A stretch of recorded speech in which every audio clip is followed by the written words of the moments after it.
In a world of martial prowess, malevolent beasts run rampant. Fortunately, the awakening of a system grants him an SSS-level divine fire. Consequently, his flames begin to spread from the school to the competition grounds, across mountains and lakes, ultimately enveloping the globe. Wherever he passes, the malevolent beasts and foes are reduced to nothingness. Years later, when the flames reach the depths of the starry sky, the myriad races of the cosmos are thrown into disarray. Chapter 1. SSS-level Nanmingly Fire. According to our reports, the Eastern Land has been besieged by sea monsters, resulting in 35,000 fatalities. Our nation's benevolent organizations have dispatched 35,000 origami cranes as a gesture of mourning. In a small town of the White Eagle Nation, a beast attack has left over 1,000 individuals trapped. After 7 days of rescue efforts by the emergency team, only 2 dogs were saved, aptly named Miracle and Resilience.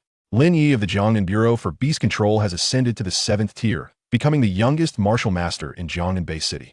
Shi Yan turned off the communicator, his expression shifting continuously.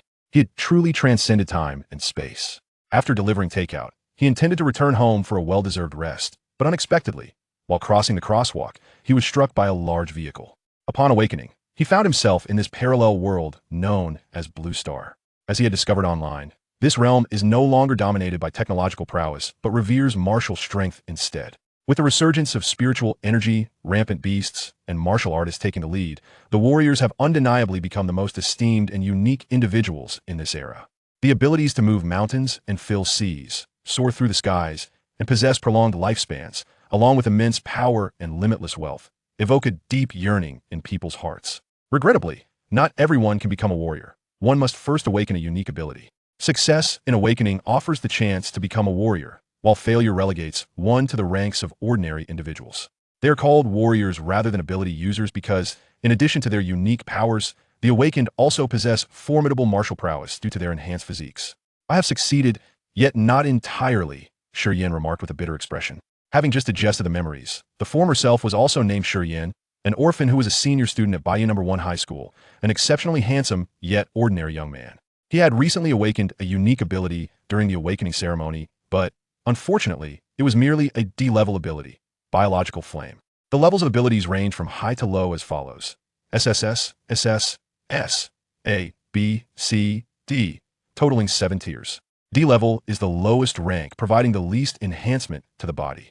Due to its low grade, the combat potential formed is severely limited, which is why the former self had not even registered for the martial examination.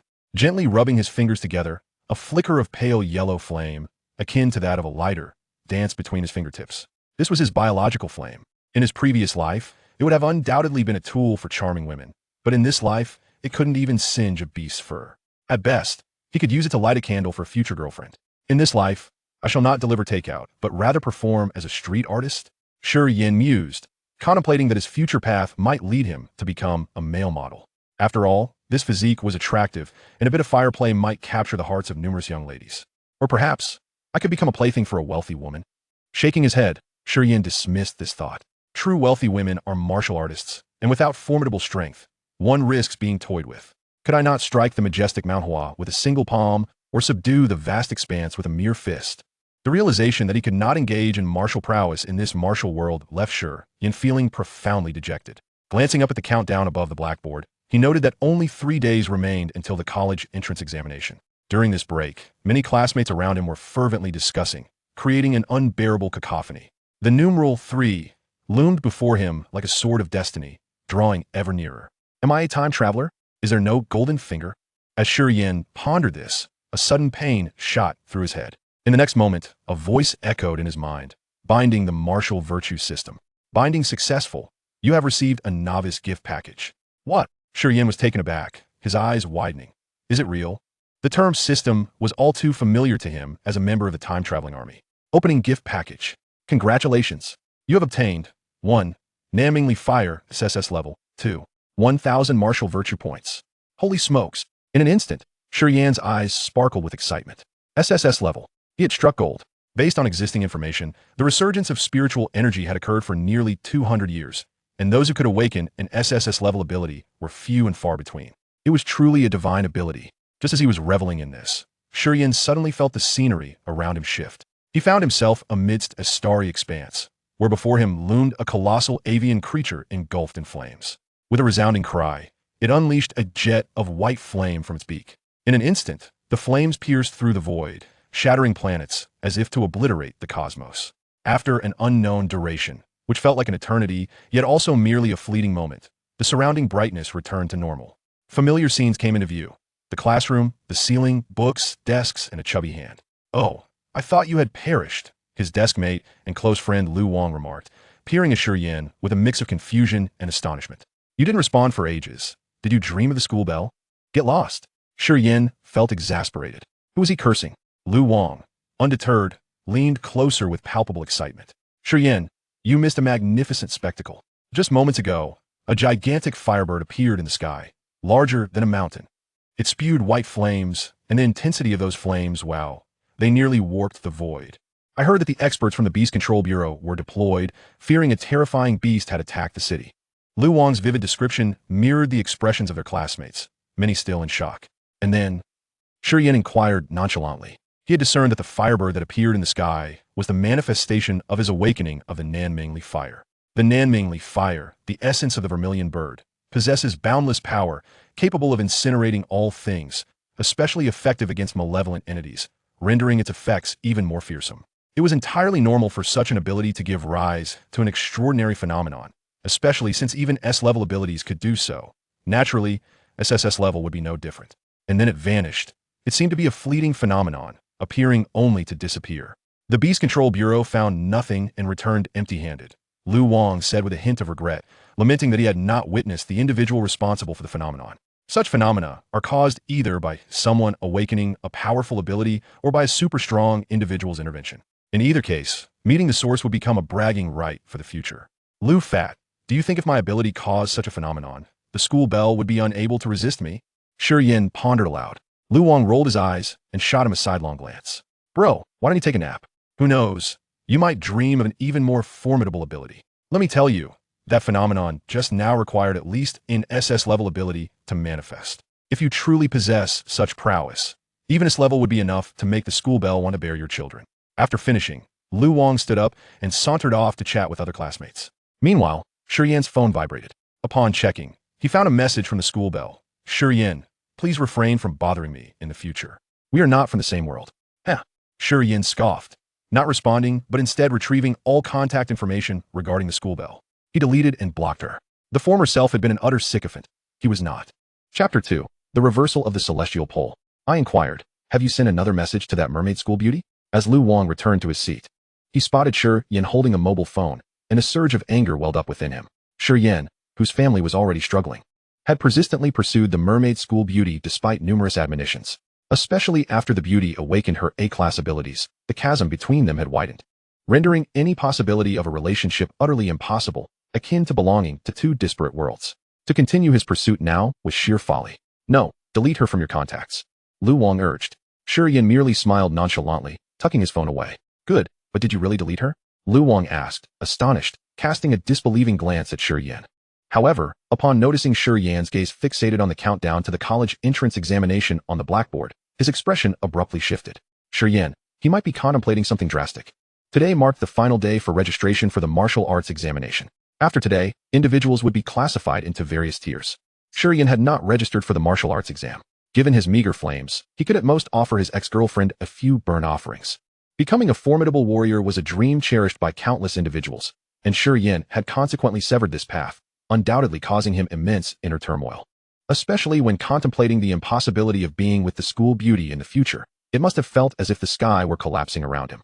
Shi Yan, think of something joyful. You can excel in the liberal arts exams too. With your grades, getting into a university shouldn't be too difficult. If all else fails, a vocational college is an option, and even a technical school has its prospects. Lu Wang attempted to console him, aware that as the martial arts examination drew nearer, the tension among students intensified, and he genuinely feared for Shi Yan's well-being. However, this reassurance was rather uncomfortable to hear. "Lu Wang, do I appear to be unhappy?" Shi Yan retorted, somewhat speechless. It sounded as if he were on the verge of despair. Indeed, Lu Wang firmly believed, searching for more comforting words for Shi Yan. Yet, Shi Yan disregarded him and rose to head toward the restroom. "No need to worry, I'm perfectly fine." Upon entering the restroom, he dialed a number. "Uncle, I wish to register for the martial arts exam." There was a moment of silence on the other end, followed by a hint of delight in the response. "All right. Your uncle supports you. After a brief exchange, the call ended. As Shi Yan exited the restroom, a notification on his phone announced a deposit of 20,000 yuan. Registration for the martial arts exam required this sum. His late uncle, a welder, could still manage to provide such funds. In a world plagued by monstrous beasts, defensive fortifications were vital, making any welder a sought-after asset. Shi Yan's parents had perished at the hands of these beasts years ago, leaving his uncle, Guoping, to care for him ever since. With his finances stretched thin, he had no choice but to turn to his closest relatives for assistance. Upon returning to the classroom, he found his classmates seated at their desks, all sitting upright and behaving impeccably, as the homeroom teacher, Qin Feng, was about to enter. That was close. I thought you were going to skip Qin's class. Lu Wang exhaled a sigh of relief, grateful for Shi Yan's timely return. Shi Yan responded with a nonchalant smile, neither confirming nor denying the sentiment. Shortly thereafter, a middle-aged man, standing at a mere 1.68 meters, entered the classroom. This was Qin Feng, whose back was slightly hunched and whose frame was rather thin, yet he radiated vitality. Known as the Spirit Monkey, Qin Feng possessed a shape-shifting ability, allowing him to transform into a 6-armed spirit ape, having reached the 5th tier. He was one of only 2 special-grade teachers at the school, previously a prominent figure in the Monster Control Bureau, but had returned to his alma mater after sustaining an injury. Despite this, his strength had been steadily recovering over the years, and he remained a formidable force, commanding both fear and respect from his students. I will briefly outline a few key points. Qin Feng's voice, though somewhat thin, held a firmness akin to steel. With only 3 days remaining until the college entrance examination, do not let anxiety overwhelm you. Approach it with a calm mindset. This applies to both the liberal arts and martial arts examinations. He proceeded to emphasize the martial arts exam, stating, according to past traditions, this year's martial arts examination will likely involve the extermination of monstrous beasts. Engaging these beasts carries significant risks. Even with rescue personnel present, accidents can occur, as there have been fatalities among students in previous years. Therefore, if you feel unprepared, today is the last opportunity to withdraw from the martial arts examination. He elaborated extensively, and the entire class listened attentively, Shi Yan included. Summarizing Qin Feng's main points, the martial arts exam is perilous. There is one last day to reconsider. Teamwork is advisable during the exam, and the characteristics of the beasts encountered in past tests. As the class neared its end, Qin Feng stood at the podium with a form in hand, awaiting responses. No one chose to withdraw from the martial arts exam, though 5 students who had not previously registered opted to participate. All 5 had awakened D-class abilities. In life, one must take risks. Shi Yan was among them. He had expected Qin Feng to dissuade them, but the latter maintained his usual calm and stoic demeanor, offering only a few words of caution. Your destiny is a choice you make. Whatever happens next, whether misfortune or fortune, it is yours alone. After school, Shi Yan stared at his phone, which displayed a balance of 996 yuan, lost in contemplation. Well, it seems I won't starve before the exams. Just then, Lu Wang approached, holding several sheets of A4 paper. Quick, thank me. I've gathered the intel, he exclaimed, shoving the papers into Shi Yan's hands. This contained information about the students from Baiyun No. 1 High School participating in the martial arts exam. The school had withheld this information for privacy reasons, but students often exchanged details among themselves, making it feasible to gather some insights. Understanding others was crucial for forming teams during the exam, or even for self-protection if one chose to go solo. Chao Dahua, C-class shape-shifting ability, can transform into a golden-clawed tiger. And Yuru, C-class ability, can partially harden. Jiang Bued, B-class silent ability, can conceal one's presence. Lu Jiaojiao, charm ability, A-class. Upon reaching the last name, Shi Yan's brow furrowed slightly. This was indeed the school beauty whom his predecessor had pined after. No wonder she could captivate so many hearts. Her charm was innate. Lu Wang, noticing Shi Yan's reaction, couldn't help but tease, A-class, huh? Are you having second thoughts? Should you go back to pursuing her? Huh. I'd rather pursue you, Shi Yan replied with a slight smile, causing Lu Wang to yelp in surprise, his skin prickling with goosebumps. In truth, Lu Wang had long been aware of the school beauty's alluring qualities and had cautioned the previous owner numerous times, but to no avail. Here's your chance to pursue her. Once you're in the exam hall, stay close to me, and I guarantee you'll get into an abilities university. Lu Wang's expression turned serious as he grasped Shi Yan's shoulder. Given Shi Yan's inability to ignite even a single hair, it would be surprising if anyone wanted to team up with him. Presenting this information to Shi Yan was merely a way to ensure he remained cautious and avoided unnecessary conflicts. Oh, aren't you afraid I'll hold you back? Shi Yan asked, somewhat taken aback that this chubby guy truly considered him a comrade. Having you around is no burden, Lu Wang replied with a confident smile, his arms transforming into a gray, hardened texture. This was Lu Wang's ability, now at C-class level, making him a solid shield, a desirable companion for anyone seeking a team. Rest assured, several skilled individuals have already contacted me. When the time comes, I'll ensure you're included. Fatty, with that kind of sincerity. If we encounter each other in the exam, I'll give you a lift. Shi Yan thought to refuse initially, but ultimately changed his mind. He felt he should be capable of achieving commendable results. With a thought, a data panel appeared. Visible only to him. Name, Shi Yan. Realm, First Tier Warrior. Ability, South Mingli Fire SSS Class. Vitality, 11 cards. Mentality, 11 Hz. Martial Arts, Thrusting Fist, Beginner. Martial Virtue Value, 1000. Can be increased by performing acts that promote martial virtue. Used to enhance basic attributes and improve martial arts proficiency. The vitality of an ordinary adult hovers around 1 card. Upon reaching the threshold of 10, one becomes a true martial artist. Currently, the vast majority of students have yet to attain the 10-card mark. Shi Yan previously fell below 2 cards, only elevating his status after awakening an SSS grade ability. With 11 cards, while not sufficient to dominate the examination hall, securing a position among the top contenders is certainly achievable. As for mental strength, it is exceedingly challenging to enhance. 11 Hz already represents the standard for most second-tier martial artists. With such prowess, guiding Lu Wang should be manageable. However, Lu Wang remains oblivious, merely waving his hands and exclaiming, "You can take me along?" What an audacious claim. In Chapter 3, Slaying the Beast, Shi Yan notes several noteworthy rivals before returning the paper to Lu Wang. After a brief exchange, he departs from the school, enduring the pain of spending money. He purchases some fruit and 2 bottles of liquor, hastening to his uncle's home, where he intends to express his gratitude for his uncle's assistance with tuition fees. In the Baigué residential community, Shi Yan enters with the ease of familiarity. This is a relatively old complex, yet it boasts complete amenities, still resembling a forest of steel. Even under the sunlight, one can feel the cold and weightiness of these metal-structured edifices. Since the awakening of spiritual energy, China has undergone 4 distinct phases: the era of chaos, the era of defense, the era of major base cities, and the era of minor base cities. In the early days of the spiritual awakening, countless beasts emerged, attacking and consuming humanity. Conventional firearms proved ineffective against the overwhelming number of these beasts, leading to a gradual retreat into chaos until martial artists emerged, shouldering the banner to end the chaos. It was through their unity that a defensive line was formed to repel the beasts. Subsequently, as the number and strength of martial artists increased, they began constructing large cities for defense against the beasts, known as major base cities. It was only after driving the beasts into the mountains, rivers, and seas that these major cities gradually evolved into numerous smaller base cities. Baiyun City, where Shi Yan currently resides, is one such minor base city that branched off from the major base city of Jiangnan. The sturdy buildings are a hallmark of minor base cities, designed for defense against the beasts. With robust fortifications in place, life for the inhabitants has improved, and some have even begun to keep pets. "How dare you kick my son?" As Shi Yan makes his way to his uncle's house, a sharp woman's voice pierces the air. Turning his head, he finds himself witnessing a heated argument. A heavily made-up, elegantly dressed middle-aged woman cradles a small white dog, glaring furiously at a middle-aged man opposite her. The man, equally incensed, jabs a finger at her. "I don't care if that dog is your son or grandson, it urinated on my car." And this has happened far too many times. Shi Yan's gaze shifts to a car behind the man, where distinct urine stains mar the tire. Caught in the act? What's the big deal about a little urine? The woman, now irate, retaliates. "Are you men always so petty? That old wreck of a car isn't worth much. It's hardly worth a single hair on my son. The smell will dissipate in no time. Is it really necessary to make such a fuss?" "It is necessary." The man's voice rises in volume. "I go out to work every day. Any scent of animal urine could attract the beast's attention. You're putting me in danger." He continues. "And your dog is not only urinating everywhere, but is also not on a leash. What if it becomes a beast? You slanderer. My son has been vaccinated. He is a legitimate pet." The woman's voice rises, as if someone had stepped on her tail.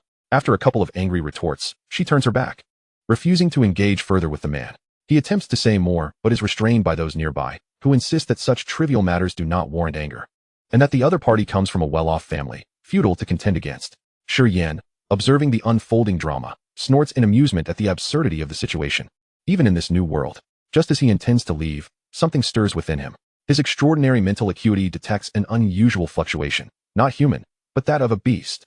Suddenly, the woman, who had been preparing to leave, screams. In an instant, she and the small dog are separated, and onlookers witness a fountain of blood erupting from her neck.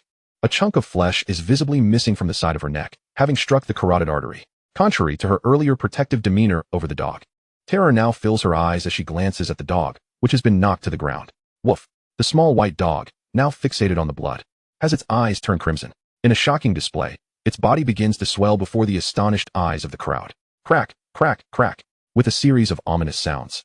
The dog's white fur sheds, transforming within mere breaths into a grotesque, hairless creature the size of a calf, its body dripping with blood.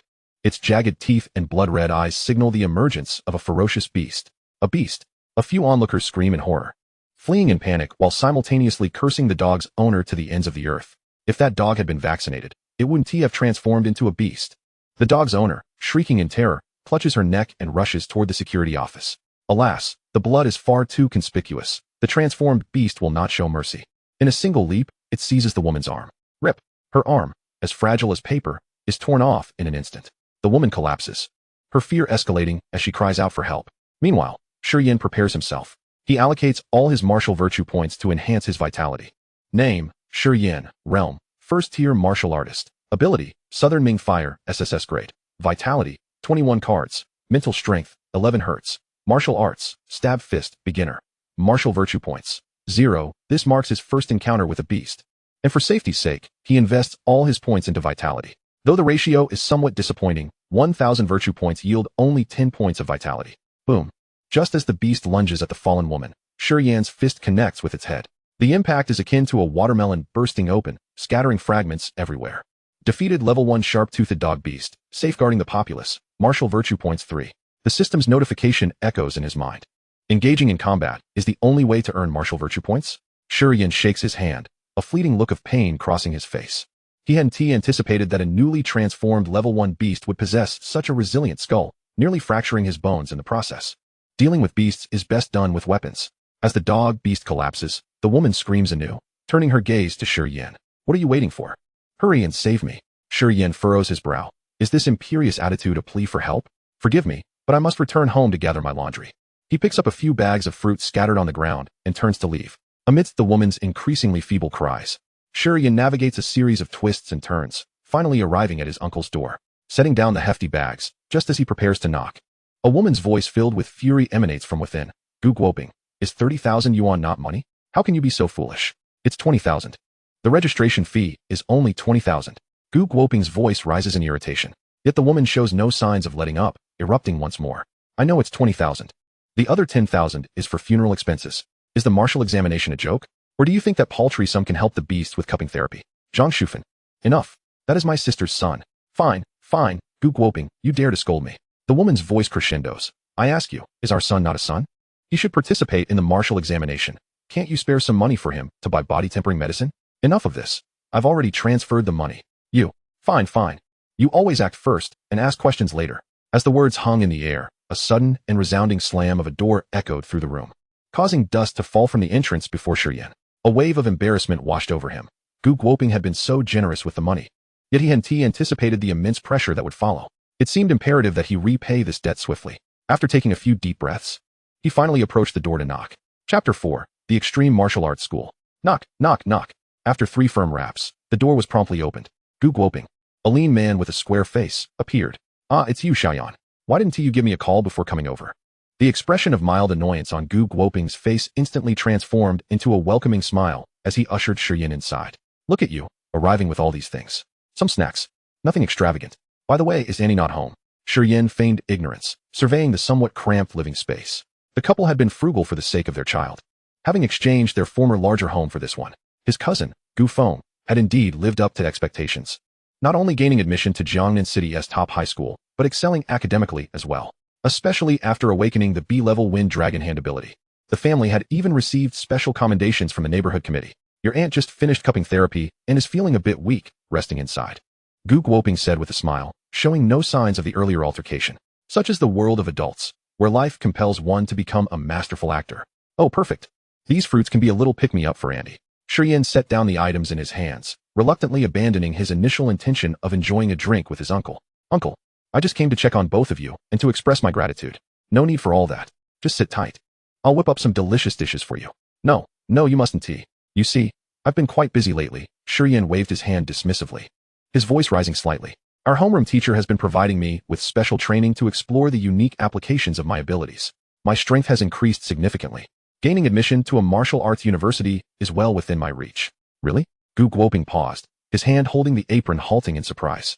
If Shi Yan could indeed enroll in a martial school, it would be a source of pride for his sister, resting in the afterlife. More precious than pearls. Or else I wouldn't be hurrying back to train, Shi Yan replied, grasping a metallic drink bottle from the nearby dining table. This was a Blue Bull energy drink. something Gu Guoping often consumed to maintain focus during welding. Then, to Gu Guoping's astonishment, Shi Yan crushed the metal canister into a crumpled mass, which then ignited and melted into a small metallic sphere. The heat radiating from it prompted Gu Guoping to burst into hearty laughter. Ha! Splendid. Splendid. I knew my judgment was spot on. His laughter was more exuberant than if he had won a lottery. Before Shi Yan could speak, Gu Guoping playfully tossed the metal sphere onto the ground and pushed Shi Yan toward the door. Hurry back to train. Focus on your training. I'm in my prime. And I don't need to be coddled. My health is just fine. Bang. The door closed, and Gu Guoping tilted his chin towards the room, calling out, Zhang Shufan. Come out and witness my keen eye for talent. Captain, we've located him. He is a senior from Baiyun No. 1 High School. In the security room of the Baigui community, a young girl dressed in a black combat uniform raised her wrist, revealing a watch-like device. At that moment, a blue light emanated from it, displaying Shi Yan's detailed information. Beside her stood a young man with sharp eyebrows and a striking appearance, also clad in black. Though his attire was a simple and somewhat inexpensive martial arts uniform, he was focused on a screen displaying Shi Yan's impressive feat of defeating a canine monster with a single punch. The two were members of the Jiangnan Bay City's Demon Suppression Bureau, dispatched to investigate the sudden surge of spiritual energy in the outskirts of Baiyun City, only to discover the emergence of a demon beast in the nearby Baigui community. Naturally, they had rushed over to take care of the situation. Shi Yan is exiting the community. Should we stop him? The girl inquired, noticing the young man's silence. The matter of demon beasts falls under the jurisdiction of the Demon Suppression Bureau. Shi Yan's involvement necessitates at least an inquiry and a record of events. No need for that. In fact, Xiaoli, you should inform the Baiyun City Bureau shortly to ensure the situation is handled without involving Shi Yan. The young man shook his head slightly, his voice calm, yet resolute. He is a promising talent. Let him focus on the martial arts examination. There may be opportunities to recruit him into our Jiangnan Bureau in the future. Understood, Captain. Xiaoli replied promptly, her gaze towards the young man now infused with admiration. Perhaps the captain was reminiscing about his own student days, as he had once been the youngest martial general in the history of the Jiangnan Bay City. His past achievements were indeed remarkable. From Shi Yan's earlier performance, it was evident that he must have exerted at least 20 calories of energy to deliver that punch. 20 calories would rank among the upper echelons in Jiangnan Bay's prestigious high schools and would undoubtedly position him as a strong contender for the top student in Baiyun City. The vicious canine demon, classified as formidable among first-tier demon beasts, warrants a visit to the deceased's residence to uncover how she acquired this primordial entity. Indeed, Captain. The sound of a communicator vibrating halted Shi Yan's steps as he ventured out of the community. Upon checking, he discovered it was his uncle, Gu Guoping. As soon as the call connected, a frantic voice filled the line. Shi Yan, where are you? Hurry back, something terrible has happened. I just saw a message in the community group stating that a demon beast has appeared here. You must return and hide until the Demon Suppression Bureau resolves the situation. Uncle, I've already stepped outside. Shi Yan smiled slightly and glanced at the subtle redness and swelling on his knuckles. The situation has been dealt with. I've spotted the Demon Suppression Bureau's vehicles, so you and Auntie should remain safe at home for now. Upon hearing the mention of the Bureau, Gu Guoping's anxiety eased, and after a few more words of caution, he finally hung up. The Demon Suppression Bureau was an agency established in China following the resurgence of spiritual energy, tasked with addressing extraordinary occurrences, including the suppression of both demonic entities and those who would wield them. Indeed, there was a vehicle from the Bureau. Just as Shi Yan stowed away his communicator, he spotted a hefty, metallic black vehicle in the corner. However, he was puzzled by the Jiangnan license plate. Only vehicles from Jiangnan Bay City bore such markings. He could not fathom why individuals from there would be present, but with members of the Bureau around, Baigui community was assuredly secure. It was time to procure a weapon. Rubbing his right fist, Shi Yan hailed a cab, setting his course for the Extreme Martial Arts School in Baiyun City. To legally possess a weapon, one must obtain a martial artist certification. Any martial arts school that meets national qualifications can issue such certifications, albeit only for first to third tier martial artists. Those above the third tier must seek the Bureau. The Extreme Martial Arts School, being the largest in the nation, was duly authorized to conduct such certifications. Moreover, he recalled that upon certification, they would provide a quality steel weapon as a gift. 25 minutes later, Shi Yan stood before the grand entrance of the Baiyun Extreme Martial Arts School. Quite imposing indeed. He gazed upward, astonished at the school's opulent display. While Baiyun City was merely an unremarkable small base city, the Extreme Martial Arts School had not skimped on establishing a site of substantial grandeur and presence. The entrance alone spanned 100 meters in width, flanked on either side by the towering skeletons of two 10-meter-tall fifth-tier demon beasts. These were genuine remains of demon beasts, not mere statues. Even from a distance of several dozen meters, Shi Yan could still perceive the unique oppressive aura emanating from the skeletons. Characteristic of demon beasts. The flow of people here is incessant, entering and exiting, the majority bearing weapons and exuding a palpable aura of menace. The Limit Martial Arts Hall offers a vast array of services. Not only does it provide martial arts training, but it also encompasses testing, competitions, auctions, venue rentals, and nearly every conceivable service related to martial artists. Yet, despite its colossal presence, Shi Yan finds the Limit Martial Arts Hall surprisingly intimate. So much so that he encounters familiar faces even while seeking merely to certify as a first-tier martial artist. Among them is Lu Jiao, the Belle of Bayuno. One high school, a goddess to whom his predecessor was hopelessly devoted. She stands beneath the colossal bones of a mythical beast, clad in a floral gown.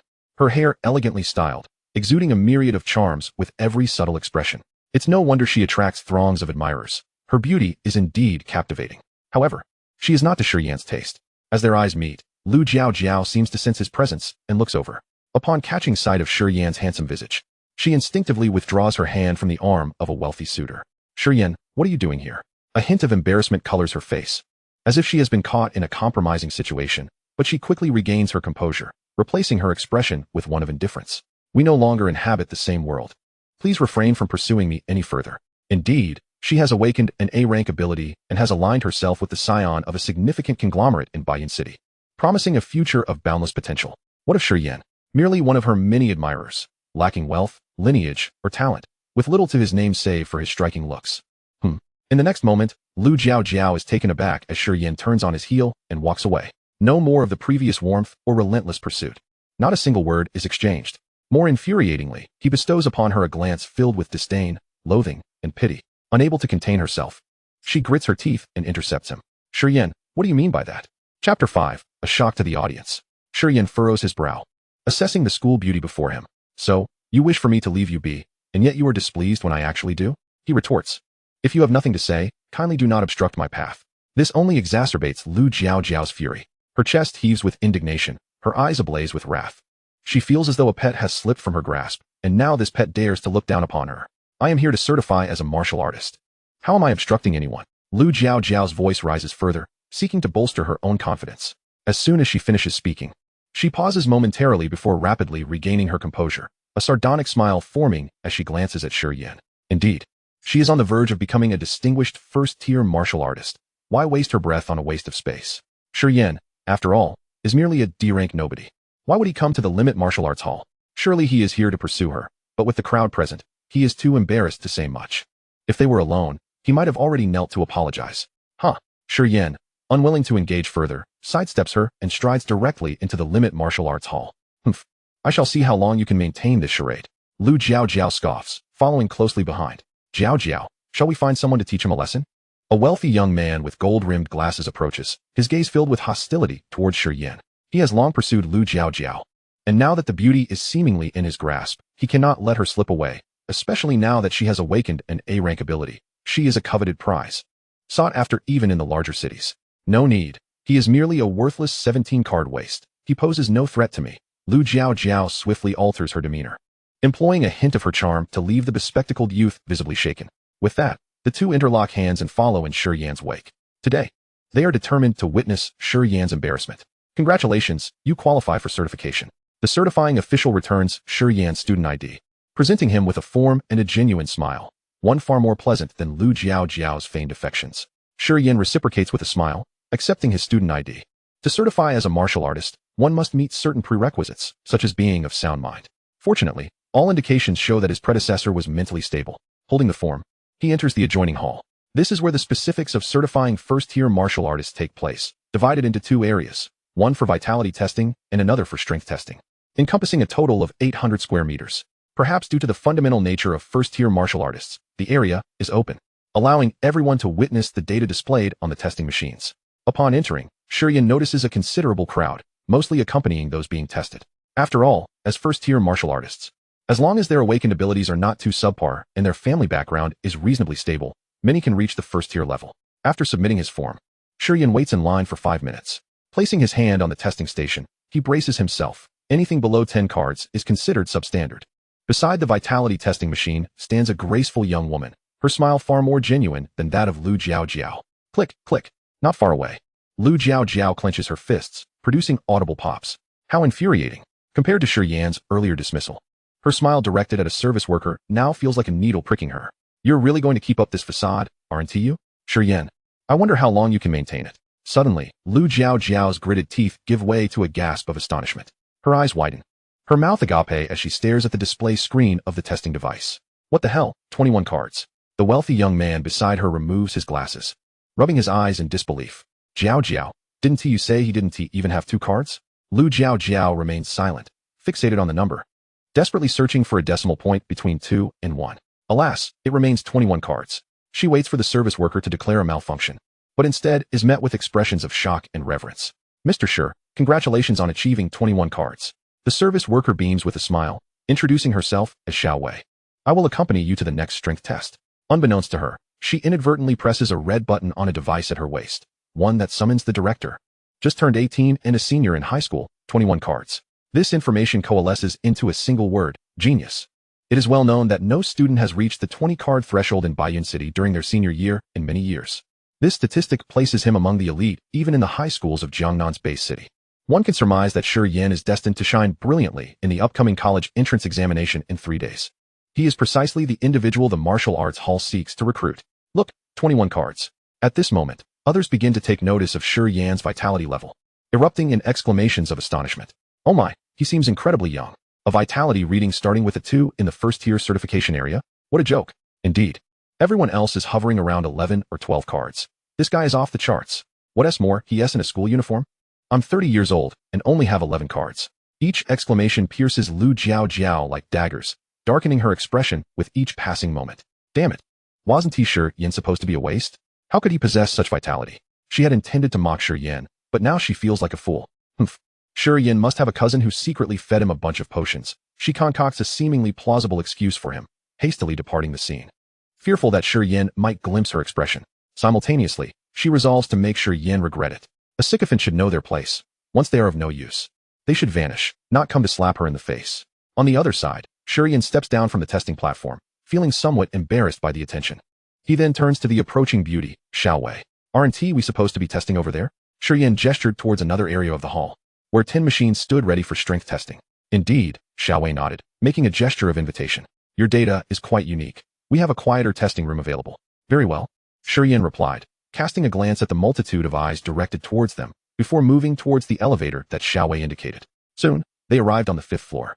In stark contrast to the clamor of the 1st floor, this place was considerably quieter, occupied only by a figure in white standing silently in the corridor. Well done. You may proceed. The figure in white turned to Xiaowei and spoke. It was at this moment that Shi Yan discerned the man's appearance, a middle-aged gentleman clad in a long robe adorned with subtle yin-yang patterns. Despite his head of white hair, cropped short, he exuded vitality and resoluteness. Yes, Xiaowei said, visibly excited at the man's praise, her slightly chubby face flushing red. Shi Yan also straightened his expression and slightly bowed in greeting. Junior Shi Yan, it's an honor to meet you, Director Mo Changfeng.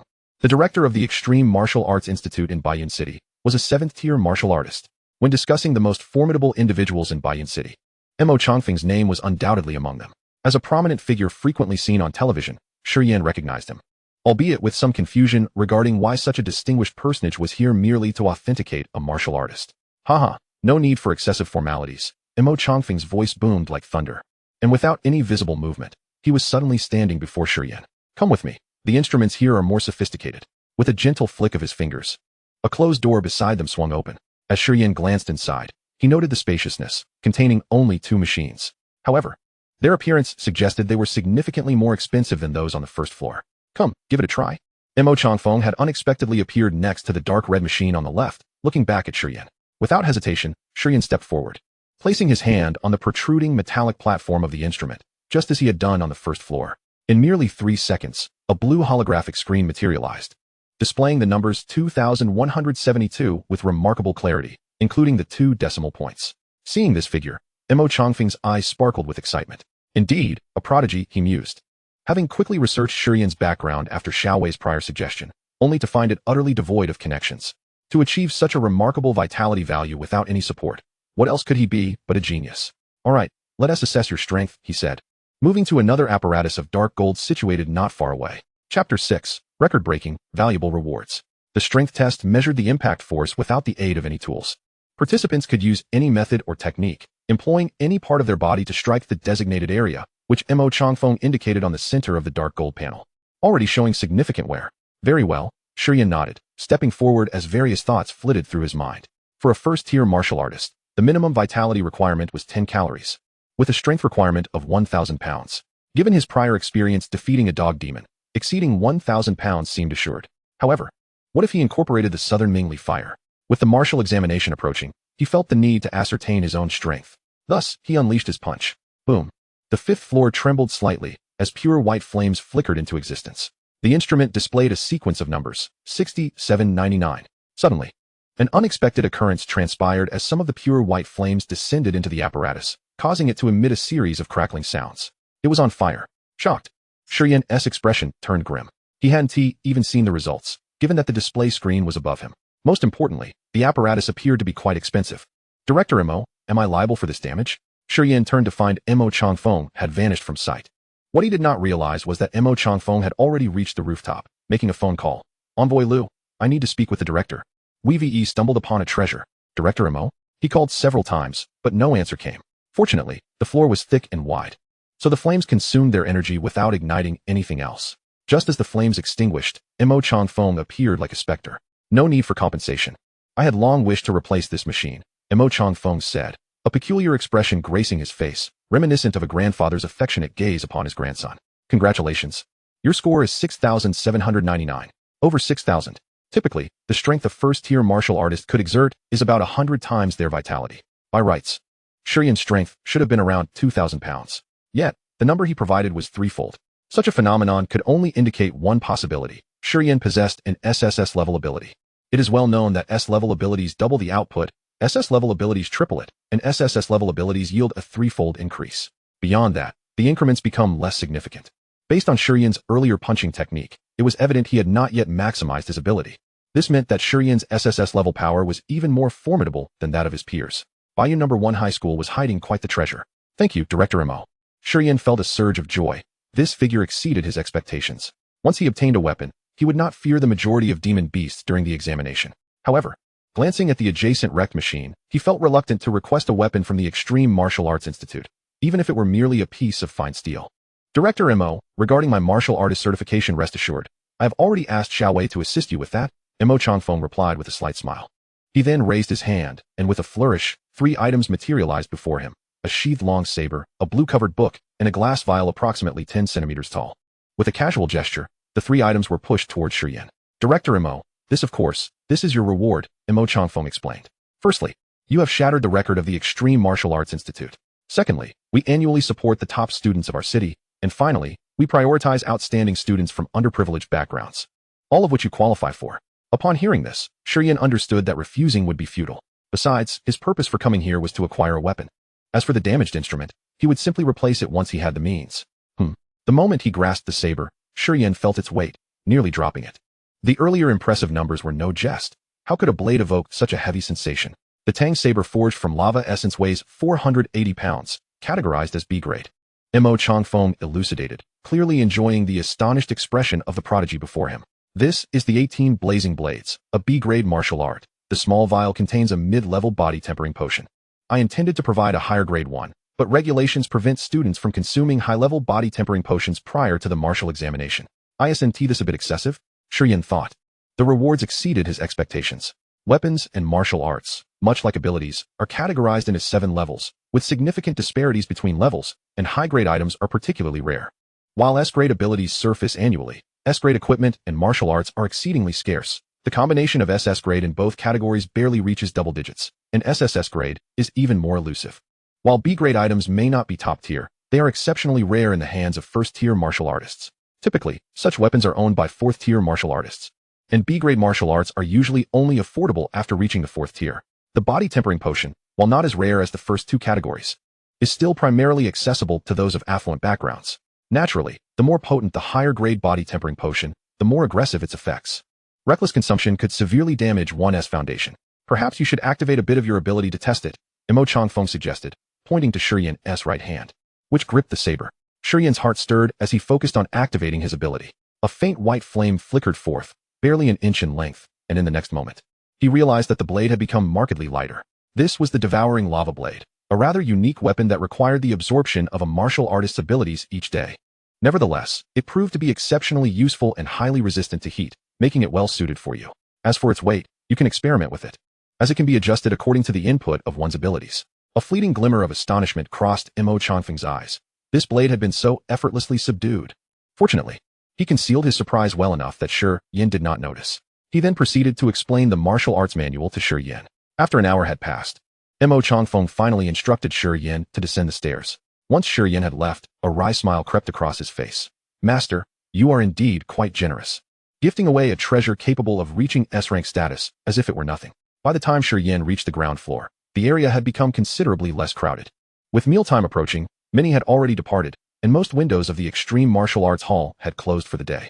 The waitress, Xiao Wei, remained, and upon seeing Shi Yan, she handed him a certificate befitting a first-tier martial artist, along with a thoughtfully prepared elegant bag to hold the martial arts manual and the certificate. Until we meet again. After placing the potion into his pocket, Shi Yan bid farewell and exited. Upon stepping outside, he noticed that the sky had turned dark. In the distance, dim and formidable buildings loomed like the fangs of a colossal beast. Shi Yan made his way down the street, as though traversing into the gaping maw of the shadowy creature. Time slipped by unnoticed, and soon the sky was completely black, with the city's lights illuminating the surroundings like swords piercing through the darkness. Shi Yan arrived at the entrance of his neighborhood, where a modest abode left behind by his parents awaited him, small, yet comfortably inviting. Halt! A warning line. As he approached the entrance, Shi Yan spotted a barrier cordon and vehicles from the Demon Suppression Bureau flashing their lights. Have demon beasts appeared here as well? Just then, he caught sight of a security guard in full gear striding towards him. Demon beasts have been sighted within the community. Unauthorized personnel are prohibited from entry. Uncle Lee. It's me. Shi Yan raised his student ID, waving it at the security guard. I certainly recognize you. Tonight is rather peculiar. Make sure you stay indoors. The guard, well acquainted with Shi Yan, who was known as an orphan in the neighborhood, glanced at the flashing lights within the community and could not help but offer his warning. Shi Yan nodded with a smile, in agreement with the guard's advice. Am I really that kind of person? Chapter 7. The Devouring Gold Mouse. A blade that cuts through.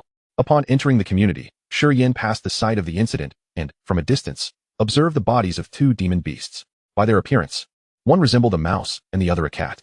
Their sizes were substantial, estimated to weigh around 40 to 50 pounds.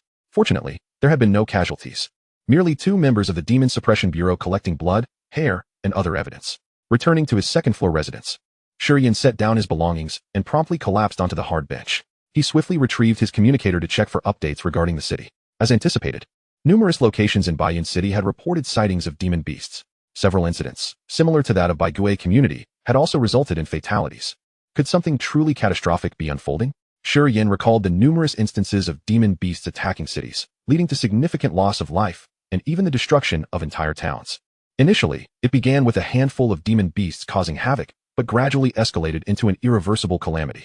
Though the advent of the small base era had diminished the frequency of such devastating attacks, the threat of demon beasts remained ever present. Even if a major disaster did not occur, incidents involving demon beasts attacking individuals still transpired regularly, and he had no desire to become one of their victims. Resolutely, he took out a bottle of intermediate body refining potion, opened the cap, and downed its contents in one go. The potion was quite potent. Mo Changfeng had advised him to wait until after the college entrance examination to consume it. This was because the school would distribute a beginner body refining potion before the exams. The exorbitant registration fee for the martial arts examination included this potion. With a foundational beginner potion, the discomfort endured from the intermediate potion would be mitigated. However, Shi Yan was unwilling to wait. Every bit of enhancement counted. He believed that his Nanming Li Huo ability would assist in the absorption of the potion's effects. Boom. After a brief moment of coolness, the potion's effects erupted within his abdomen like a fireball igniting. The searing pain caused him to writhe on the floor. The agony was unbearable. The overwhelming potency surged throughout his body, as if it were about to rupture him. He could see his skin beginning to crack, blood seeping through. Ah, the ability. The pain nearly made him forget about his powers. Soon, the Nanming Li Huo was activated. The fierce potency, akin to being refined, transformed into something gentle in an instant, becoming a soothing stream within mere seconds. The soothing flow permeated throughout his body, as if his organs were rejoicing in delight. Approximately 2 hours later, the transformation came to a halt, and Shi Yan's body settled into tranquility. With a thought, his data panel materialized before him. Name, Shi Yan. Realm, first-tier martial artist. Ability, Nanming Li Huo, SSS rank. Vitality, 28 cards. Mentality, 11 Hz. Martial arts, thrusting fist, beginner. Moral value, 3. To his astonishment, he had increased by 7 cards. Generally, the initial consumption of an intermediate body refining potion yields a maximum increase of 5 cards of vitality. Yet, He had surpassed the theoretical value by 2 cards. It was undoubtedly due to the Nanming Li Hua that allowed the potion's effects to be fully realized. However, it still fell short. At 28 cards, he was already among the elite candidates in Baiyun City, but in the broader Jiangnan region, he knew he needed more. In the age of large base cities, Jiangnan was a populous hub, which later transitioned into 20 prefecture-level cities and 26 county-level cities. Baiyun City was merely one of those counties. To truly stand out, Shi Yan felt he needed at least 30 cards of vitality. He was well aware that the Jiangnan region was not lacking in gifted students from affluent backgrounds. Intermediate body-refining potions costing over 10,000 each could easily be consumed like water by some. While it was true that the effects of the same type of body-refining potion diminish with repeated use, the cumulative results could still be considerable. There were also the beginner body-refining potions distributed by the school before the martial arts examination to consider. However, Shi Yan pondered that it might not be sufficiently reliable. Generally, the beginner body-refining potion would only increase vitality by 1 card. Even with the refining ability of Nanming Li Hua, he feared that using the intermediate potion first would not yield significant changes from the beginner one. Never mind, he thought, it was better to practice with the sword. Shi Yan glanced at the blade resting on the floor and then rose to his feet. Just as he was about to retrieve the blade, he was halted by his own soiled appearance. The still fresh bloodstains and the dark grime seeping from his pores combined to create a foul odor that filled the room. His nose twitched, and he hurried into the bathroom to take a shower. After a good 15 minutes, he emerged clad in a pristine set of clothes. With a slight adjustment of his abilities, he picked up the Tang Dao, nearly 4 feet long, and slowly drew it from its sheath. This was his first time unsheathing this blade. Upon the initial movement, he noticed that the black scabbard revealed cracks, reminiscent of lava threatening to burst forth. As he drew the sword, the lines on the scabbard glowed increasingly vibrant, akin to molten rock. Clang! As the blade emerged, the red glow of the scabbard extinguished. Yet, the crimson light did not disappear. Instead, it transferred to the blade itself. He observed that the blade was slightly wider than typical Tang Dao, its entire form flowing like solidified lava. The forging patterns were not the usual water ripple designs of tempered steel, but rather spiral red marks resembling a phoenix rising from flames. The hilt was crafted in the shape of a vermilion bird spreading its wings, holding a pearl. The downward handle resembled feathers, allowing for a 2-handed grip, and its end was adorned with an irregular dark red stone. Under the illumination, the entire sword intermittently shimmered with a faint red glow, reminiscent of rolling lava. When it gently tapped the floor, a small pit was instantly seared into the ground.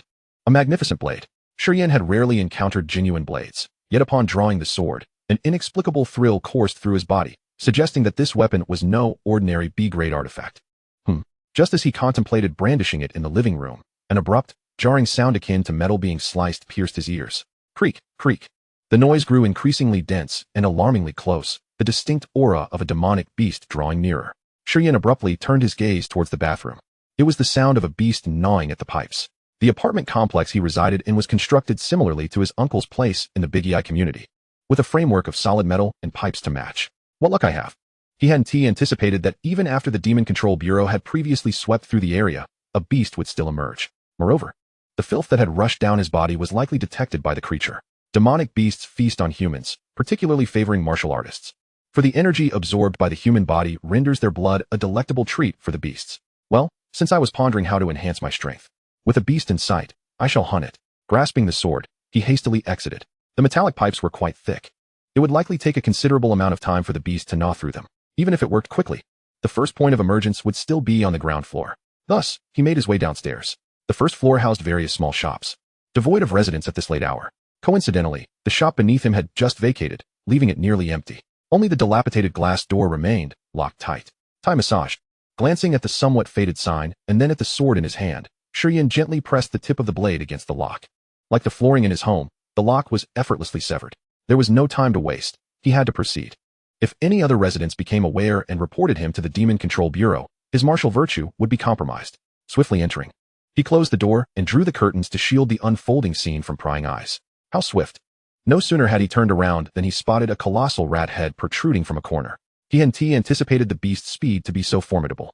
Had he delayed even a moment longer, it might have already escaped outside. This was a gold-devouring rat. Upon seeing the creature reveal its 2 dark golden fangs, Shi Yan understood why its speed was so astonishing. The gold-devouring rat could gnaw and consume metal, using it to grow. When considering which demonic beasts pose the greatest threat to urban environments, it is not the enormous creatures, but rather these metal-consuming ones. After all, the framework of cities is predominantly metallic. Among them, the gold-devouring rat is the most perilous, for they appear in swarms. Squeak, squeak. Upon spotting a living being, The gold-devouring rat displayed extraordinary excitement, its blood-red eyes fixated on Shi Yan. Ignoring the wounds inflicted by the metal, it propelled itself forward with its front paws, akin to an arrow released from a bow, charging at Shi Yan. Swish! Shi Yan showed no hesitation, his sword cleaving through the beast's body, which was subsequently engulfed in the scent of charred flesh. Killed a first-tier gold-devouring rat, protecting the populace. Martial Virtue Value 2. Chapter 8. Changes in Martial Examination. The school bell strikes. Perhaps due to its diminutive size, the merit gained from slaying the gold-devouring rat was slightly less than that of the fang-toothed hound demon. Nevertheless, it mattered little, for there were more gold-devouring rats to be slain. It was a pity, however, that it was not enough for Shi Yan's appetite for bloodshed. Indeed, it was insufficient, simply because the mutated source was lacking. Every underground base city was under tight surveillance. Any disturbances outside would have been promptly eradicated by the Demon Control Bureau. Only the rats within the complex could mutate into gold-devouring rats. Of course, the number of rats within the complex was likely limited, as residential areas routinely conducted pest control. He hoped for an abundance of mutated sources. Glancing at the sword in his hand, Shi Yan felt a surge of confidence. This was far more exhilarating than using his fists to slay demonic beasts. As long as his reflexes were swift, it would be an effortless task, akin to chopping vegetables. Well, this was limited to the confines of the complex. After all, these were freshly mutated beasts, rather foolish and easy to kill. He approached the hole from which the gold-devouring rat had emerged, biting his finger to let several drops of blood fall. The blood of a martial artist was more enticing to demonic beasts, guiding the rat demons toward him. As expected, within mere seconds, another large rat demon emerged. The red blade flashed, and Shi Yan pierced through the rat demon's skull. Killed a first-tier gold-devouring rat. Martial Virtue Value 2. The system's notification appeared once more. However, Shi Yan felt it was still too slow. Thus, he dragged the corpse away, allowing it to bleed out, and trickled it into the pipes. Newly birthed demonic beasts instinctively sought to evolve, aside from consuming humans. The blood and flesh of their kind, or other demonic beasts, served as sustenance for their evolution.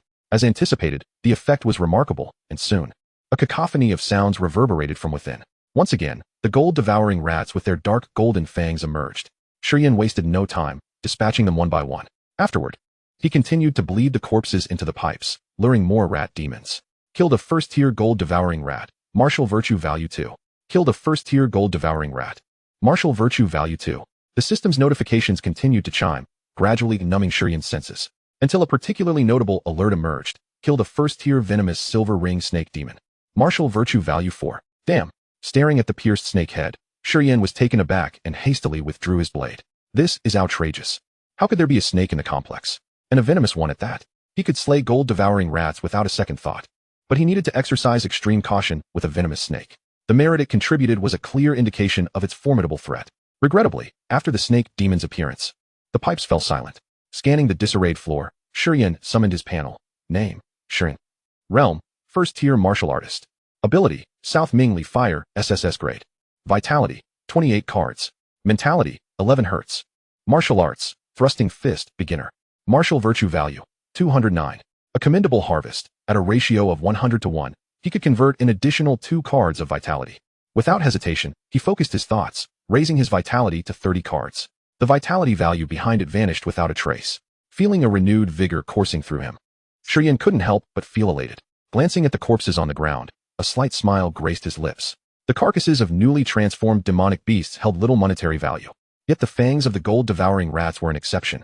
Their teeth, capable of gnawing through hard metal, had many potential uses.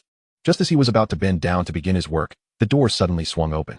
A blinding light flooded in, nearly rendering Shi Yan unable to open his eyes. Fortunately, the brilliance flickered past and did not linger. It was only then that Shi Yan discerned the newcomers. There were 2 individuals clad in combat uniforms from the Demon Control Bureau.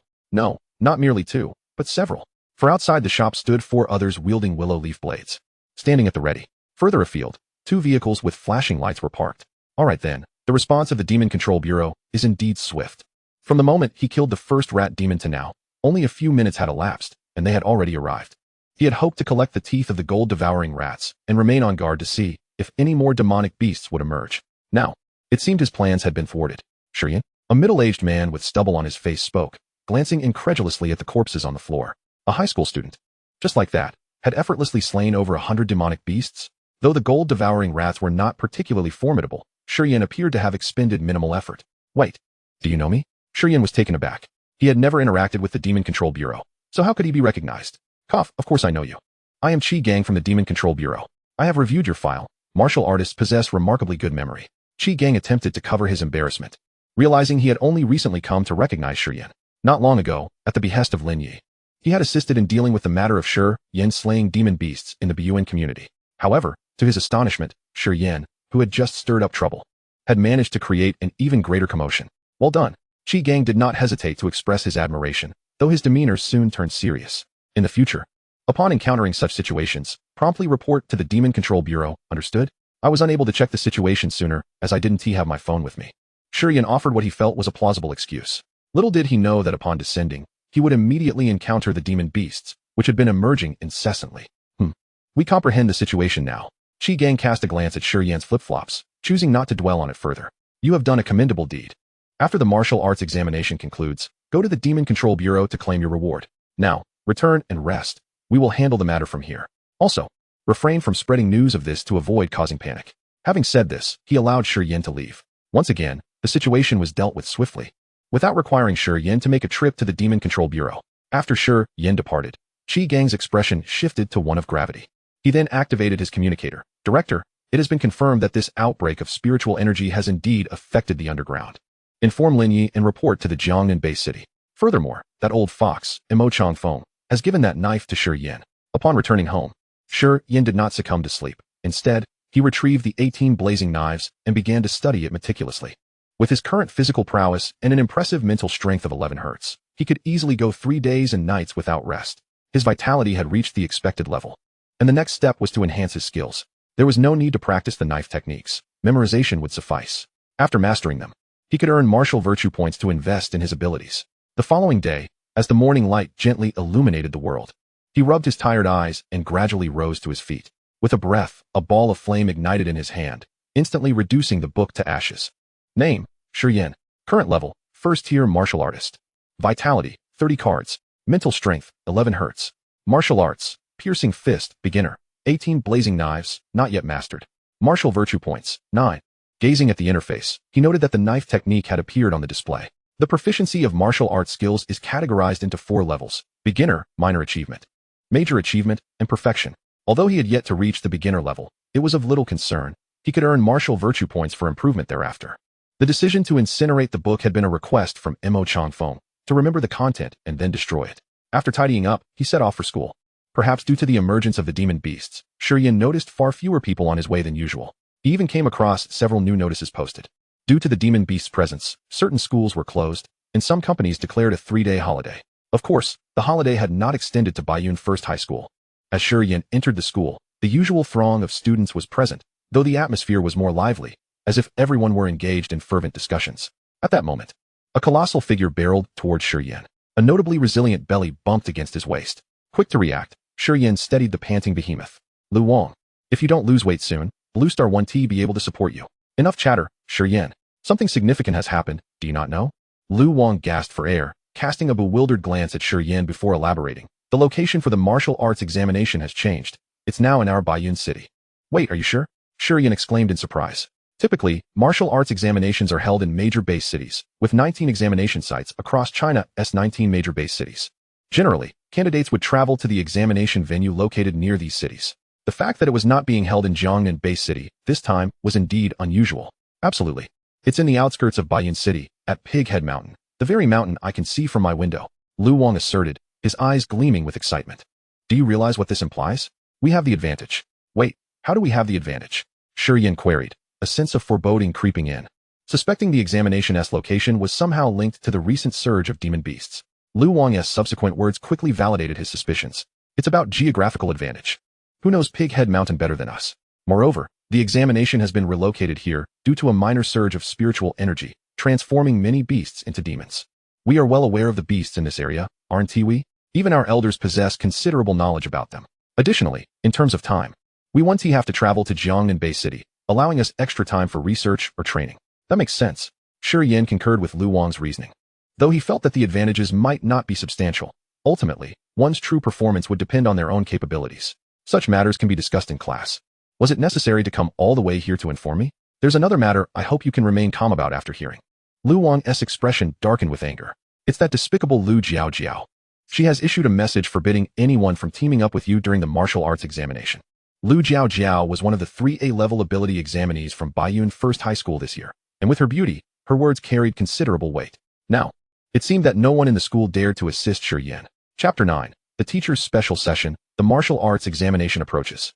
Shi Yan, tell me, did you go and bother someone again? Lu Wang scrutinized Shi Yan, his brow furrowed. He suspected that Shi Yan's tendencies to be a sycophant had resurfaced. Otherwise, how could an A-level school beauty create such a tumult to isolate Shi Yan? Shi Yan felt speechless. Am I really that kind of person? He then recounted the encounter with Lu Jiao at the Extreme Martial Arts Hall, deliberately omitting specific details about his own statistics to spare Lu Wang's feelings. No. Lu Wang had already begun to struggle with disbelief. You mean to say you are now a first-tier martial artist? Lu Wang clutched his chest, staggering backward. His face a mask of shock. He had not wanted to believe it. But seeing the knife in Shi Yan's hand left him with no choice but to accept the reality. It was utterly surreal, in just one night. The underdog with 17 cards had transformed into someone he needed to look up to. Big brother, no, Shirdati, are you perhaps the reincarnation of some powerful being? Please, take me along to the pinnacle of martial arts. Lu Wang's eyes glistened with envy and jealousy as he clung to Shi Yan's arm. Get off. Shi Yan pushed away the plump boy, his face contorted with distaste. Remarkably, Lu Wang's guess was nearly spot on. Don't lose heart, my friend. It's merely that your luck hasn't arrived yet. Shi Yan concocted a tale for his newfound strength, claiming it was due to fortunate circumstances where he inadvertently aided the Demon Control Bureau and received a substantial reward in return. Slaying demon beasts indeed counted as assisting the Bureau. There was a reward, but he simply had not found the time to claim it. After spinning this half-truth, Lu Wang was convinced. Shi Yan, doesn't this count as cheating before the exam? Lu Wang lamented, a mournful expression on his face as he bemoaned the unfairness of fate. Initially intending to comfort Shi Yan due to the school beauty's predicament, he now found himself in need of consolation. I'll help you cheat. Shi Yan contemplated and decided to give Lu Wang the junior body refining potion that would be distributed today. It was originally intended for his cousin, but the latter was undergoing intensive training at a key high school before the college entrance examination, making it impossible to give it to him. All students registered for the martial arts examination would receive a junior body refining potion today. If he consumed it himself, it would only raise his vitality by about 1 card, having minimal impact on his strength. Thus, it would be better to give it to Lu Wang. After all, increasing 1 card of vitality could approximately enhance his strength by 100 pounds, making Lu Wang significantly more capable of slaying demon beasts with that boost. Please, we are on vastly different levels. It's better if we don't team up. Lu Wang retreated a step, a wary expression on his face. During the martial examination, forming teams is not prohibited, allowing candidates to assist each other and complement their shortcomings, thereby enhancing the efficiency of slaying demonic beasts, a scenario the state is keen to witness. However, there exist exceptions concerning score boosting. Over the years, some individuals have resorted to various means, hiring formidable warriors to help them achieve inflated scores, resulting in a tragic mismatch between their actual abilities and the scores they attain, most of whom ultimately perish, not at the hands of others, but in the jaws of demonic beasts. This is because those with aberrantly high scores receive rewards post-examination, specifically tasks commensurate with their scores, and upon completion, they are promised substantial rewards. Regrettably, no one has ever succeeded in fulfilling these additional tasks, with the majority succumbing during the trials. Just imagine a person of 30 points attempting to tackle a task meant for someone with 90 points. Such folly is tantamount to courting death. Rest assured, I shall proceed solo. You head to the classroom, lest we be late. Casting a glance at the time, the two swiftly made their way to the classroom. Within 10 seconds, Qin Feng, Shi Yan, and Lu Wang entered. As anticipated, Qin Feng brought news of this year's alterations to the martial examination venue in Jiangnan. Following this, he elaborated on the advantages local candidates could leverage before distributing the primary body tempering potions. Did they truly give this to me? After Qin Feng departed, Lu Wang gazed at the small vial in his hand, his expression one of astonishment. The cheating Shi Yan had mentioned turned out to be this. Of course. Would you refuse? I've already consumed the intermediate version. This basic one holds little value for me. I shall take it. Thank you, father. Go take it in the training room at school. There will be teachers supervising. Following the potion distribution, everyone would congregate at a designated area to consume it, with teachers present to ensure no one experienced adverse reactions. However, midway through their journey, Shi Yan was summoned away by a call from Qin Feng. A few minutes later, within Qin Feng's office, just place it down. The scabbard won't damage the floor. Qin Feng gestured towards the lava-devouring blade in Shi Yan's hand, then kindly poured him a cup of hot water. As a former elite member of the Demon Suppression Bureau, he was familiar with this blade from the Extreme Martial Arts School. Thank you, teacher. Shi Yan accepted the cup, a wry smile creeping onto his face. The events of the previous night had likely reached Qin Feng's ears, as a significant portion of the current personnel in the Baiyun City Demon Suppression Bureau were once subordinates of his. It was somewhat peculiar that Qin Feng recognized a B-rank blade from the Extreme Martial Arts School. It is commendable that your strength has increased.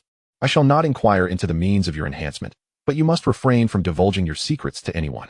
A martial artist's greatest taboo is allowing others to uncover their mysteries. After sipping his water, Qin Feng began imparting wisdom to Shi Yan. I called you here to discuss certain crucial points regarding the martial examination.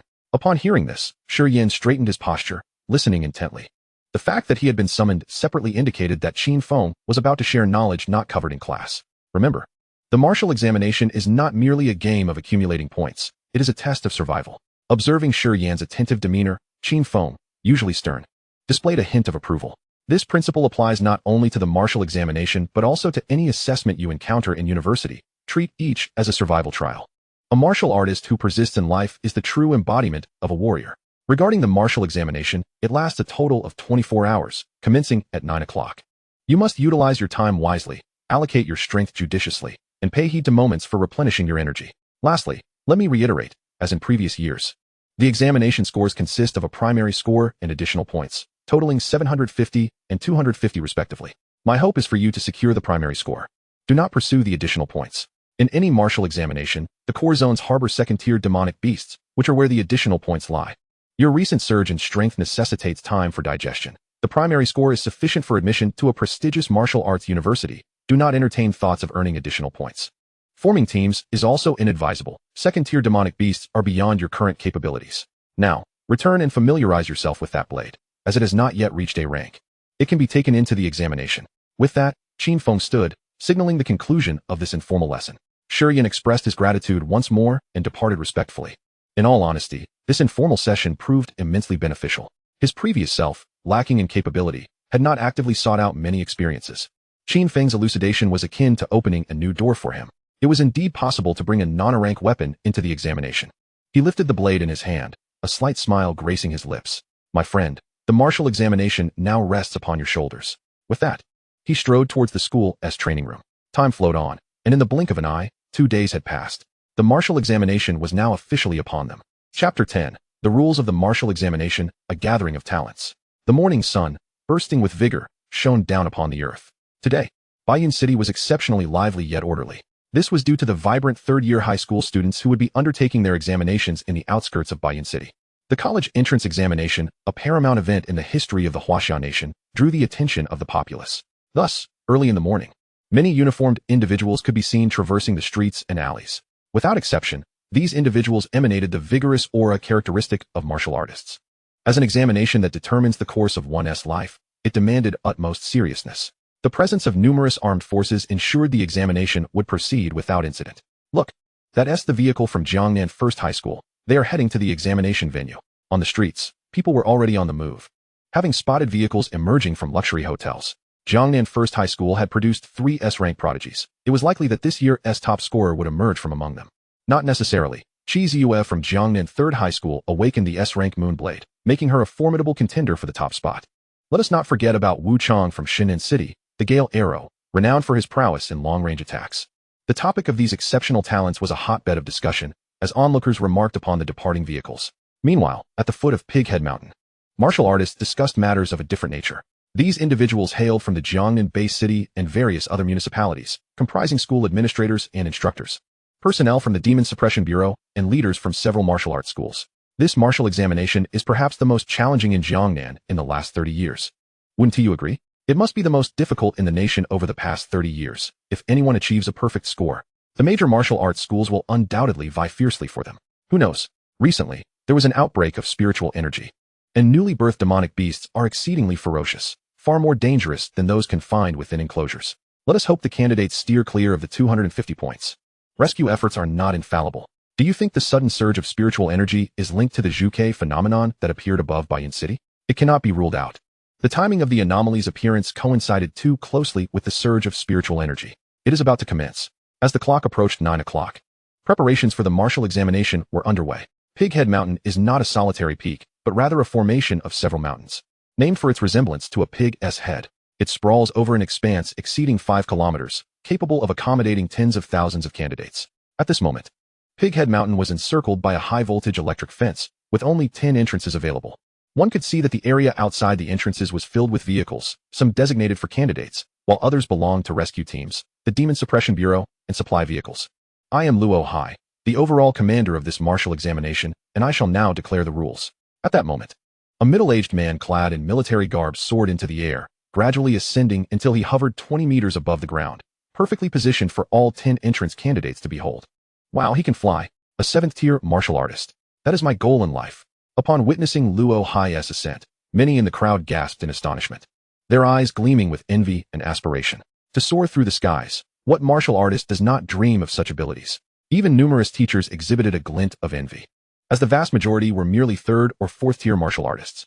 The duration of the martial examination is a total of 24 hours, commencing at 9 o'clock. With the venue designated as Pighead Mountain behind me, enclosed by the high-voltage electric fence, where candidates may earn points by slaying demonic beasts. Luo Hai's voice, though not loud, resonated clearly in the ears of every individual present. Prior to entry, each candidate received a wristwatch designed to record the data of slain beasts. This wristwatch also featured a distress signal function. Pressing a concealed button for an extended duration would summon assistance. But triggering a distress signal would signify the premature conclusion of the examination. The examination venue provided equipment for the candidates, who could either select from the offered items or bring their own, with the stipulation that the gear must not exceed B rank and the total number of items must not surpass 3. The map of the examination ground was accessible on the wristwatch, with the core zones marked by red dots. Finally, he wished all candidates a triumphant beginning, adding a pertinent remark. Only the living warriors are true warriors. With that, the examination commenced. As his words faded, Luo Hai descended, and the doors of numerous supply trucks at the 10 entrances swung open simultaneously. The candidates lined up in accordance with their registration numbers, each stepping forward to collect their provisions. When it was Shi Yan's turn, he took the obligatory wristwatch along with a dagger and a heart shield. Since he had acquired a blade, he was limited to selecting only 2 additional items. The examination did not provide sustenance. With an entire day ahead of him, he needed to replenish his energy. The lava-devouring spirit blade was ill-suited for food preparation, thus a dagger was far more practical. His instructors had emphatically insisted on selecting at least 1 piece of armor, which was undoubtedly wise. However, unlike most, he opted against the tactical helmet due to its bulk, which would hinder his field of vision. He intended to engage in a fierce battle and needed to maintain optimal visibility. Following the others, he too entered the venue. The periphery of Pighead Mountain was devoid of beasts, at least within the grassy expanse surrounding the high-voltage electric fence. Many candidates, upon entering, did not rush into the mountain but instead lingered, calling out to one another. D-rank sharpness ability, makes weapons keen, seeking a team. C-rank intestinal contraction ability. Can weaken beasts. Anyone want to team up? We need one more for a trio. The examination duration was 24 hours, and most were not in a hurry, instead seeking companionship. Some aimed to form temporary teams, while others awaited friends or classmates. Due to the arrangement by registration numbers, students from various schools and classes were now mixed together, surrounded largely by unfamiliar faces. Shi Yan glanced around, spotting only one girl from his class. However, upon noticing him, she quickly averted her gaze and turned away, hiding behind someone else, pretending not to recognize him. Well, Lu Jiao's words did carry some weight. Look, Shi Ziyue has entered. Just then, a gasp rippled through the crowd. Shi Yan turned to see a girl in a flowing gown, her figure alluring, wielding a curved blade as she ventured into the woods. Though he did not see her face directly, her profile was striking, her skin as flawless as jade, reminiscent of a goddess from the Moon Palace. It was her. As a top student from a 5-star high school, Shi Ziyue was well known, and Shi Yan was no exception. Their brilliance was undeniable. Not only did they frequently appear in short videos and online platforms, but teachers often referenced them in class. Shi Ziyue's S-rank Moonblade possessed immense lethality, and she had already established a record of real-world combat, making her notoriety inescapable. The way she carried herself in a gown with just a single blade indicated her unwavering confidence. It was rumored she had bravely entered the mountains alone to slay beasts the previous year. Truly formidable. She was the super beauty of their cohort. Should he gain her favor, he would gladly sacrifice a decade of his desk mate's life. Women merely distract me from unsheathing my blade. I believe the 3 monsters from Jiangnan No. 1 high school are the real contenders for the championship. Look, Wu Chang has also ventured into the mountains alone. Amidst the crowd's astonishment, Shi Yan spotted another 5-star high school student, a boy with a bow slung over his shoulder, entering solitary. Such was the nature of genius, disdainful of forming alliances. Not only 5-star scholars, but Shi Yan also observed many individuals entering alone, most of whom possessed abilities rated B or higher. After waiting a little longer, Lu Wang finally arrived, dragging 2 swimming rings behind him. The 2 were not forming a team. Rather, Shi Yan intended to assist Lu Wang in procuring food once they entered the mountains, as Lu Wang's appetite was rather prodigious. Hey, aren't you supposed to be queuing at entrance number 3? What took you so long? Damn it, Shi Yan, you really put that schoolflower heartthrob in his place. Lu Wang's face was a mask of anger, clearly incensed. Every few steps someone warned me not to team up with you. I can't swallow this insult. Is that so? Chapter 11. A glimpse of prominence. With the resurgence of spiritual energy, not only did beasts and humans undergo transformation, but plants experienced similar changes. The flora surrounding Pighead Mountain was no exception, flourishing exceptionally, akin to an ancient forest. The wild grass towered over an individual, and any tree was at least as wide as two people could embrace. Beasts concealed themselves within the vegetation or among the branches, making them difficult to detect at first glance. Nevertheless, the situation within the examination ground was vividly displayed on the large screen at the entrance. Nearly 200 years had elapsed since the awakening of spiritual energy, and the integration of abilities with technology had reached a highly advanced stage. The screen, measuring 200 meters in both width and length, was divided into numerous varying-sized panels, continuously broadcasting the candidate's progress in real time. On the right side of the screen, the candidate scores were ranked, totaling 500 participants. The higher the rank, the larger the candidate's displayed image. This real-time broadcast was a long-standing tradition of the martial arts examination in Huaxia, not only outside the examination ground, but also throughout Jiangnan's various base cities. The footage was simultaneously transmitted. Of course, access was limited to the Bureau of Beast Control, and those entering required stringent identity verification. After all, these candidates were the nation's future pillars, and fundamental confidentiality measures were imperative. Additionally, the vicinity surrounding the large screen was secured against casual onlookers. I knew Ziyue would not disappoint us. Not far from the massive screen, an elderly man, stroking his long beard, could not conceal his pride. For the top spot was none other than Shi Ziyue from Jiangnan No. 3 High School. Many present turned their gaze toward the leaderboard. First place, Shi Ziyue, Jiangnan No. 3 High School, 11 points. Second place, Gu Hao, Jiangnan No. 1 High School, 9 points. Third place, Zhai Bingda, Jiangnan No. 1 High School, 9 points. Fourth place, Wu Chang, Shinan No. 1 High School, 9 points. Fifth place, Rin Jie, Jiangnan No. 1 High School, 8 points. 500th place, Lu Jiao, Baiyun No. 1 High School, 1 point. Haha, congratulations Principal Li. After 20 years, your No. 3 High School finally has a promising candidate. At that moment, beside the long-bearded elder, a somewhat stooped old woman spoke with a tone that was neither warm nor cold. Though it appeared as a congratulation, the underlying tension was palpable. This woman was the principal of Jiangnan No. 1 High School. For the past 2 decades, their institution had dominated the top 5 rankings, and now, not only had they lost 2 positions, but the top spot was also claimed by another. This would surely gnaw at her pride, particularly since this was her final year as principal. Not quite as impressive as Principal Gong. Your school still has 3 in the top 5. Principal Li replied with a smile that belied the tension, subtly undermining his rival. As these words settled, the surrounding atmosphere grew considerably quieter. For both individuals held a significant standing, and many present were their former students. Both of you teachers are truly humble. Look at Baiyun No. 1 High School. We have only one person on the list, and it's at the bottom. At that moment, Principal Li Shuajin of Baiyun No. 1 High School squeezed between the two to break the tension. Indeed, he was a former student of both, and with the examination taking place in Baiyun City, he felt compelled to extend some courtesy. However, as Li Shuajin raised his gaze toward the two, he noticed their expressions had turned a shade colder. What's wrong? Little Li? Aren't you only 50? Why do your eyes seem to be failing you? Gong Yanhua slightly straightened her stooped body and pointed toward the large screen. Li Shuajin involuntarily looked up, and the next moment, he understood the situation. On the leaderboard, Baiyun No. 1 High School was not represented by just one individual but 2, and they were not at the bottom.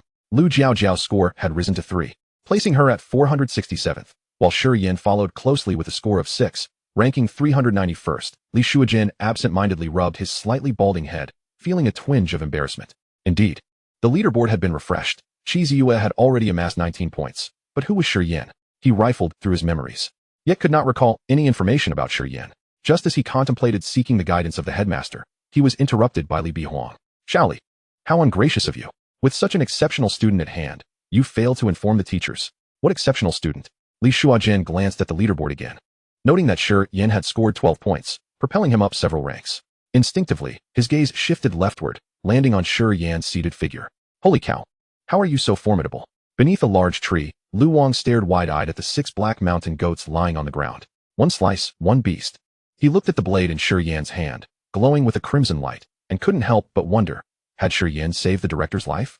They are truly remarkable, Shi Yan remarked, pointing to the luminous display rising from his wrist.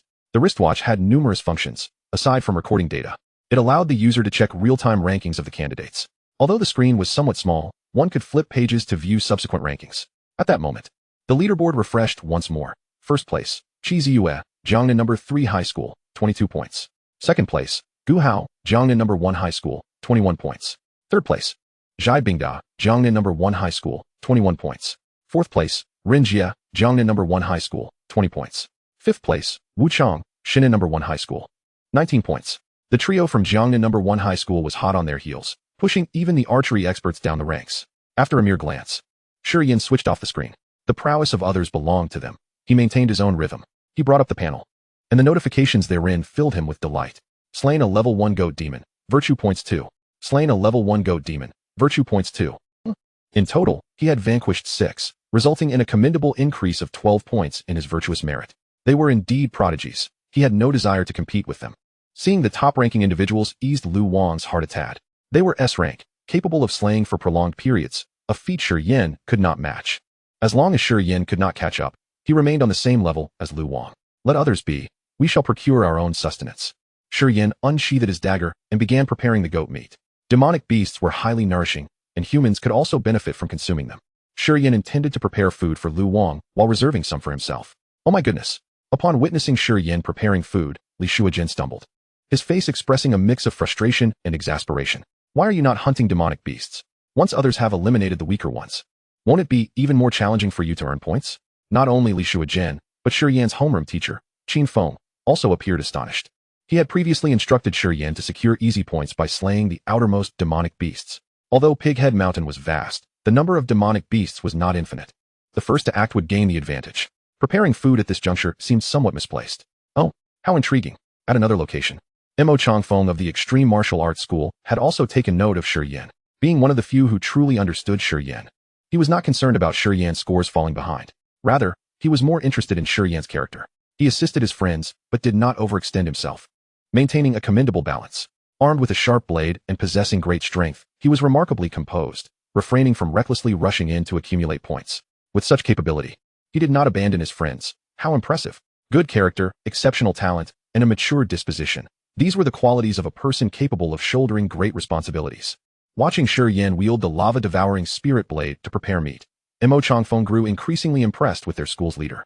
Truly remarkable. Your judgment of character is impeccable. Chapter 12, A Slaughterous Rampage. Phew, finally out of the top 500. Upon seeing Shi Yan's name vanish from the rankings, Lu Jiaojiao couldn't help but breathe a sigh of relief. She had anticipated more formidable prowess. After dispatching a few, he seemed unable to continue. Truly, he was a mere D-rank. Rest assured, Jiaojiao, Shi Yan will undoubtedly score very few points. We have executed your orders. A tall, muscular boy beside Lu Jiaojiao spoke. His gaze towards her filled with infatuation. Not just him, but two other boys present also wore expressions of subservience and satisfaction.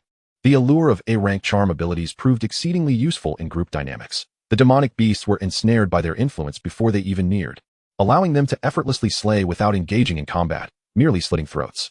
In the context of the examination, Lu Jiaojiao's role was akin to that of a genius with S-rank abilities. Moreover, with Lu Jiaojiao's striking beauty, they willingly submitted to her whims, hoping to earn her affection in return. Well done. Lu Jiaojiao cast a glance at the three who fawned over her like obedient dogs. Feeling a wave of revulsion wash over her, her affections would never lie with them, but rather with the super genius capable of triggering extraordinary phenomena just days prior. The people around her were merely temporary tools. As she thought of those tools, Shi Yan's handsome visage flashed through her mind, causing her expression to chill. He had originally been a pawn under her control, but now he had slipped from her grasp. To make matters worse, when she wished to extend an opportunity to him, she discovered he had blocked her on all communication platforms. When had she ever endured such humiliation? Therefore, Shi Yan must pay the price. Isolating Shi Yan was the first step, followed by sowing discord. Shi Yan had utilized coercion, deception, and threats to extract the registration fee for the martial examination from the Gu Guoping couple. This news had already reached Shi Yan's cousin, Gu Feng. Gu Feng was also a candidate for the martial examination, possessing fierce prowess, and had likely begun searching for Shi Yan throughout the examination grounds. Who could bear to see their family mistreated while they were away at school? Certainly not his cousin. Speed up, delve deeper. Lu Jiaojiao beckoned. Moving closer to the core area, that was where she belonged, for it was where the S-rank geniuses were gathered. My father, you must become the top scholar of Baiyun No. 1 High School and vindicate me. Beneath the tree, Lu Wang bid farewell to Shi Yan, carrying the roasted meat on his back. With that, he turned and departed, without a trace of hesitation. Recognizing himself as a burden, he understood that stepping back was the best way to assist his brother. As for the roasted meat, it served as a farewell meal, perhaps the last they would share in this lifetime. From the moment he had attempted to wield Shi Yan's knife, but found it too heavy, Lu Wang had realized that Shi Yan was no common individual. A blade weighing several hundred pounds was no ordinary weapon. Casually wielding such a weight indicated that Shi Yan was far from ordinary. Good luck, top scholar. Watching Lu Wang's somewhat despondent figure, Shi Yan raised his hand, wanting to say something but faltering. Lu Wang's earlier advice, combined with his current demeanor, made him seem less like a son and more like a father. With the knife sheathed, Shi Yan turned and ventured deeper into the forest.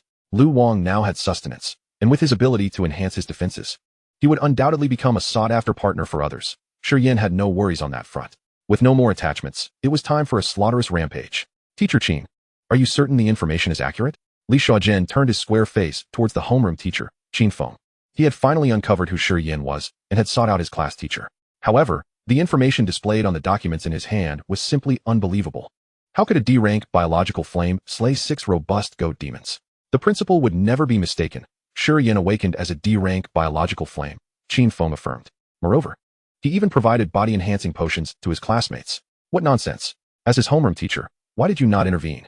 Li Xiaojun's eyes widened in anger. How can I commend you? After finally finding a promising talent, every bit of strength could translate into additional points. And look at how Shi Yan has been pushed out of the rankings. Before he could finish his sentence, Li Xiaojun was abruptly pulled back. The force nearly dislocated his hand. Yet, he bore no anger. The fleeting surge of frustration dissipated in an instant. The technique of tugging was all too familiar to him. It was his teacher, Li Bihuang. Ah, Shaoli. Do enlighten us on how you nurtured this student, Li Bihuang remarked, his gaze fixated on the large screen, his beard almost smoking from the intensity of his scrutiny. The name of Shi Yan reappeared, ascending steadily from the very bottom of the rankings, showing no signs of halting.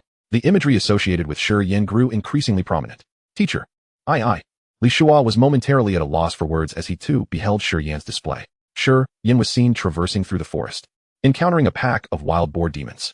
Rather than retreating, he seemed exhilarated, charging forth with his knife. It was a one-sided massacre. Despite the wild boar demons being nearly as tall as Shi Yan, not a single one could withstand even a single strike. The blade, akin to one drawn from molten lava, appeared extraordinarily sharp, rendering the robust flesh and thick hides of the boar demons as fragile as tofu. However, this was not the reason for Li Bihuang's tugging of Li Shua's arm. It was the scene of Shi Yan's relentless rise in the rankings that captured attention. While most candidates would quickly relocate after slaying a few demons to avoid attracting more with the scent of blood, Shi Yan opted for the opposite approach. He drew the demons in. The crimson blade, searing hot, cauterized the wounds of the fallen demons, while he plunged a dagger into their major arteries. Thus, an event that would send shivers down the spines of ordinary candidates transpired. One after another, the demons, lured by the scent of blood, converged upon him, only to meet their demise at the edge of Shi Yan's blade. Teacher Qin, do come and elucidate this. Li Shua beckoned Qin Feng over after a long pause, watching as Shi Yan claimed the 99th position. Qin Feng's brow furrowed as he too focused on the scene. Before finally voicing, Principal, I am equally unnerved. It is alarming how audacious Shi Yan is to choose such a perilous method, and astonishing that he possesses the strength to dismantle the demons with such efficiency. Thankfully, the initial trepidation soon subsided. Within the imagery, after dispatching several snake demons and continuing to draw blood, Shi Yan waited in vain for more demons to appear. Ultimately, he was compelled to depart, leaving a field strewn with corpses. This area remained peripheral, and the number of demons could not be infinite. Captain, the scent of blood is overwhelming. A small 4-member team, parting the underbrush, navigated through the forest. Suddenly, one of the boys with a hawk-like nose wrinkled his nostrils in shock, exclaiming, "Such a pungent odor of blood. Could it be that a large team has encountered a horde of demons?" When teams formed, they often banded together. Although this would significantly dilute the points earned, it was a safer approach, allowing them to manage any demon encounters. Let us investigate. The captain, a strikingly handsome young man with sharp brows and bright eyes, bore a resemblance to Shi Yan. He was, in fact, Shi Yan's cousin, Gu Feng. Soon, the sight of numerous demon corpses lay before them, rendering the group speechless. Captain, these creatures perished by fire-wielding blades and were bled dry. Could it be that Ren Jia emerged from here? The hawk-nosed boy assessed the scene, noting the unmistakable presence of only one set of footprints. Clearly, a lone individual had slain such numerous demons, and the only one among them with fire abilities was Ren Jia from their school. Turning back ISNT Ren Jia's style, Gu Feng shook his head, pondering who it could be. We'll find out by checking the rankings. Whoever's score has surged dramatically must be the one. Quickly, the hawk-nosed boy activated his wristwatch, revealing the leaderboard. 1. Qi Ziyue, Jiangnan number 3 High School, 588 points. 2. Gu Hao, Jiangnan number 1 High School, 583 points. 5. Ren Jia, Jiangnan No. 1 High School, 569 points. 46. Shi Yan, Baiyun number 1 High School, 501 points. Captain, it's this Shi Yan. Yet, this name sounds just like your cousin's. He noted, "Let us go find my cousin." Chapter 13. Astounding feats. With a swift motion, Shi Yan plunged his blade through the descending black hawk. Followed by a deft sidestep, the creature crashed to the ground, uprooting the underbrush. You have slain a level 1 black feather hawk, earning 5 martial virtue points. Oh, am I nearing the core area? This was Shi Yan's first encounter with a beast that yielded 5 martial virtue points. Most others had offered only 2 or 3. Martial virtue points varied according to the threat level of the demon slain. 5 points indicated considerable danger. Opening the map on his wristwatch, he confirmed he was indeed approaching the vicinity of the red markers. Perhaps it is time to enhance my abilities. He accessed his data panel. Name, Shi Yan. Realm, level 1 warrior. Ability, South Mingli Fire, SSS level. Vitality, 30 cards. Mentality, 11 hertz. Martial arts, Thrusting Fist, beginner. Explosive Flame, 18 blades, novice. Martial virtue points, 1086. All attributes were available for enhancement, yet he could only select one. He recognized that 1,000 martial virtue points would not suffice. Thus, he ruled out options that would not significantly enhance his power at present, such as mentality and thrusting fist. As for vitality, with the lava-devouring spirit knife in hand, his offensive capability was ample. Therefore, enhancing his swordsmanship was the logical choice. Should his attack power prove insufficient later on, he could still augment his vitality. After all, only half a day had passed, and the examination duration was extensive. He would have ample opportunity to accumulate more martial virtue points. With a mere thought, all prompts related to enhancements vanished from the panel. The explosive flame 18 blades advanced to the beginner level. Meanwhile, his martial virtue points decreased by 1,000. What a hefty deduction, Shi Yan lamented, feeling a pang as the fruits of his hard-won battles evaporated. Fortunately, the gains were substantial. A peculiar sensation erupted from within his core, reminiscent of the countless scenes of his diligent practice with the blade. Ultimately, these images coalesced into the mastery of the knife, now firmly in his grip. If he had previously been a mere brute, swinging his blade, he was now a skilled swordsman well-versed in various techniques. This feeling was delightful. Reflecting on the moments of slaying demons, he believed that, in facing them again, he would conserve more energy and remain composed. Just as he relished this moment, an abrupt gale surged towards him, nearly toppling him. It was crucial to remember that the knife he wielded weighed a staggering 480 pounds. Looking up, he beheld a colossal eagle, its wingspan an astounding 10 meters. Goodness! A level 2 creature. Shi Yan never anticipated encountering a level 2 demon so swiftly. However, a glance at the nearby Black Hawk's corpse provided clarity. Having dispatched the weaker, the stronger had now arrived. Without further contemplation, the massive black eagle abruptly flapped its wings, releasing a barrage of dense, hardened feathers that hurtled towards him. Shi Yan's expression shifted. Indeed, this was a level 2 demon, employing aerial superiority rather than the mindless charges of its level 1 counterparts. Thankfully, he had just enhanced his swordsmanship. With a swift motion, flames erupted from his blade, which he then swung overhead, conjuring a wave of fire. The black feathers, upon contacting the fiery surge, transformed into blazing projectiles, leaving no trace behind. Seeing that its attack had failed, the giant eagle let out a piercing cry and began to flap its wings furiously. Instantly, a tempest ensued, snapping trees and sending debris flying. Luckily, Shi Yan had prepared. He steadied his stance and raised his blade in defiance, while simultaneously activating his ability. The terrifying force of South Mingli Fire manifested, incinerating all nearby vegetation and earth. Witnessing this, Shi Yan felt a surge of inspiration. In the next moment, he feigned exhaustion, releasing his grip on the blade, allowing the wind to whisk it away. Until he collided with the severed root of a tree blown down by the wind, he gripped the protruding brake with all his might. Subsequently, his gaze dulled, and he coughed up a mouthful of blood. As anticipated, the howling gale ceased after 2 seconds, followed by the colossal eagle diving downwards.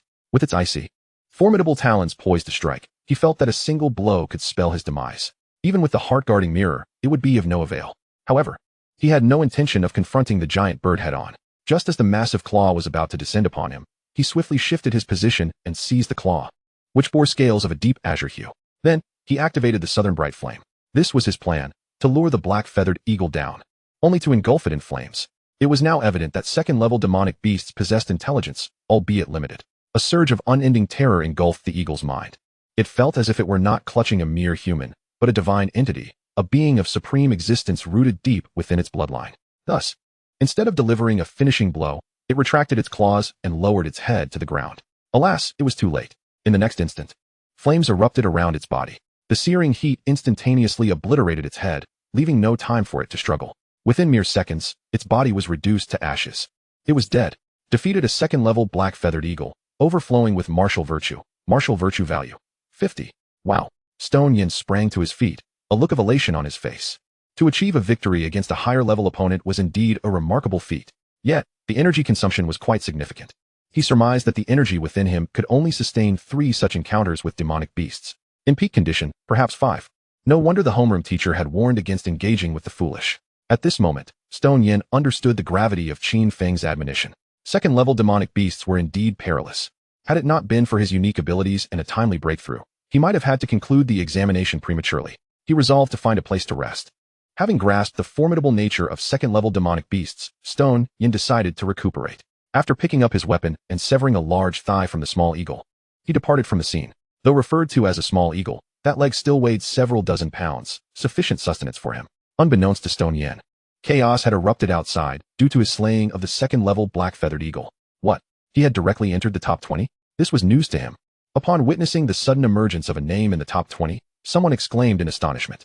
Bayou No. 1 Middle School local. Goodness, when did such a genius arise? A second-level demonic beast, indeed. That flame was undoubtedly of S rank. In just half a day's time, he had secured additional points, overwhelming several key high schools in Jiangnan. Sir, please, my arm feels like it's about to break. I don't understand Stone Yin's situation either. Lin Yi spoke up in 3 minutes. I want all the information on this Stone Yin. Commander Luo Hai had, unbeknownst to them, already risen from the front of the large screen viewing platform. In every college entrance examination, additional points were the most closely monitored and coveted aspect. Earning additional points signified a victory over a higher-level beast. And those capable of such feats were, more often than not, the cream of the crop. Stone Yin was the first candidate in this martial arts examination to achieve additional points. It's worth noting that when this location was designated as an examination venue, the higher-ups of Jiangnan had already prepared for a scenario where no candidates would earn additional points. After all, newly emerged demonic beasts were purely wild, untouched by human influence. They were far more dangerous than the beasts previously released in examinations, which had shown signs of fear. Observing the various school principals who had gathered here, one could discern that their presence was not merely for observation. They were also part of the rescue efforts. Luo Bureau, it's been sent to you. Lin Yi stepped forward, dressed in black, with a wry smile. I blame myself for not taking it seriously enough. In the BUA community, he had only assisted Stone Yin slightly. Meanwhile, the Extreme Martial Arts School had directly gifted that blade to Stone Yin. It's not your fault. The initial D-rank ability is too deceiving, Luo Hai remarked, glancing at the illuminated content on his watch, suddenly understanding the situation. However, it was of little consequence. There were still 4 years of martial arts university life ahead, and opportunities would arise again. To prevent the disordered expansion of martial artists organizations, the Huaxia Nation had long established regulations prohibiting students from joining any martial arts organization before completing their studies, including official ones. Chapter 14. Cousin, the Pursuit of Slaughter. Stone Yin was unaware of the uproar outside, and, having just satiated his hunger, was greeted by uninvited guests. 4 individuals stood before him, each having attained the first-tier martial artist level. Cousin, long time no see. Among them was Gu Feng. Though they were cousins, their bond was not particularly close. Gu Feng had always been regarded as the good child by others, while Stone Yin had been exceedingly mediocre. After the loss of his parents, he had grown increasingly self-conscious, becoming reluctant to engage with high-achieving peers like Gu Feng. Since enrolling in Jiangnan No. 1 Middle School, Gu Feng had returned home only once a year. Thus they had only seen each other once in 3 years. This encounter felt oddly unfamiliar. Cousin, just to confirm, you are the only one named Stone Yin at Bayou No. 1 Middle School? Gu Feng approached quickly, scrutinizing Stone Yin. He was covered in blood. Could it be that he maintained a calm and confident demeanor? His premonition grew stronger until Stone Yin confirmed, as far as I know. I believe I am the only one with that name. Ah. Gu Feng plopped down onto the ground, his expression a mixture of complexity. Cousin, it seems I was being overly sentimental. Overly sentimental? What do you mean? Stone Yin furrowed his brow, taken aback by Gu Feng's uncharacteristic display. Originally, I intended to find you and caution you about that Lu Jiao Jiao. Now it seems my concerns were unwarranted.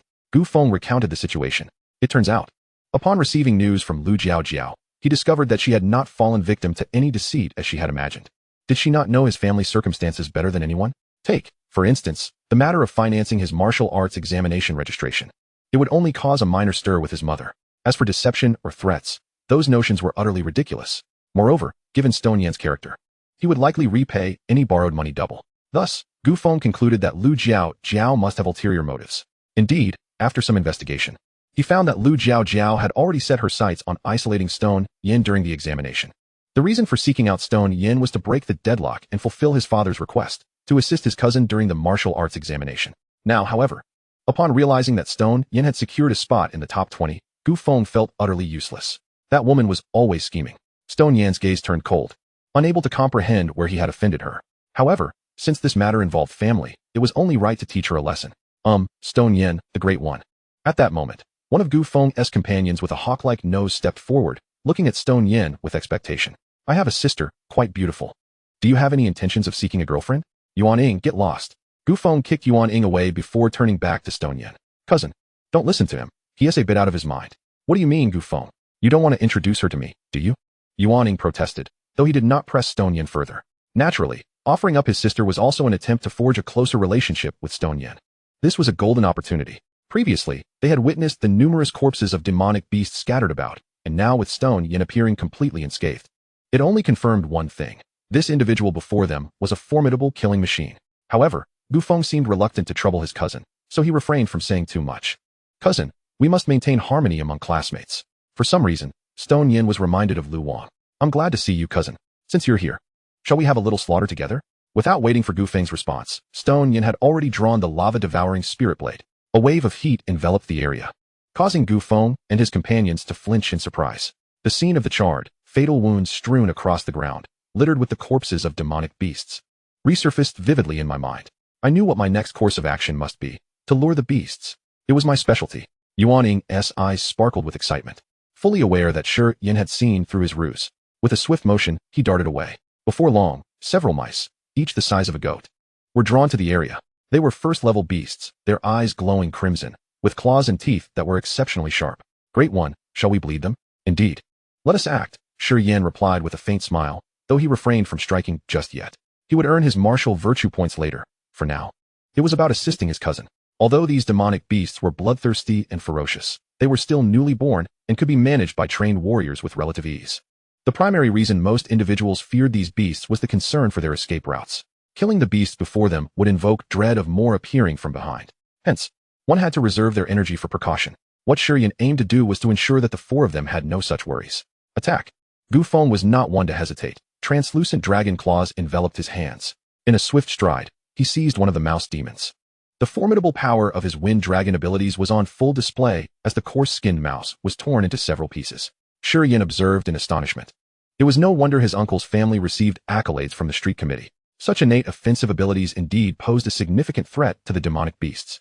In short order, under Gu Feng's leadership, 5 mouse demons met their demise, their major arteries severed. Go ahead and unleash your strikes. I will cover your flanks, Shi Yan urged, tightening his grip on the Tang Hung knife, his voice steady yet filled with conviction.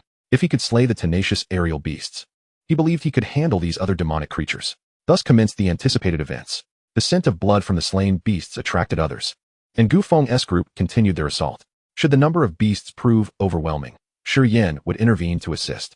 For 2 continuous hours, demonic beasts entered this hellish arena one after another, only to be slaughtered, leaving Gu Feng and his companions exhausted and nursing minor wounds. Great One, the demonic beasts are growing stronger, Yuan Ying panted, the 4 of them sitting back-to-back beneath a large tree. Shi Yan nodded slightly, awaiting his moment. He had chosen a resting spot not on the periphery, but closer to the core area, where the beasts would naturally be more formidable. After such a prolonged period, many beasts had consumed the corpses of those slain by the candidates, resulting in several evolving. However, Shi Yan welcomed the notion of stronger beasts, as it would yield greater martial virtue points. Yet, after waiting for an extended duration, no new beasts appeared. Cousin, Qi Yue has achieved a perfect score, Gu Feng remarked. Having regained some energy, he tapped on the holographic display of his wristwatch, which displayed the leaderboard. Qi Yue remained in first place, her score reaching an impressive 750 points. A perfect score typically referred to positive points. The subsequent few S-rank geniuses trailed her by only a few points, all within reach of perfection. Shi Yan glanced at his own ranking. It had slipped back to the 30th position. This was due to 2 reasons. First, he had not slain many beasts during the last 2 hours. Second, the other candidates had begun to exert themselves in their hunt. The prolonged absence of beasts suggested they had been claimed by others. He understood that as afternoon gave way to evening, opportunities to slay beasts would diminish. Once night fell, it would be a time of rampant demonic activity. Failing to eliminate enough during the day would significantly increase the danger of nighttime encounters. Most candidates were neither seasoned warriors nor adept at fighting in the dark, and even those who were would struggle, given their novice level. The beasts, however, were unaffected by the darkness, with some even more perceptive at night. In such circumstances, candidates would find themselves at a disadvantage. Shi Yan also felt that he would be vulnerable at night, given that Pighead Mountain was a stronghold for the beasts. Thus, he needed to enhance his strength. Gu Feng and his companions understood the situation well and stood up. Cousin, we are heading to the periphery to seek out allies. Shi Yan alone would be the strongest version of himself. The four would only serve as a burden. Without waiting for Shi Yan to protest, they supported one another and disappeared into the towering weeds. Cousin, let's have a meal at home after the exam. A distant voice called, and soon, the four were silent. Shi Yan smiled faintly, thinking, this lad has grown. He then turned, his smile fading. After watching for so long, it was time for action. Chapter 15, Rejecting the Beauty. Ascending to the summit. Everyone overlooked you. Shi Yan emerged slowly, her lavender gown pristine and unblemished, her skin as flawless as when she first entered the examination hall. Her beautiful eyes were fixed upon Shi Yan, as if attempting to peer into his very soul. She had an inkling that the one who would ultimately contend for first place against her was not one of the other S-rank candidates, but this somewhat handsome young man before her. I inquired who had interfered with my hunt for beasts, and it turns out to be you. Shi Yan maintained a calm demeanor, equally assessing the breathtaking girl before him. In contrast to her, Lu Jiaojiao seemed vastly inferior. Lu Jiaojiao was merely a superficial ornament, while Shi Yan embodied a graceful goddess, radiating beauty in both form and spirit. Yet, there was an air of aloofness about her, suggesting she was not one to engage in idle chatter. Shi Yan, would you care to accompany me into the core area tonight? Clearly unaccustomed to casual conversation, Shi Yan got straight to the point. She was not entirely confident in her ability to handle second-level beasts. Moreover, the trio from Jiangnan No. 1 would undoubtedly collaborate, making it difficult for her to compete for the second-level beasts. Initially, she had considered teaming up with Wu Chong from Shunnan No. 1, but he had already become entangled with a girl possessing enchanting abilities. Among the candidates listed on the leaderboard, Shi Yan appeared to be the most suitable partner for her collaboration. However, his response took her by surprise. I am unwilling.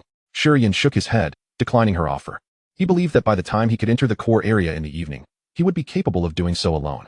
Second-level beasts could yield 50 martial virtue points, and he had no desire to share that bounty with anyone else. Very well, I apologize for the interruption. Shi Yan was momentarily taken aback, her fair face flushing as she hurriedly stepped away, her demeanor shifting from that of a cool goddess to that of a girl who felt she had erred. This contrast left Shi Yan somewhat astonished. Was this girl not aloof, but rather socially anxious? Continuing his hunt for demonic beasts, Shi Yan ignored her and proceeded towards the vicinity of the core area. Shortly thereafter, he paused in a relatively dark corner, a place seldom frequented by other candidates. After toppling a few trees, the demonic beasts were drawn in by the scent. Truly, this was Pighead Mountain. Observing the nearby wild boar demons, Shi Yan snorted. Half a minute later, killed a first-level wild boar demon, martial virtue points 3. Killed a first-level wild boar demon, martial virtue points 4. Next, Shi Yan skillfully proceeded to bleed the wild boar demons. This time, no one interrupted him. Other demonic beasts were lured in by the scent of blood. While their numbers were not as great as before, their quality was superior. Thus, a bloody feast commenced. This is a grave error. Outside the examination grounds, the usually stern Qin Feng could not help but voice his concerns. Demonic beasts were inherently bloodthirsty, and Shi Yan was engaging in bleeding. This was a significant taboo for warriors. The first time, he hesitated to intervene due to the beasts being less threatening on the periphery. The second time, he remained silent as he had the support of 4 warriors. Now, as Shi Yan approached the core area and dared to act so recklessly, it was tantamount to playing with his own life. Not only Qin Feng, but also Principal Li Shua and Mo Changfeng from the Extreme Martial Arts Academy wore furrowed brows at this moment. Shi Yan, is he resorting to unscrupulous means for the sake of points? Throughout the history of martial examinations, numerous candidates have exploited loopholes in the examination rules. One such tactic involves frantically slaying monstrous beasts at a given moment to amass a considerable score before activating a rescue command. At this rate, Shi Yan could undoubtedly achieve a perfect score. With 750 points plus the additional 50 he had previously acquired, that totals 800, surpassing the vast majority of candidates. Given the difficulty of this examination in Jiangnan, entry into any of the 4 prestigious institutions would be a mere formality. However, many do not wish to witness such a version of Shi Yan. Those who take shortcuts in martial arts seldom go far. Not to mention the exploitative nature of Shi Yan's bloodletting to lure beasts. Should this become a habit, it could very well lead him to an irretrievable abyss in the future. Inside the examination hall, there are rescue forces on standby. Outside, such privileges will no longer exist. Should I inform the hallmaster? Mo Changfeng scrutinized the screen displaying Shi Yan's progress, his fingers drumming incessantly against his arms. Ultimately, he decided to wait until the martial examination concluded before taking action. The chief commander, Luo Hai, furrowed his brow, not due to Shi Yan's trickery, but rather because Shi Yan had rejected Shi Yan. Teamwork is an essential lesson for entering the Bureau of Forbidden Beasts, and it seems Shi Yan has not grasped this fundamental aspect. Humph, Principal Gong. Congratulations in advance for having a top performer. Li Bihuang from Jiangnan Third High School expressed his dissatisfaction. When Shi Yan rejected Shi Ziyue, he understood that the tide had turned. While Shi Ziyue undoubtedly surpassed the three from Jiangnan First High in terms of individual capability, Jiangnan Third High had only her, making it difficult to gain an advantage in additional points. Slaying beasts beyond one's rank is no child's play. Shi Ziyue might manage to kill one or two. But what of the others? The additional points require a total of 5 beasts to be slain. No one can achieve this alone. Observing Shi Yan as the first to slay a second-tier beast, it was clear that he would need to rest for a significant duration after his efforts. The time for the martial examination is limited. Shi Ziyue cannot afford to wait for the 5th beast to be slain. Shi Yan faces the same predicament. Principal Li, you have taught that girl many skills for slaying beasts, yet you have neglected to impart the skill of social interaction. Gong Yanhua this time refrained from jabbing at Li Bihuang, instead smiling as she gazed at Shi Ziyue's image. Had it been her younger self, she would have had at least 10 methods to facilitate Shi Yan's team formation. Li Bihuang could only smile wryly, shaking his head in resignation. You know the Qi family. How could I teach her? Amidst the discussions, Shi Yan's ranking on the screen continued to ascend. The heartbeats of many quickened in tandem with his rising score. 18th, 15th, 10th. Until the score reached 751, Shi Yan catapulted to first place. Shi Yan is in first place. Someone exclaimed in astonishment. Qin Feng and Li Shuo displayed smiles as well. Although they felt Shi Yan's methods were not particularly commendable, this marked Baiyun First High's first achievement of such caliber. After the initial gasp, everyone turned to the leaderboard in unison. First place, Shi Yan, Baiyun First High, 751 points. Second place, Shi Ziyue, Jiangnan Third High, 750 points. Sixth place, Wu Chang, Shinan First High, 750 points. Seventh place, Zhang Tianji, Jiangnan First High, 688 points. The second to sixth places all had 750 points. As they had already reached the maximum score, any further kills would yield no additional points unless they felled second-tier beasts in the core area. Moreover, the top 6 maintained a significant lead over those following. However, observers noticed that Shi Yan's score continued to rise. 759, 766, 788, until it finally halted at 800. This indicated he had obtained all possible points. Those who had previously speculated were momentarily taken aback. 800 points. Surely Shi Yan should have called for rescue by now. Yet, the footage revealed no hint of a distress signal from him. Although his breathing was labored, he continued to await the arrival of the next wave of beasts after dispatching another batch. In fact, during his respite, he even sliced a few pieces of beast meat to roast and consume. This must be fatigue. Perhaps he intends to eat before continuing? Then, let us wait. However, this wait was slightly prolonged. Until the sun emitted its final rays, retreating behind distant mountains, Shi Yan finally made a move. He did not issue a rescue signal, but instead advanced toward the core area. What? Chapter 16. Utilizing the system, My Blade. Unaware of the astonishment of those outside, Shi Yan proceeded toward the core area with a buoyant spirit. He had discovered a new method to leverage the system. Earlier, he had utilized 100 points of martial virtue to replenish a measure of vitality, astonishingly restoring all previously expended vitality. This meant that as long as he possessed sufficient martial virtue, his vitality could be sustained indefinitely. Thus, during combat, he merely needed to consider whether his body and mind could endure. Setting aside the distant future for the current examination, his body and spirit were entirely capable of lasting until the examination's conclusion. With this in mind, name, Shi Yan. Realm, First Stage Warrior. Ability, South Ming Fire, SSS rank. Vitality, 31 card. Spirit, 11 He.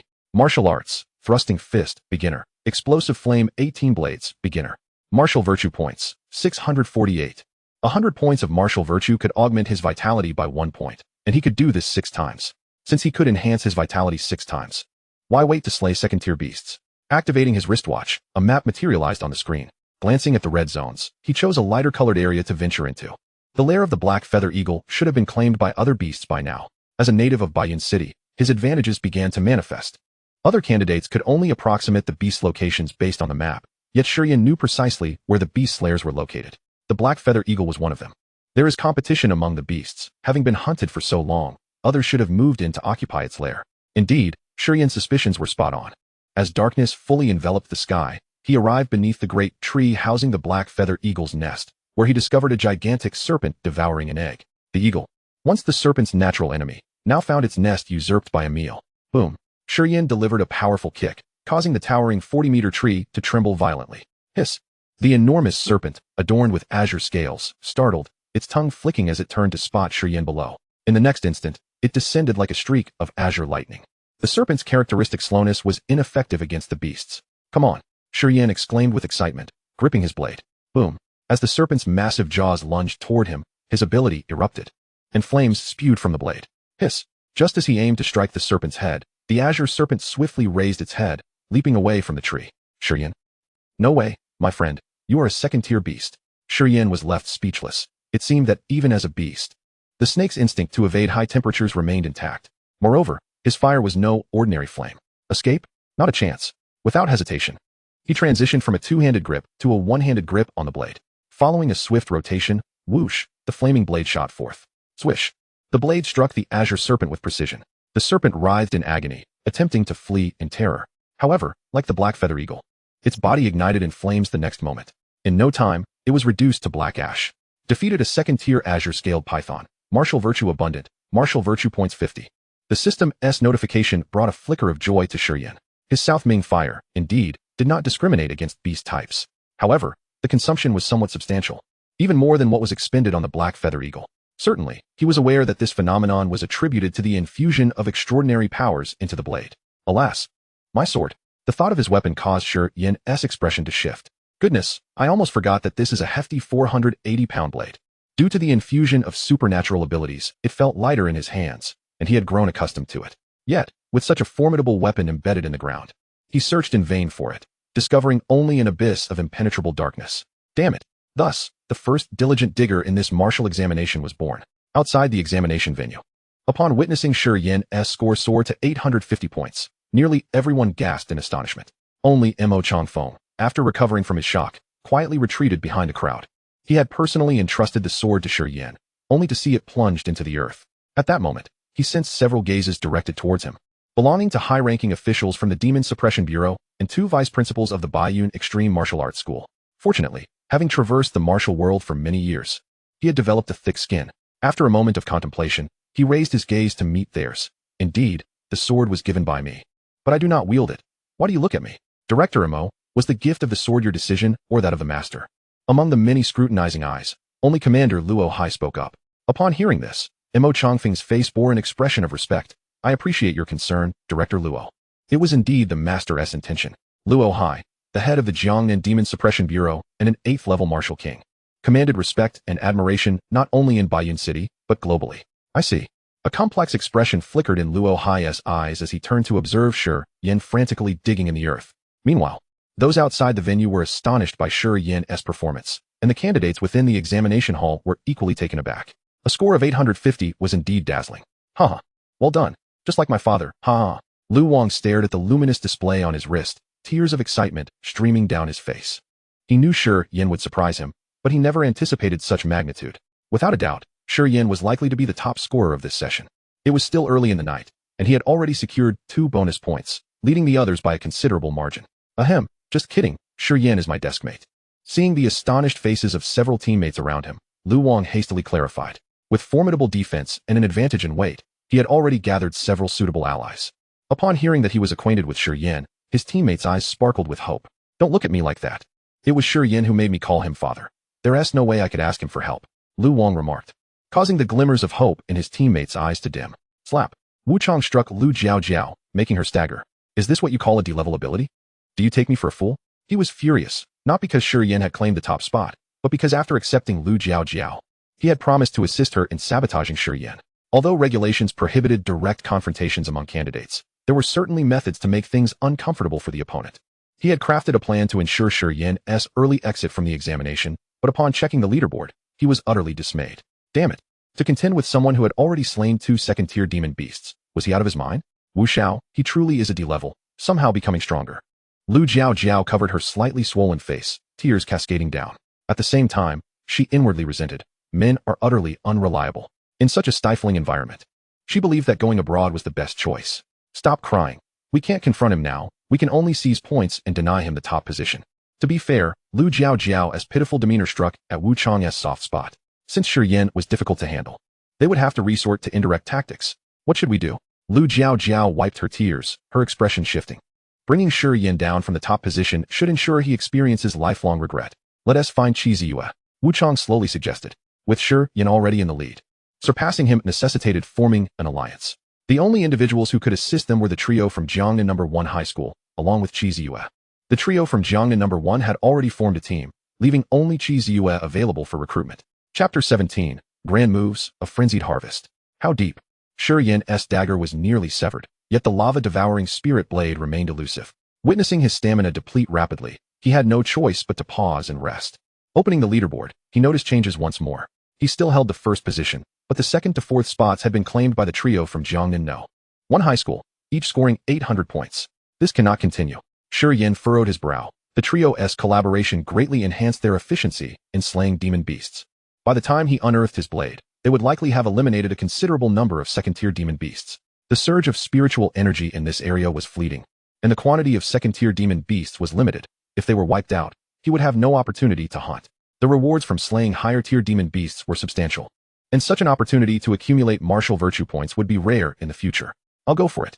He glared at the pit he had excavated, clenching his teeth slightly. The southern bright leaving fire is a purifying flame. He wanted to see if it could burn through the earth. However, doing so would reveal his unique abilities. The martial examination was being broadcast live, and that was common knowledge. Nevertheless, what of it?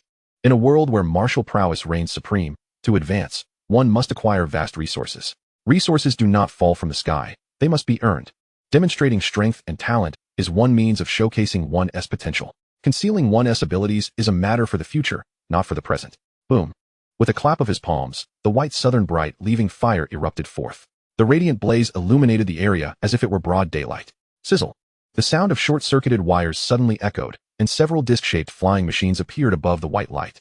They swayed precariously, crackling with electricity, as though they might plummet at any moment. Meanwhile, outside the examination venue, Shi Yan's feed suddenly glitched, and then nothing was visible. As he was in first place, his feed was the largest. When this malfunction occurred, everyone witnessed it. The white light flickered, and the feed vanished. What had Shi Yan done? What kind of fire is this? It seems to have damaged the instruments. This child has boundless potential for the future. This scene felt so familiar. Mo Changfeng mused, recalling how Shi Yan had once damaged the power testing instruments. It was precisely because he had burned the instruments that the master had gifted him that sword. In this martial examination, there were those who saved lives, but this was the first time a machine was rescued. Commander Luo Hai waved his hand, and the precariously swaying disc machines vanished in the blink of an eye. They reappeared at his feet. Without waiting for Luo Hai's command, Lin Yi, on standby, retrieved new instruments from his spatial gear and soared into the air. In mere seconds, Shi Yan's feed was back on the big screen. People saw that Shi Yan now held the blade in his hand. However, everyone's attention was not on the sword, but rather on the massive pit before him. It was a flaming pit, approximately 4 to 5 meters deep and 10 meters wide, with the surrounding earth scorched red, radiating heat that could be felt even through the screen. This was caused by a first-level martial artist. As they beheld the pit, the shock of Shi Yan slaying second-tier demon beasts was diminished significantly. Such a level of destruction could only be achieved by a third-level martial artist, at the very least. One possessing A-level abilities renowned for their offensive power. No, I fear that even a third-tier warrior would find such a feat impossible. While a third-tier warrior might create such a vast crater, they certainly lack the capacity to transform soil into magma. This individual is truly terrifying. It seems that the 4 prestigious academies will soon be at odds over him. Lin Yi had returned to Luo Hai's side, whispering softly. He, too, was once the top scorer of the martial examination, and the scene of the 4 major schools vying for him is still vivid in his memory. Shi Yan's performance today was even more astonishing than his own. It would be surprising if the 4 major academies did not come to blows over him.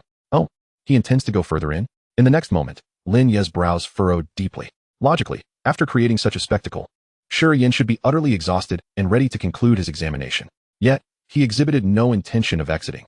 On the contrary, he pressed deeper into the core area, moving swiftly as if in great haste. What does this lad intend to do? System, enhance me. With a mere thought, Shi Yan, having nearly depleted his vitality, felt it replenished in an instant. The sensation of weakness dissipated entirely, although his muscles remained somewhat sore. However, this was of little consequence, and his confidence soared.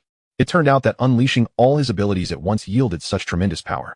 He had discarded the notion of a gradual approach. With this ultimate technique, even several second-tier demon beasts would meet their demise. Even if he did not kill them, he possessed martial virtue points that could replenish his vitality. Perhaps this was a bit unreasonable. According to the information received, after spending half an hour, Shi Yan arrived at a valley. A gentle stream flowed, shimmering under the moonlight. The faint fragrance of wine wafted through the air, eliciting a twitch from his nose. Indeed, there was monkey wine here.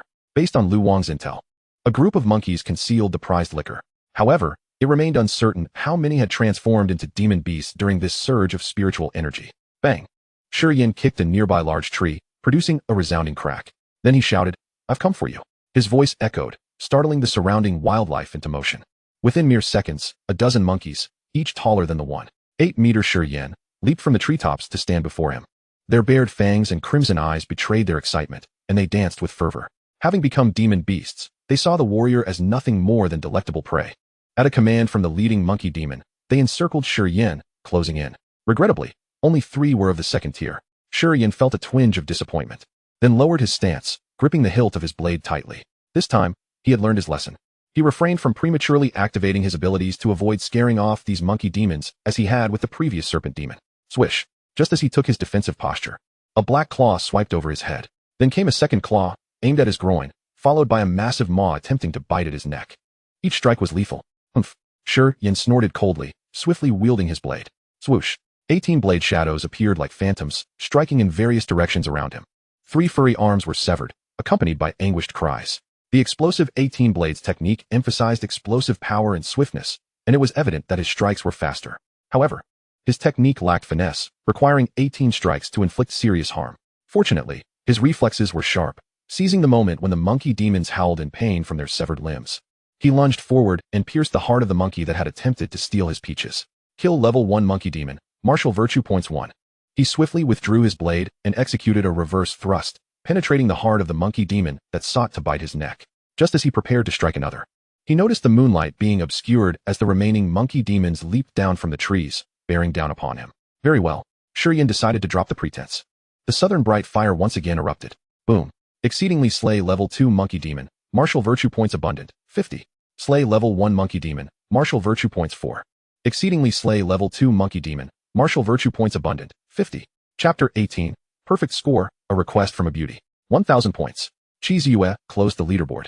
Her beautiful eyes filled with disbelief. Shi Yan's prowess had completely surpassed her expectations. This was not a gradual ascent to 1000 points. He had catapulted directly from 850 to 1000. This indicated that he had dispatched the 3 second-tier demon beasts in a remarkably short span. This was beyond reason. How could a first-tier warrior possibly slay 3 second-tier demon beasts in one go? What an extraordinary individual. Shi Yan mused that her understanding of Shi Yan was still insufficient. Likewise, his stunning performance ignited her competitive spirit. She gazed skyward, softly murmuring in her heart. In the next moment, a moonblade radiating a faint purple glow appeared behind her. It was evident that the moon and she were in perfect harmony. As drops of moonlight drifted into the moonblade, on nights with a full moon, her combat prowess reached its zenith. With the moonblade slung across her back and her curved blade in hand, she stepped into the dense thicket ahead. Upon emerging, her blade was stained with blood, and her score had risen from 750 to 800. Wu Chang, I believe our previous assumptions were misguided. Venturing alone seems to kindle the fighting spirit even more. Shi Yan slightly tilted her exquisitely beautiful face, glancing toward the nearby grass. She was aware that Wu Chang and Lu Jiaojiao were hiding there, and she could roughly guess their intentions for being there. However, she had no desire to form a team, so she expressed her thoughts first. After speaking, she ventured deeper into the wilderness. Rustle, rustle. The towering weeds stirred, revealing the figures of Wu Chang and Lu Jiaojiao. Wu Chang remained silent, merely observing the direction Shi Yan had departed. After a moment, he turned to Lu Jiaojiao, whose face had turned somewhat pale. Go on, our collaboration ends here. Let me give you a piece of advice. One must rely on oneself. With that, he turned his back and delved deeper into the core area from another direction. Indeed, while second-tier demon beasts are formidable, his arrows are swift. Moreover, Shi Yan had already accumulated all his points from both regular and bonus scores, and he would surely be leaving the examination area. Now was his moment to shine. No. Lu Jiaojiao's face turned ashen, and she staggered backward. Unfortunately, Wu Chang paid her no heed and soon vanished from sight. Lu Jiaojiao felt as though the sky was collapsing. This was the most powerful genius she could cling to. Yet now, everything had turned to a fleeting dream. Very well, you all shall pay for this. At last, she cast a resentful glance at the dark core area ahead before turning to leave the outskirts. How strange, why hasn't he emerged yet? Outside the examination area, Shi Yan's unusual behavior once again sparked heated discussions. 1000 points represented a perfect score. Further slaying demon beasts would not yield additional points. Yet, Shi Yan showed no intention of exiting. Instead, he wielded his blade and continued deeper. Gradually, the crowd fell into a state of numbness. A second-tier shadow cat was slain by Shi Yan. A second-tier blood-mauling bull was dispatched by Shi Yan. A second-tier gale sparrow was incinerated by Shi Yan. As dawn broke, the morning sun illuminated the examination area. Wu Chang, disheveled and with bloodshot eyes, emerged from the dense forest of the core area. Where are the second-tier demon beasts? He howled to the heavens, filled with unwillingness and madness. He had circled the entire core area 8 times. The second-tier demon beasts, which the candidates dreaded, had not appeared even once. Opening the leaderboard, he saw, first place, Shi Yan, Bayou number 1 High School, 1,000 points. Second place, Gu Hao, Jiangnan number 1 High School, 800 points.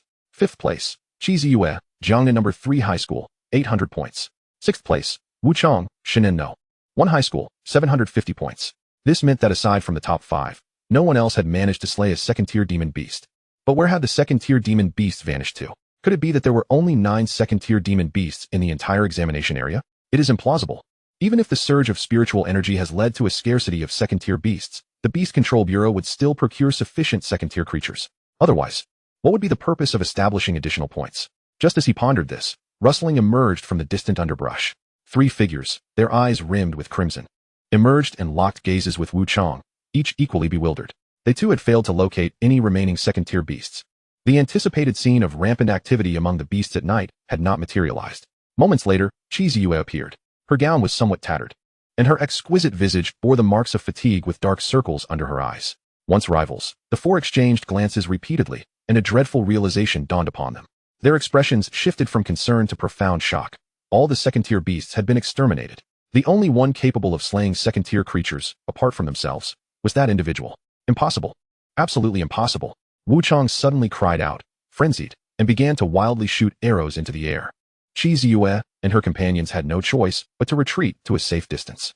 Indeed, given that their strengths were relatively comparable, the outcome, which diminished their scores by 50 points, would weigh heavily on anyone's heart. Casting a glance back at the shadowy forest behind her, Qi Ziyue pouted slightly and then made her way toward the outer region to await the conclusion of the examination. After walking several hundred meters, her pace suddenly slowed. Perhaps by fate, she found herself at the very spot where she had first encountered Shi Yan. The remains of the beasts still lay there, though they had already been largely devoured. She even spotted several enormous cat demons tearing into the carcasses on the ground with fervor. No, I still have a chance.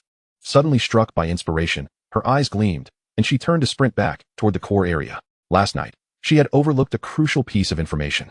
In her search for second-tier beasts, she had relied solely on her spiritual perception. Had there only been first-tier beasts, she would have actively avoided them. After all, killing a first-tier creature earned no points and only exhausted her energy. Now, if she wished to resurrect her chances, she needed to locate first-tier beasts concentrated in the core area. The reason was simple. Shi Yan favored hunting second-tier beasts. If he continued to slay second-tier creatures without departing after accumulating 1,000 points, it indicated his penchant for the hunt. She did not concern herself with his motivations. She only knew that to find second-tier beasts, she must return. Because, with the second-tier beasts gone, Shi Yan would surely elevate the first-tier beasts to their second-tier counterparts.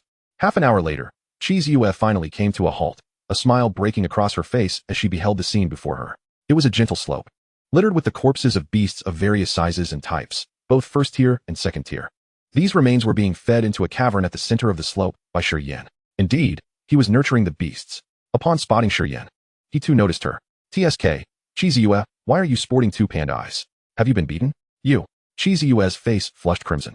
But upon recalling her score, she mustered her courage and replied, Shi Yan, could you share some second-tier beasts with me? I can agree to some of your requests. Chapter 19, Slaying Beasts, the explosion before the examination ends. Some requests? Shi Yan wiped the blood from his face and scrutinized Qi Ziyue. To be honest, her figure and countenance eclipsed all the starlets he had encountered in his past life. The state of her tattered gown added a unique charm. It's not what you think. My family has a bit of wealth. Once I enter college, I can gift you some. Noticing Shi Yan's gaze was somewhat improper, Qi Ziyue tightened her long thighs and quickly clarified, my family is a bit special. I can only access certain resources after entering the martial arts university. Otherwise, I could have given you something right now. Let it go. Just help me with something later. Shi Yan glanced at his skin, which was starting to crack, and acquiesced to Qi Ziyue's request. After several uses of his abilities, his body was beginning to feel overwhelmed and was showing signs of distress. With the examination nearing its conclusion, he decided to make one last significant move. Qi Ziyue's arrival was timely. She could assist in clearing away any approaching first-tier beasts should he find himself incapacitated, or help signal for aid. During the 2 hours spent with his cousin, he had gleaned a rough understanding of Qi Ziyue. She was aloof, disliking social interaction, yet possessed commendable character and often aided the weak. This was one of the reasons she had garnered a goddess-like reputation. What must I do? Qi Ziyue's heart swelled with joy. Shi Yan's words signified his acceptance. Shi Yan pointed toward the cavern behind him, saying, do you hear that? Inside is a group of golden-eating mice. I plan to blow them up before the examination concludes. In case there are any stragglers or other beasts nearby, you will be responsible for clearing them out. If I sustain severe injuries, you will call for rescue. Understood.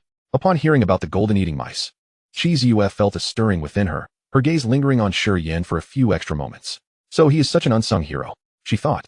Realizing why Shi Yan relished hunting beasts, it was because he was ridding the world of a menace. Reflecting on the historical outbreaks of golden-eating mice, each had resulted in disastrous calamities. Observing Shi Yan's body, which bore several injuries and cracked skin, she was struck by the nobility of his character, persevering in his extermination efforts despite his condition.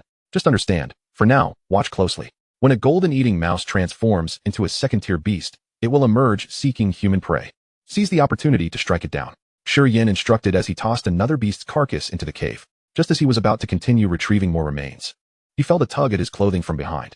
Turning, he found Shi Yan standing close, her delicate hand grasping the corner of his garment. Shi Yan, I apologize. Shi Yan spoke with an air of contrition as if she had committed a grave error, bowing her head. Shi Yan was taken aback. What are you going on about? I truly am sorry. Shi Yan raised her gaze, but offered no further explanation. She realized that upon their first meeting, she should not have departed merely because of Shi Yan's words. She should have stood shoulder to shoulder with him. Moreover, she now understood that Shi Yan had been trying to protect her. After all, contending with so many beasts, particularly the troublesome golden-eating mice, posed a significant danger. Don't mention it. Just compensate me with 1 or 2 billion later. Shi Yan waved his hand, jokingly. He sensed that Shi Yan believed she had gained a significant advantage from their exchange, hence her embarrassment. True to the rumors, this girl had a good heart. Shi Yan, upon hearing this, showed a contemplative expression and nodded. However, Shi Yan did not observe this, as he turned back to continue feeding the beasts. Time passed, and the sound of tearing fabric from within the cave eclipsed the cacophony of gnawing flesh. Here they come. Shi Yan abruptly retreated, clearing the way from the cave's entrance. Shi Yan's demeanor shifted to one of seriousness. The purple crescent blade materialized behind her, and she unsheathed her curved knife. Whoosh! In the next moment, a shadow the size of a goat leaped forth. Its gray fur stood on end like steel needles, stained with blood, and its fangs glimmered with a dark golden hue, instilling a sense of dread. Clang! The curved knife sliced through the air, only to be caught in the creature's powerful jaws. Though the knife was forged from robust B-grade alloy, a distinct bite mark appeared from the mouse's grip. Truly, the golden-eating mouse was formidable. Shi Yan's expression hardened, and she arched backward in a defensive maneuver, narrowly evading the claws of the golden-eating mouse. With a swift spin, she found herself behind the creature, just as it was about to land after expending its initial momentum. Slicing swiftly, the purple crescent blade flashed, severing the 2 hind legs of the golden-eating mouse. The incision flickered with a purple radiance, transforming the already profuse blood flow from its hindquarters into a veritable geyser. This is the unique nature of the moonblade. After wounding an enemy, it exudes a sharp intent that penetrates the adversary's body through the inflicted wounds. With a shriek, the golden-eating rat, in agony, hastily discarded the curved dagger in its mouth, bracing itself on its forepaws. Its blood-red eyes, disregarding its own injuries, lunged once more at Shi Yan. Such is the nature of a newly ascended second-tier beast, its ferocity unabated, remaining fiercely aggressive as if it were still a first-tier creature. Moreover, its injuries only served to amplify its savagery. Shi Yan, undaunted, did not shy away. Instead, she allowed the moon blade's purple radiance to flourish, spinning through the air. With a swift motion, the golden-eating rat's body was cleaved in two. After a brief struggle upon hitting the ground, it fell silent. Shi Yan's complexion paled slightly, but she then retrieved the curved dagger, plunging its tip into the rat's skull. She had begun hunting beasts a year prior, remembering well the lessons learned from past misadventures. So that is how it is. As she sheathed the curved dagger and the moonblade, a realization dawned upon her regarding her ability to slay second-tier beasts. It was not that Shi Yan was overwhelmingly powerful, but rather that the second-tier beasts here seemed less formidable. She had sensed this during the slaughter of the first beast. It was only her full exertion at the time, which had drained her vitality, that led her to believe the second-tier beasts here were akin to those found elsewhere. She had been misled by the pre-exam information. It was said that this examination was the most challenging in decades. While this was true, it was not entirely accurate. Newly spawned beasts indeed possessed ferocity, yet their lack of experience and strength compared to regular beasts rendered them significantly weaker. For others, the difficulty was high, but for someone of her caliber, the threat was not as daunting. It was the psychological barrier that made her hesitant, causing her, and several others, including herself, to overthink the consumption and allocation of stamina and abilities, thus missing the optimal opportunity to seek out second-tier beasts. Meanwhile, Shi Yan had already ventured into the core area. Given his ruthless tactics, it was no surprise that there were no second-tier beasts left for them. Upon checking the leaderboard, she discovered her ranking had risen to second place. However, it was not with a score of 850, but rather 825. This was due to the collaborative nature of the examination, where points would be shared among participants. What are you standing there for? Pull the corpse over. Shi Yan's voice cut through the air. Shi Ziyue's sudden ascension to second place would inevitably attract the attention of others, prompting them to hasten toward the core area. Whether they could still focus on summoning second-tier beasts by then remained uncertain. All right. Shi Ziyue's delicate face flushed slightly as she hurried to lend her assistance. As Shi Yan had anticipated, Shi Ziyue's unexpected rise to second place certainly caught the attention of Wu Chang, Gu Hao, and others. Particularly, the fact that she had only gained 25 points indicated that she had not only discovered second-tier beasts, but had also collaborated with others. Thus, they abandoned their plans to wait on the periphery for the examination to conclude and rushed toward the core area instead. However, one misstep led to another. The distance from the core area to the periphery was substantial, and the core area itself was vast. By the time they located Shi Ziyue, the examination time was nearly up. Even more infuriatingly, during this interval, Shi Ziyue had accrued another 25 points. Stop. Don't come any closer. As Wu Chang and his group approached the stone cave, Shi Ziyue urgently warned them. Just as they were about to inquire, they sensed a terrifying wave of heat surging toward them. Almost immediately, a blinding white light erupted, accompanied by a thunderous explosion. Boom.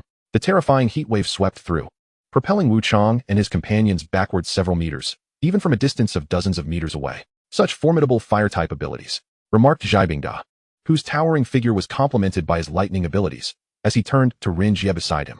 Both wielded S-rank elemental powers, yet compared to the earlier eruption of abilities, they felt their own capabilities were insufficient.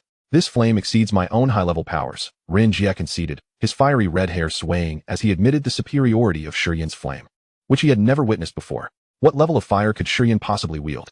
Could it be an SS-level power, unseen for years? Wait, he wouldn't be perishing, would he? Gu Hao, wielding a longsword, furrowed his brow.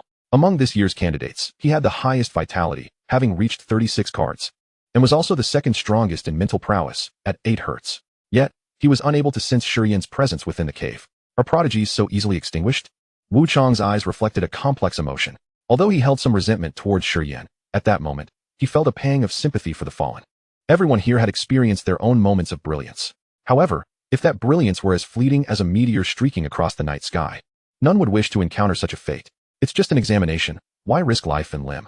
Wu Chang sheathed his bow, his earlier regrets regarding not achieving high scores fading considerably. In comparison to life, everything else paled in significance. Swish. In the next instant, a purple moonblade, 1.5 meters wide, appeared just an inch from Wu Chang's neck. Leave. Shi Ziyue, he gritted her teeth, her countenance reflecting anger and her eyes slightly reddened. As the candidate with the highest mental acuity, having reached 9 hertz, she too could not detect Shi Yan's presence. From her brief interaction with him, she had learned of his tragic past as an orphan, having lost his parents to beasts. She did not wish to hear others speak ill of him. Why fight so desperately? Wouldn't anyone whose parents had perished at the hands of beasts do the same upon encountering them? Wasn't Shi Yan's intention to obliterate the threat of the golden-eating rat before it could wreak further havoc? Humph, so you've developed feelings through collaboration, Wu Chang retorted, unafraid. Knowing the examination regulations forbade him from attacking fellow candidates, lest their scores be nullified. Of course, he recognized Shi Ziyue's extraordinary status, so he refrained from further provoking her and turned to leave. The others followed suit, expressing their regrets before departing, leaving only Shi Ziyue, her eyes slightly reddened, standing alone. Outside the examination hall, the sudden eruption of white light within the cave evoked varied reactions among the onlookers. Some were astonished by Shi Yan's recklessness, while others, such as the principal and teachers of Bayou No. 1 Middle School, were filled with anxiety. Yet, none believed, as Gu Hao and his companions did, that Shi Yan would meet his demise. For one, there resided an 8th-tier martial king in the vicinity. Given Shi Yan's demonstrated talents, if he were to perish during the examination, then Luo Hai, the head of the Jiangnan Demon Banishing Bureau, would no longer need to hold his position. Linyi, doesn't this breakthrough remind you of your own? Luo Hai remarked, casting a glance at the examination site. His discerning perception allowed him to ascertain that Shi Yan had not only survived but had also achieved a breakthrough. To his side, Linyi scratched his head, feeling somewhat bashful. During his last breakthrough, he had employed a method of breaking and rebuilding, almost losing himself. Yet the gains had been substantial, making him the youngest 7th-tier martial general in the history of the Jiangnan Bureau. But Director Luo, could this approach be perilous for Shi Yan? He hasn't prepared any substantial restorative items. Linyi expressed his concerns. While it was true that Shi Yan was battered and beginning to ascend, at merely 18, his foundation was still fragile. This enhancement might very well deplete his innate reserves. A weakened foundation would severely limit future potential, a devastating blow for any prodigy. Luo Hai shook his head, a smile gracing his features. Have you forgotten what that blade is forged from? Oh, Lin Ye's eyes widened in realization. That individual even accounted for this. Who knows? Things had escalated. Shi Yan struggled to rise from the cave's wall. He had not anticipated that unleashing the Southern Ming fire within such a confined space would result in such devastation. The 3 second-tier golden-eating rats and over 100 first-tier golden-eating rats were reduced to mere ash. However, he too was left in a state of disarray. At this moment, he had transformed into a bloodied figure, with numerous charred patches adorning his body, and in some areas, the sight of bone was visible. He swore that all he wished for was to eliminate the monstrous beasts and earn some martial virtue points. Just as he was on the verge of losing consciousness from the pain, Shi Yan suddenly sensed a cool, gentle flow circulating within him, alleviating much of his suffering. This sensation was familiar. It was reminiscent of the effects produced by consuming a mid-level body refining potion. To his astonishment, his self-inflicted torment had activated the residual effects of the potion. Yet, that was not all. A warm current surged through his right hand, flowing into his body. Upon lowering his gaze slightly, he discovered that the warmth emanated from the lava-devouring spirit blade. At that moment, it radiated a crimson glow, extending from his forearm to envelop his entire being. Unbeknownst to him, it was precisely this blood-red luminescence that masked his aura, rendering him undetectable to those outside, including Shi Yan and the others. How marvelous! Soon, Shi Yan's eyes widened in astonishment. As the red light coursed over him, his wounds began to heal at an astonishing rate. In mere seconds, the bleeding ceased, and scabs formed over the injuries. A little while later, these scabs flaked away, revealing unblemished skin beneath. Observing himself, he noted that he had become more elongated and robust, with perfectly proportioned muscle definition. It was akin to having undergone an aesthetic surgery. However, that was merely the superficial change. The internal transformations delighted Shi Yan even more. Name: Shi Yan. Realm: First Stage Martial Artist. Ability: Southern Ming Leaving Fire, SSS level. Vitality: 56 cards. Mentality: 31 Hz. Martial Arts: Thrusting Fist, Beginner. Explosive Flame 18 Blades, Beginner. Martial Virtue Points: 3,133. Upon accessing his status panel, he was elated to discover that both his vitality and mentality had increased by 20. Previously, due to the replenishment of vitality, his vitality points had reached 36, while his mentality remained at 11. Yet, such an explosive surge had propelled him to a significant elevation. Moreover, he sensed a nebulous enhancement that filled him with joy and contentment. He could not articulate it, but he felt that this advancement was of great significance, both for himself and for his future. Perhaps he should step outside and inquire with others. After all, his current state was rather exposed. Gazing at his bare form and the charred remnants of his surroundings, Shi Yan found himself in a quandary. The martial examination was being broadcast live. If he were to step out like this, he would likely live in seclusion for the rest of his life. Reluctantly, he called out towards the cave entrance. Shi Yan, are you still there? A moment of silence ensued. However, after a few seconds, Shi Yan heard a faint sound of sobbing from outside. Moments later, the soft sound vanished, replaced by Shi Yan's melodious, yet slightly trembling voice. I'm here. I've been here all along. Chapter 21 concludes with the 4 great renowned schools. As the examination time elapsed, the current martial examination came to a close, prompting all candidates to exit the examination hall. The examination time has concluded. Please exit the examination hall. At this time, slaying the monstrous beasts will not be counted towards your score. The announcements reverberated across Pighead Mountain, signifying the end of this high-stakes examination. Simultaneously, the demon-hunting martial artists stationed outside entered the premises to prevent the monstrous beasts from overwhelming the departing students. On the large screen, the rankings of the candidates were finalized. First place, Shi Yan, Bayou No. 1 High School, 1,000 points. Second place, Shi Yan, Jiangnan No. 3 High School, 850 points. Third place, Gu Hao, Jiangnan No. 1 High School, 800 points. Sixth place, Wu Chang, Shinan No. 1 High School, 750 points. Principal Gong. It was a pleasure, heh. Li Bihu stroked his beard, tilting his chin slightly. At long last, the third high school has surpassed the first high school. Gong Yanhua rolled her eyes. Principal Li, is it amusing to gloat over a tortoise's lack of a tail? Li Bihu's expression momentarily faltered before he chuckled. Who would have thought a dark horse would emerge? By the way, how did Shi Yan manage to remain so inconspicuous until now? Who can tell? Perhaps it has something to do with breaking. Breaking. An unusual glint flashed in Li Bihu's eyes. The Grandmaster of the Extreme Martial Arts School. A legendary figure who had long dominated the world's top 5 ranks. If there were indeed a connection between him and Shi Yan, then Shi Yan's extraordinary performance would be elucidated. Let us proceed to welcome our candidates. They are deserving of our pride. As time flowed on, the candidates gradually emerged, each displaying a myriad of emotions. Much like the annual college entrance examinations, some emerged pounding their chests in despair, others wept uncontrollably, while some wore radiant smiles. There were even those who viewed it with indifference, considering it merely a passing storm. However, soon after, many began to seek out friends and classmates to vent their feelings, laying bare their hearts. Damn it, this was undoubtedly the most challenging martial examination in decades. I could have circled Westlake 3 times while being pursued by the monstrous beasts. While the beasts were fierce, they were rather foolish. I set traps and managed to slay 5 of them. My score could qualify me for a martial arts specialty. I planned to fill in Jiangnan Ophthalmology Martial Arts Academy as my first choice. One cannot compare people. I scored full marks. And the one in first place scored 1,000 points. Did you see the rankings?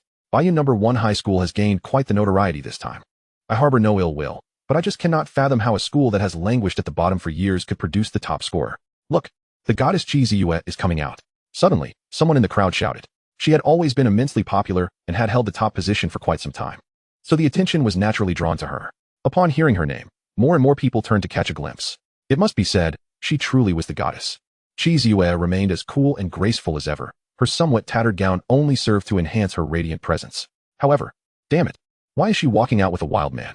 Indeed, at that moment, a wild man accompanied Shi Yan. He was barefoot, adorned with animal hides around his waist, and wore a vest woven from grass, which could scarcely be called a vest due to its rudimentary weaving that left many gaps. Yet, none of that mattered.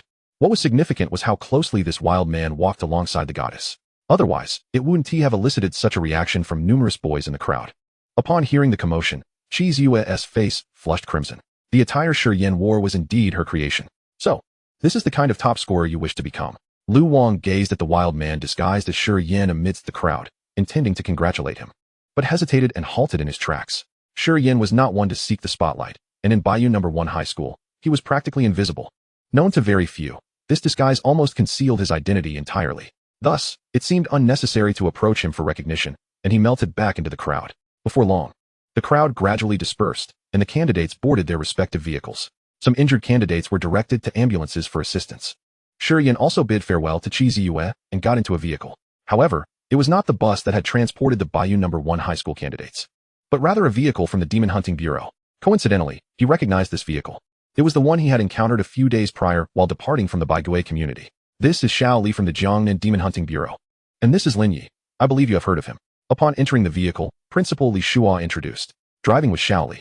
The principal occupied the front passenger seat, while Lin Yi sat in the back with Shi Yan. Hello, Principal. Greetings, Sister Xiao Li and Senior Lin. Shi Yan was courteous and greeted them. He was indeed familiar with Lin Yi, the youngest 7th-tier martial artist from the Jiangnan Demon Hunting Bureau, who had made headlines and was widely discussed among his classmates and teachers. He referred to him as senior because Lin Yi had attended elementary school in Bayan City. Considering this, we are somewhat fellow townsmen. My mother hails from Bayan City. Lin Yi, 26 years old, was handsome, and his tone was warm and welcoming. From the outset, he fostered a rapport with Shi Yan. I see now, no wonder Senior Lin is so dashing. Shi Yan responded with a smile, eliciting a grin from the driver. Xiao Li, this year's top scholar certainly has a flair for vanity. However, he does indeed possess a striking appearance. Shi Yan, please be more serious. I asked you to get in the car because Lin Yi would like to discuss the 4 prestigious academies with you. Li Shua reminded Shi Yan with a cough.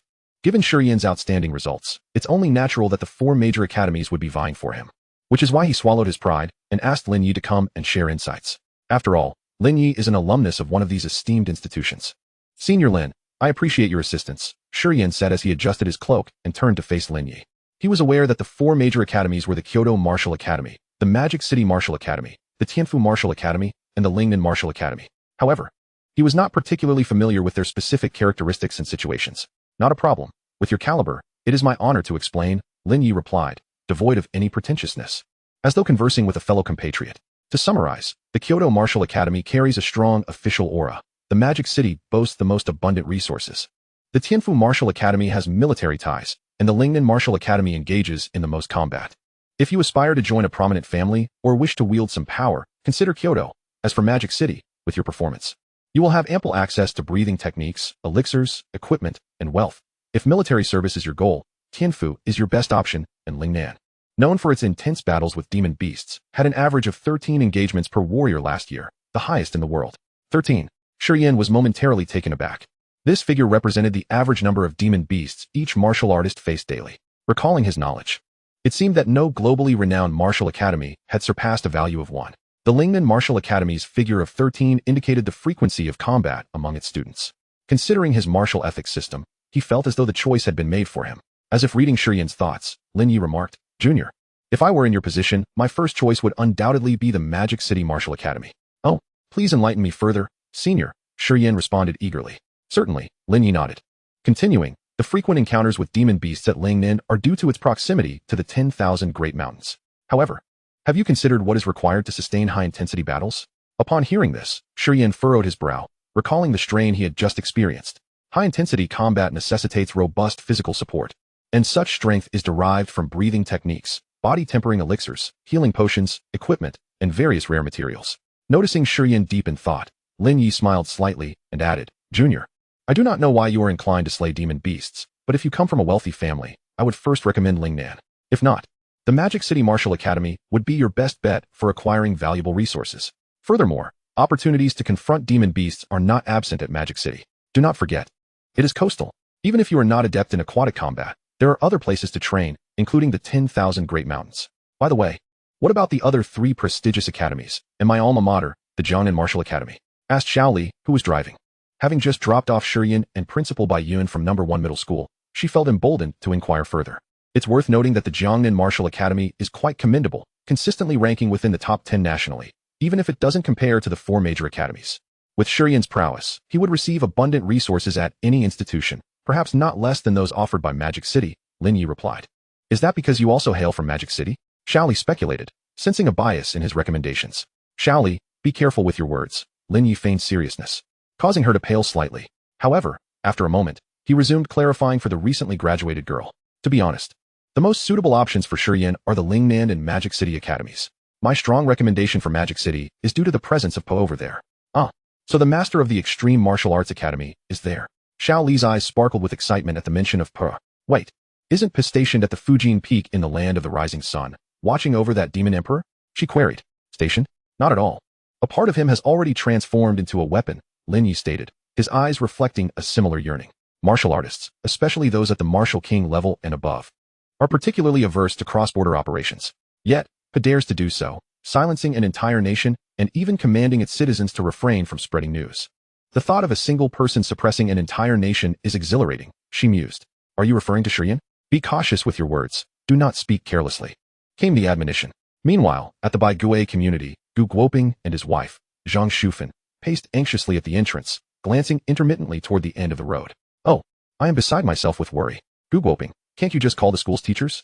It's been an hour since the college entrance examination ended, Zhang Shufan complained, noticing her husband pacing as well. At nearly 40, she maintained her beauty, appearing as if she were in her 30s, embodying a mature elegance. However, her words marred that allure. I understand your anxiety, but could you perhaps try to remain calm? Gu Guoping halted, visibly irritated. He was anxious not only for one person, but for 2. Remain calm? Are you not anxious for Xiaofeng's exam? Zhang Shufan pressed, her own anxiety flaring further. Also, Gu Guoping, if Xiaofeng does not perform well this time, I will absolutely not forgive you. The child prepared diligently for the exam, and you let him assist your precious nephew. Enough, Zhang Shufan. If Shi Yan performs well, you will benefit as well. Gu Guoping sighed, regretting having mentioned finding their son earlier. Forget it, do as you wish. I won't argue with you about it anymore. She relented, recalling the visit from the street leaders who had come to offer their support.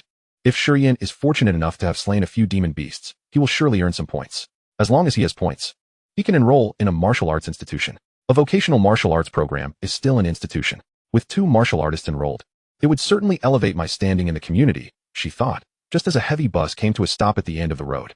The doors opened, and a confident and joyful youth stepped down. It was Gu Feng, returning home after the examination. Xiaofeng, Zhang Shufan exclaimed with delight, waving vigorously at him. Gu Guoping, however, felt a sinking sensation in his heart. Only one has returned, recalling the online reports of candidates who had perished at the jaws of demon beasts during the examination. Gu Guoping felt darkness cloud his vision, his head spinning. Hey, old Gu, what is wrong with you? Zhang Shufan, forgetting to greet their son, rushed to steady him. Don't scare me. What is happening? A gust of wind swept by, and Gu Feng quickly appeared at his father's side. Dad, let me take you to the hospital. Seeing his father's pallor, Gu Feng was about to lift him, but Gu Guoping pushed him away. What about your cousin? Cousin? He left, Gu Feng replied. Left? Gu Guoping staggered, nearly collapsing. Fortunately, Gu Feng reacted swiftly, supporting his father and quickly clarifying, Dad. Cousin was taken away by the Demon Suppression Bureau. He's fine. At this, Gu Guoping paused, taking a deep breath before exhaling heavily. His despair transformed into hope. He is not dead. As long as he is alive, that is good. If he can even burn soft iron cans. How could anything happen to him? I was just overthinking it. Burning soft iron cans? Huh. Dad, Mom, let us head home. I have much to explain. Brat, are you itching for a reprimand, Gu Feng? Your cousin has been taken away, and you can still laugh. Gu Guoping's expression hardened, scolding him sternly. Being taken by the Demon Suppression Bureau likely meant Shi Yan had committed some sort of transgression. As a relative, it was utterly inappropriate to mock the situation. Dad, it's not what you think. We'll talk about it when we get home. Gu Fu, feeling helpless, could only labor to suppress his smile. Zhang Shufan, meanwhile, tugged at Guoping, insisting that they must check his blood pressure. Shortly thereafter, the trio returned home, gathering together. Guoping, displaying a look of urgency, inquired once more. Quickly tell me, what has happened to your cousin? Oh, it's nothing significant. My cousin merely achieved the highest score in the examinations and was invited for a chat by the principal and officials from the Demon Suppression Bureau, Gu Feng replied, feigning nonchalance. However, Guoping suddenly sprang to his feet, disbelief etched across his face. What did you say? The top scorer? Xiaofeng, have you exhausted yourself from studying too much? Zhang Shufan reached out to touch Gu Feng's forehead, convinced her son was speaking nonsense. The notion of a Class D biological entity and a top scorer seemed utterly incongruous. Dad, Mom, I assure you, it is the absolute truth. My cousin is indeed this year's top scorer. If you don't believe me, just wait a couple of days and check online. The news should cover it. Gu Feng said with a smile, finding his parents' astonishment quite amusing. Perhaps we won't even have to wait 2 days. It's likely that leaders from Baiyun City will visit us today, as my cousin has no other relatives remaining. Xiaofeng, I believe you. But the top scorer you're speaking of, is it the Shi Yan I asked you to assist? Guoping's hands trembled slightly. His son seldom spoke out of turn, especially regarding significant matters. Yet the idea of Shi Yan attaining the top score felt as far-fetched as him becoming the richest person in the country. Dad, to be honest, it's not me assisting my cousin. Rather, he has helped me, Gu Feng explained, recounting the extraordinary events that transpired during the examination. The sheer absurdity of the tale rendered both his parents motionless in their seats for quite some time. A top scorer. A personal audience with the leaders of the city's Demon Suppression Bureau? After all these years, I've only ever spoken a few good words about your cousin. Am I doomed now? Zhang Shufan cautiously inquired. The might and inviolability of martial artists had long been ingrained in her mind, and she feared she had landed herself in serious trouble. Mom, what are you thinking? Is my cousin really that kind of person? Gu Feng replied, exasperated. He knew his mother all too well. She simply had a tendency to speak out of turn. Otherwise, he wouldn't have entrusted the family finances to his father after both he and Shi Yan entered high school. High school is a critical period for awakening one's abilities, and physical fitness must keep pace. Every time his father bought numerous items to enhance their physical condition, his mother would always chime in with her comments. Yet for 3 years, she had never put a stop to it. Furthermore, her earnings consistently went into that card. However, that was of little consequence. Rather, it was significant that his cousin Shi Yan also understood his mother's character and disposition. Moreover, during the examination, Shi Yan had spoken well of her, suggesting that with his father's temperament, without the balance provided by his mother, the family finances would likely be in disarray. Gu Feng wholeheartedly agreed. These days, there were far too many instances of lending money to enemies. Yet he found it puzzling why his cousin, just a few months older than him, seemed so remarkably mature. I hope so. Xiaofeng, you mentioned that Shi Yan had collaborated with a girl. Tell me about her. What is she like? Guoping expressed his curiosity. Chapter 23. The School Flower Goes Abroad. The Distressed Chiziyue. Baiyun No. 1 High School. In the principal's office. Principal, teachers, this is the situation. Shi Yan addressed Qin Feng and Li Shua. He had just shared how he had inexplicably experienced a physical enhancement within the stone cave. Li Shua and Qin Feng exchanged glances, their expressions reflecting increasing astonishment. Excellent. Shi Yan, you have seized a remarkable advantage, Li Shua exclaimed, bursting into laughter, then began to elucidate the confusion surrounding Shi Yan. Strictly speaking, after this bodily transformation, you are now a genuine martial artist. According to your earlier description, this marks the first leap in the level of life, which typically occurs after reaching adulthood. With this metamorphosis, you can connect with nature and sense spiritual energy. Only then can you cultivate and become a true martial artist. Do you know why there are no breathing techniques taught in high school? Because without this transformation, having breathing techniques would be futile. There's a saying you might have heard. The annual expenditure of the 4 prestigious schools in Huaxia is comparable to the fiscal revenue of a medium-sized nation. Why is that? Because nearly half of the resources are invested in facilitating students' first transformation. Once you reach a martial arts university, the institution will provide various methods and resources to enable students to undergo this transformation, followed by the distribution of breathing techniques and other resources. On average, it takes 1.5 years for students worldwide to experience their first transformation, while the 4 prestigious schools in Huaxia average 75 months. The fastest recorded transformation occurred just 1 month after enrollment. Therefore, do you realize the magnitude of the advantage you possess? After sharing this, Li Shua's astonishment remained palpable. By the average standards, Shi Yan would begin practicing breathing techniques a staggering 75 months earlier than others. No, it's actually 105 months. The 75 months are counted from enrollment, but Shi Yan has 3 more months before starting school. Remember, no matter which school you wish to attend. Ensure they provide you with breathing techniques immediately, Li Shua stressed. Only in this way can you catch up with those prodigies who have been immersed in potent elixirs since childhood. Principal, wait a moment. I feel my vitality should be on par with those geniuses. Why do I still need to catch up? Shi Yan contended, believing his current vitality exceeded that of Qi Ziyue and others. Being ahead of others, why should he still chase after them? Even if you feel ahead. Don't become complacent, Li Shua chuckled. This is the disadvantage of emerging from a small place. Those with substantial backgrounds have been meticulously guided in their growth from a young age. Though it may seem that everyone's vitality is comparable now. In terms of potential and physical conditioning, the majority cannot measure up to them. Most importantly, after completing the first transformation, their cultivation speed will accelerate exponentially due to the foundation they have built. You know Lin Yi, right? He is the perfect example. Several individuals initially had higher vitality and strength, but in the end, Lin Yi was the first to reach the 7th tier of martial general. Thank you, Principal, for your guidance. I understand now, Shi Yan nodded, continuously digesting the information imparted by Li Shua. Li Shua and Qin Feng chose not to disturb him further, concluding the small meeting after a few more remarks. Upon returning home, Shi Yan washed up and immediately fell into a deep slumber, sleeping soundly until 8 in the evening. Upon picking up his phone, he discovered a multitude of missed calls, some from his uncle, others from Gu Feng, Lu Wang, as well as classmates and several unfamiliar numbers. He disregarded the unknown calls, did not return the messages from his classmates, and merely exchanged a few words in the group chat before logging off. He had no interest in gatherings or the trivial antics of immature peers. Opening his call log, he first dialed Lu Wang. Lu Wang, what a rarity. You didn't sleep for an entire day and night. Wow, I thought you were dead, came Lu Wang's surprised voice from the other end. Hee. I just spoke with a few top students from school and compared scores. It seems I, your brother, have a chance to attend Jiangnan Martial School. Congratulations. Jiangnan Martial School has produced many notable figures. I hope you will be the next. Shi Yan was genuinely pleased for Lu Wang, realizing that his formidable defensive skills had played a significant role in the exam. By the way, is Lu Jiaojiao attending the gathering? Before heading home, he had asked Lu Wang to keep an eye on Lu Jiaojiao. That woman had reached out to his uncle and needed to be taught a lesson. No. She's going abroad tonight, Lu Wang revealed, sharing unexpected news with Shi Yan. With her Class A talent and decent scores, I heard she received an offer from a prestigious university in the White Eagle Nation. The White Eagle Nation has received the news quite swiftly. We haven't even announced the exam results here, Shi Yan remarked. She posted her scores online herself. She seems to have quite the discerning taste. Unable to stomach her home-cooked meals. By the way, are you coming to the gathering? Not going, Shi Yan declined. After chatting for a few more minutes, he ended the call. Subsequently, he called his uncle Gu Guoping and cousin Gu Feng, just as he had anticipated, to invite him for dinner. After tidying himself up, he descended to purchase 2 bottles of wine before making his way to the Baigui community. Shortly thereafter, Shi Yan entered his uncle's home. It was the same house as before, yet today it was exceptionally neat and tidy. Additionally, the walls and ceiling were adorned with various festive decorations. If couplets were hung, it would seem akin to celebrating the new year.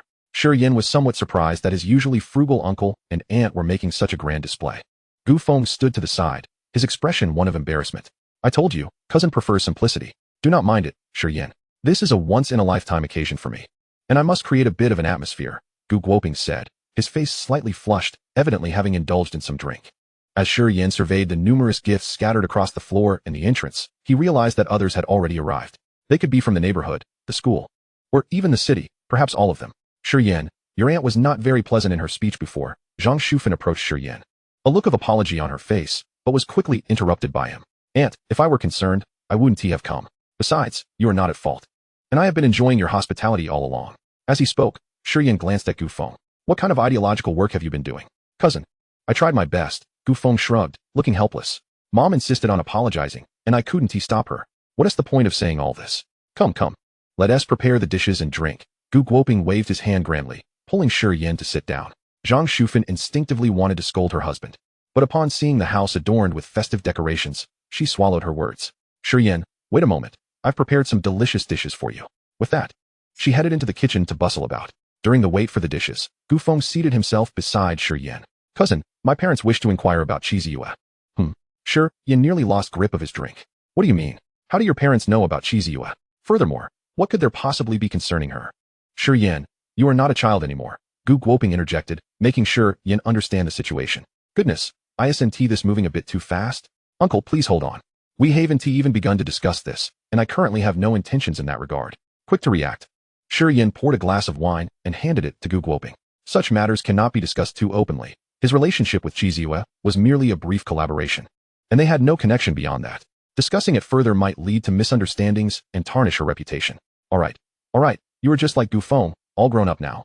Not wanting us to interfere, Gu Guoping said, already a bit tipsy, as he raised his glass and downed it in one go. Shi Yan found himself at a loss for words, merely following suit and downing a glass himself. At that moment, Shi Yan's phone suddenly rang.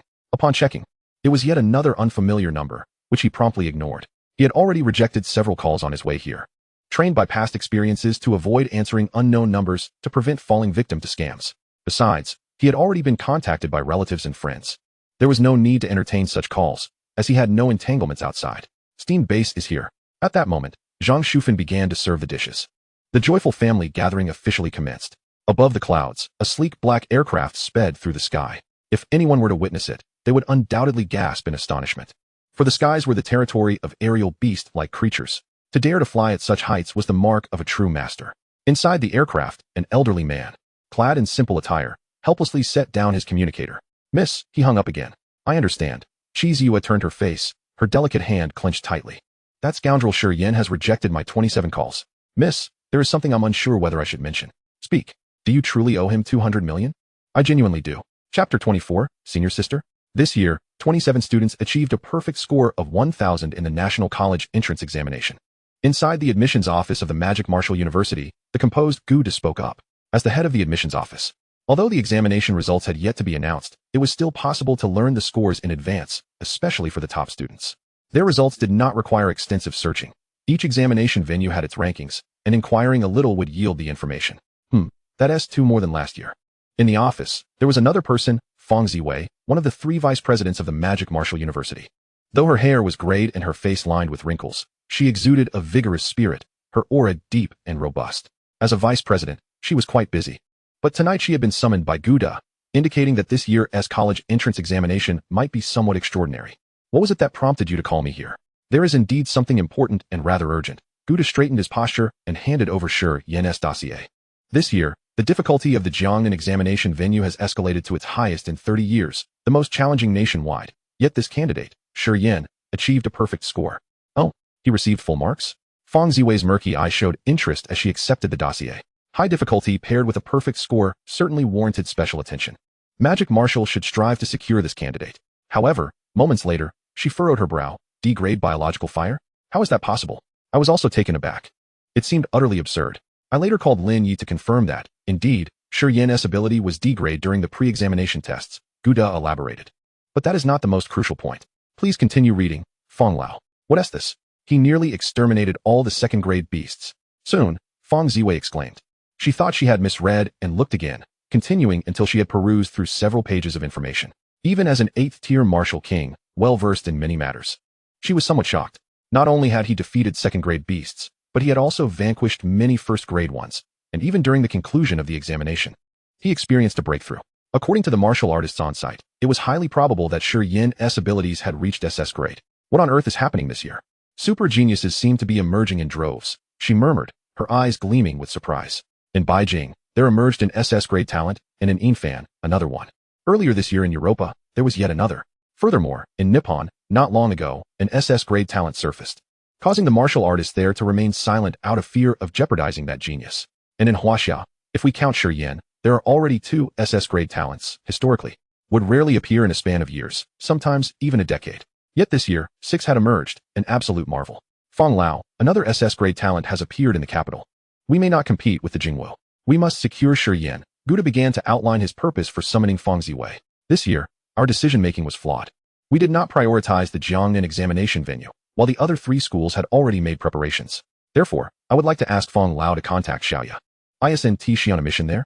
Zhang Yunyan, Feng Ziwei's disciple, was a student about to enter her senior year at Magic Martial. Currently, she was the top student at Magic Martial, and her location was nearby Yin City.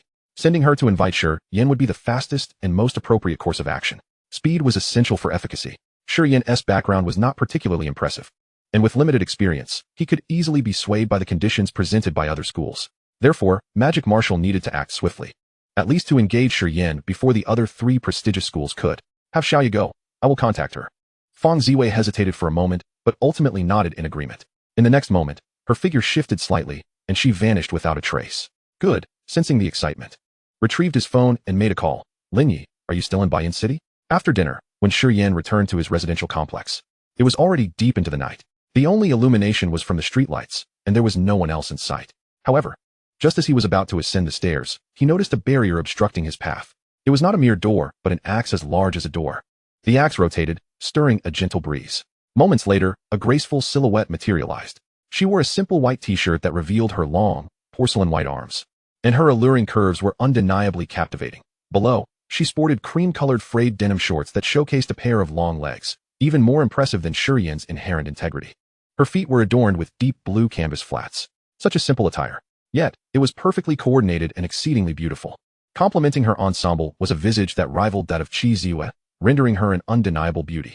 However, unlike Qi Ziyue's cool demeanor, this enchanting woman radiated youthful vitality. Indeed, her exuberance was palpable, especially as she bore that massive axe upon her shoulder.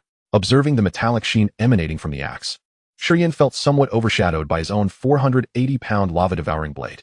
He estimated the weight of her weapon to be no less than 1,000 pounds. You are Zhang Yunya from the Martial Arts Academy.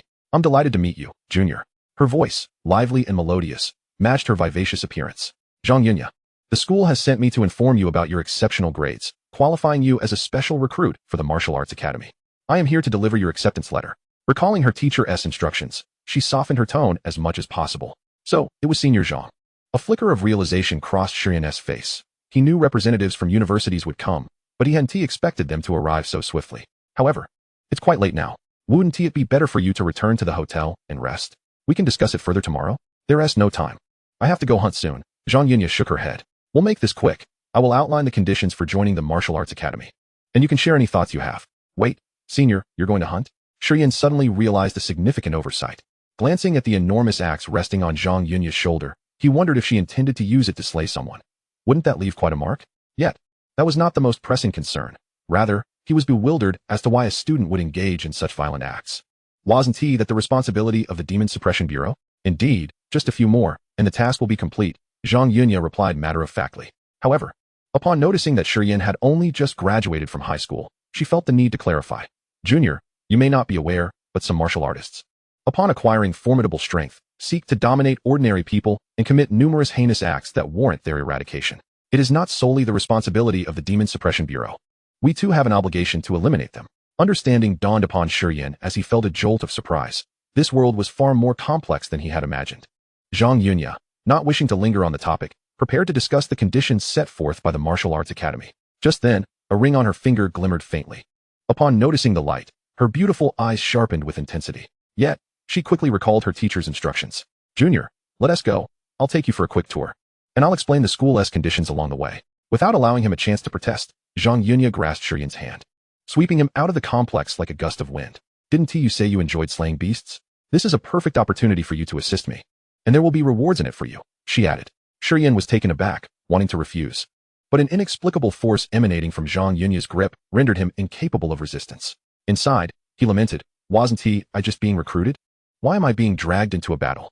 Unfortunately, he found himself unable to escape the situation. Unbeknownst to them, after they departed, a figure descended from the sky. Trailing behind them, it was Lin Yi from the Jiangnan Demon Suppression Bureau. Teacher Gu was right. This junior certainly keeps one on their toes. Chapter 25, Slaying Beasts, 5th Rank Master. Upon reaching the main road, the force enveloping Shi Yan dissipated, and he surfaced as if breaking through the surface of water after prolonged submersion, gasping for air. Just as he was about to speak, Zhang Yunya lightly touched her ring. In a flash, the massive axe vanished, replaced by a sleek red sports car. The car, with its sharp angles and metallic elegance, exuded an aura of luxury. A spatial ring, Shi Yan exclaimed in surprise, never anticipating that Zhang Yunya possessed such a prestigious item. After all, even the principal of Baiyun No. 1 High School did not own one, and he had only seen Mo Changfeng utilize one previously. After his astonishment, he found himself swiftly ushered into the vehicle. Senior, is this considered kidnapping? Shi Yan exclaimed in disbelief. Just as he opened his mouth, an overwhelming sensation of weightlessness enveloped him. He soon realized that the sports car had taken to the skies. This senior is quite remarkable, he thought. While the fusion of supernatural abilities and technology allowed for flying cars, only the affluent could afford such luxuries in this era. Additionally, possessing a spatial ring capable of accommodating a car suggested that Zhang Yunya's wealth was extraordinary. It's not kidnapping. There's a powerful individual accompanying us, she assured him. Tapping a button on the steering wheel, a holographic screen emerged from the console. The screen displayed the surrounding landscape, and Shi Yan could see Lin Yi trailing behind their vehicle. Junior, forcing someone to do something against their will violates the martial artist code, Lin Yi stated through the screen, clearly aware that he had been discovered. Junior, if you feel coerced, you can shout loudly. The Demon Suppression Bureau has the authority to rescue you, Lin Yi continued. Senior, I did not force him to do anything, Zhang Yunya interjected. I'm on a mission, and he can choose to observe in the car. Whether he assists is entirely up to him. All right. At this point, Shi Yan no longer harbored thoughts of exiting the vehicle. Besides, the idea of disembarking at such a height was rather unsettling. Ultimately, he wished to seize this opportunity to witness a powerful martial artist in action. He deemed it more valuable than attending 100 classes. With Lin Yi accompanying them, he felt assured regarding his safety. The sports car soared through the air with remarkable speed. Shi Yan estimated they were traveling at nearly 400 kilometers per hour. Do you desire a vehicle like this, Junior? Zhang Yunya inquired, glancing at him with a smirk. You could exchange your martial arts credits for one. Understanding the implication behind her words, Shi Yan seized the opportunity to ask. If purchased externally, what would be its cost? Over 100 million, and you would need to have a certain level of accomplishments, Zhang Yunya replied after a moment's thought. Admitting that she had never purchased such a vehicle before, only knowing a rough estimate, Shi Yan was once again taken aback, setting aside the subsequent conditions. The price alone was enough to deter anyone. Do not consider it exorbitant. It can withstand attacks from beasts of the 4th rank and below, Zhang Yunya added. And Shi Yan found himself thinking that perhaps over 100 million was, in fact, a reasonable price. Having encountered beasts before, he understood their terrifying nature. If a critical moment arose, having such a treasure to protect him would be worth any price. No wonder Zhang Yunya had suggested he observe from the car. Time passed. Approximately 20 minutes later, the vehicle suddenly descended. They had long since left the city, and below them lay a vast expanse of darkness. They felt like insignificant specks of dust plunging into an endless abyss. The car landed softly upon the overgrown grass. They had reached the edge of a forest, where towering trees loomed like specters in the night, heightening the eerie ambience. Faint sounds of beastly roars echoed ominously, sending shivers down the spine. How do you feel? Have you made up your mind? Zhang Yunya opened the door and stepped out, retrieving the enormous axe from her storage ring. The shadowy forest appeared as if a monstrous beast was baring its fangs, yet she stood undaunted, gazing ahead. Shi Yan tightened his grip on the knife in his hand and followed her out of the vehicle. Senior, what do you need me to do? Since he had come this far, there was no way he would hide in the car. Zhang Yunya turned back, glanced at the knife Shi Yan held, and pointed towards the forest ahead. As you venture forth to slay the monstrous beasts, envision yourself as the young heir of a noble family, embarking on a journey of self-discovery. Stone Rock, feeling a sense of reassurance, consulted the system panel. Name, Stone Rock. Realm, 1st tier warrior. Ability, Southern Ming, Leaving Fire, SSS grade. Vitality, 56 cards. Spirit, 31 Hz. Martial Arts, Piercing Fist, beginner. Explosive Flame, 18 blades, mastery. Martial Virtue Value, 1133. On his return from his uncle's home, he utilized 2,000 martial virtue points to elevate his swordplay to mastery. Following this advancement, the subsequent augmentations ceased to appear, indicating that achieving perfection would require more than merely 1,000 martial virtue points. However, this was of little consequence, bolstered by his mastery of swordsmanship. He felt an overwhelming strength within. The remaining martial virtue points were wisely reserved for unforeseen circumstances. After Stone Rock entered the mountains, Zhang Yunya stored her sports car and, after performing a respectful gesture to the open expanse, turned to venture into the encroaching darkness. Moments later, as they departed the area, Lin Yi's figure gracefully descended. How peculiar, he mused, observing the direction in which Stone Rock had departed. Were it another, they would have long since clamored to depart, yet Stone Rock remained undeterred, even displaying a flicker of excitement in his eyes. Who, he pondered, had bestowed such courage upon him? Unaware of Lin Yi's musings, Stone Rock had already halted, drawing his blade and fixing his gaze ahead. The lava-devouring spirit blade emitted a faint crimson glow, rendering his blood-red eyes strikingly eerie. Judging by its aura, he discerned that this was a 2nd-tier fox demon. Unlike the 2nd-tier beasts encountered in the examination grounds, this creature lacked a savage demeanor, instead exuding a cunning charm. It refrained from launching an immediate assault, instead locking eyes with Stone Rock. In the realm of mountain demons, it was customary that should one display even a hint of fear, the beast would seize the opportunity to strike. Regrettably for the fox demon, Stone Rock remained unfazed, instead advancing slowly with his blade raised. In a flash, the fox demon ceased its weight, propelling itself towards Stone Rock with a powerful leap. Now was the moment. Stone Rock grinned, accelerating towards the fox demon. A flash of red blade light intersected with the creature, and both man and beast came to a halt 10 meters apart. Turning simultaneously, Stone Rock sheathed his blade, while the fox demon erupted with blood from 18 wounds. Is this the essence of the explosive flame, 18 blades? He mused. recognizing the intricacies of his craft only after achieving mastery. This was not merely striking the demon 18 times, but rather targeting the arteries of the beast. Given the formidable strength of these creatures, dispatching them with a single blow was a daunting task. Thus various martial techniques emerged. For instance, the explosive flame 18 blades adeptly avoided direct confrontation, instead unleashing one's own power to target the demon's vital arteries. This method proved far less laborious than severing the beast's body or head. Stone Rock contemplated that had he mastered his swordsmanship during the high-stakes examination, he would have required no special abilities to vanquish the demons. His blade alone would have sufficed to outlast them. With a soft hissing sound, the fox demon succumbed to its wounds mere seconds later without the need for Stone Rock to deliver a finishing blow. Defeated a second-tier gray fox demon. Martial virtue value, 54. Indeed, these wild demons were significantly stronger than those newly spawned in the examination grounds, yielding a greater reward in martial virtue points, albeit at a lesser frequency of encounters. Continuing his journey for a full quarter of an hour, Stone Rock finally encountered a second demon, albeit a first-tier one. This vicinity remained close to the base city, where human warriors would not permit large numbers of demons to linger, nor allow overly powerful beasts to exist. This reality was one of the reasons Stone Rock dared to tread into the forest. Thus, he continued forward with his blade in hand.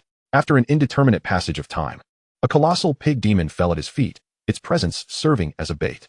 A figure cloaked in black appeared behind the pig demon like a wraith. The individual's face was obscured, revealing only a pair of emerald eyes. "I never anticipated encountering such a gifted talent in this desolate place," spoke the figure, their voice gravelly and strained, as if it had been subjected to 1,000 tortures, but excitement coursed through their tone. A genius capable of slaying demons beyond their tier could exchange their prowess for abundant resources. "Who are you?" Stone Rock inquired, feigning ignorance. Yet he was acutely aware that this was the target he sought, his heart racing with trepidation. The pressure radiating from the cloaked figure was formidable, their vitality akin to a vast lake. The vitality of a warrior in the first tier ranges from 10 to 99, the second tier from 100 to 499, the third tier from 500 to 999. Upon entering the fourth tier, one's bones begin to transform, and vitality surpasses 1,000, potentially reaching 5,000. The individual before him exuded an exceptionally solid vitality, rendering Stone Rock as though he were submerged in a viscous liquid. Clearly, this person had transcended the fourth-tier master realm, entering the fifth-tier grandmaster domain where their blood began to undergo transformation. As for their exact level, Stone Rock could not ascertain, for his own realm was too low. All he knew was that the other could easily overpower him. A mere finger would suffice to crush him, as the vitality of a fifth-tier grandmaster is no less than 5,000. "Who I am is of little consequence. What matters is that you have become my bargaining chip." The cloaked figure chuckled ominously, their bony hand reaching for Stone Rock. As they made their move, the nauseating scent of blood enveloped the air. Much like the earlier confrontation with Zhang Yunya, Stone Rock found himself immobilized. Despite the knowledge that there were guardians concealed in the shadows, the sensation of helplessness loomed large.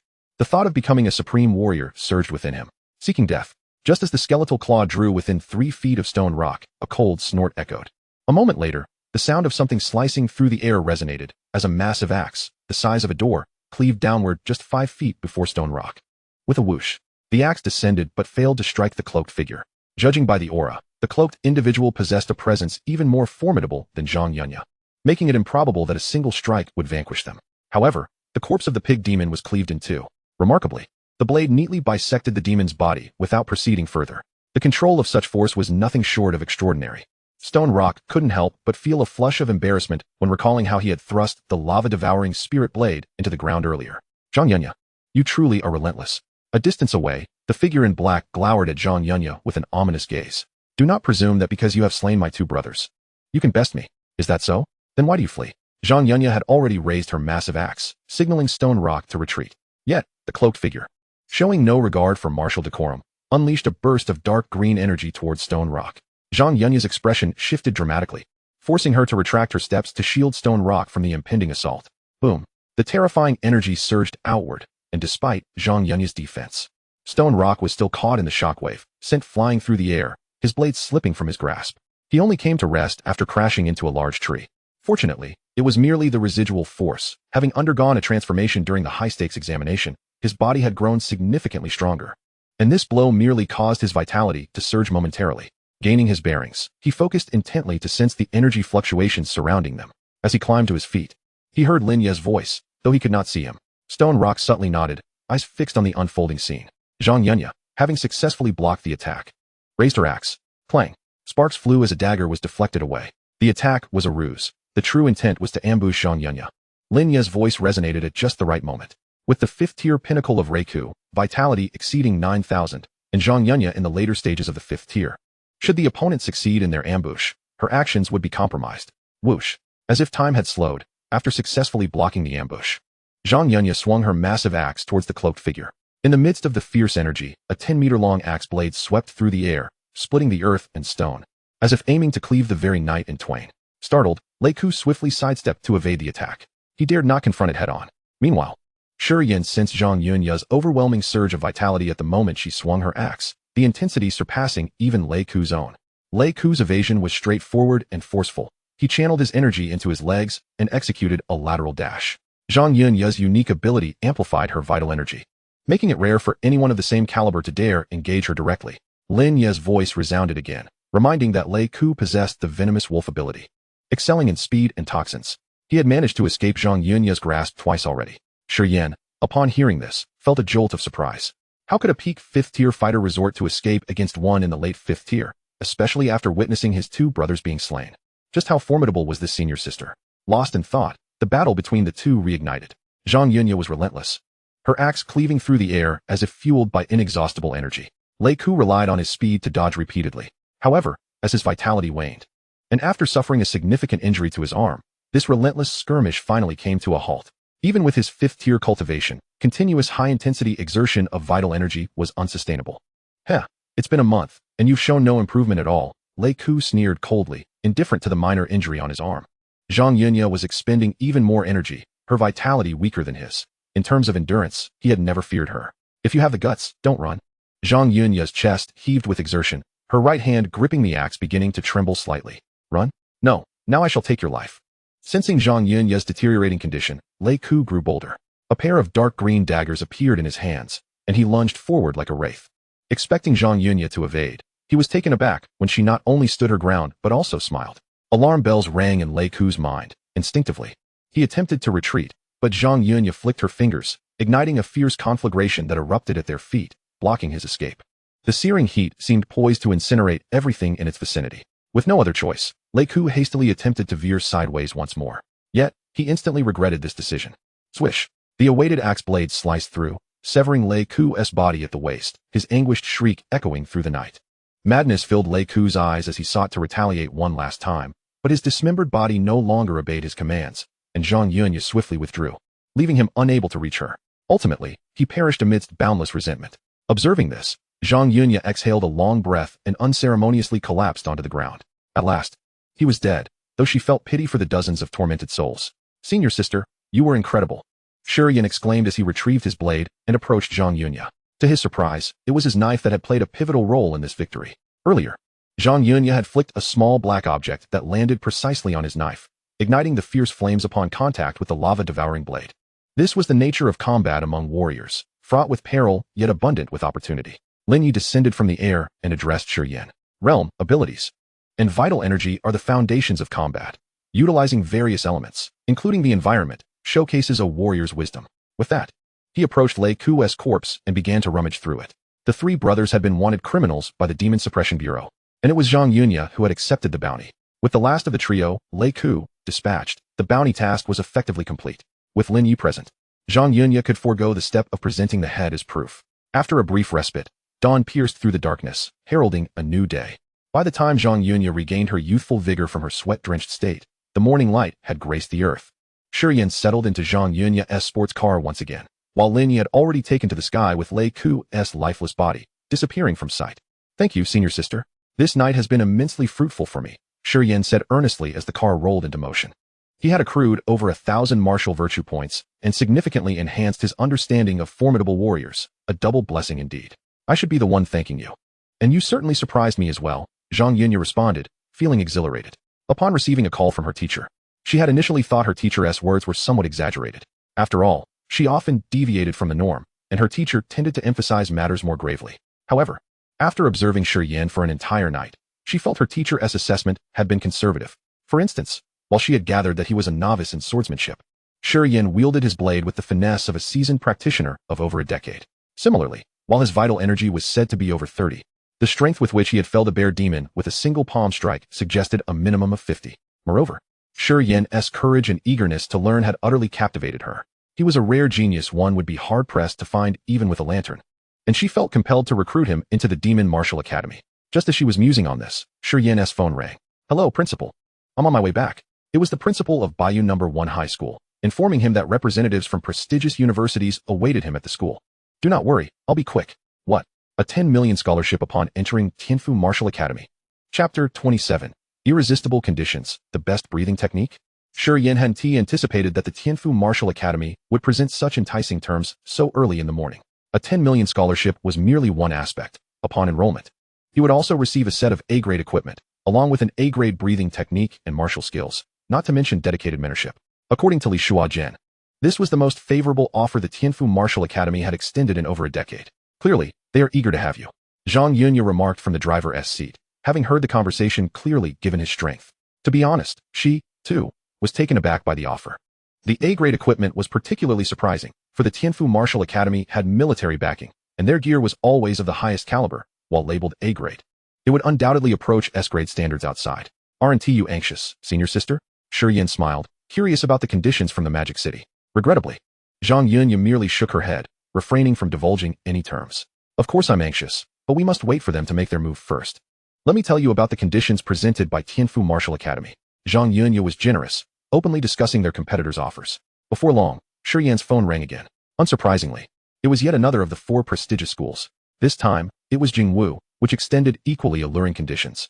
They offered a 6 million scholarship, a villa of no less than 800 square meters, and ample equipment and martial arts. Most notably, they promised a recommendation letter to the Demon Suppression Bureau upon graduation. The significance of that letter cannot be overstated. Possessing it would grant you the highest level of treatment in the bureau, where they would not hesitate to cultivate you as a successor, Zhang Yunya explained. Shi Yan nodded slightly, indicating his understanding. The 2 prestigious schools did not engage in a bidding war. Rather, they presented their unique attributes and sincerity. The sports car glided low through the air, swiftly approaching Baiyun City. Just then, Shi Yan's phone rang once more.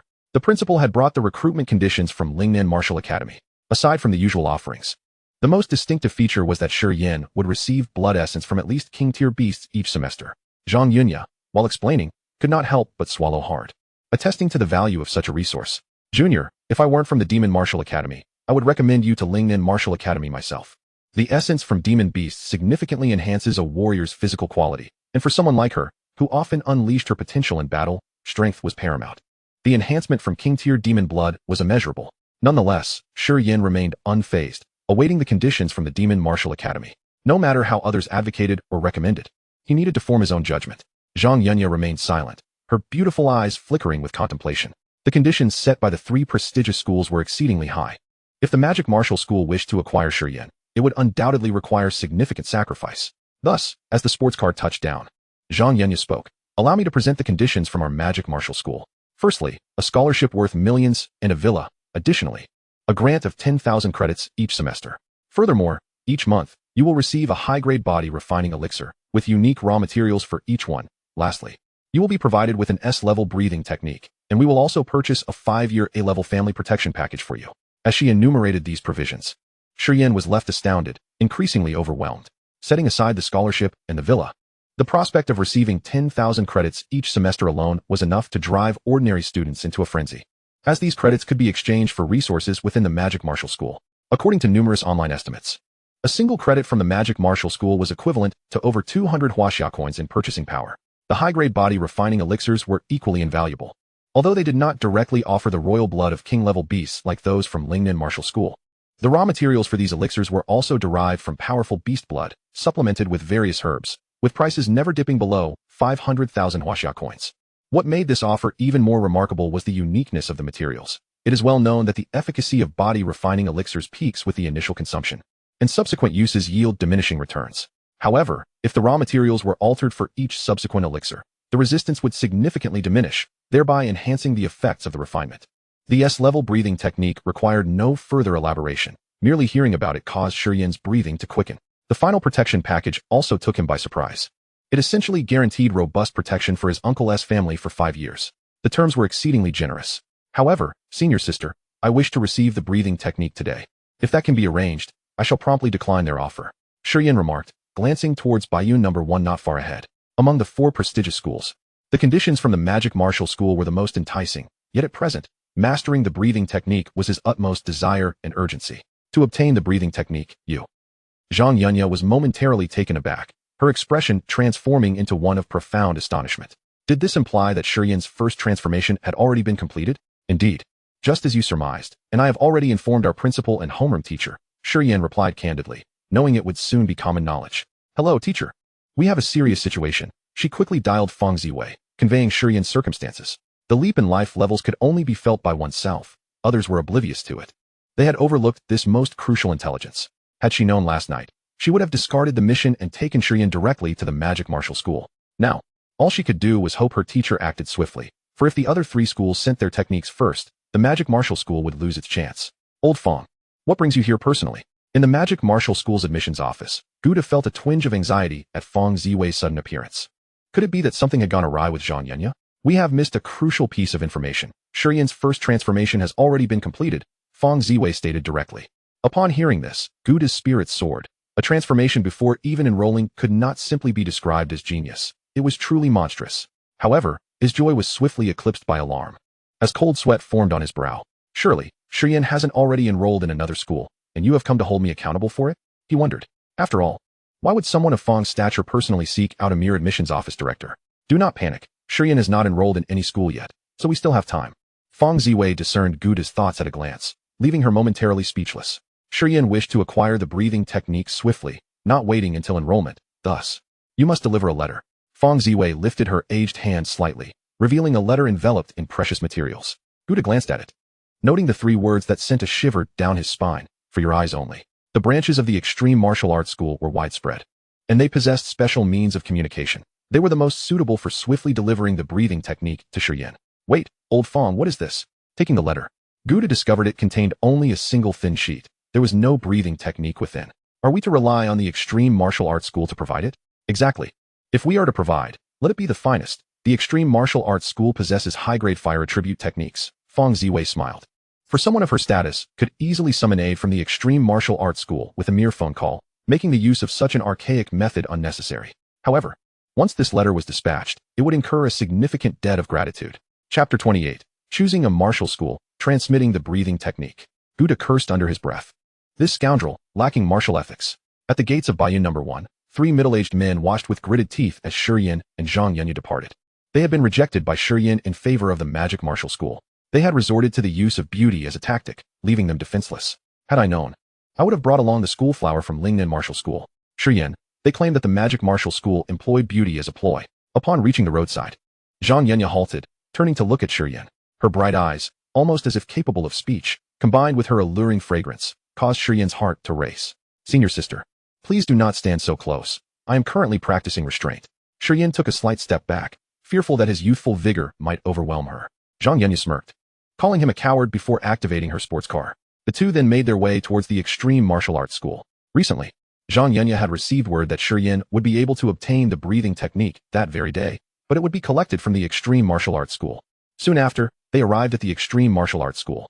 Zhang Yunya expressed that she had gained some insights and rented a training room, while Shi Yan was invited by Mo Changfeng to the top floor of the training building. Congratulations, you have secured the top score in this year's martial examination. Mo Changfeng beamed at Shi Yan, as if regarding his own protege. The surprise Shi Yan had brought was monumental.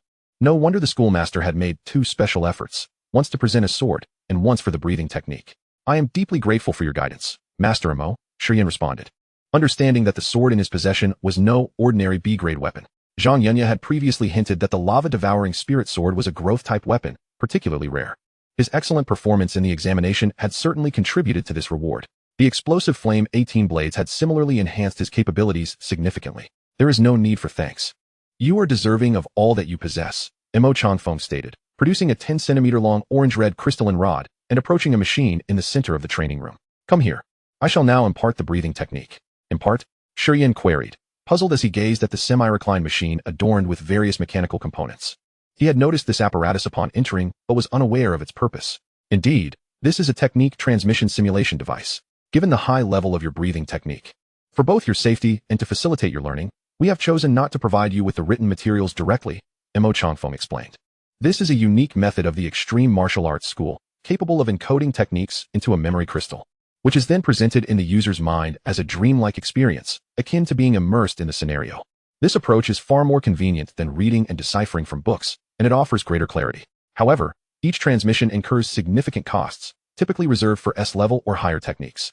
Simply lie down, focus your mind, and do not concern yourself with anything else, Imo Changfeng instructed, inserting the memory crystal into a slot in the device. Shi Yan nodded, clearing his mind as he reclined. After a series of clicks, he found himself encased, akin to being enclosed within a coffin, as cold metallic plates pressed against his head, chest, and limbs. As if plunging into water, the scenery before him underwent a sudden transformation. Before him lay a vast ocean, upon which he floated, kneeling with his legs crossed, rhythmically engaging in a peculiar form of breathing. This breath mirrored the undulations of the waves beneath him, at times gentle, at others frantic, with subtle ripples and also tumultuous surges. After an indeterminate duration, his breathing became completely attuned to the movements of the sea below, both its tranquility and its chaos. Then he noticed the color of the water shifting to a fiery crimson. Looking around, the previous ocean had vanished, replaced by a seemingly endless sea of flames. Rising to his feet, an extraordinary sensation welled up within him. It felt as though the inferno beneath him was the source of his power, from which he could draw a fraction to light a candle, or unleash a torrent capable of annihilating the world. You have mastered the boundless sea of fire, farewell. At that moment, a melodious notification sounded, and the scene before Shi Yan dissipated, replaced by the familiar environment of the training room. The figure of Imo Changfeng appeared, his expression tinged with mild surprise. I thought it would take you a week. I did not expect you to complete it in just 5 days. As he spoke, he pressed a button on the device. With another series of clicks, the mechanical components adhering to Shi Yan's body disengaged. 5 days. Shi Yan was momentarily stunned, feeling as though only a few hours had passed.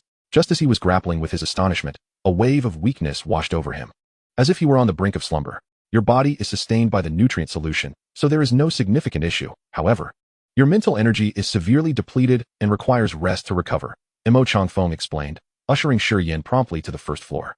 Upon exiting, he spotted Zhang Yanya's sports car parked by the roadside.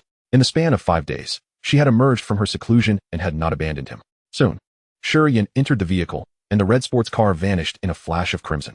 Without a doubt, a new star was about to rise. Watching the departing car, Imo Changfeng murmured to himself. Shi Yan, already exceptionally gifted, had now acquired a breathing technique refined by the master of the martial arts hall. His future achievements were boundless. Congratulations, senior sister, your strength has advanced once more. Shi Yan sensed that Zhang Yanya's aura was considerably stronger than it had been a few days prior. According to Lin Yi, she had previously been at the late stage of the 5th tier. Now, she must have reached the pinnacle of that tier. A look of joy graced Zhang Yanya's face, as she was but a step away from the 6th tier, where her power would experience a tremendous leap.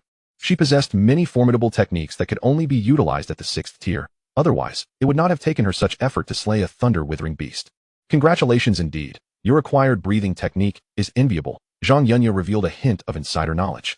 This breathing method was originally rated S-class, and has since been refined by the master of the Extreme Martial Arts Hall. You have struck gold. Refined by the master? Shi Yan was momentarily taken aback, finding it hard to believe. The Extreme Martial Arts Hall has branches all over the globe, each led by a director. And there is only one master. This individual frequently ranks among the world's elite, a figure often elusive, and yet he had refined a breathing technique for him? It seemed that the demon martial arts had paid a considerable price. Upon accessing the system, he noticed some changes on the panel. Name, Shi Yan. Realm, 1st tier martial artist. Ability, South Mingli Fire, SSS class. Vitality, 56 cards. Mental strength, 31 Hz. Martial arts, thrusting fist, beginner. Explosive flame, 18 blades. Major completion. Techniques, Boundless Sea of Fire, SS class, 1st level.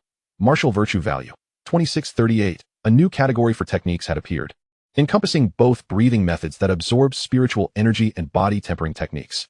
However, the SS class designation left Shi Yan astounded. It is known that the number of SS class techniques globally is still in the single digits. Senior sister, could it be that the technique was given to me by mistake? An S-class breathing method is already something that many powerful factions would fight over. How could an SS class simply appear in my possession? Zhang Yanya, upon hearing this, was momentarily speechless. Are you muddled from your weakness? How could the Extreme Martial Arts Hall make a mistake in this regard? You need not feel any psychological burden. The demon martial arts has stood for many years, and an S-class breathing method is not significant for us. Very well. Shi Yan refrained from elaborating further. SS-class techniques are indeed exceedingly rare, and it would be wise to keep this information to himself.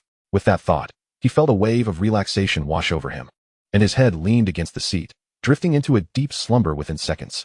Zhang Yanya glanced over, wisely choosing not to disturb Shi Yan, merely murmuring softly, "So handsome." Chapter 29. Coexisting in one room, farewell. Shi Yan was roused by a delightful aroma. Opening his eyes, he was met not with Zhang Yunya's sports car, but with the familiar confines of his own home. It was his one-bedroom apartment, its walls slightly yellowed, items haphazardly strewn about, and a layer of dust coating many surfaces. He had been sleeping on the wooden sofa in the living room. Rising, he glanced at the door, noting that the lock had been hacked open, and a pair of girls' canvas shoes was left by the entrance.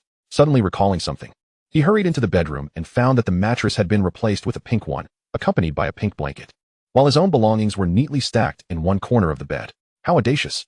Zhang Yunya actually left me, the owner, on the sofa to sleep while she claimed the bed for herself. Shouldn't girls be the ones to sleep in the bed? He mused. Is it appropriate for a lone man and woman to share a room? Entering the kitchen, Shi Yan beheld Zhang Yunya skillfully preparing a meal. The enticing aroma of the cooking had awakened him. You slept for a whole day and night. Go take a shower and then come eat, Zhang Yunya said without turning her head, her expression impassive, leaving one to wonder if she was the true owner of the place. I couldn't find your key, so I had to break in. You'll need to get a new one later. Thank you, senior sister. Although Zhang Yunya's demeanor was not what he had imagined a girl's to be, she had brought him back, and gratitude was in order. Shortly after, Shi Yan emerged from the shower to find the table laden with a dozen dishes, both meat and vegetables. The quantity was enough to feed a pig. I have a storage ring. I carry many things with me. Come, try some meat from a third-tier monster. Zhang Yunya was already seated at the table, gesturing for him to join her. Shi Yan, feeling no need for formality, activated his ability to dry his hair and took a seat to indulge in the meal. He had to admit, Zhang Yunya's culinary skills were excellent. He was reluctant to stop eating. Only after consuming a plate of monster meat and feeling warmth spread through his abdomen did he finally pause. Do you often cook for yourself, senior sister? Yes. Being an orphan, I've become accustomed to cooking for myself, Zhang Yunya replied, setting her chopsticks down, her gaze fixed intently on Shi Yan. They both shared the experience of being orphans. Shi Yan was greatly shocked because Zhang Yunya, with her sports car, seemed at odds with the identity of an orphan. Preconceived notions can indeed be a formidable mountain. He had assumed she was a prodigy from a prestigious family. Senior sister, I still have some liquor in my fridge. I don't drink and drive, Zhang Yunya said, shaking her long, delicate fingers. I'm leaving tonight. She paused, noticing the unusual look in Shi Yan's eyes, before continuing. School starts on September 1st, and you have 3 options. First, take a 2.5-month break and then take the high-speed train to school. Second, start school early and immediately engage in training upon arrival. Third, accompany me as we journey there. Senior sister, I'll eliminate the first option. What exactly does journeying there entail? Very well. Your choice aligns with the vast majority of demon martial students. University is not the end. It is merely a new beginning, and one must strive even harder. Zhang Yunya's expression brightened with satisfaction. As for the third option, it would involve slaying monsters along the way to Magic City, but the risks were considerable. Now I understand. Shi Yan came to a realization. This senior sister indeed operated outside the bounds of reason. He understood the peril of venturing into Magic City, especially during this era of small bases, which was far from peaceful. The open spaces between base cities were still dominated by monstrous beasts. Without the protection afforded by high-speed rail, known for its skilled guardians, embarking alone towards Magic City would mean confronting the ever-looming threat of these beasts. There was a likelihood of facing not only the beasts but also potential attacks from martial artists. Sister, if I accompany you, what safety measures can we implement? He inquired cautiously after a moment of contemplation. Previously, when he accompanied Zhang Yunya on a mission, he earned over 1,000 martial virtue points, and he yearned for more. With a peak-level 5th-tier expert as a bodyguard, he was determined not to let this opportunity slip away. Naturally, his decision would depend on the circumstances. Last time, with Lin Yi's protection, safety was assured. If there were similar safeguards this time, then a bit of adventure would not be out of the question. You wish to choose the third option? This time, it was Zhang Yunya who was taken aback. To be honest, she had not anticipated Shi Yan would select the third choice. Given Shi Yan's talent, it was a foregone conclusion that with diligent training, he would become a formidable expert in the future. There was no need to take unnecessary risks. Shi Yan, are you truly more unpredictable than me? If you genuinely wish to accompany me, I will notify our teacher. We will endeavor to avoid the mountains and vast waters. And I will also stop by the Extreme Martial Arts Hall to procure some supplies for precautionary measures. All right, I choose the third option. Shi Yan was not one to dither. He promptly made his decision. Since Zhang Yunya would inform her teacher, it was unlikely anything significant would transpire. Moreover, avoiding the depths of the mountains and lakes would ensure they did not encounter dangerous beasts. Given Zhang Yunya's strength, she could easily handle any threats. Consider this journey a reward for assisting me with my tasks, Zhang Yunya said with a slight nod. We will slow our pace. You can train your breathing technique while engaging in battle, as this is the most effective method for progress. She refrained from mentioning that this method would be the most exhausting for her. However, since she had promised Shi Yan benefits, and he lacked both material possessions and wealth, The best reward would be her personal involvement. Before long, after a whirlwind of activity, the food on the table was entirely devoured. Martial artists require substantial energy, and if not for the staple being a third-tier beast, it would hardly suffice for the two of them. After tidying up, they each attended to their own affairs. Zhang Yunya went shopping for travel necessities, while Shi Yan needed to finalize matters in Baiyun City and bid farewell to friends and family. First, he received his rewards. The results of the college entrance examination had been released, and Shi Yan, as expected, emerged as the top scholar in Jiangnan. The Jiangnan region awarded him 2 million in prizes, while Baiyun City contributed 1 million, alongside various gifts from schools, businesses, and individuals. Of course, Shi Yan only accepted the official awards, declining any from other organizations or individuals. After receiving his rewards, Shi Yan had amassed a modest fortune, complying with Baiyun First High's request. He left behind a few handsome photographs before treating his uncle's family to a grand feast. Coincidentally, his cousin Gu Feng also wished to treat him, as he had just received his admission notice from Jiangnan Martial Arts School. Like Shi Yan, Gu Feng intended to arrive at the school early to embark on his true martial journey, with tomorrow being the day. The two swiftly agreed and indulged at the largest restaurant in Baiyun City. By evening, after bidding farewell to his uncle's family, Shi Yan arranged to meet his friend Lu Wang at a nearby food stall near the school, where they began to feast heartily. Sure too, you won't believe it, but I feel like I could eat a whole pig right now. Lu Wang's family was relatively well off, and upon learning that he could enter Jiangnan Martial Arts School, they provided him with a set of intermediate body refinement pills. Lu Wang was now a martial artist, with his red certificate proudly displayed on the table. Today, I've already eaten a whole cow, Shi Yan said, grabbing a handful of cilantro and chewing on it. My cousin Gu Feng is also at Jiangnan Martial Arts School. Would you like to meet him and exchange ideas? Don't. You are you, and your cousin is your cousin. Everyone has their own martial path to walk. It's best not to interfere with one another. Lu Wang was quite perceptive in this regard and politely declined Shi Yan's offer. But you, I'm envious to the point of being green-eyed. You're handsome and talented. Once you get there, plenty of beauties will come to distract you. Lu Wang leaned closer to Shi Yan and whispered, there are many goddesses in magic martial, but you should avoid certain pitfalls, especially the most beautiful one. The most beautiful? Indeed. That would be Zhang Yunya, stunning to the point of causing a stir, but it's best if you keep your distance. Oh, what intel do you possess? She operates outside the conventions. While other women may revel in being pursued, Zhang Yunya gathers her suitors, and, guess what? What? She single-handedly defeated them all. The lightest injury had some hospitalized for 3 months, while the worst nearly left them unable to bear offspring. When parents came demanding an explanation, she chased them off with an axe. Tut, tut. Lu Wang's expression shifted to one of fear, and then he grabbed a pork knuckle to nibble on, attempting to calm his nerves. After a few bites, he continued, when you get there, remember to steer clear of her. She's easy to recognize. Driving a red Yaoguang sports car, an exclusive model with only a handful in the world. You can spot it from a distance, just like that. Suddenly, the heavy-set boy pointed to a red sports car parked by the roadside near the food stall, looking puzzled. How peculiar. How could a Yaoguang sports car appear in such a remote corner of Baiyun City? Shi Yan smiled silently, continuing to consume meat and drink. Lu Wang, however, was shivering in the sweltering heat. This is strange. Why does my back feel so cold? He slightly turned his head, and then saw a massive axe radiating a chilling glow, alongside a breathtaking figure. Lu Wang was momentarily stunned, and as if struck by a revelation, sweat began to pour down his face. Shi Yan, I've had too much to drink. Please take me home. With that, he feigned drunkenness and collapsed onto the table. Chapter 30. Enrollment, Wild Man. In Kyoto, beside a rockery in a villa, a noblewoman adorned in lavish garments furrowed her brow, her elegance marred by a hint of fury. You claimed your grandmother's family is from Jiangnan, and we allowed you to attend high school there. Now what is this commotion? The admission notice from Jingwu has already arrived at our home. The one from Magic Martial has arrived too. Chi Ziyue puffed out her nascent bosom, undeterred by the noblewoman's imposing presence. She had received intelligence that Shi Yan was attending Magic Martial, and she intended to follow suit.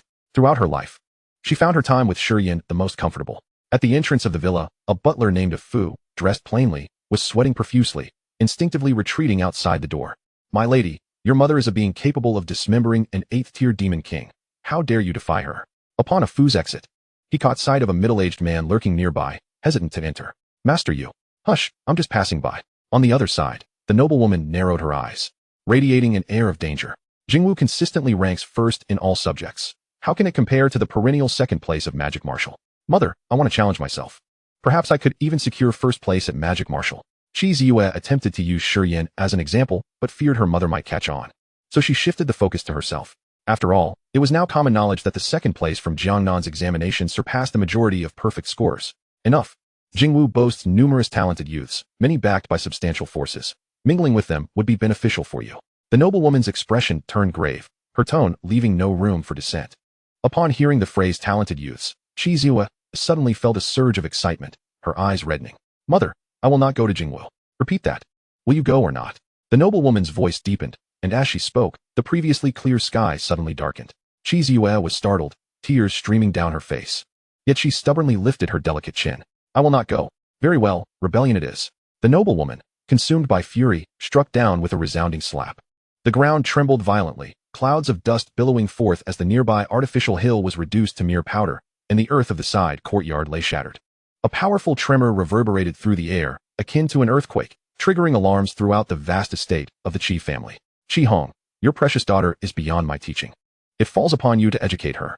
The frigid tone of the noblewoman echoed, and in an instant, she soared into the sky, vanishing from sight. Left standing unscathed was Shi Yan, who, feeling utterly aggrieved, suddenly collapsed, hugging her knees and weeping profusely. Despite the relentless pressure, was she not merely a pawn in a marriage alliance? She refused to accept such a fate. It was only when the sound of footsteps approached that she managed to stifle her tears and rise once more. Gazing at the middle-aged man clad in martial attire before her, Shi Yan remained obstinate. Father, do not attempt to persuade me. I shall not go to Jingwu. To her surprise, however, the man did not counsel her, but instead pressed a storage ring into her hand. Before your mother and those clan elders force your father's hand, depart quickly. Father? Shi Yan's eyes widened in disbelief. Was he truly suggesting defiance against her mother's command? The journey ahead is long. You must rely on yourself. Qi Hong grasped his daughter's shoulders and turned her towards the door.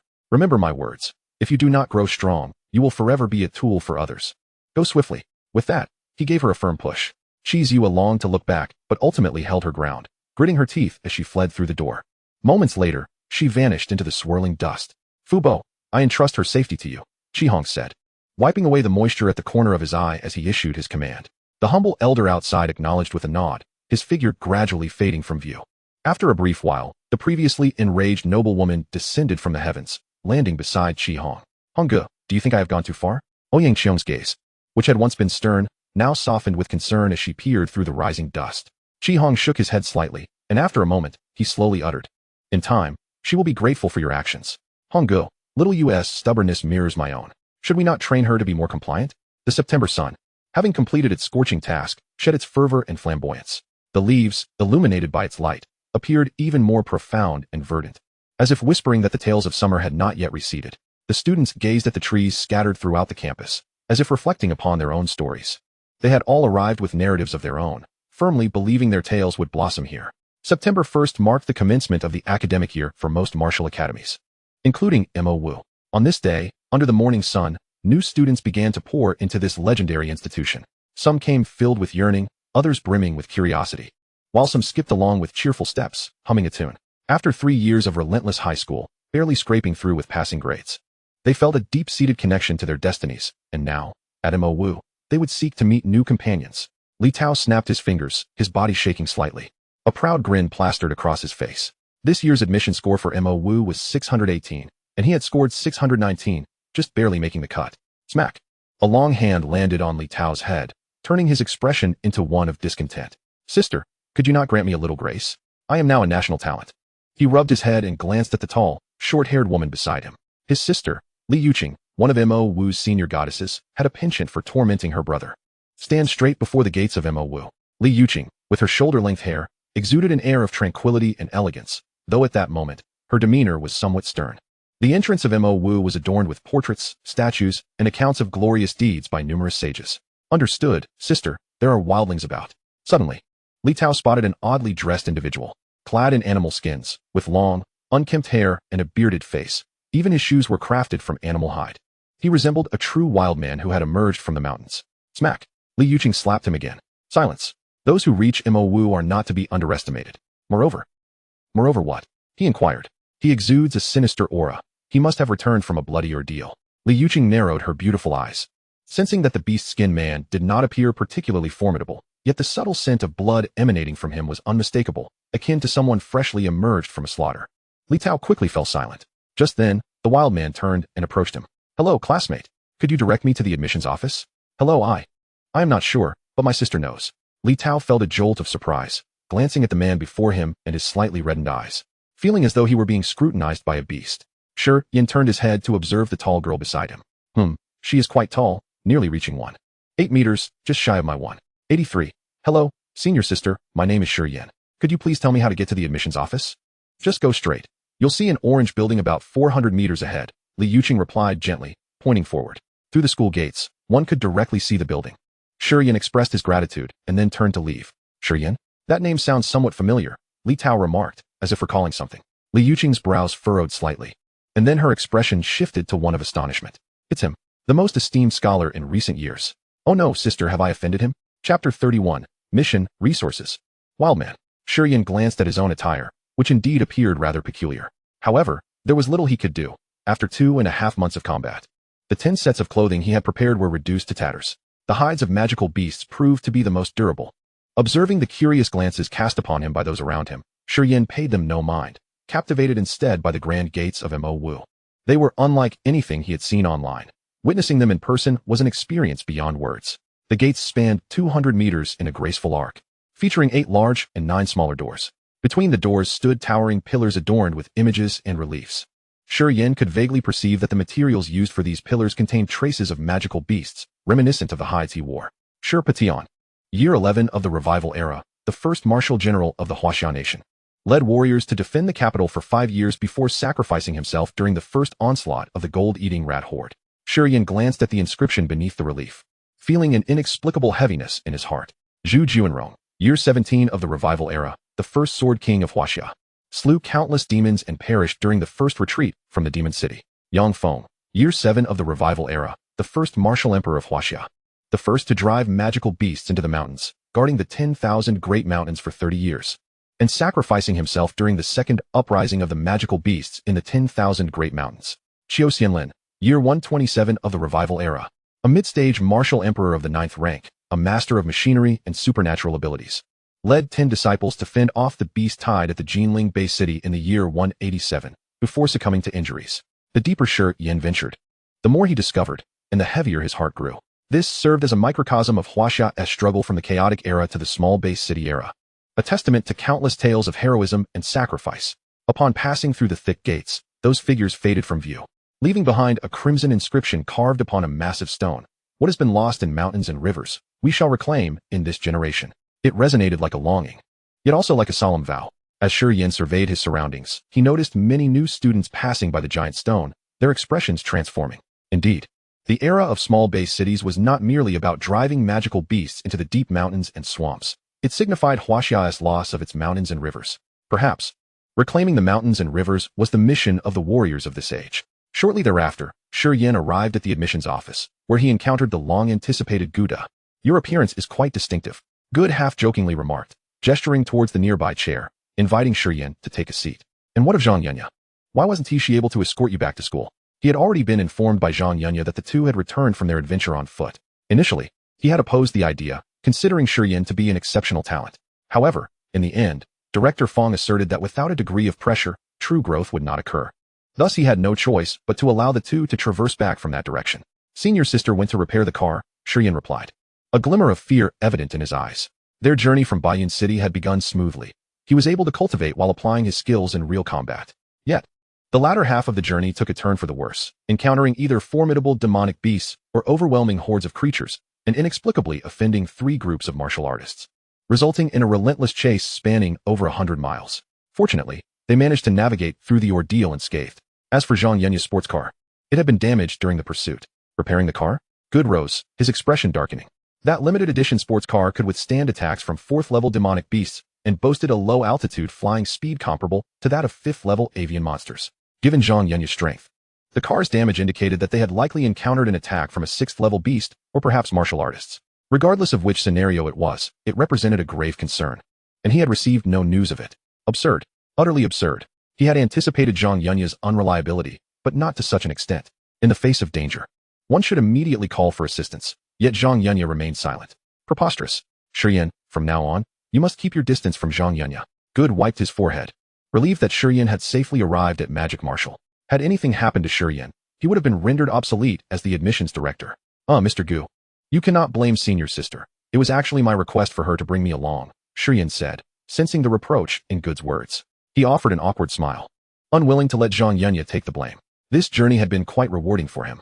and it seemed that Zhang Yunya still had reserves of strength when faced with danger.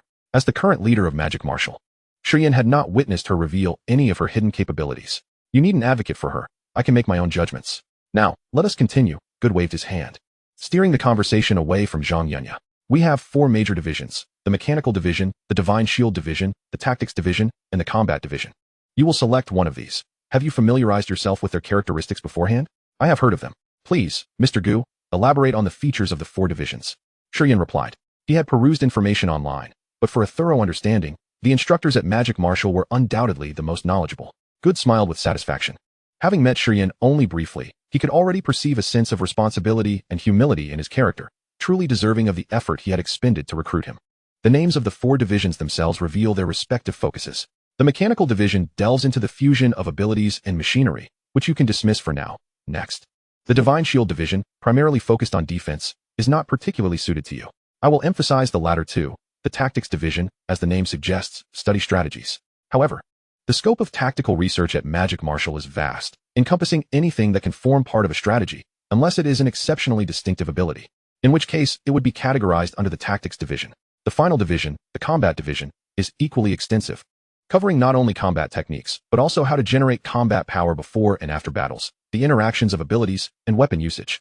Your flame ability can be broadly applied in both the Tactics and Combat divisions. The choice ultimately rests with you. Indeed, I understand now, Mr. Gu. I choose the Combat division, Shi Yan concluded after a moment of contemplation. Direct combat was presently the most suitable for him, given his unique system.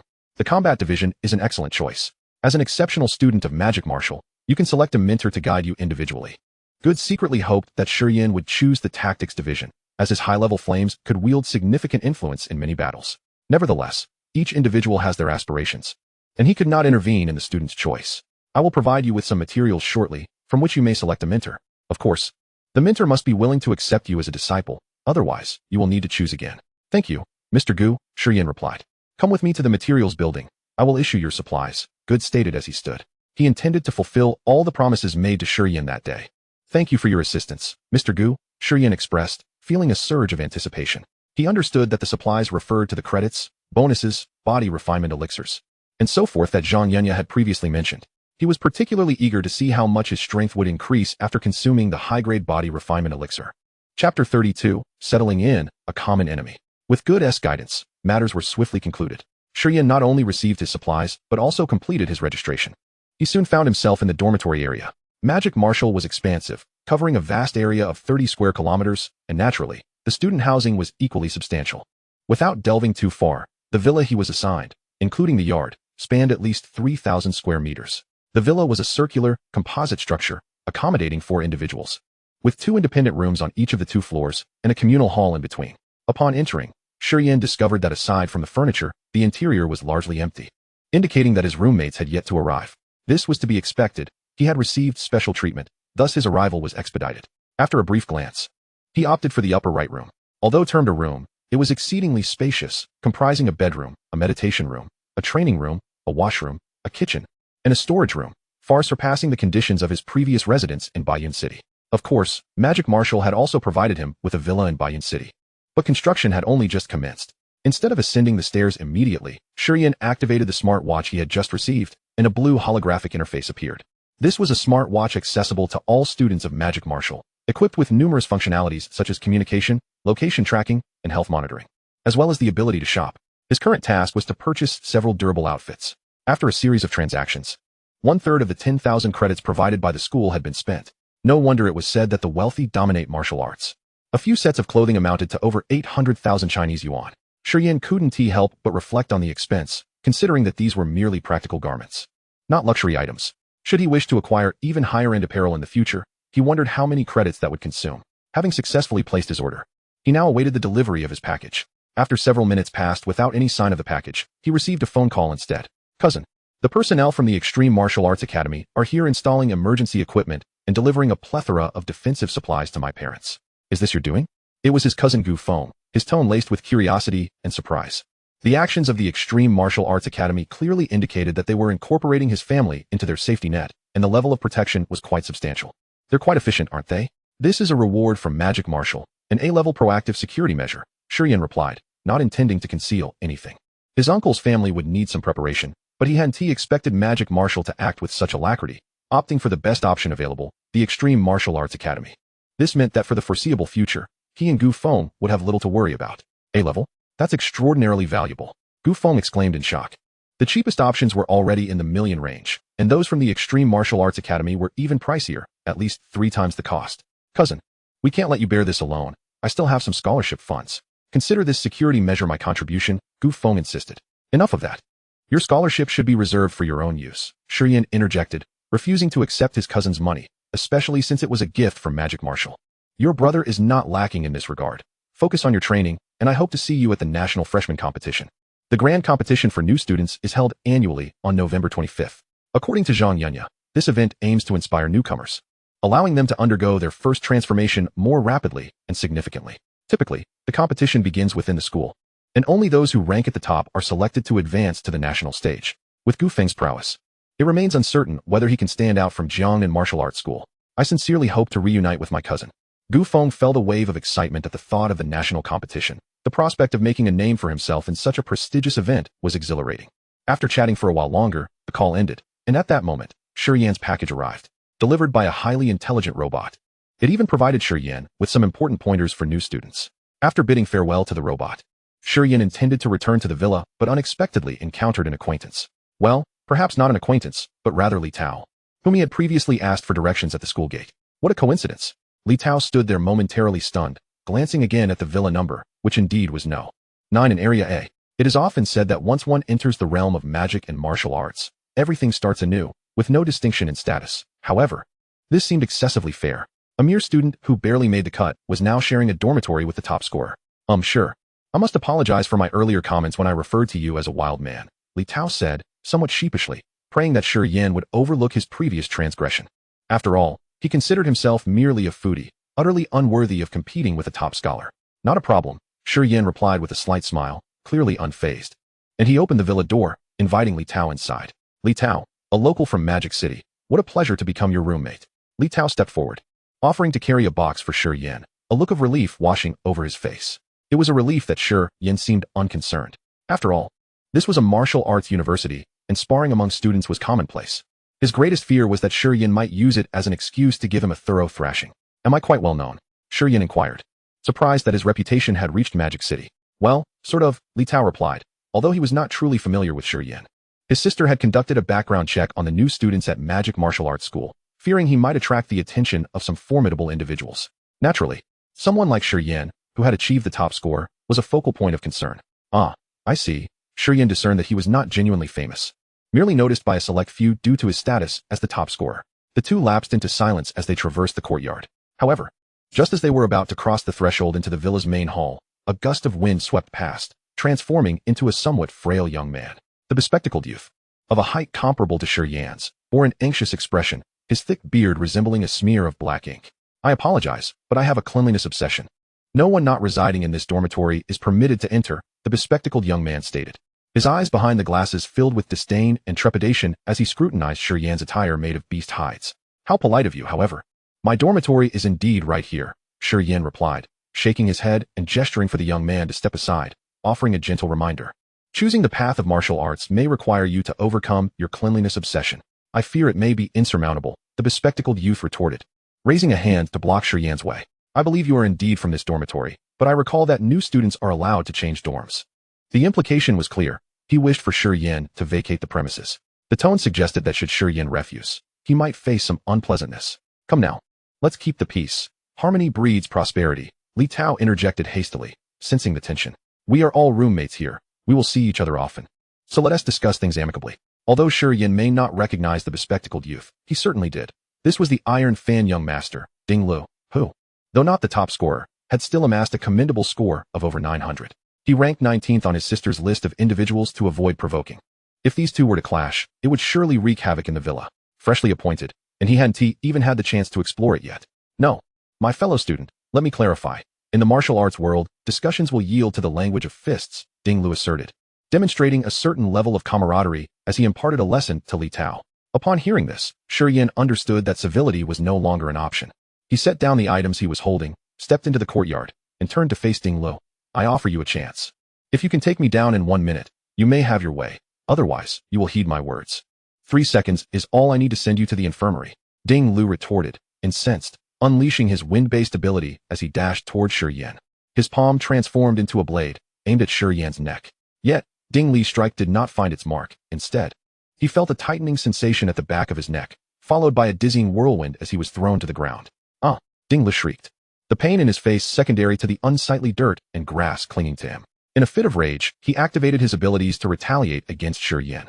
However, there was no follow-up. Shi Yan delivered a swift blow to Ding Li's neck, causing him to roll his eyes and lose consciousness. "Is that all?" Shi Yan remarked, dusting off his hands as he stood up, noting that his timing had indeed been just shy of 3 seconds. Li Tao, who had contemplated intervening, now stood with wide eyes, seemingly frozen in place. Good heavens, the Iron Fan young master, who almost became the top scorer, couldn't he last even 3 seconds? Shi Yan, oblivious to Li Tao's astonished expression, was instead captivated by the system's notification. Defeated a first-tier martial artist, promoting martial ethics, martial virtue points awarded. 6. He paused momentarily, astonished. Could this be possible? A bold idea suddenly blossomed in his mind. Chapter 33, a significant improvement, decimating a roommate. It was midday, with the sun blazing overhead.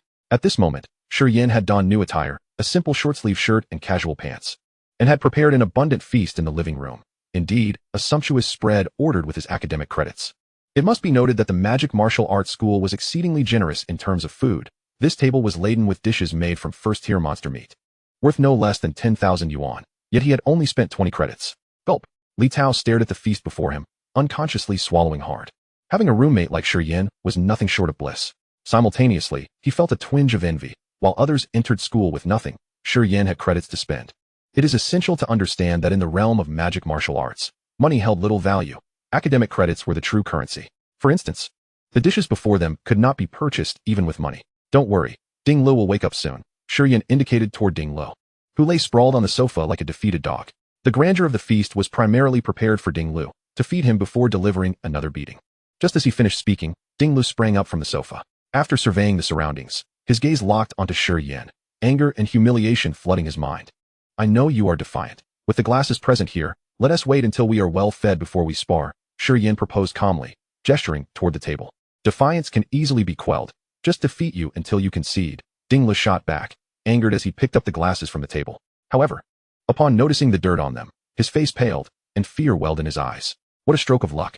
Shi Yan then added, "Your face is equally smeared with mud right now." "Ah!" Ding Lu screamed, abandoning thoughts of fighting Shi Yan as he hurriedly dashed to the right in search of a faucet to wash his face. However, Li Tao's voice halted him in his tracks. "That's my territory. I just finished using the restroom." "Ah!" Ding Lu shrieked in terror, turning back to hear Shi Yan's remark. "Upstairs, where I reside, I just finished my shower."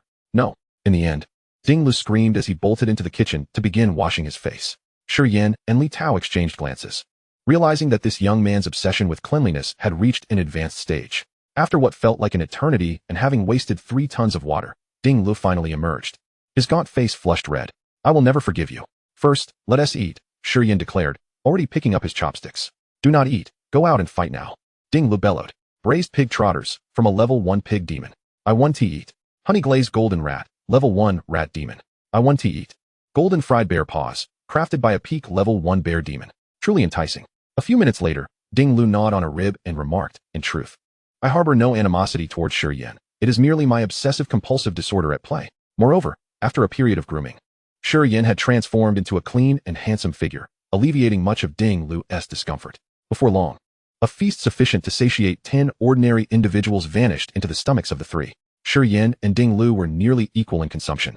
Yet Li Tao still bore an expression of hunger. "My ability is to consume and subsequently accumulate energy," Li Tao elucidated, meeting the astonished gazes of his companions. Such an ability is rare. His sister had inquired with a mentor at the Magic Martial Academy, learning that in the later stages of development, this power could potentially sway the outcome of large-scale wars. Imagine the sudden eruption of amassed energy, a scene akin to a super bomb. Whether targeting demon beasts or martial artists, the devastation would be catastrophic. "I shall treat you. Eat to your heart's content." Without further ado, Shi Yan ordered 2 more tables of dishes via his wristwatch. Just a few dozen credits. "From today onwards, Shi Yan, you shall be my fraternal brother by another mother." Li Tao expressed with heartfelt gratitude, nearly moved to tears. This sentiment, however, was met with contempt from Ding Lu, who then turned his gaze to Shi Yan. "My ability is wind." Having accepted Shi Yan's hospitality, Ding Lu felt no inclination to expel him from their midst. Of course, he only divulged the general category of his power, omitting the specifics of his wind ability. Fire, Shi Yan murmured, rising to exit the premises. Upon reaching the center of the courtyard, he turned to face Ding Lu. This time, I shall grant you 2 minutes. Arrogant, Ding Lu's body surged forward, his fingertips glimmering with wind blades aimed directly at Shi Yan's torso. Previously, he had indeed been careless and refrained from utilizing his abilities. This time, he intended to employ them, ensuring Shi Yan would not even graze him. You've become quicker, yet it still falls short. Shi Yan smiled faintly before launching his attack like a phantom. Bang! In the next moment, Ding Lu felt as though he had collided with a mountain, rebounding and crashing to the ground. A surge of energy coursed through his body, nearly rendering him unconscious. However, the discomfort of his body paled in comparison to the shock he felt within. How did Shi Yan accomplish this? He wondered, astounded that someone without abilities could be swifter and possess such immense strength. It felt as though he faced not a person, but a formidable demon beast. I shall grant you a 15-minute respite. You must not have exerted your full strength, Shi Yan said kindly, assisting Ding Lu to his feet and guiding him inside the villa. Simultaneously, a system notification flashed before his eyes. Defeated a level 1 martial artist, martial virtue value 5. This was a decrease from the first encounter. 15 minutes later, bang, Ding Lu was once again laid low. Defeated a level 1 martial artist, martial virtue value 3. Ding Lu, I believe your strength has yet to fully recover, Shi Yan remarked with a frown. Uncertain if Ding Lu had not recuperated or if he was merely a target to diminish his martial virtue value. Contemplating the need for Ding Lu to fully regain his strength before another attempt, he was interrupted by Ding Lu. Enough of that. Could you enlighten me on how you achieve this? Ding Lu implored, tears glistening in his eyes, an insatiable thirst for knowledge evident. His abilities had been fully unleashed. Yet he remained no match for Shi Yan. Shi Yan, without reservation, replied earnestly, it is quite simple. Your vitality is far too low. This was the truth. Ding Lu's vitality hovered around 37 or 38, while Shi Yan's statistics were as follows. Name, Shi Yan. Realm, level 1 martial artist. Ability, South Mingli Fire, SSS grade. Vitality, 92 cards. Mental strength, 31 Hz. Martial arts, stabbing fist, beginner. Explosive flame, 18 blades, major accomplishment. Technique, boundless fire C, SS grade, first layer. Martial virtue value, 16,698. With a vitality of 92 cards and a mental strength of 31 Hz. Even if Ding Lu doubled his speed, Shi Yan would still be able to track him. As for the reason behind his elevated vitality, it was due not only to rigorous training, but also to enhancements made with martial virtue value points. After all, he had found himself in peril several times, necessitating a burst of energy followed by a restoration of vitality. This was but one aspect. Over the past 2.5 months, Shi Yan had experienced latent improvements, attributed to the physical conditioning derived from practicing breathing techniques. His resilience, reaction speed, and perception had all seen significant enhancement. Enough said, I shall not continue fighting.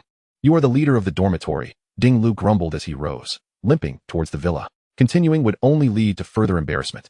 Unbeknownst to Shi Yan and Ding Lu, their duel was being closely observed by several prominent figures from above. Shi Yan's rapid progress was noteworthy, and Xiaoya had managed to redeem herself. The thought of causing trouble for Zhang Yunya was swiftly dismissed by Guda. Such exceptional vitality on the first day of enrollment was unprecedented since the inception of the Magic Martial Academy. We have come to mediate, but it appears that one tea be necessary, Feng Ziwei remarked softly. Beside her, a bald elder nodded in agreement. The mediation was not directed at Ding Lu, but rather at the final member of their dormitory. Director Wang, has Shi Yan chosen a mentor yet? Guda inquired of the bald elder. Wang Changfu, the dean of the combat division, had come specifically to observe since Shi Yan had selected that division. Not yet, but there is no cause for concern, Gu teacher. I believe this child is quite composed. He must be deliberating before making a choice. Wang Changfu replied with a gentle smile, holding high hopes for Shi Yan. Were it another student, upon receiving a high-grade body refining elixir, they would likely have consumed it at the first opportunity. Yet, Shi Yan was not in such a rush. First, he endeavored to win over Li Tao with delicious food. Then subdued Ding Lu. He seemed intent on creating a tranquil environment for himself before consuming it. The same could be said for selecting a mentor, as he appeared to be strategizing before deciding. They are arriving, Feng Ziwei announced. The three turned their gazes downward to see a tall figure striding toward Villa 9 in Area A. Top student against top student. How intriguing. Another one, Wang Changfu mused, realizing that Shi Yan was indeed clearing obstacles. With 4 individuals in the dormitory, only one remained absent. Whether it was for the imminent consumption of the advanced body refining elixir or for future training, he sought an atmosphere of serenity. With the first 2 already dealt with, only the last one remained. If the remaining individual were a quiet type, it would be manageable. Otherwise, some physical persuasion might be necessary. Chapter 34, Top Student versus Top Student, Mentor. Bang! Just as Shi Yan intended to return to the villa, a tremendous noise startled him. Turning around, he discovered the courtyard gate had been shattered by a single kick. The gate, forged from durable alloy, was now in splinters, a testament to the force behind the blow.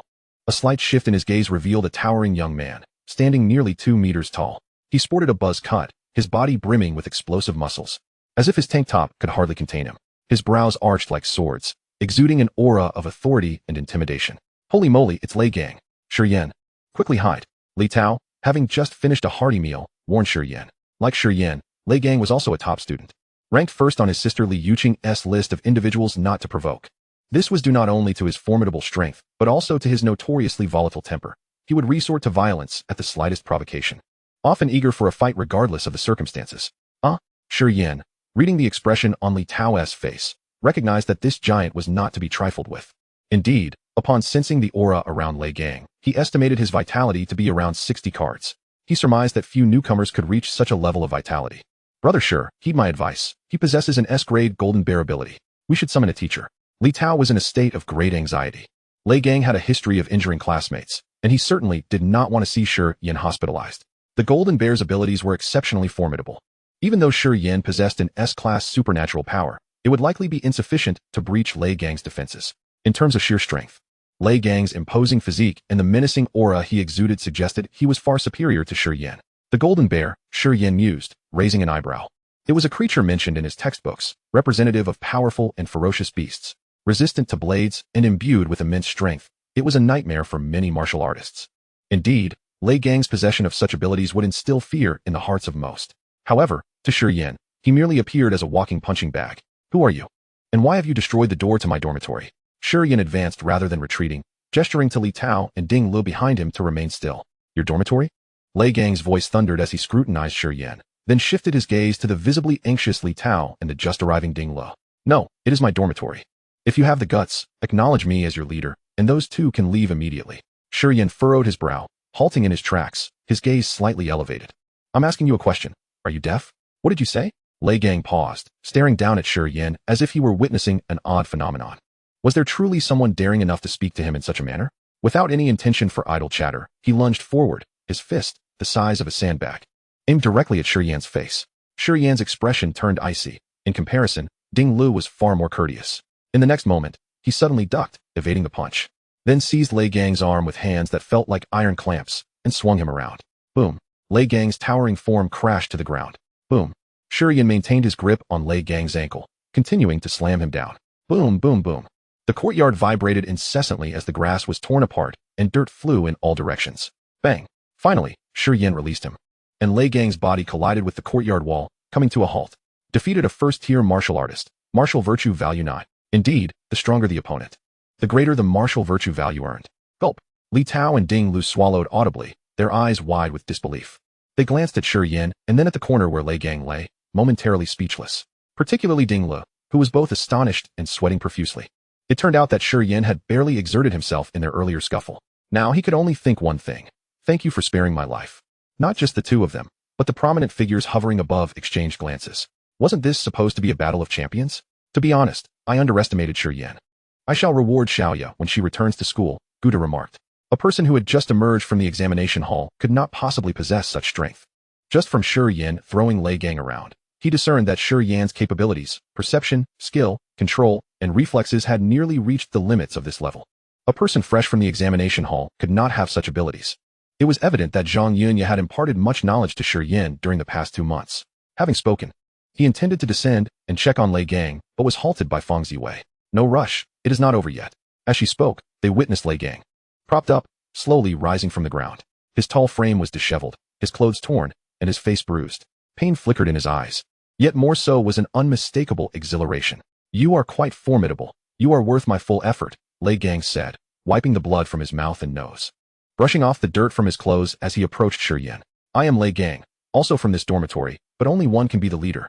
So please give it your all. His tone had lost its earlier arrogance, replaced by gravity and respect. Before entering this door, he believed no new student was his match. Even on a national scale, only a couple could contend with him. Yet now, he realized that the person before him was exceptionally strong. Thus, he unleashed his supernatural power. Golden light shimmered around him as his already imposing figure expanded further, his height increasing by nearly 10 centimeters. The shadow of the golden bear loomed, as though it had possessed him. I am also from this dormitory. I do not seek the title of leader, merely a request for you to be more courteous. Shi Yan replied softly, refraining from igniting the southern bright flame. This fire was rather terrifying. Even the golden bear would likely struggle to withstand it. After all, Lei Gang remained human, and Shi Yan did not wish to create a catastrophe so soon after the semester commenced. Instead, he simply stirred the power within him to augment his physique. Even so, the overwhelming aura that surged forth startled Lei Gang. Prepare yourself. Lei Gang, unwilling to wait any longer, struck first. He launched another punch, but this time, both speed and strength were vastly superior to before. All right. Shi Yan was eager to ascertain the full extent of Lei Gang's abilities and reciprocated with a punch of his own. Boom. The collision of the two fists, one large and one small, produced a thunderous explosion. It was the clash of vitality at their fingertips, followed by the impact of flesh. Crack. Soon after, the sound of bones fracturing echoed. Lei Gang's metacarpal shattered, and his elbow dislocated, bones piercing through his skin. Lei Gang's body was sent reeling backward. However, such injuries merely caused Lei Gang to furrow his brow slightly, and leveraging the force, he executed a spin, delivering a sweeping kick to Shi Yan. Unfortunately, Shi Yan, nearly at full capacity, was rather intimidating. Before Lei Gang's kick could connect, Shi Yan's foot struck him squarely in the chest. Crack. Another series of bone-cracking sounds erupted as Lei Gang was propelled backward.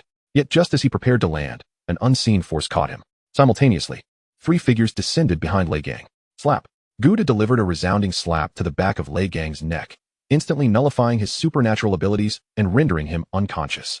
Once activated, the golden bear's powers dulled the sensation of pain and heightened euphoria. At this point, he could not control it, and only the threat of life and death would cease it. Gouda explained to Shi Yan, as if offering a warning. With such force, another hit might well spell the end for Lei Gang. Cough. Thank you, Teacher Gu, for the advice. I will be more cautious next time. Shi Yan replied with an awkward smile, harboring a hint of regret. Defeated a first-tier martial artist. Martial virtue value 11. The martial virtue value was indeed higher than before. Yet he could no longer rely on Lei Gang for practice. The punching bag plan had officially failed. Teacher, is Lei classmate all right? He has decent physical fitness. A few days of rest will suffice, Gouda sighed, glancing at Shi Yan with a mix of despair and exasperation, then cast a forlorn look at Feng Ziwei. Don't worry. I have my own tasks, he thought. Knowing that Lei Gang still had not chosen a mentor, he needed to monitor him and provide psychological support. What are you waiting for? Take him for treatment. Feng Ziwei waved her sleeve, disregarding Gouda's gaze. She gracefully floated to stand before Shi Yan. Shi Yan, I hear you have yet to select a mentor? As she finished speaking, both Gouda and Wang Changfu, the dean of the Battle Academy, simultaneously changed their expressions. Feng Ziwei, do you intend to be Shi Yan's mentor? Wait, Vice Principal. Chapter 35, An Unexpected Mentor. Gouda and Wang Changfu hurriedly positioned themselves in front of Feng Ziwei. What nonsense is this? Teaching one Zhang Yunya is already too much. With just Zhang Yunya, the number of complaints from parents regarding the magic and martial arts program had ranked first for 3 consecutive years.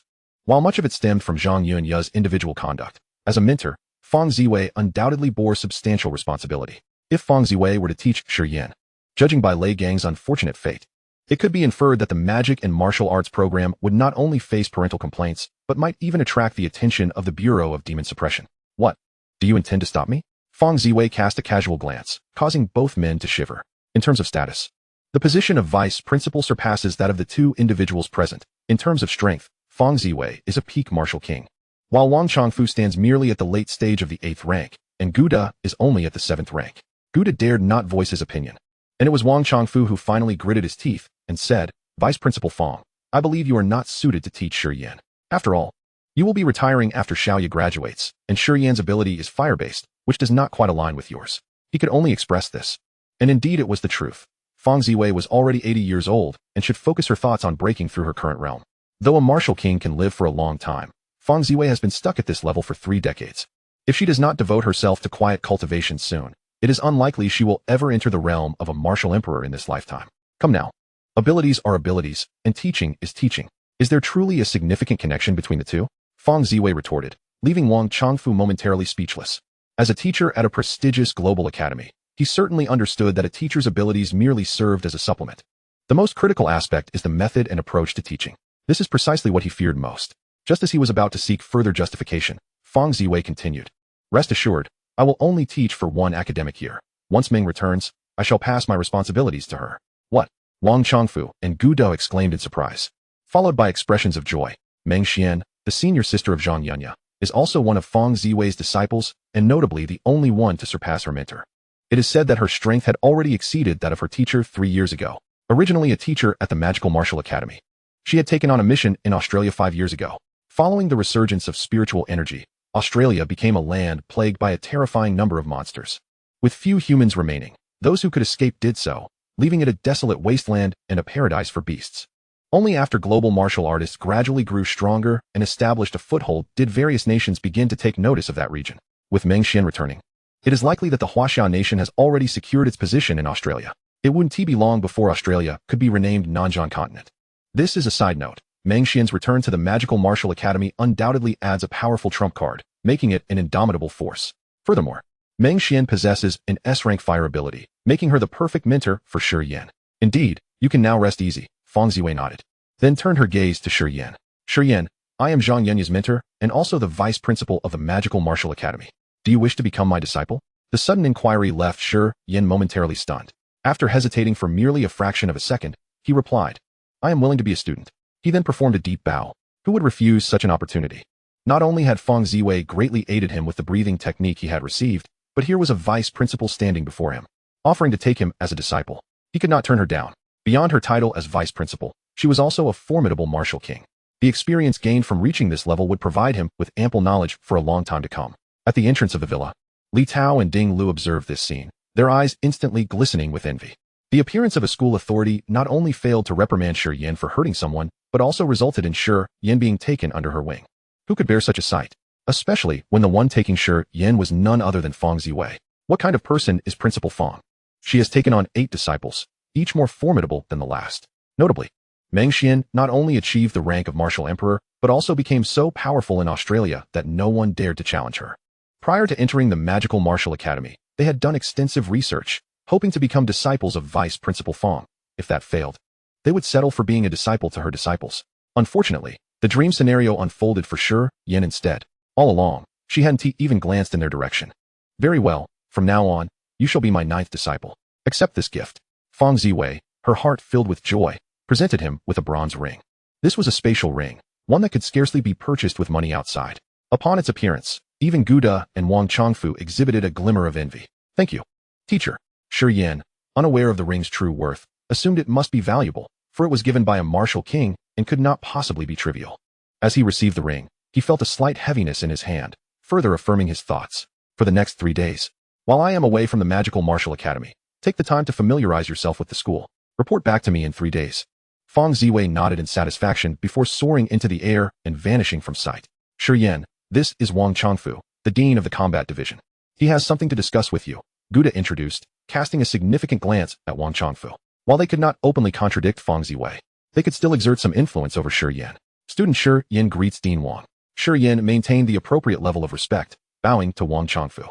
He had learned from Zhang Yunya that the deans of the 4 divisions at the Magical Martial Academy were all martial kings, and in the presence of such strength, it was essential to show adequate respect. However, he was uncertain why the dean had suddenly appeared here. Indeed, a remarkable young man, Wang Chongfu remarked with a warm smile. It's nothing of great concern. It's just that the high-grade body refining elixir I promised you needs to be collected from me monthly. After all, it is quite precious. This was the perfect excuse. Should Feng Ziwei misguide Shi Yan, he could periodically correct his course. After a few more instructions, Wang Chongfu and Guda left with the unconscious Lei Gang. Shi Yan, filled with excitement, entered the villa, fiddling with the ring in his hand. Unbeknownst to them, atop the highest building of the Magical Martial Academy, 2 elderly figures were observing the scene below. Both men were dressed in robes, one in white and the other in green, exuding an ethereal aura. The elder in white had hair and beard as white as snow. He was the principal of the Magical Martial Academy. The elder in green, with a pale face and no beard, was one of the 3 vice principals. Old Bai, why did you allow Ziwei to take in Shi Yan? The elder in green inquired, tilting his head. Feng Ziwei is indeed a skilled teacher, but she will retire next year. How much can she truly teach Shi Yan? Old Lu, let us not be superficial, the principal replied with a smile, stroking his long beard. A genius only needs to be introduced to the path, and Shi Yan entering Ziwei's tutelage is primarily for Zhang Yunya. Oh, the elder in green was taken aback, recalling some of the predictive abilities possessed by the principal. Zhang Yunya's character is unpredictable. She is likely to encounter a significant calamity in the future, and Shi Yan may be able to assist her. The principal continued. Are you wondering if Shi Yan's assistance to Zhang Yunya might attract even greater calamities? You need not worry. Shi Yan has powerful backing. Not quite, Old Bai. How can that backing be Shi Yan? They have never met, the elder in green said, puzzled, feeling that the principal was making assumptions. What kind of person is the master of the extreme martial academy? One cannot force a connection simply because of a sword and a breathing technique, can they? I'm not entirely sure, but I have a feeling it is as such. You should let it be. I hope it's true. I'll go check on Lei Gang and ensure some insurance for this year's freshman tournament. Chapter 36. Precious Gift. Breakthrough to the second rank. Shi Yan had already settled into his meditation room, following Zhang Yunya's teachings to drip blood on the ring to recognize it as his own. Over the span of 2.5 months, his senior sister had imparted a wealth of practical knowledge to him. Soon, his spiritual energy surged into the bronze ring, completing the final step. The next moment, he was astonished to find that the ancient ring had seemingly vanished. He could still feel it, yet it was invisible to the naked eye. It had become concealed. How marvelous! In the future, when he ventured out, he would significantly reduce the attention of those with ulterior motives. After all, wealth can tempt the heart. However, the ring's invisibility was merely a small delight. When he accessed the interior of the ring, he nearly gasped in astonishment. Inside was a grayish, square space, each dimension measuring 20 meters, 8,000 cubic meters. In the following moment, Shi Yan activated his wristwatch to investigate the value of such a spacious ring. After browsing, he found no listings for an 8,000 cubic meter ring. Only speculations existed. The only concrete data he could verify was from an auction in Kyoto 3 years prior, which featured a spatial ring. The spatial ring possesses a capacity of 1,000 cubic meters, and it was auctioned for an astounding 1 billion huaxia coins. Such a debt of gratitude weighs heavily. If a mere 1,000 cubic meters commands such a price, one can only imagine the exorbitance of an 8,000 cubic meter variant, likely unattainable even with vast sums of money. The larger the capacity, the more challenging it becomes to stabilize the space. An 8,000 cubic meter capacity is certainly not something that can be mass-produced.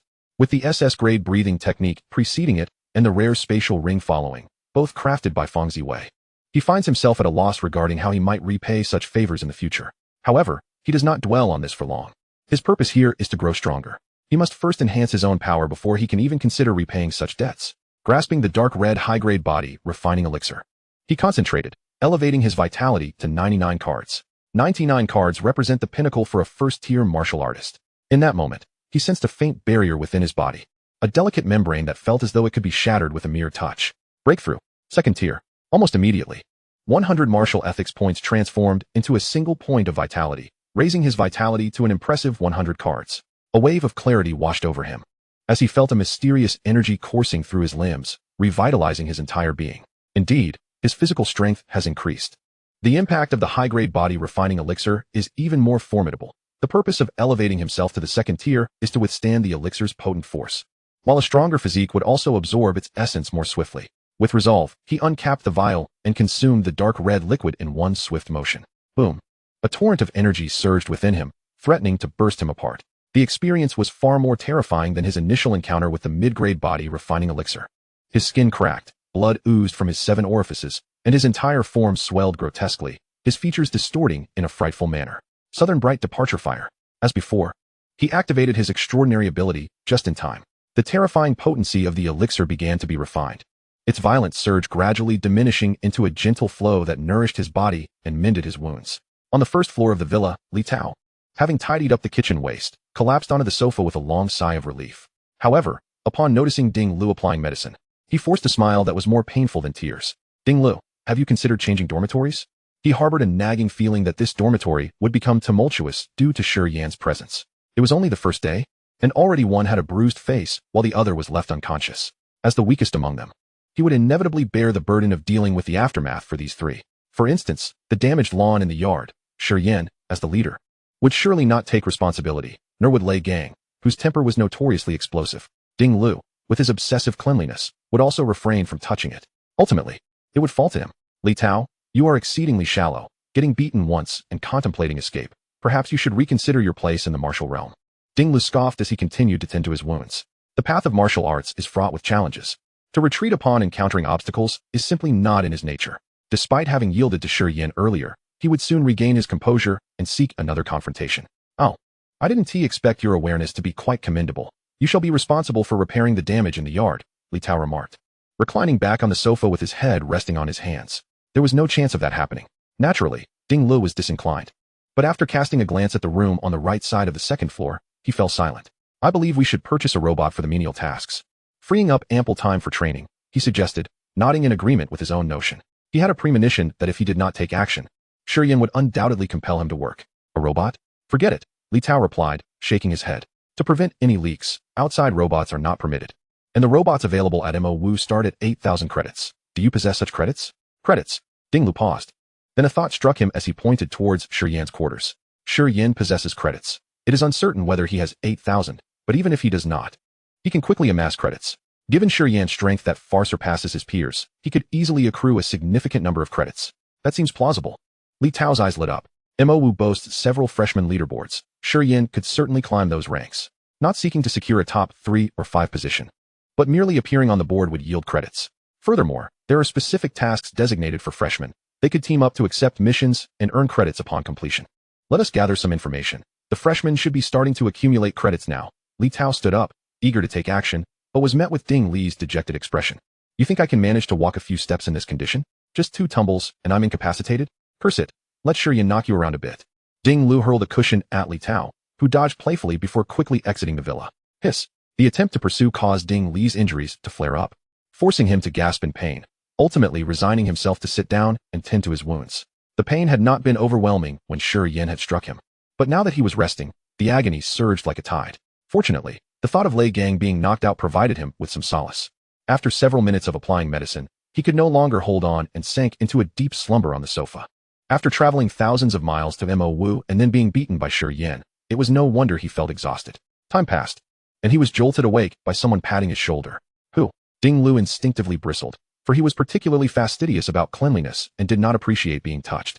However, upon recognizing Shi Yan as the intruder, he immediately subdued his indignation, a flicker of fear crossing his eyes. Ah, you seem to have changed. Soon. Ding Lu noted that Shi Yan had indeed transformed. He had grown stronger. This was not merely the strength of a first-tier martial artist. It was of an entirely different caliber. An aura he had previously encountered in second-tier martial artists within his clan. You've reached the second tier? Ding Li's eyes widened in disbelief. Hadn't Shi Yan merely gone upstairs to cultivate in silence? How had he achieved the second tier? Shi Yan offered a slight smile, neither confirming nor denying the claim. After surveying the room, he inquired, "Where's Li Tao?" Ding Lu was about to respond when they heard a commotion from outside. Moments later, the front door swung open, revealing a battered Li Tao, his face prominently marked by a clear handprint. Who did this? Chapter 37. Challenge the senior? I want to try. Nothing. Just don't let my sister find out. Li Tao's gaze flitted, avoiding Shi Yan's eyes, as he stumbled towards his room. Ding Lu furrowed his brow, and once Li Tao had closed the door, he recounted their recent plan to Shi Yan. So, he was beaten while gathering intel? Shi Yan frowned, moving to knock on Li Tao's door. Come out and explain, or you might as well forget about that door. MOU does not permit students to be beaten without cause, unless it is for a challenge or sparring in the arena. If Li Tao had been attacked and was too afraid to inform his sister, there was certainly something amiss. 3 seconds later, Li Tao's door opened, revealing his woeful expression. He was particularly susceptible to threats, especially from someone as formidable as Shi Yan. It was my fault. I shouldn't have participated in the freshman arena. Li Tao slowly shuffled out, settling onto the sofa as he began to explain. The freshman arena is an old tradition at MOU. Each academic year, upperclassmen host the arena, inviting freshmen to challenge them. The victors can earn credits wagered by the seniors. Naturally, as upperclassmen, they do not utilize their extraordinary abilities. Despite this, no freshman has ever succeeded, as the disparity in strength is evident. This is precisely what both the upperclassmen and the school desire, as those who enter MOU are the nation's top talents, each brimming with pride. This arena serves to temper the freshmen's arrogance and subtly conveys to them the importance of respecting their seniors and refraining from pursuing their senior sisters. Li Tao initially intended to investigate the situation over there, but was quickly recognized as the brother of Li Yuqing, standing at an impressive height of 1.8 meters. The goddess Li Yuqing was hard to forget. As her brother, many naturally wished to glean more about him. Consequently, he faced various provocations, taunts, and even ridicule. Unsurprisingly, Li Tao could not endure it any longer and stepped into the arena. My sister has warned me against undertaking uncertain endeavors, yet here I am, making a fool of myself and likely facing her wrath next time we meet. I can already envision her breaking my legs, lamented Li Tao, as he pondered ways to placate his sister. Many often compare the two great goddesses of the magic martial arts, Zhang Yunya, fierce and unrestrained, and Li Yuqing, graceful and intelligent. However, Li Tao knew his sister well. She would not hesitate to unleash her fury upon him for any missteps. Just say I sent you, Shi Yan said, patting Li Tao on the shoulder, a slight smirk gracing his lips. He was eager to test his skills in the arena, confident that the upperclassmen would be able to withstand his unique abilities. I'll go and face them. Wait for me in the dormitory. And we'll buy a robot when I return. With that, Shi Yan turned and exited. They had spoken wisely. A robot would indeed be a valuable addition to their dormitory, capable of handling various chores such as mopping, washing dishes, administering first aid, and assisting injured individuals. Zhang Yunya had previously informed him that the robots of the magic martial arts were exceptionally proficient. Even the most basic models possessed the combat prowess to defeat first-level demonic beasts, making them more than adequate for mundane tasks. Upon exiting the courtyard, he concentrated. Activating the panel. Name, Shi Yan. Realm, second-class warrior. Ability, Southern Brightly Fire, SSS grade. Vitality, 151 cards. Mental strength, 36 Hz. Martial arts, Piercing Fist, beginner. Explosive Flame, 18 knives, great accomplishment. Technique, Boundless Sea of Fire, SS grade, first layer. Moral value, 15,918. This represented his current strength. The advanced body refining elixir had elevated his vitality by 51 cards, advancing him to the second class, while his mental strength increased by 5 Hz. However, he was aware that he would soon face upperclassmen, prompting him to adopt a cautious approach. Therefore, he focused his thoughts, perfecting both the piercing fist and the knife technique.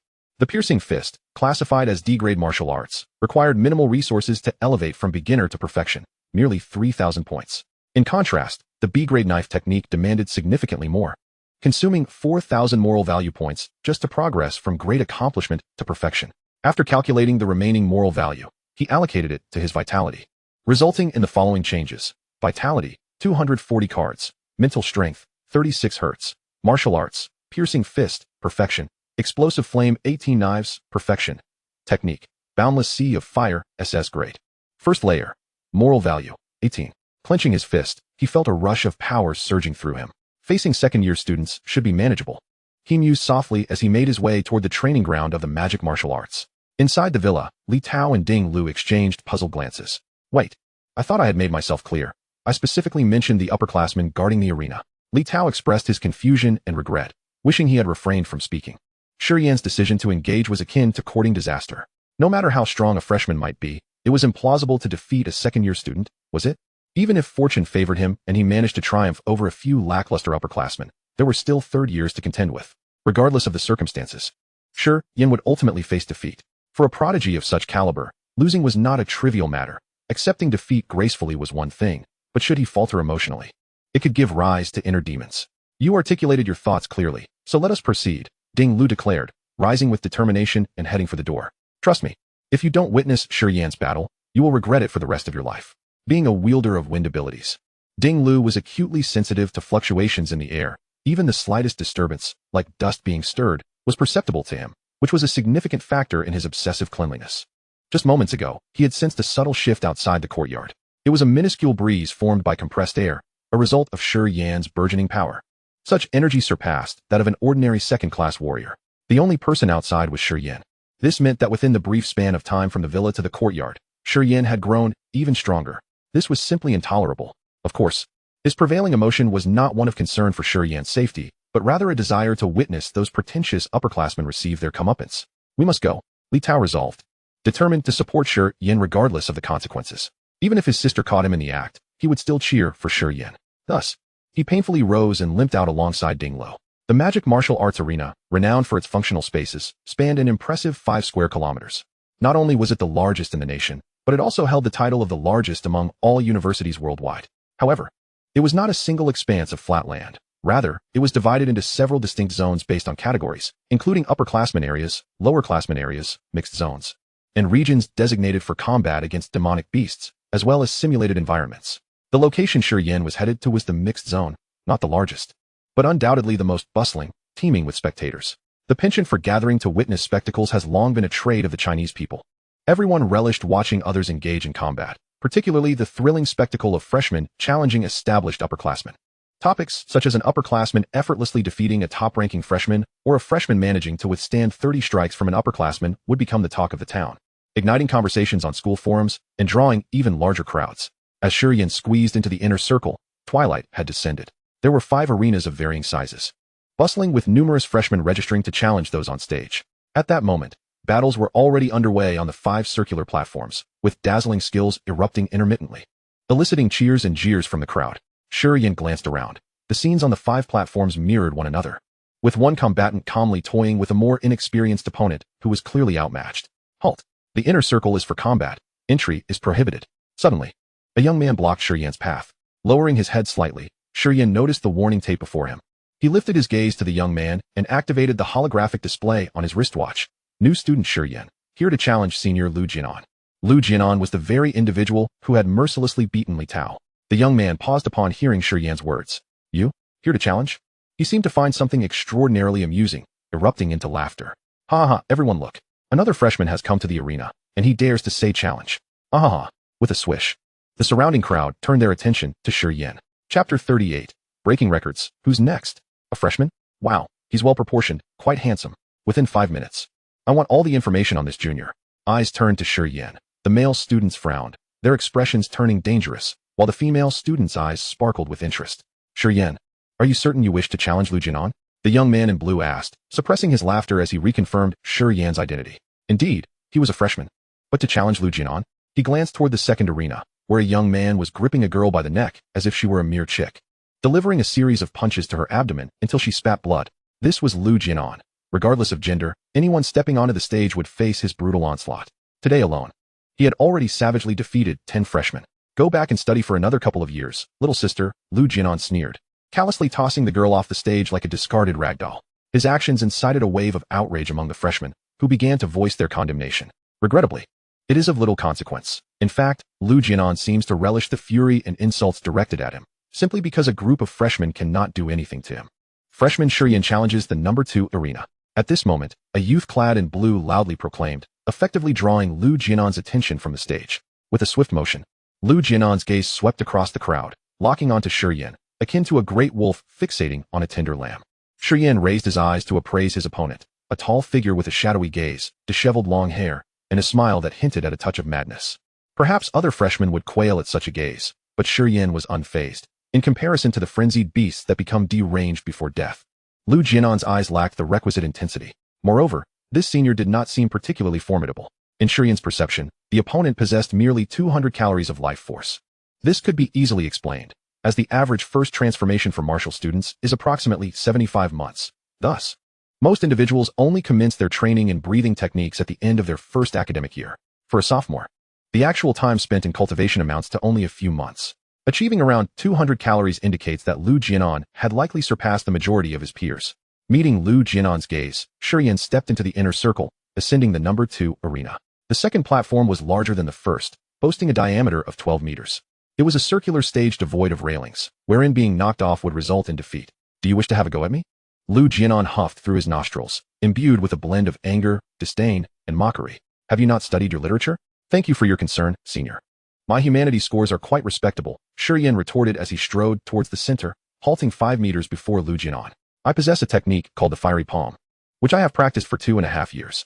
I humbly request your guidance, senior, he added, bowing politely. His demeanor was insufferably provoking, and even more so was his next remark. Oh, by the way, senior, having just completed a battle, would you care for a moment's respite? I wouldn't want others to accuse me of an unfair victory. Huh, you must be Shi Yan, the audacious freshman I've heard of. I have encountered brash newcomers before, but never one as audacious as you. Lu Jianan laughed, his amusement tinged with rage. To declare victory before a single blow has been struck. Even Zhang Yunya did not possess such arrogance in her time. I am determined to thoroughly teach you a lesson until you are carried off. Very well, Shi Yan replied earnestly, then propelled himself forward with explosive force, akin to a cannonball, aimed directly at Lu Jianan. As he drew near, a powerful fist surged forth. A mere parlor trick. Lu Jianan scoffed, lightly raising his palm to meet the impending blow. He derided the use of a fist, dismissing it as a childish play. However, soon enough, Lu Jianan's jest was rendered meaningless. At the instant his palm made contact with Shi Yan's fist, the latter's arm quivered, and an immense force coalesced within his punch, accelerating it further. Thrusting fist. Lu Jianan's expression shifted as he recognized this common D-grade technique. Simultaneously, he was taken aback. Shi Yan wielded the simple thrusting fist with the finesse of a seasoned martial artist. Fortunately, he had not squandered the previous academic year. He quickly reacted, stacking his other hand atop, both palms bracing against Shi Yan's strike. This was the only way to prevent Shi Yan's sudden surge of power from shattering his grip. Yet, just as he braced for the impending force, Shi Yan's fist inexplicably relinquished its power, causing Lu Jianan's palms to collide with what felt like a cloud of soft cotton. The discomfort was enough to evoke a sense of nausea. However, that was not the gravest concern. At the moment his hand struck, Shi Yan's other hand swung around. Slap. A crisp sound echoed. Lu Jianan was momentarily stunned, and the surrounding roars of the crowd faded into silence. Even the combatants on the other 4 stages halted. All eyes fixed on the number 2 arena. Lu Jianan had been struck in the face before an audience. The crowd erupted into a cacophony of astonishment and excitement, with the freshmen cheering exuberantly, unrestrained by the spectacle. On stage, Lu Jianan felt a searing heat across his face, swelling in response. Each voice from below pierced his heart like a sharp thorn. The utter humiliation. You insolent wretch. Enraged, Lu Jianan's hands transformed into a flurry of claw-like shadows, descending upon Shi Yan. In the next instant, slap. The swarm of claw-like shadows vanished, and Lu Jianan spun backward, crashing to the ground. As he steadied himself, another imprint appeared on his cheek, swelling rapidly. Another slap. Gasps of disbelief erupted from the crowd. If Shi Yan's initial victory had been a stroke of luck, this time it was a demonstration of undeniable prowess. Yet, crucially, Shi Yan was but a freshman. Was it possible that Zhang Yunya's record was set to be broken? Senior, you are remarkably slow. With such speed, perhaps you should consider a career in assembly line work. Shi Yan remarked lightly, amplifying his mockery. Lu Jianan stumbled backward, clutching his face in disbelief. Impossible. Absolutely impossible. He had felt a tremendous force behind Shi Yan's slap, something unfathomable for a mere freshman. Yet soon, his astonishment was drowned by fury. The jeers from the audience stripped him of his reason. Shi Yan, I will end you. With a surge of energy, Lu Jianan enveloped his hands in a claw-like aura, sharpness radiating with his life force. He lunged toward Shi Yan, but in the next moment, his body collided with an invisible wall, sending him hurtling backward, rolling off the stage. This unexpected turn of events left many in shock. A mysterious force intervened. Was it aiding Shi Yan? Useless. Resorting to abilities to defeat a freshman? A voice soon reminded everyone that upperclassmen were prohibited from using abilities. Shi Yan, victory. At this moment, another voice, tinged with displeasure, declared the battle concluded. A brief silence enveloped the arena before it erupted into a tsunami of jubilant cheers from the freshmen. They had triumphed. It was known that only Zhang Yunya had ever managed to draw against her opponents in recent years. Now, her record had been shattered. In stark contrast to the exuberance surrounding him, Shi Yan frowned slightly. Defeated a second-tier martial artist, martial virtue points, 16. He felt a twinge of disappointment. The martial virtue points awarded for defeating a second-tier martial artist were rather meager. Of course, this could be attributed to the fact that neither he nor Lu Jianan had employed abilities, and their strengths were not particularly formidable. Just as he was about to proceed to the next match, a new notification caught him off guard. Defeated a second-tier martial artist, promoted martial virtue points, 1. Defeated a second-tier martial artist, promoted martial virtue points, 1. A total of 7 notifications appeared in succession, granting him an increase of 7 points in martial virtue. Shi Yan glanced at the multitude of spectators below, a hypothesis forming in his mind. Perhaps every time he struck someone and others witnessed it, he could accumulate martial virtue points. And the more witnesses, the greater the reward. It certainly seemed that way. His eyes sparkled with realization as he spoke solemnly. Who else wishes to challenge? Chapter 39. Senior, I humbly concede. Wow, incredible. In the background, Li Tao shouted excitedly. The surprise that Shi Yan delivered was monumental. Not only had he defeated Lu Jianan, but he had also thoroughly humiliated him. As someone who had previously endured a beating from Lu Jianan, his current elation was boundless, akin to a sweet taste of revenge. Shi Yan's final words, who else? Further fueled the freshmen's spirits, amplifying their cheers threefold. Had he truly grown this formidable? A voice, imbued with a sense of nostalgia, resonated behind Li Tao, instantly inflating his pride to astronomical heights. He instinctively replied, of course, the upperclassmen have been excessively arrogant.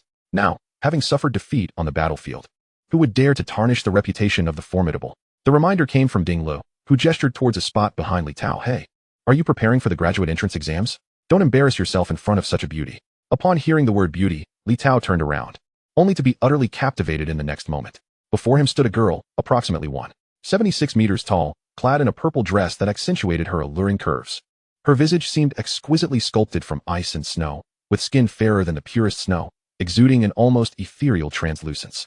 Her brows arched like distant mountains, and her eyes sparkled like a crystal-clear spring, yet there was an air of aloofness that seemed to linger at the center of her brow, radiating an unshakable chill. As the evening sun cast its golden rays, she appeared as though she had descended from the moonlit realm, a goddess gracing the mortal world. Hello, beautiful. Do you also know Shi Yan? Li Tao instinctively sought to bridge the gap, for her beauty rivaled that of Zhang Yunya. Unfortunately, the girl seemed reluctant to engage, merely nodding slightly and casting a lingering glance toward Shi Yan before turning to leave, convinced that her time was better spent on self-improvement. Hey, beauty. Li Tao attempted to call out, but was interrupted by Ding Lu. No need to call her. She won't pay you any mind. Wait, Ding Lu. Do you know her? Are you foolish? Think about it. Purple attire, the cold goddess, a 5-star high school student, one of the top 10 beauties. Oh my god. It's her. Li Tao's eyes widened in realization. Everyone in their cohort who had attended high school and signed up for martial arts examinations, particularly those with exceptional talents, would recognize the significance of Ding Li's descriptors. The term 5-star high school student indicated that her innate abilities had reached an S-rank level. After all, these individuals could potentially become rivals in the future, and during high school, teachers would often use them as benchmarks for comparison. Coupling Ding Li's characteristics with the reputation of Qi Ziyue from Jiangnan, Li Tao could hardly believe that she had come to Mo Wu, and in person, she was even more breathtaking than in videos or photographs. Indeed, it seems that Mo Wu has gained yet another goddess. One can only wonder who will ultimately win her heart, Ding Li mused, a hint of melancholy creeping into his tone. From his previous observations, it was clear that Qi Ziyue's prowess surpassed his own. I doubt anyone will be able to pursue her. She is notoriously aloof and shuns social interaction. Did you not see how she barely acknowledged me? Look, an upperclassman has taken the second arena. Junior, you performed admirably by defeating that waste, Lu Jianan. In the second arena, a youth clad in white stepped to the center, his demeanor far more amiable than Lu Jianan's. I am Du Lu, and our Tianing society thrives on recruiting individuals with potential. Have you considered joining? Apologies, but I am not interested in joining any clubs at the moment, Shi Yan replied, shaking his head in refusal. In the near future, he would be quite occupied and lack the time to engage in trivial matters. In that case, let us discuss this later. Junior, please show me your skills. Du Lu's eyes flickered with displeasure as he gestured for Shi Yan to proceed. The new students were not just arrogant, they were also lacking in awareness. Had Shi Yan joined the Tianing society, he would have been spared Lu Jianan's wrath. Yet it seemed he was unwilling to accept the offer. Without further ado, Shi Yan surged forward. The aura emanating from Du Lu was comparable to that of Lu Jianan. And without the use of abilities, there was little to fear. However, when a dagger lunged towards his lower region, he couldn't suppress an expletive. Fortunately, his reflexes were swift. He unleashed his energy, propelling himself out of harm's way. Senior, you truly are despicable. Shi Yan turned, his expression darkening. This spectacle did not go unnoticed by the other new students, who immediately erupted in outrage. How vile. Resorting to weapons is one thing, but a sneak attack? Especially targeting Shi Yan's manhood. Ah, Junior, you are unaware that this arena serves as a lesson for you newcomers, Du Lu retorted, unfazed, and with a mocking laugh. He struck again with his dagger. This lesson is called All's Fair in War.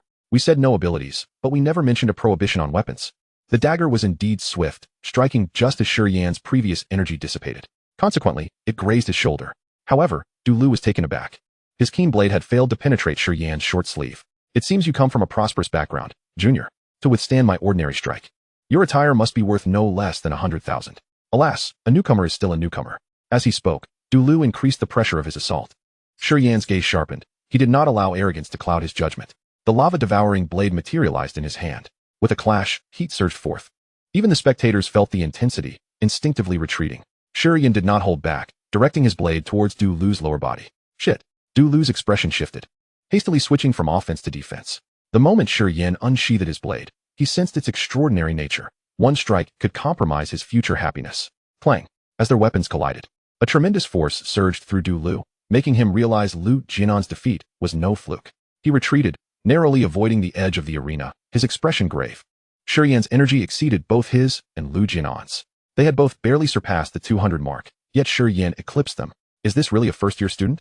He glanced at his dagger, now sporting a noticeable chip and riddled with cracks. Kid, you learn quickly. Du Lu discarded his dagger, summoning a gleaming green longsword. A top-tier C-rank weapon acquired for over 5,000 credits. He doubted Shi Yan could destroy this one. Thanks to the guidance of my seniors, Shi Yan seized the opportunity, closing in for another strike. Clang. The clash of blade against blade sparked a flurry of embers. Du Lu's sword now bore a new notch. Shi Yan was relentless, ignoring Du Lu's astonishment as he unleashed a torrent of strikes. The cacophony of impacts resonated for a minute and a half until Du Lu's sword shattered into fragments. With Shi Yan's blade poised at his throat, signaling the end of the battle. Once the mysterious voice announced the result, Shi Yan sheathed his blade. Senior, I concede. A wave of astonishment swept through the crowd, followed by thunderous applause. Chapter 40, The Might of the Blade. Victory over a second-tier warrior, martial virtue value, 19. Promoting martial virtue value, 1. Promoting martial virtue value, 1. The system's notifications filled Shi Yan with immense satisfaction. Defeating Du Lu had proven somewhat challenging, resulting in an increase in his martial virtue value. As for the subsequent promotion of martial virtue, he gained 8 points. Although he was still unclear about the mechanism behind this promotion, he surmised it likely depended on being witnessed by others, along with the number of spectators and the intensity of the battle. Thus, participating in more competitions in the future would undoubtedly be beneficial. Shi Yan, take them on. Incredible. You've made history. Step up to Arena 3. The excitement among the new students reached a crescendo, with some audaciously urging Shi Yan to the third arena. Among the 5 arenas, the strength of the Guardians varied. Arena 1 was the weakest, with increasing strength towards the higher numbers, Arena 5 being the strongest. The senior in Arena 3 was notably stronger than the one in Arena 2. Shi Yan instinctively glanced towards Arena 3, where the battle had already concluded. As expected, an upperclassman stood victorious upon the stage. The distance between the 2 arenas was several dozen meters, and Shi Yan could not discern the exact levels of energy emanating from his opponent. However, according to the intelligence provided by Li Tao, the Guardian of the third arena possesses approximately 300 vitality points, while the 4th boasts around 400, and the 5th represents a pinnacle of second-tier martial artists. Clenching the knife tightly in his grasp, Shi Yan descended from the second arena and advanced towards the third. The uproar from the freshmen grew louder, while the expressions of the upperclassmen shifted dramatically. Given Shi Yan's earlier performance, with vitality barely exceeding 200, who had emboldened him to challenge a martial artist with 300 vitality. Freshman Shi Yan, please enlighten us, seniors, regardless of others' thoughts. Shi Yan was solely intent on testing the limits of his own capabilities. In his previous bout against Du Lu, he had not employed his perfected knife techniques, and he was uncertain whether they could compensate for the considerable gap of several dozen vitality points. Second-year Fong Kuan, young man, I advise you not to be overly exuberant. Fong Kuan extended a long staff, uttering merely a single phrase before swinging it towards Shi Yan. This was no longer a matter of educating the freshman. It had escalated to preserving the dignity of the upperclassmen. Bang! With a forceful and heavy strike, Shi Yan chose to meet it head-on. One must acknowledge that the disparity in vitality points manifested in the overwhelming strength behind the blow. The impact sent a tremor through Shi Yan's wrist. However, unbeknownst to him, Fong Kuan was even more astonished. The weight of the 480 gene blade, coupled with the swift draw, resulted in a greater recoil for Fong Kuan, akin to striking a small mountain. Yet the battle did not conclude there. Fong Kuan bellowed, a staff sweeps across 1,000 troops. In the next instant, the alloy staff pivoted, unleashing dozens of staff shadows towards Shi Yan. Each staff tip accurately targeted Shi Yan's vital acupoints, showcasing an extraordinary level of skill. Shi Yan's eyes sparkled with realization. A true master reveals their prowess immediately. No wonder the third arena was so formidable, both in vitality and technique. It surpassed the second arena significantly. The application of this staff technique was leagues ahead of Du Lu's swordplay. Shi Yan held nothing back, unleashing the perfected explosive flame 18 blades. Bang, bang, bang. A total of 18 strikes landed upon the alloy staff. As the final echo faded, the staff clattered to the ground. Fong Kuan's hands trembled, disbelief flickering in his eyes. After a moment, he gazed at the fiery red blade pointed at him. A flash of despondency crossing his face. I have lost. Without the use of supernatural abilities, even against someone with a vitality advantage of several dozen points, it was impossible to overcome Shi Yan. Having practiced the staff technique for a decade, Fong Kuan felt as though he was confronting a master who had dedicated their entire life to the art of blade work.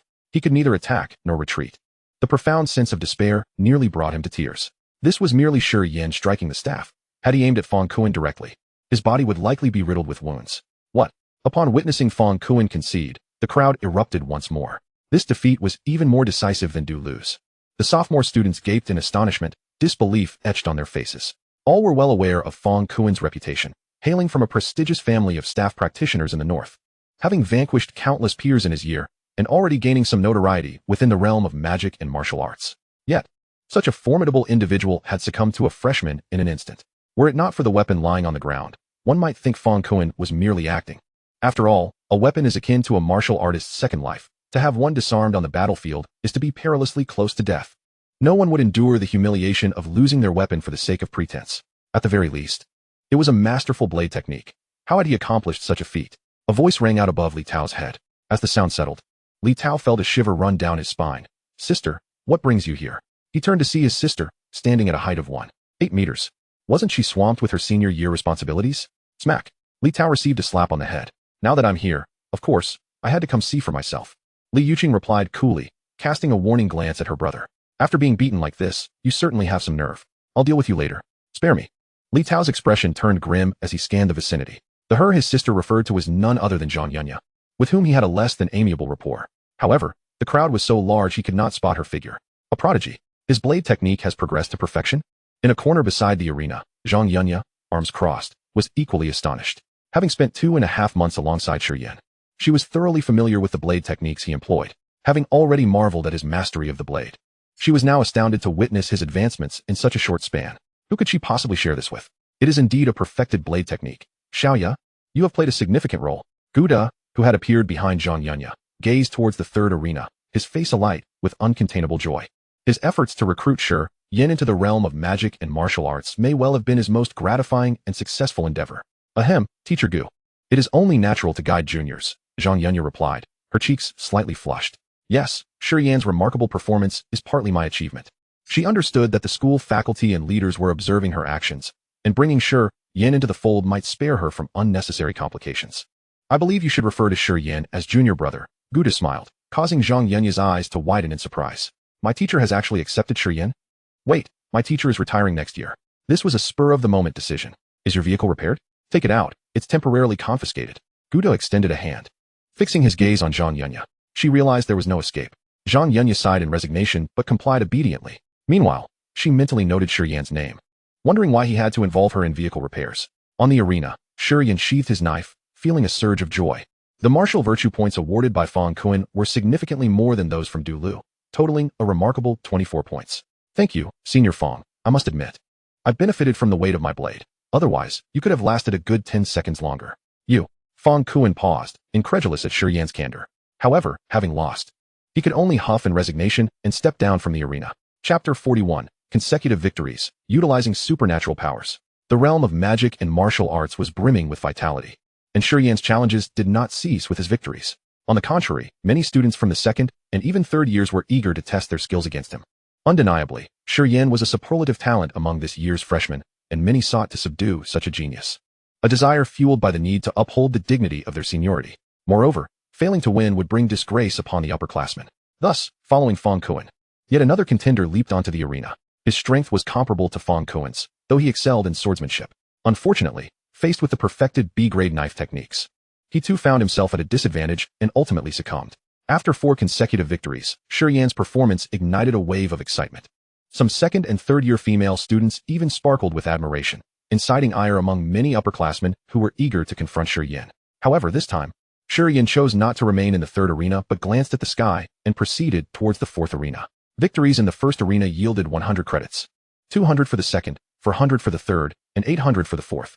Having thus far accrued only 200 credits, with twilight approaching, the school would soon close the arenas. He needed to seize the opportunity to earn enough credits to purchase a robot. As he stepped onto the fourth arena, he sensed the formidable presence of his opponent, consistent with Li Tao's intelligence, who appeared to possess around 400 vitality points. Even before the battle commenced, an intangible pressure enveloped him. Junior, you are quite exceptional. Should you encounter any difficulties in the future, feel free to seek me out, Xiongba. Not all upperclassmen in the realm of magic and martial arts were of the morally reprehensible ilk like Lu Jianan. Some, like Xiongba, were generous and genuinely concerned for their juniors. Shi Yan could perceive the unexpected admiration in the eyes of this burly figure. All right, I will certainly seek your guidance if the opportunity arises, Shi Yan replied, gradually raising his knife. Xiongba wielded a blade as well, a magnificent gold-threaded broadsword. Do not dally, my friend. I quite enjoy this. When the opportunity arises, I shall take you to our province of Lu for a drink. With a booming voice, Xiongba expressed his elation. With these words, the clash of blades commenced. Xiongba's swordsmanship was fierce and domineering, characterized by grand sweeping motions, while Shi Yan's 18 blazing swords adopted a similarly robust approach, yet it bore a subtle air of cunning due to its focus on vital targets. Upon their initial engagement, Xiongba found his overwhelming force surprisingly subdued.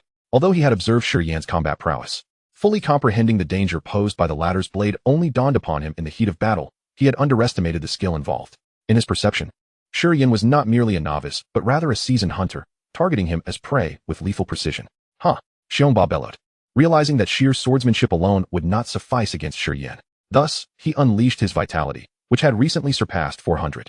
With a mighty swing, his golden silk broadsword descended, generating a tempestuous gale aimed directly at Shi Yan's face. Clang! Shi Yan raised his weapon in defense. Yet the impact left his hands numb and nearly caused him to drop his sword, forcing him to stagger back several paces. He understood that the advantage in swordplay could not compensate for the disparity in their physical strength. Xiongba's vitality, coupled with his physical prowess, was markedly superior, and his swordsmanship was not significantly inferior. Relying solely on technique would prove insufficient for victory. The realm of demon martial arts was indeed teeming with hidden talents. No wonder. Principal Li Shuo of Baiyun had urged him to diligently practice his breathing techniques to keep pace with the exceptionally gifted. Nor was it surprising that Zhang Yunya had advised him to select a form of body technique upon entering demon martial arts.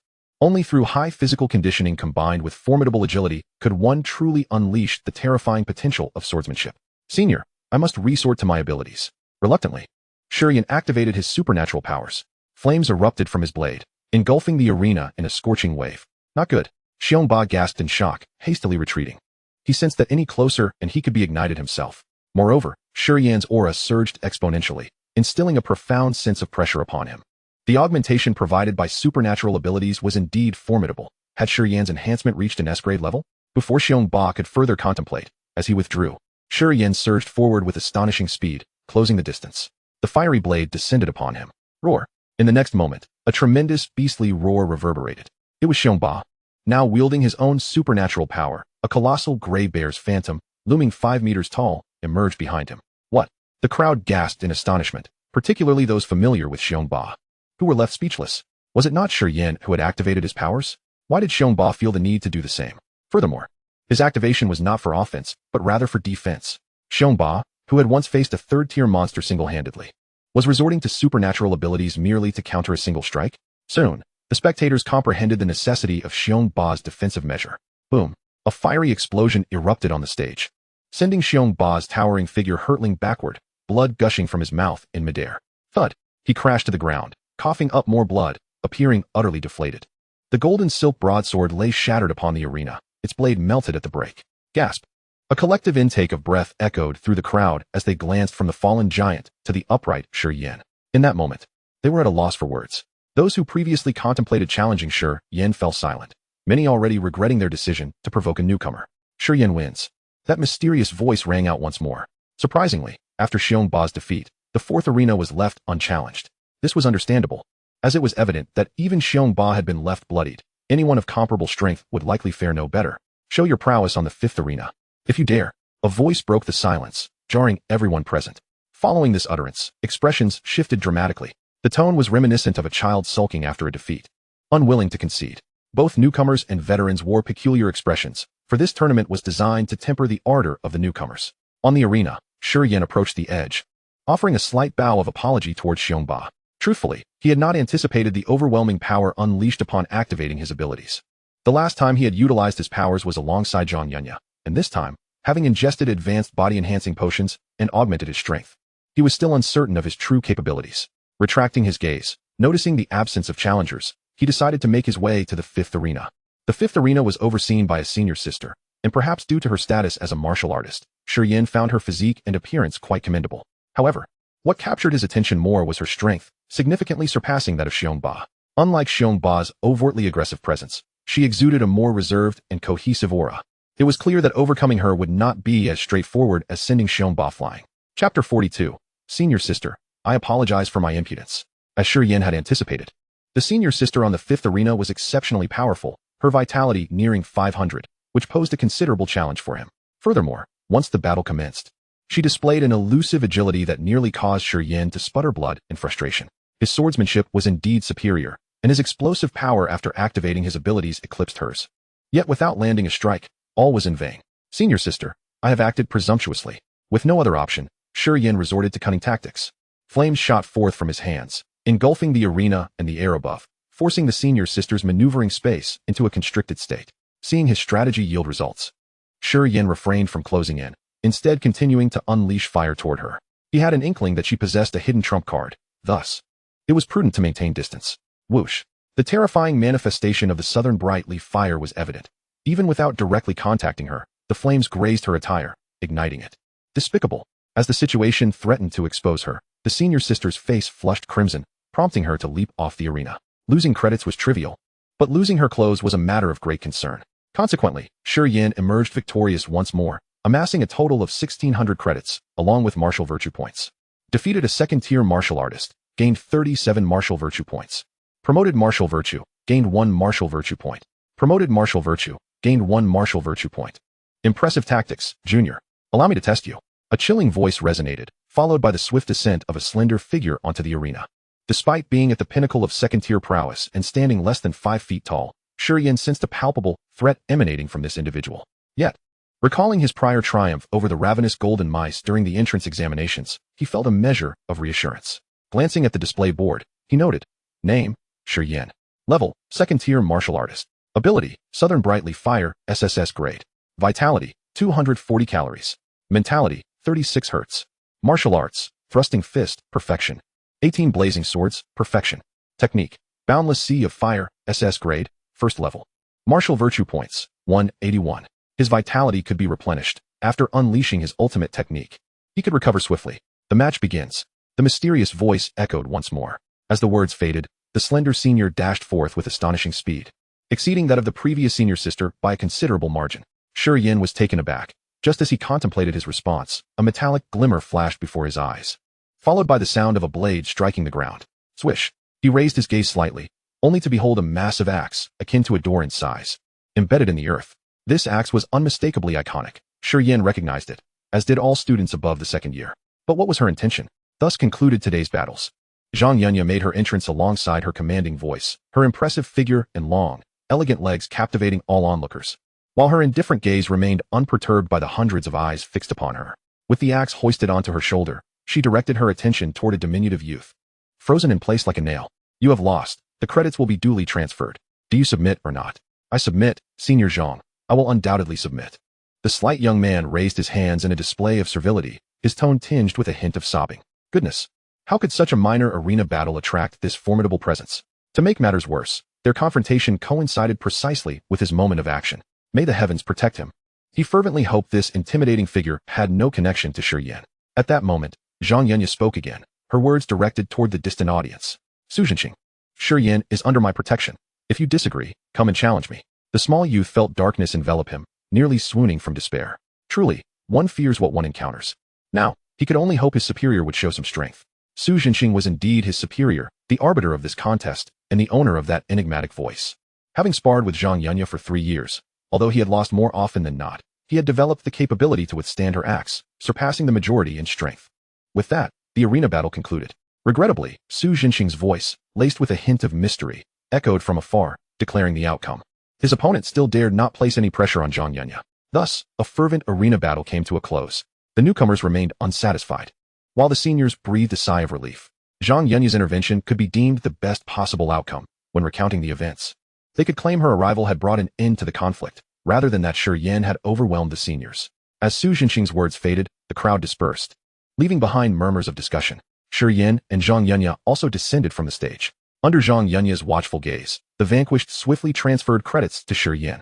Senior, what brings you here? Shi Yan was unperturbed by the interruption of the battle, for he had secured 5,002 credits. Thousands of credits, indeed. The seniors were quite generous. Of course, he was unaware that such a bounty was orchestrated by the upperclassmen, designed to attract newcomers to their ranks. Under normal circumstances, it would be akin to climbing a mountain to persuade them to part with such a sum. Call me senior sister. Oh, senior sister. Shi Yan understood that Zhang Yunya was aware of his acceptance into Feng Ziwei's tutelage. Zhang Yunya nodded gently. Do you understand why I halted the match? Please enlighten me. Senior sister. A mere skirmish is not a battle for life or death. Were you not considering employing that fiery explosion technique just now? Zhang Yunya had already stowed her colossal axe, folding her arms while casting a sidelong glance at Shi Yan. Remember, upon stepping beyond the gates of high school, you enter the tumultuous world, and this world is fraught with peril. I have learned from your guidance. Shi Yan's expression grew solemn as the meaning behind her words sank in. The fiery explosion was his most formidable technique at present, and should he unleash it, it was highly probable that others would seek to analyze and counter it. By the way, is Su Zhenxing a villain? Shi Yan recalled that mysterious voice from earlier. Uncertain of the individual's identity, it seemed he possessed the power to sway the outcome of the arena battles. Not necessarily a villain. He merely prioritizes his own interests. Zhang Yunya contemplated before continuing. If possible, avoid engaging with him. He possesses a rather sharp tongue. Su Zhenxing had a silver tongue, which explained why so many willingly aligned themselves as his subordinates. This recent freshman arena battle was orchestrated by Su Zhenxing, who dictated who would compete. Halting the conflict also served to prevent Shi Yan from embarrassing Su Zhenxing. This was to avoid any potential retaliation against Shi Yan. While Shi Yan did not fully comprehend the implications of Su Zhenxing's eloquence, he took note of Zhang Yunya's advice. For the next 3 days, the teachers will be absent from campus. Should you have any questions, do not hesitate to seek me out. For tonight, I suggest you visit the library and research martial arts pertaining to agility. Your earlier footwork resembled a pile of refuse. As they strolled and conversed, they halted when a figure blocked their path. Li Yuqing here to challenge me? Zhang Yunya assessed the tall girl before her, her eyes ablaze with competitive spirit. The odds of victory between the two were roughly even. However, since reaching the pinnacle of the 5th tier, she felt a 70% chance of triumph against Li Yuqing. You can't seem to go a day without seeking chaos, can you? I'm here to find Shi Yan. Li Yuqing glanced at Zhang Yunya with exasperation before turning her attention back to Shi Yan. Thank you for standing up for my inept brother. As a token of my gratitude, how about I treat you to a meal? Hey, an old cow eating tender grass. Li Yuqing, you are crossing the line. Zhang Yunya interjected, swiftly positioning herself between the two. This is my junior. If anyone is to treat him, it should be me. Zhang Yunya, do you truly believe yourself invincible in the realm of martial arts? Indeed. Dare you to engage me in a duel? Don't regret it. Ladies, let us not escalate this further. There is no need for hostility. As tensions rose, Shi Yan quickly intervened. Moments later, the situation was resolved, and he accompanied the two stunning women to a hotel. Chapter 43, The Invitation from Beauties. The realm of martial arts was vast, akin to a small city, with an abundance of facilities, including hotels, more than one, in fact. As the two most prominent goddesses among the current students, it was only natural that they arrived at the finest hotel. Perhaps due to their rivalry, the dishes they ordered for Shi Yan were all exquisite, restorative delicacies. A mere plate of stir-fried meat was composed of materials sourced from third-tier demon beasts. After several battles, Shi Yan had exerted considerable energy and indulged heartily, without reservation. The two beautiful women, however, did not partake, instead resting their chins on their hands as they watched Shi Yan, as if he were the main course. After feasting for a full 15 minutes, Shi Yan finally paused to glance at Li Yuqing. Senior, your invitation to such delectable fare must signify more than mere gratitude, yes? As they entered their fourth year, nearly everyone was preoccupied with graduation matters. As one of the representatives of martial prowess, Li Yuqing would not be so leisurely. Zhang Yunya was an exception, given their familiarity and shared mentor. However, Li Yuqing likely had ulterior motives for seeking him out. You are indeed the most illustrious student of this cohort. I have taken a liking to you. Li Yuqing smiled slightly, her beauty blooming like a flower, utterly captivating. Though she possessed an innate elegance, this smile added an alluring quality. Even having encountered beauties like Zhang Yunya and Qi Ziyue, Shi Yan found himself momentarily entranced. Senior, what do you find appealing about me? Shi Yan, no longer a naive youth, gazed intently at Li Yuqing. 3 seconds later, a flicker of barely perceptible fluster crossed her enchanting eyes. This elicited a grin from Zhang Yunya, who teased, "You've got a little competition." Having spent 2 months alongside Shi Yan, Zhang Yunya had repeatedly demonstrated her formidable prowess. Shi Yan had never shown fear, unabashedly admiring her figure each day. Li Yuqing's efforts paled in comparison. I wish to invite you to participate in my graduation project. Li Yuqing shot Zhang Yunya a pointed glance before returning her focus to Shi Yan. Fourth-year students' graduation projects often allowed them to bring a freshman along. Senior, I am aware of this, Shi Yan interjected. Zhang Yunya had previously informed him that the mentorship model of upperclassmen guiding freshmen had been in place for many years. Typically, fourth-year students would involve a first-year student in their graduation project to help them gain experience. In martial arts and among the nation's leading martial academies, students were required to submit a graduation project to officially graduate. The nature of these projects varied. Some involved slaying a fourth-tier demon beast. Others engaged in exterminating small beast hordes. Some focused on developing powerful weaponry, and others pursued capturing wanted criminals, among various tasks. Regardless of the type, involving freshmen represented a significant opportunity for them. Likewise, freshmen sometimes provided invaluable assistance. This was something that both the school and society encouraged wholeheartedly, highly promoting this practice among fourth-year students. Shi Yan was quite willing to participate as well, but alas, I fear I may not be of assistance to you. She has already claimed my time. Shi Yan gestured towards Zhang Yunya, who had extended the invitation to him when she first broached the subject. A commendable graduation project requires meticulous preparation and can take 1 to 2 months, or even longer. Thus it is impossible for him to engage in both endeavors simultaneously. I suspected as much, yet I require you. Li Yuqing pondered for a moment. For I intend to graduate early, which does not conflict with her timeline. Graduate early? Both Shi Yan and Zhang Yunya exclaimed in unison. The foundational requirement for graduation from the Demon Martial Academy is to reach the third-tier warrior realm. Early graduation is feasible, but one must attain the fourth-tier warrior status. Li Yuqing's cultivation level is comparable to Zhang Yunya's, hence she is eligible to apply for early graduation. Yet herein lies the dilemma. Achieving the 5th-tier cultivation level is no small feat, and Li Yuqing is undoubtedly aware of the abundant resources available for demon martial cultivation. Moreover, certain resources are not accessible from the outside, making early graduation akin to relinquishing a swift path to advancement. Zhang Yunya was even more astonished than Shi Yan, for she was acutely aware of her rival's modest background, which was far from affluent, and she had a younger brother who also depended on her support. Have you accepted the courtship of some wealthy suitor? Zhang Yunya remarked bluntly, scrutinizing Li Yuqing. The two women had contrasting personalities. After Zhang Yunya had dealt with a slew of admirers, few dared to pursue her further, while Li Yuqing's elegance and decorum made her the object of many affections. both within and beyond the school, including several distinguished young heirs. No, Li Yuqing shook her head, unusually refraining from sparring verbally with Zhang Yunya. You know, I have always aspired to become someone like Pe, which is why I wish to start by opening a martial arts studio. Best of luck. Zhang Yunya raised her glass, declaring, my vehicle has been confiscated, so I shall not drink and drive. Rarely did Zhang Yunya offer such kind words. Their rivalry had led to a mutual respect. Despite their frequent competition for school resources, for Li Yuqing's ambition, she could only extend her well wishes, venturing to open a martial arts studio without any connections. She understood the formidable challenges involved, not to mention, achieving even 1,000th of the success of a top-tier martial arts studio would be akin to scaling the heavens. Thanks for your kind words, but I shall abstain from alcohol. Li Yuqing lifted her juice, then turned her gaze to Shi Yan. Shi Shui, what say you? Will you accompany me? She sought Shi Yan rather than her own brother, for Shi Yan could assist her, while she could only aid her sibling. I can consider it. She is not a stingy person. Zhang Yunya set her glass down, unusually advocating for Li Yuqing. Very well, senior, I am ready whenever you call upon me. Shi Yan, not one to dither, readily agreed. His interest was not merely in the rewards Li Yuqing offered, but in discovering what made this renowned beauty, known as the human armory, so exceptional. Li Yuqing possessed the unique ability of the mechanical soul, making her the most adept user of mechanical weaponry among the students at the Demon Martial Academy, as well as the leading figure in the mechanical division. The dazzling array of weapons had caused Zhang Yunya much distress. According to Zhang Yunya, should Li Yuqing ascend to the 7th tier, her mental prowess would significantly amplify, allowing her to dominate nearly all her peers. Even Zhang Yunya conceded that if they were both at the 7th tier, she would likely emerge the loser in a confrontation with Li Yuqing. Excellent, Junior. Your promptness is commendable. I shall inform you when preparations are complete, and I will present several options for you to consider. If you find any to be perilous, you may decline. Li Yuqing was elated. With Shi Yan's assistance, her graduation project would surely astonish the entire Demon Martial Academy. Should you join me? Regardless of whether my graduation project comes to fruition, I shall reward you with no less than 100,000 credits. Senior, let us not speak of such matters. It is the participation that truly matters. At the mention of 100,000, Shi Yan swallowed hard. After browsing the online marketplace of the Demon Martial Academy, he understood the significance of credits and the weight of such a sum. For an ordinary individual, 100,000 credits could sustain 3 generations. Rest assured, your senior excels in many aspects, particularly in credits. Li Yuqing smiled charmingly, then turned her attention to Zhang Yunya. And you, where do you wish to go after graduation? Do not even think of trying to recruit me. Zhang Yunya feigned wariness. I intend to join the Demon Banishment Bureau, having been raised by Huaxia. My future belongs to Huaxia.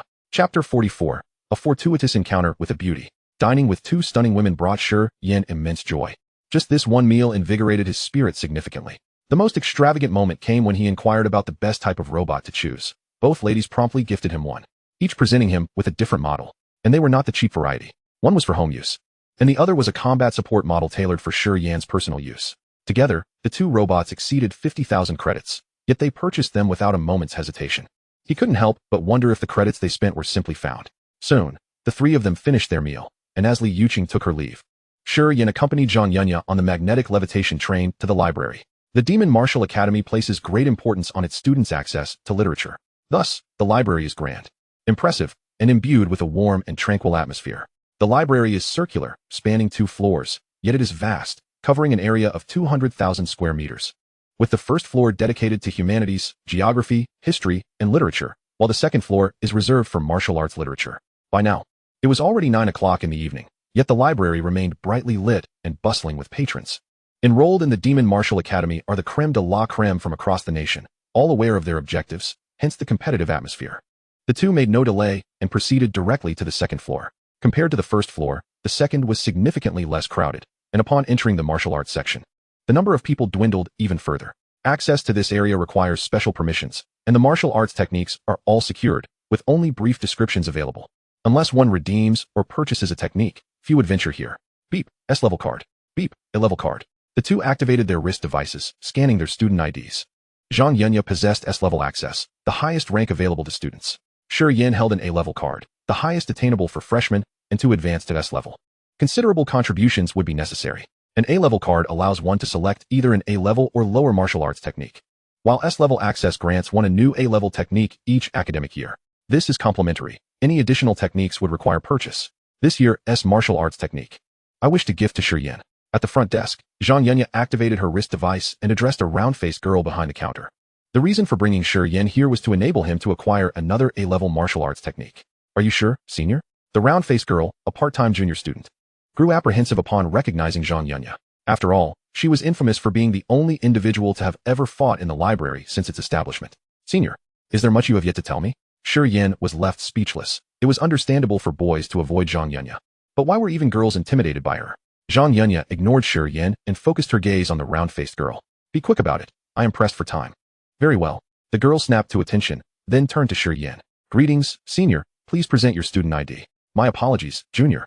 Upon seeing Shi Yan's student ID, the girl's face flushed crimson, resembling a ripe apple. In mere moments, a beep signaled, and 2 green entries appeared below Shi Yan's electronic student ID. You may enter. All martial arts techniques have descriptions available. Remember to prioritize selecting a movement technique, for your footwork today was quite abysmal. Zhang Yunya advised earnestly before departing. Those words left Shi Yan feeling exasperated. I won every match today, you know. Farewell, senior. After bidding Zhang Yunya farewell, Shi Yan turned to enter the martial arts section. The martial arts district is meticulously divided into several zones based on rank and category. Following the directional arrows, he strides directly towards the A-level agility section.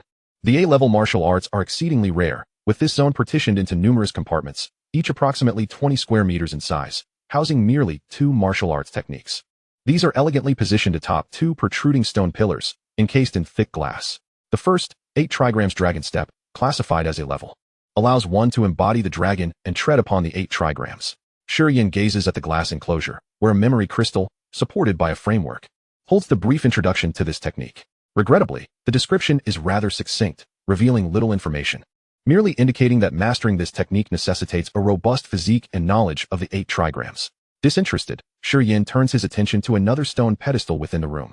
The second technique, tortoise flip technique, is also classified as A-level. Still lacking interest, he decides to continue his search in other compartments. After exploring 5 or 6 more, he finally halts, not having found a suitable agility technique, but rather encountering an unexpectedly familiar figure. A graceful young woman stands beside the stone pedestal. Her purple dress reminiscent of a lavender field at twilight, shimmering under the lights with an enchanting blend of mystery and elegance.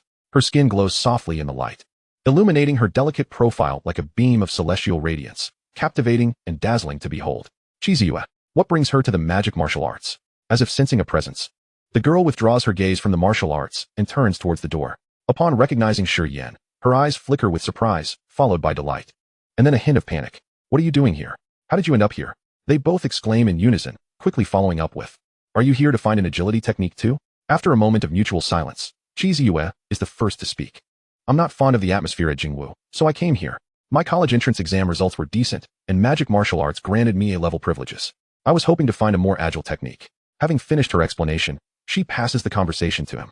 I've been criticized harshly, so I'm in search of an agility technique, Shi Yan candidly admits, revealing that his presence at magic martial arts is due to the abundance of opportunities they offer. Also, Chiziyue, why do your eyes keep darting away? Are you hiding something? Does running away from home count? Chiziyue raises her head to meet Shi Yan's gaze, then grits her teeth. Moreover, I can't ask my family for money. I can't repay the 200 million I owe you at the moment. Could you possibly grant me a little more time? For reasons unknown, she enjoys conversing with Shi Yan, even despite her debt to him. It feels as though he regards her as a friend, rather than assessing her based on various identities before engaging in conversation. Wait a moment. I can understand your situation as a young lady from a prominent family running away, but when did you borrow 200 million from me? Shi Yan queries, bemused. A gentleman appreciates wealth obtained through rightful means. I wish I had money, but your reckless generosity leaves me bewildered. At his words, Chiziyue's brows furrow, and she recounts an incident from their martial arts examination. Shi Yan listens, his eyes widening in disbelief. Chiziyue, did you hit your head as a child or get kicked by a donkey? Are you insulting me? Am I? If I were to mention 100 billion or 1,000 billion, would you be obligated to give me that as well? You're terrible, Chiziyue exclaims. Her cheeks flushed with embarrassment as she playfully punches Shi Yan's chest. With a soft thud, her hand stings, prompting her to stomp her foot in frustration before exiting the room. Shi Yan, momentarily taken aback, touches his chest before chasing after her.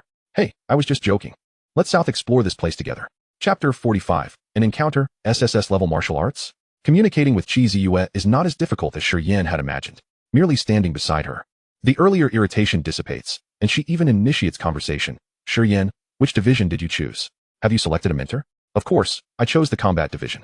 I didn't select a mentor. Vice Principal Feng Ziwei chose me, Shi Yan states candidly, nearly leaving Chiziyue speechless. While others select their mentors, he has done the reverse, and to boot, he has been chosen by the esteemed Feng Ziwei. Shi Yan is acutely aware of this venerable figure. Many top students aspire to study under her tutelage. After all, who wouldn't wish to become a renowned expert? Not to mention the fearsome presence of Meng Xian. Even the weakest, Zhang Yunya, is a standout among her peers. And you? Shi Yan inquires.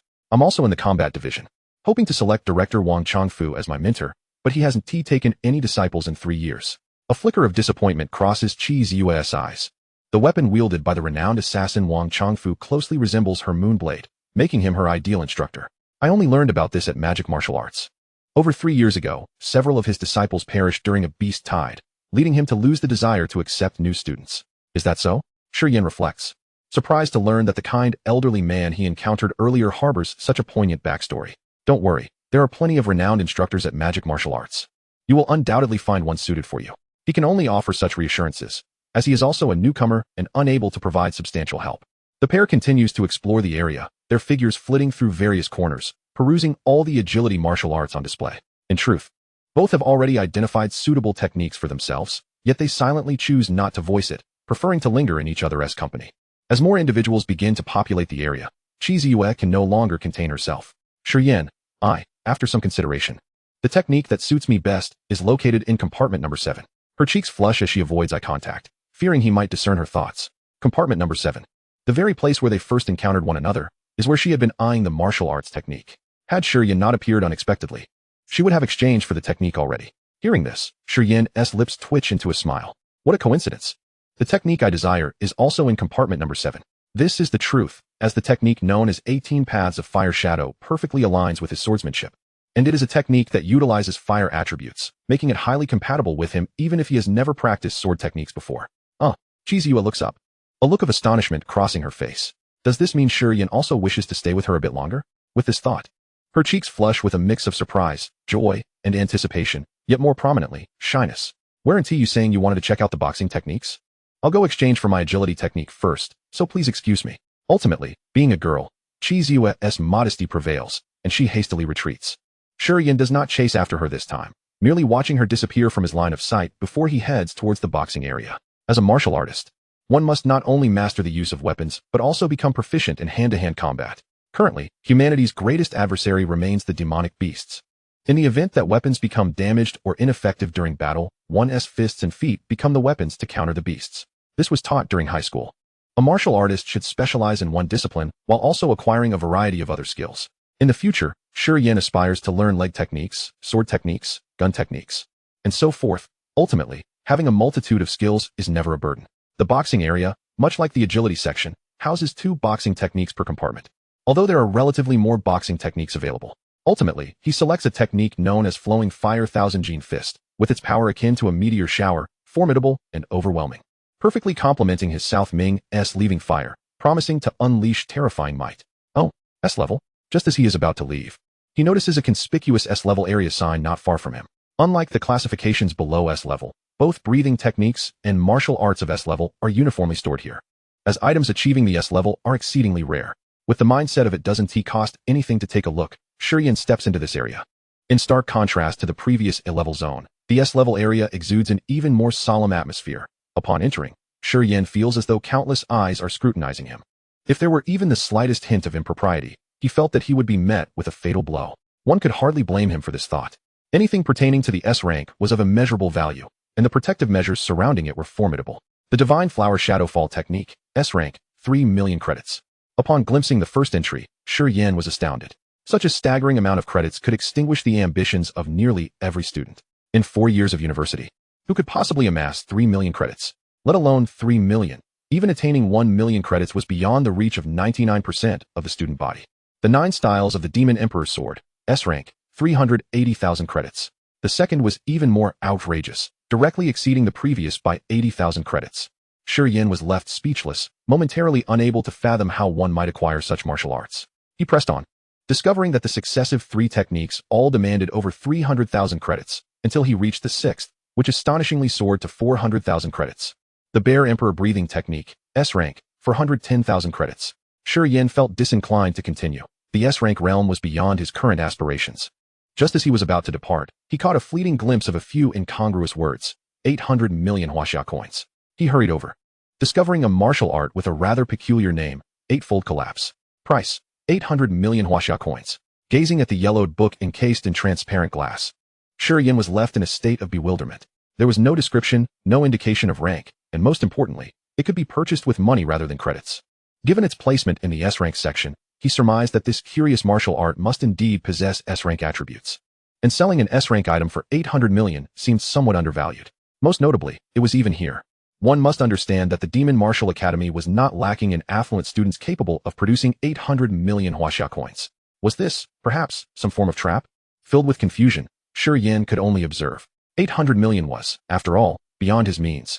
After a long, contemplative glance, he resignedly exited, intending to exchange for the 2A-rank martial arts he had recently admired. Martial arts could be conveyed in two forms: books or memory crystals. Drawing from his previous experience at the Extreme Martial Arts Academy, Shi Yan opted for a memory crystal to simulate the scenario for instruction. The wealthy Demon Martial Academy possessed the necessary teaching apparatus, though instruction required the expenditure of credits. A-rank martial arts each cost 1,000 credits. Shi Yan found himself in a comfortable position with his credits, fully capable of affording 2,000. After sending a message to Zhang Yunya inquiring about Eightfold Collapse, he proceeded to the martial arts instruction room with the memory crystal in hand. The instruction room was conveniently located on the second floor of the library, a clear testament to the meticulous organization of the Demon Martial Academy. Upon stepping into the instruction room, he emerged 2 days later. Name: Shi Yan. Realm: Second-Tier Warrior. Ability: Southern Brightly Fire, SSS rank. Vitality: 240 cards. Spirit: 36 Hz. Martial Arts: Thrusting Fist, perfect. Explosive 18 Blades, perfect. Flowing Fire 1,000-pound Fist, not yet initiated. 18 Roads of Fire Shadow, not yet initiated. Cultivation Method: Boundless Sea of Fire, SSS rank, first layer. Martial Virtue Value: 181. Stepping out of the instruction room, Shi Yan activated the system panel. As anticipated, everything began from the initiation stage. Thus, his next objective was to accrue martial virtue value. And the unread messages. Remembering that he had been immersed in martial arts instruction for 2 entire days, Shi Yan activated the holographic projection on his wristwatch. Indeed, there were numerous missed calls and unread messages. First were messages from his roommates, Li Tao and Ding Lo. Unable to reach him by phone, they sent texts regarding the arrival of 2 robots at the dormitory and noted that Lei Gang had recovered and returned, clamoring for a rematch. Their messages were filled with complaints, stating that Lei Gang had a rather explosive temperament and seemed inclined to take his frustrations out on them. As the injured parties, they understandably hesitated to confront Lei Gang, fearing further harm, and thus temporarily took refuge in the school hotel. Recovering so swiftly? Perhaps it was for the best. He could accumulate some martial virtue value. Shi Yan murmured to himself. The 2 robots were undoubtedly sent by Li Yuqing and Zhang Yunya. While Lei Gang's rapid recovery was likely due to the intervention of a teacher with healing abilities at the Demon Martial Academy. Tomorrow, September 3rd, the opening ceremony would be held, and the teachers would surely not allow Lei Gang to miss it. Unlike the tedious and lengthy opening ceremonies of his previous life, the one at the Demon Martial Academy was rather unique. According to Zhang Yunya, there would be benefits for all participants. As for what those benefits entailed, that would be revealed tomorrow. His gaze shifted downward, and the next message was from Li Yuqing, stating that she had left the Demon Martial Academy to make some preparations and would commence her graduation project upon her return, scheduled before the freshman competition. The following message was from Qi Ziyue. During their time at the library, they had exchanged contact information. Qi Ziyue had nothing pressing to report, merely sharing her observations from the past few days. Shi Yan found himself touched.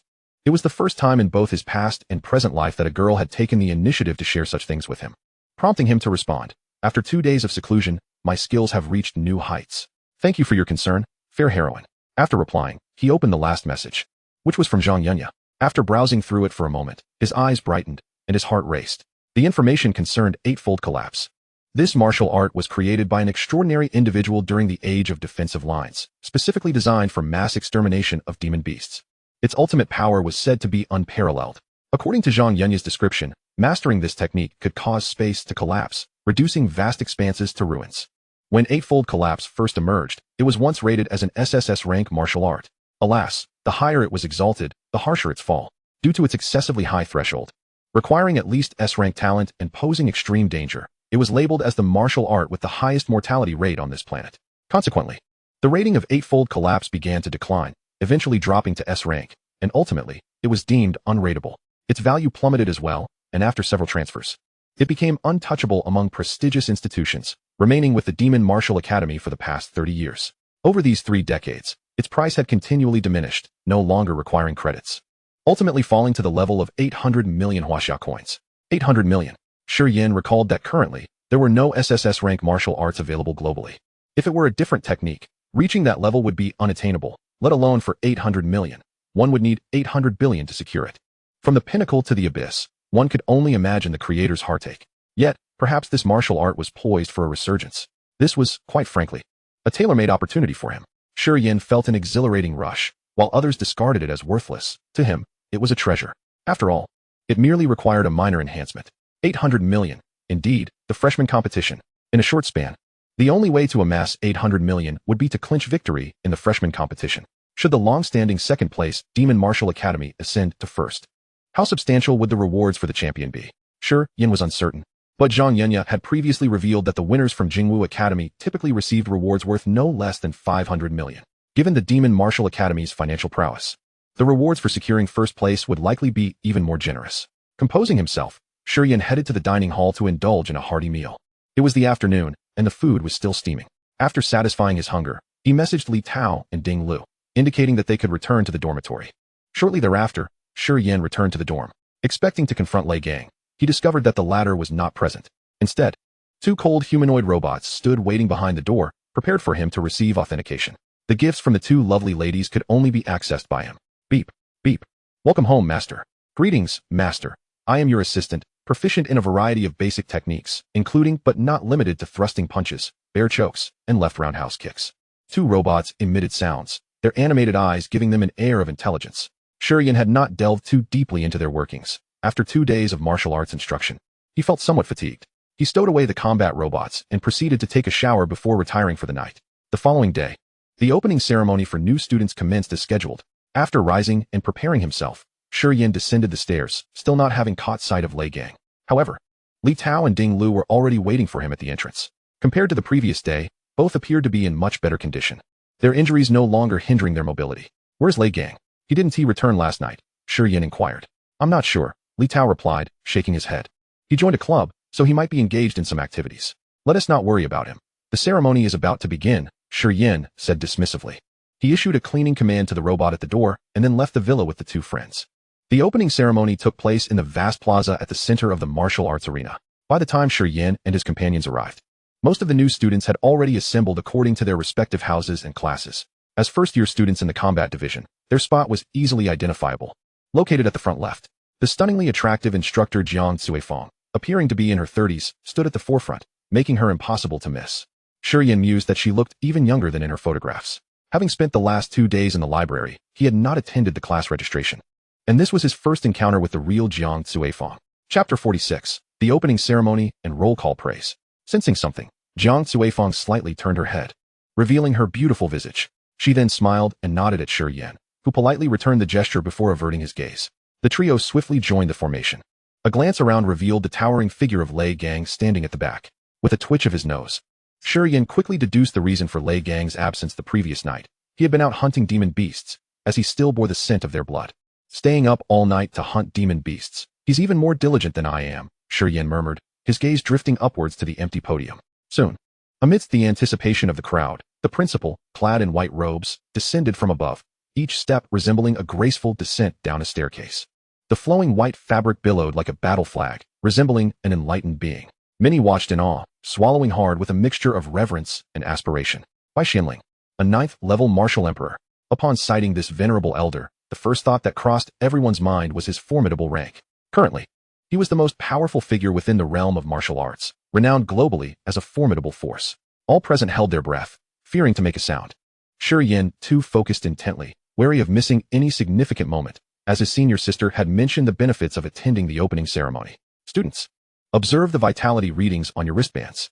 As the principal spoke, an unusual atmosphere enveloped the gathering, starkly contrasting the expected rhetoric of a school leader's speech. Nevertheless, the students complied, activating their wristbands, which displayed the vitality values recorded during their martial artist authentication. Confusion washed over many as they glanced up at the principal, awaiting his next words.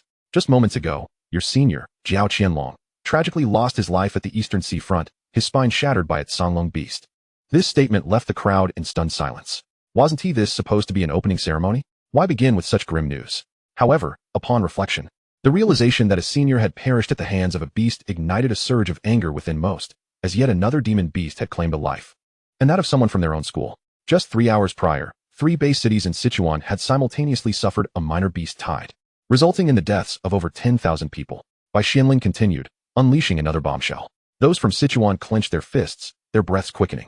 Last night, the 6,000 mountain demon beasts from Lingnan erupted, and not a single one of the hundreds of students sent to execute missions within survived. The military and the Demon Suppression Bureau suffered casualties exceeding 1,000. Another horrifying revelation spilled forth from the compassionate elder's lips. At this moment, over half of the students felt their vitality surge, their anger boiling over, eager to draw their weapons and retaliate against the demon beasts. There are many more tragedies that occurred within a single day. I could spend the entire morning recounting them. The principal's expression remained stoic as he gazed down upon the new students. I share these events to remind you that we currently exist in a world rife with peril. Do you believe your current vitality is sufficient to face such dangers? Will you survive if confronted with real threats? He paused, allowing his words to resonate. Perhaps my examples seem distant, so let me offer a more immediate one. During the opening season, to ensure the safety of numerous students arriving in Modu, over 1,000 have perished on various routes. Remember, this happens every year. Upon hearing this, many students displayed expressions of shock. Tears cascaded down some faces, fingers digging into palms in anguish. Furthermore, many of you may be unaware that after leaving high school, most of your teachers have taken summer jobs battling demon beasts. To date, 109 teachers have sacrificed their lives, with countless others injured. The principal's words continued to break the spirits of many new students. Now, do you remember the original intention behind your admission to the Martial Arts Academy? The first 3 days of school featured no classes. Did you truly believe it was merely to familiarize yourselves with the school? No, it was to solidify your resolve. And it was also a time for the school to observe you. Regrettably, many students, upon arriving here, have treated the Martial Arts Academy as a place of leisure. As martial artists, you should bear the responsibility of safeguarding Huaxia, yet you indulge in complacency, while frontline warriors sacrifice their lives for the peace you enjoy. Do you deserve the title of martial artist? Answer me. Bai Xianling's tone suddenly turned severe, and with his words, the sky darkened. Clouds swirling ominously as if a tempest were about to unleash its fury. All new students felt the weight of pressure intensify, and just as some were on the verge of crumbling, Bai Xianling shifted his approach. The purpose of my words is not to criticize you, but rather to urge you to deeply reflect on the initial motivations that brought you here. By preserving your original intentions, you will endure trials and emerge as a sharp blade, capable of cleaving through the obstacles before you. You will transform into a formidable spear, piercing through the darkness that shrouds you. As he spoke, rays of light broke through the somber clouds, gradually dispelling the darkness.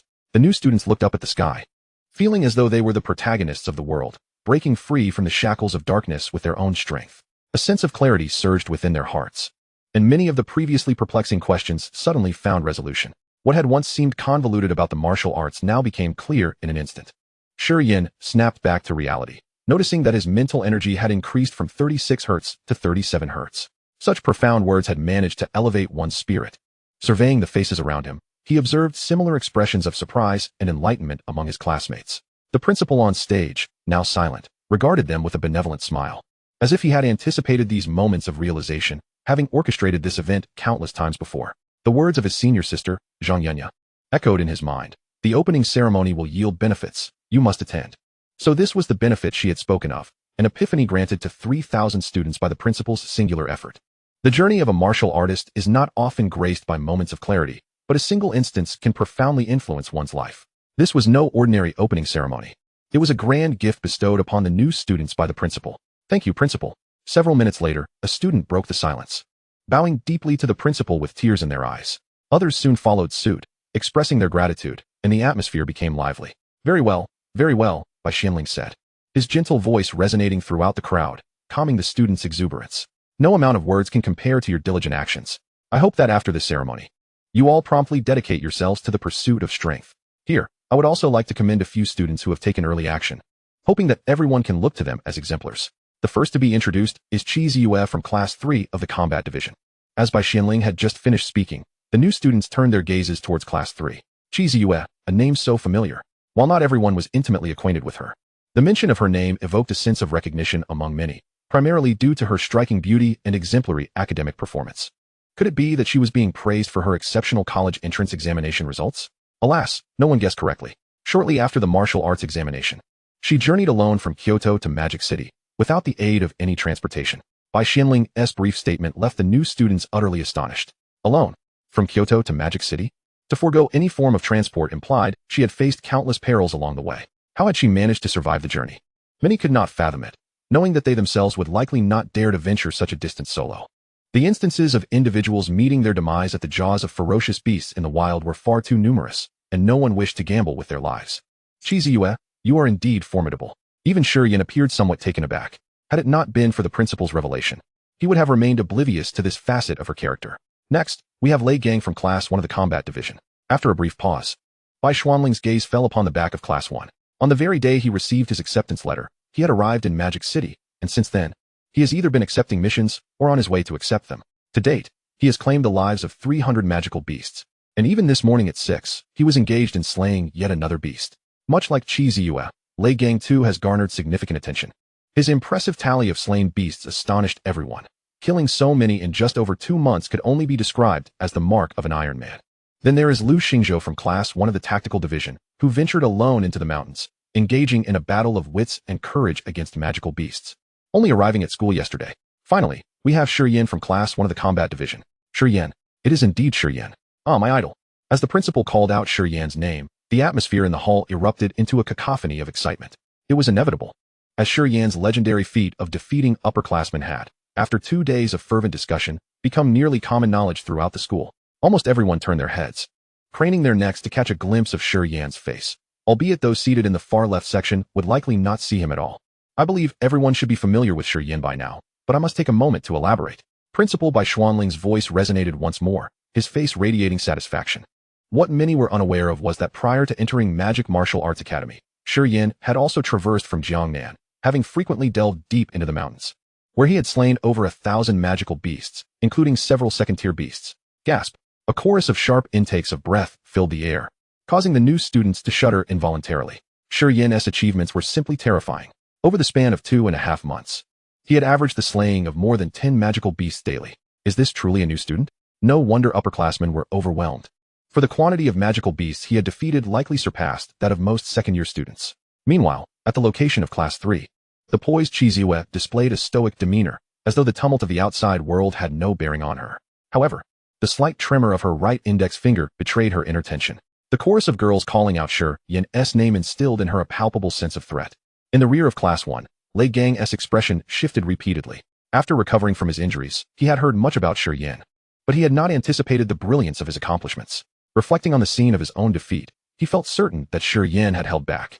Yet, I will surpass you, Shi Yan. Many shared Lei Gang's sentiments, silently vowing to surpass Shi Yan in due time.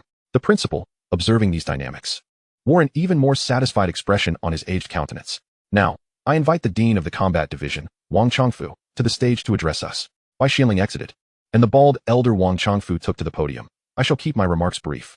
The subsequent proceedings unfolded largely as one might expect, with various leaders taking the stage, some shining with charisma, while others delivered lengthy speeches that tested the audience's patience. Fortunately, the beloved principal made a reappearance, promptly announcing the end of the session. This also heralded the commencement of the month-long special training program this afternoon, except for Shi Yan. In essence, the special training entails rigorous exercises designed to unlock human potential, supplemented by various potions. The goal is to establish a solid foundation for the body's initial metamorphosis. If fortune smiles upon some, they may even experience a transformation by the end of the program. Shi Yan had completed this process 3 months prior. Thus, he was exempt from the school's special training. However, he was still required to participate in the training led by his mentor, Feng Ziwei. Just moments ago, Zhang Yunya had sent him a message stating they would set off with Feng Ziwei tonight. Where they were headed remained a mystery, but given Zhang Yunya's serious tone, it was likely that he would face some hardships. Upon returning to the dormitory, it was already midday. To his surprise, Lei Gang was waiting for him at the door. Shi Yan, I acknowledge your strength, but I have not conceded defeat yet. After the special training, I will challenge you to a duel. Lei Gang tightened his fist, the size of a sandbag, feeling somewhat stifled as it was the first time he had spoken such words to appear. However, he was not foolish.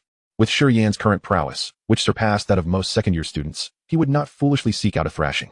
How about we have a series of 5 or 3 matches instead? Shi Yan suggested, feeling a twinge of eagerness. He initially thought Lei Gang would rush at him again, allowing him to accrue some martial virtue points, but was surprised when the latter had learned to be more prudent.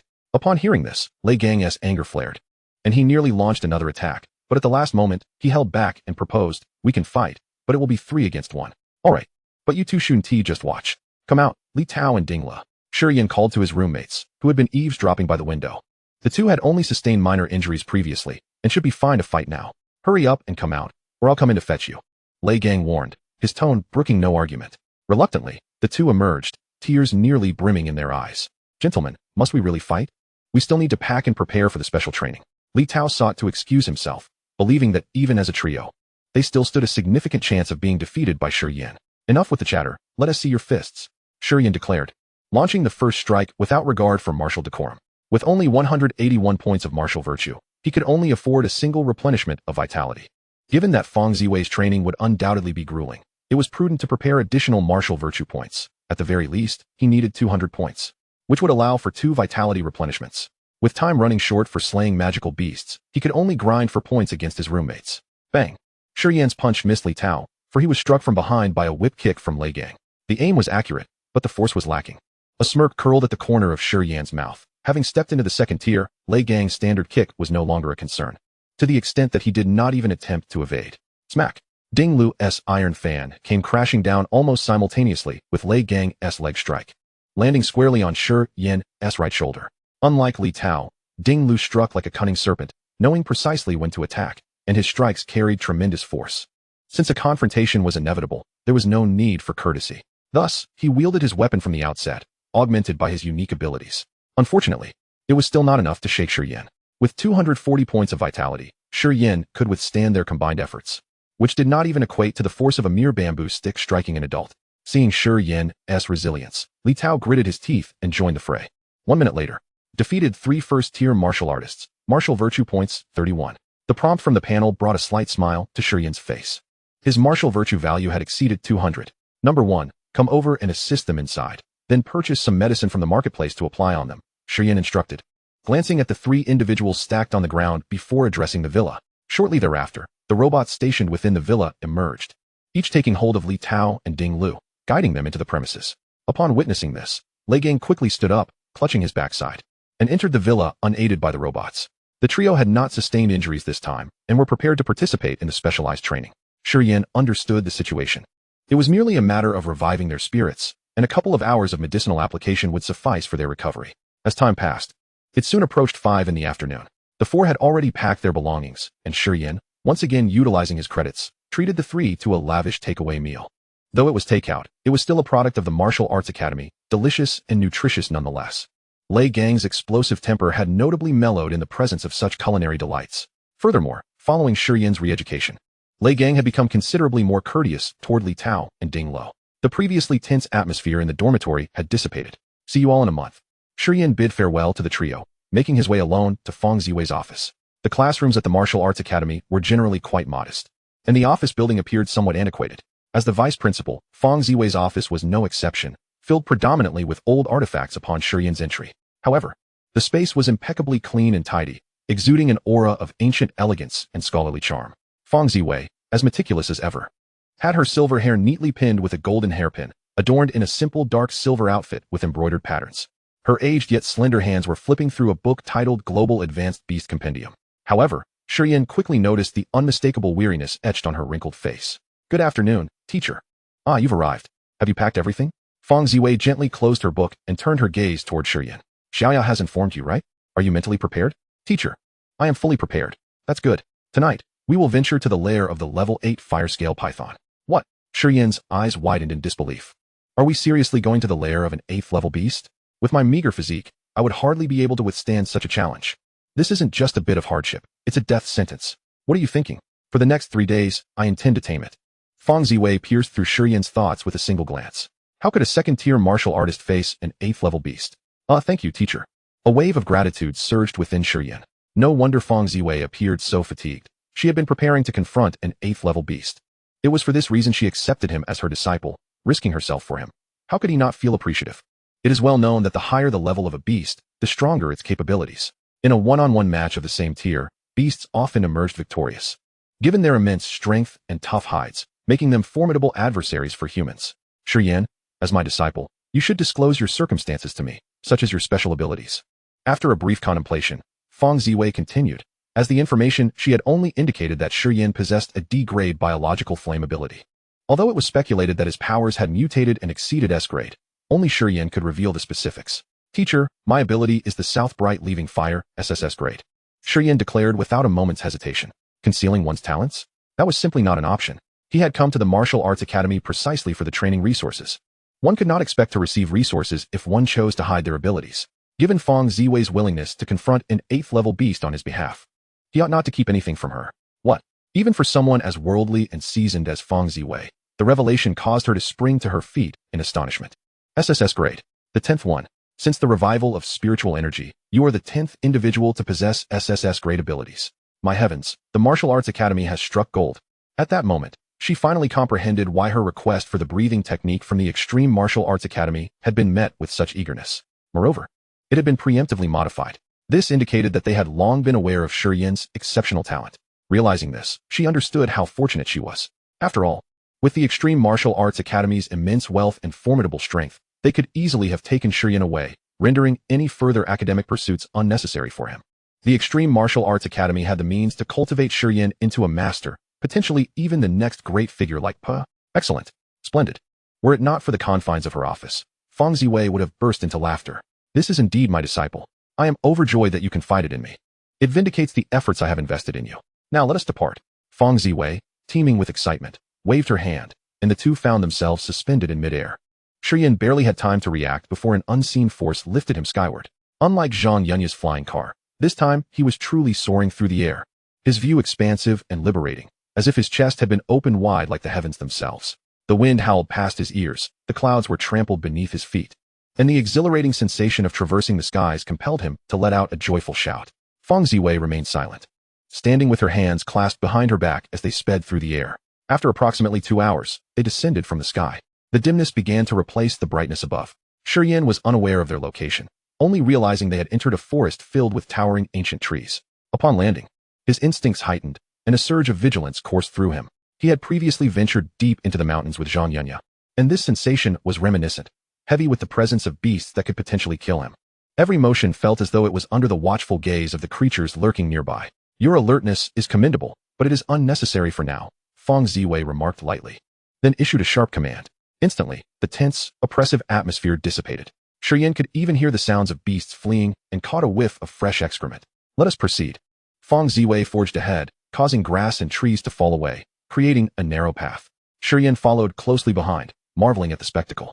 Is this what an 8th-tier martial artist is capable of? After about 10 minutes, they halted before a massive cave. The entrance was vast, and the ground and cave walls were remarkably smooth, as if worn down by a colossal entity over countless years. You possess the rare dual ability physique.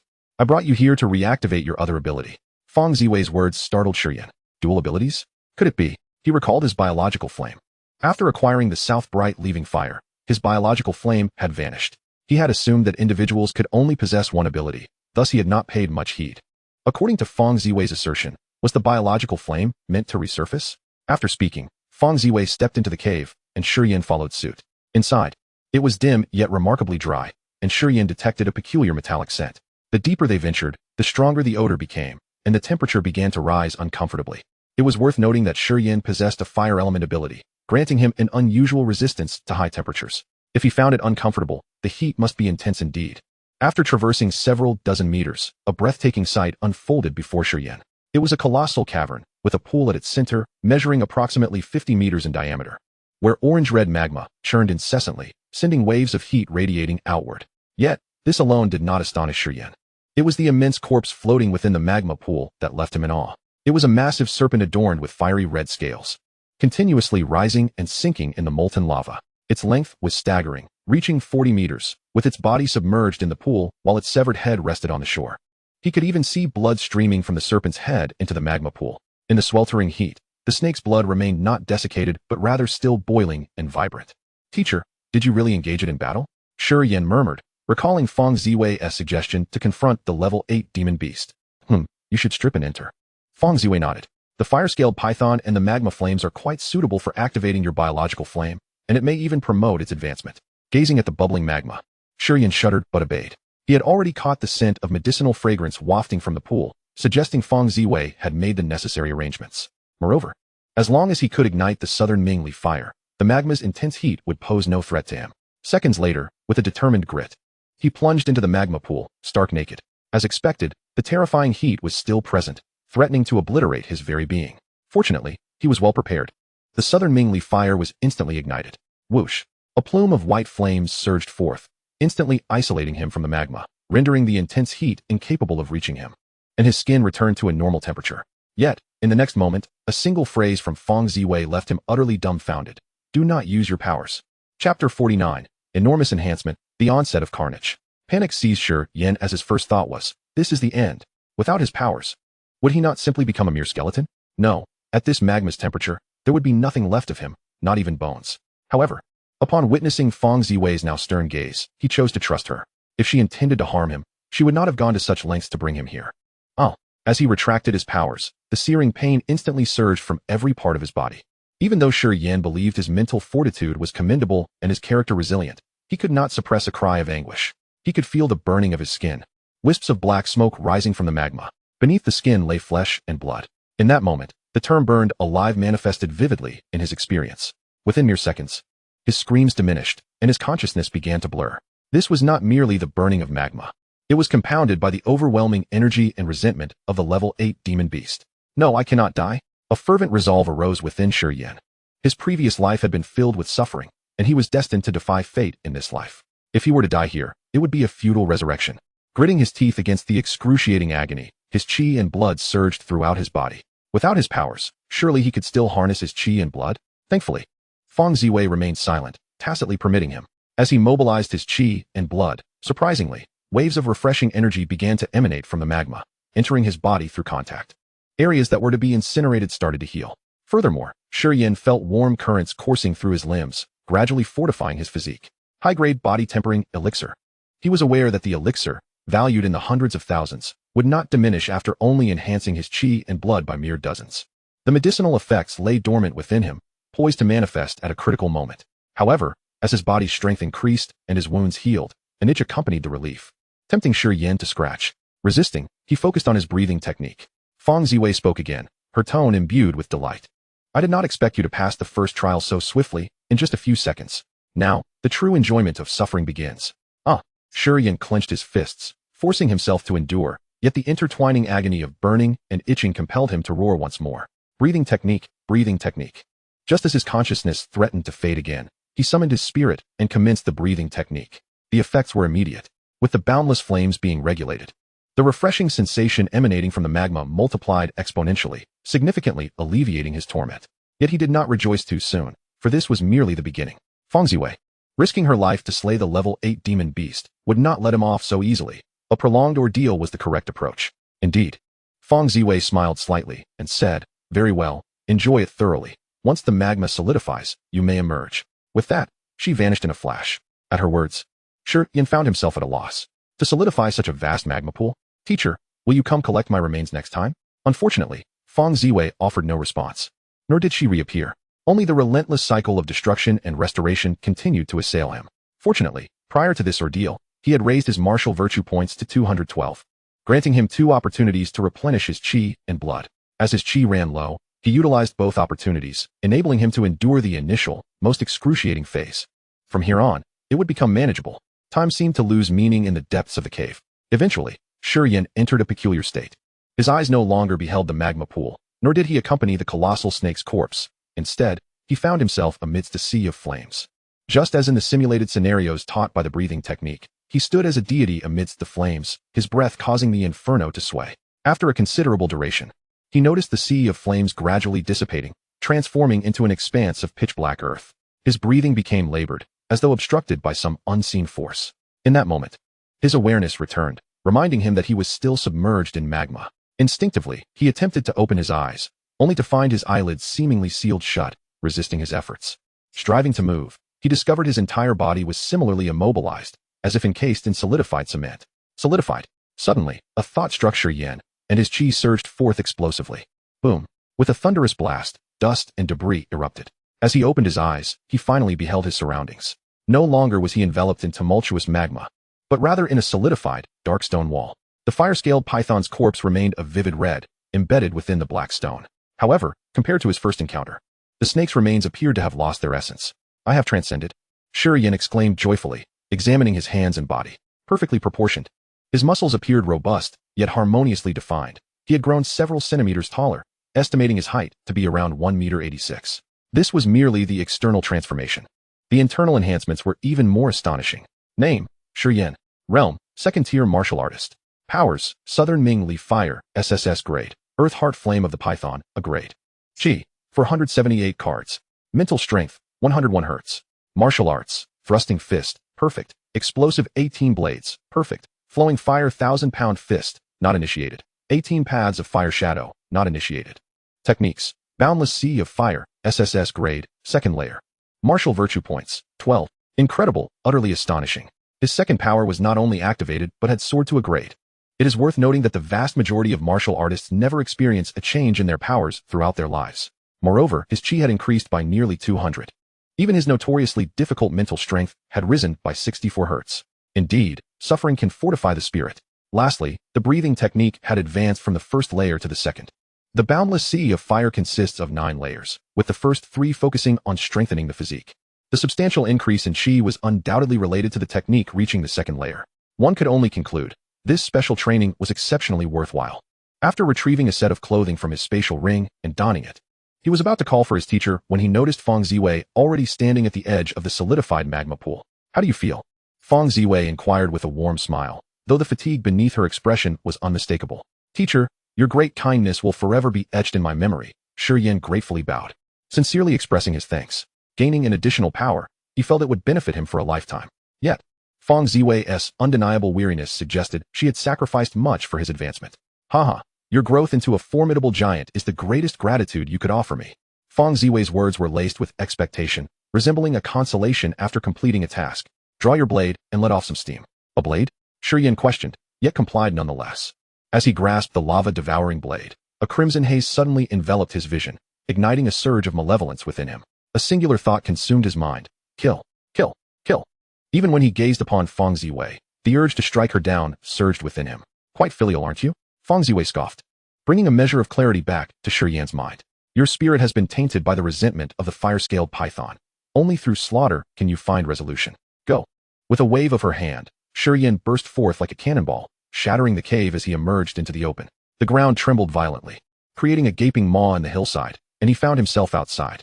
This commotion, however, had drawn the attention of the beasts lurking in the forest. Chapter 50, Level 3 Beasts, a New Task. The distant, low growls of beasts reverberated through the air, accompanied by the rustling of grass and leaves, drawing nearer with each passing moment. As Shi Yan sensed the approaching aura of the beasts, a thrill coursed through him. He tightened his grip on the blade, his eyes growing increasingly crimson. Suddenly, the sound of slicing wind filled the air, and a wave of foul breath rushed upon him. A colossal gray wolf, seizing the moment, lunged from behind, its maw brimming with sharp teeth aiming for Shi Yan's neck. The wolf's keen nose had detected the rich, spirit-infused scent of blood emanating from him. Kill. In a flash, a fiery blade arc cleaved through the air, and the oncoming wolf was severed in two. It was so swift that even Shi Yan barely registered it. The immense boost in his own abilities left him momentarily disoriented. Kill Level 2 Gray Wolf Beast. Martial Virtue Points, 37. 37 points indicated that the wolf was no feeble creature. It was a mid-tier Level 2 beast. Yet, it fell to a single strike, and Shi Yan hardly felt fatigued. Level 2 was still insufficient.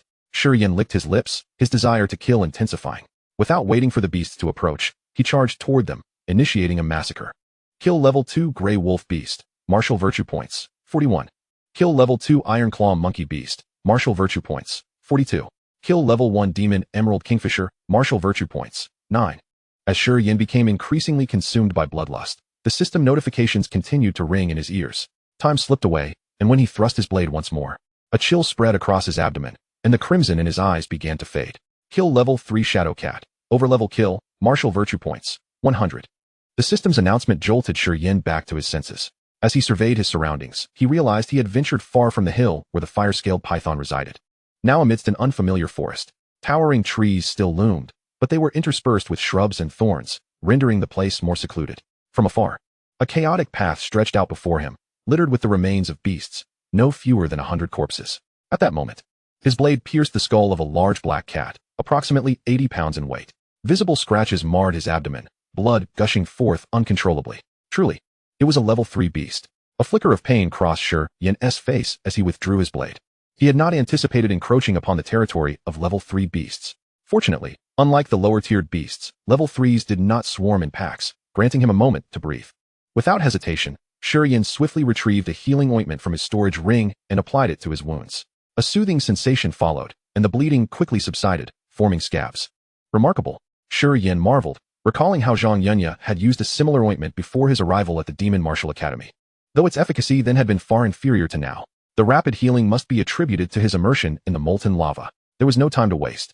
After a brief respite, Shi Yan muttered to himself in resignation. His need to vent was only halfway fulfilled. For now, it merely rendered his consciousness temporarily clear. To completely eliminate the lingering effects would require considerable effort. Glancing at his wristwatch, he couldn't help but smile ruefully. He had not anticipated that soaking in lava would consume an entire month. Consequently, his plan to meet his roommates in a month was dashed. There was no choice. He was now a ticking time bomb. Without dispelling the negative influence, he risked harming others upon his return. In the meantime, he could gather more martial virtue points. Checking his status panel, he noted, name, Shi Yan. Realm, second stage martial artist. Abilities, Southern Bright Leaving Fire, SSS rank. Earth Core Flame of the Python, A rank. Vitality, 478 calories. Mentality, 101 Hz. Martial Arts, Thrusting Fist, perfected. Explosive Flame 18 Blades, perfected. Flowing Fire 1000-pound Fist, unlearned. 18 Paths of Fire Shadow, unlearned. Cultivation Method, Boundless Sea of Fire, SSS rank, second level. Martial Virtue Points, 3,886. Over 3,000 martial virtue points were indeed insufficient. He could barely afford to enhance his agility, let alone other skills. Approximately half an hour later, the rustling sounds finally reached Shi Yan's ears. The aura of the beasts grew ever closer, and his eyes began to redden once more. Kill. This year's special training at Demon Martial Academy had proven extraordinarily successful. Arguably the most successful in years. Following the completion of the training, 5 individuals had undergone their first transformation, and in the subsequent 10 days, 24 more had achieved the same. Notably, Shi Yan had shattered the long-standing record by completing her transformation in just 25 days. However, this was merely the surface. The majority remained oblivious to Shi Yan having broken the record. Following the special training, the new students experienced a significant enhancement in their strength, subsequently solidifying their abilities before embarking on new tasks. The first academic year for new students at Demon Martial Academy was meticulously structured to ensure that all would complete their transformations. After the special training, there were only 10 days for consolidation before they ventured out to execute missions to slay beasts. Engaging in combat with beasts would better unleash their physical potential. The new students were fully prepared, and all preparatory work had been completed in advance. Dressed in a green robe, Vice Principal Lu Shiyuan arrived at the principal's office at some point.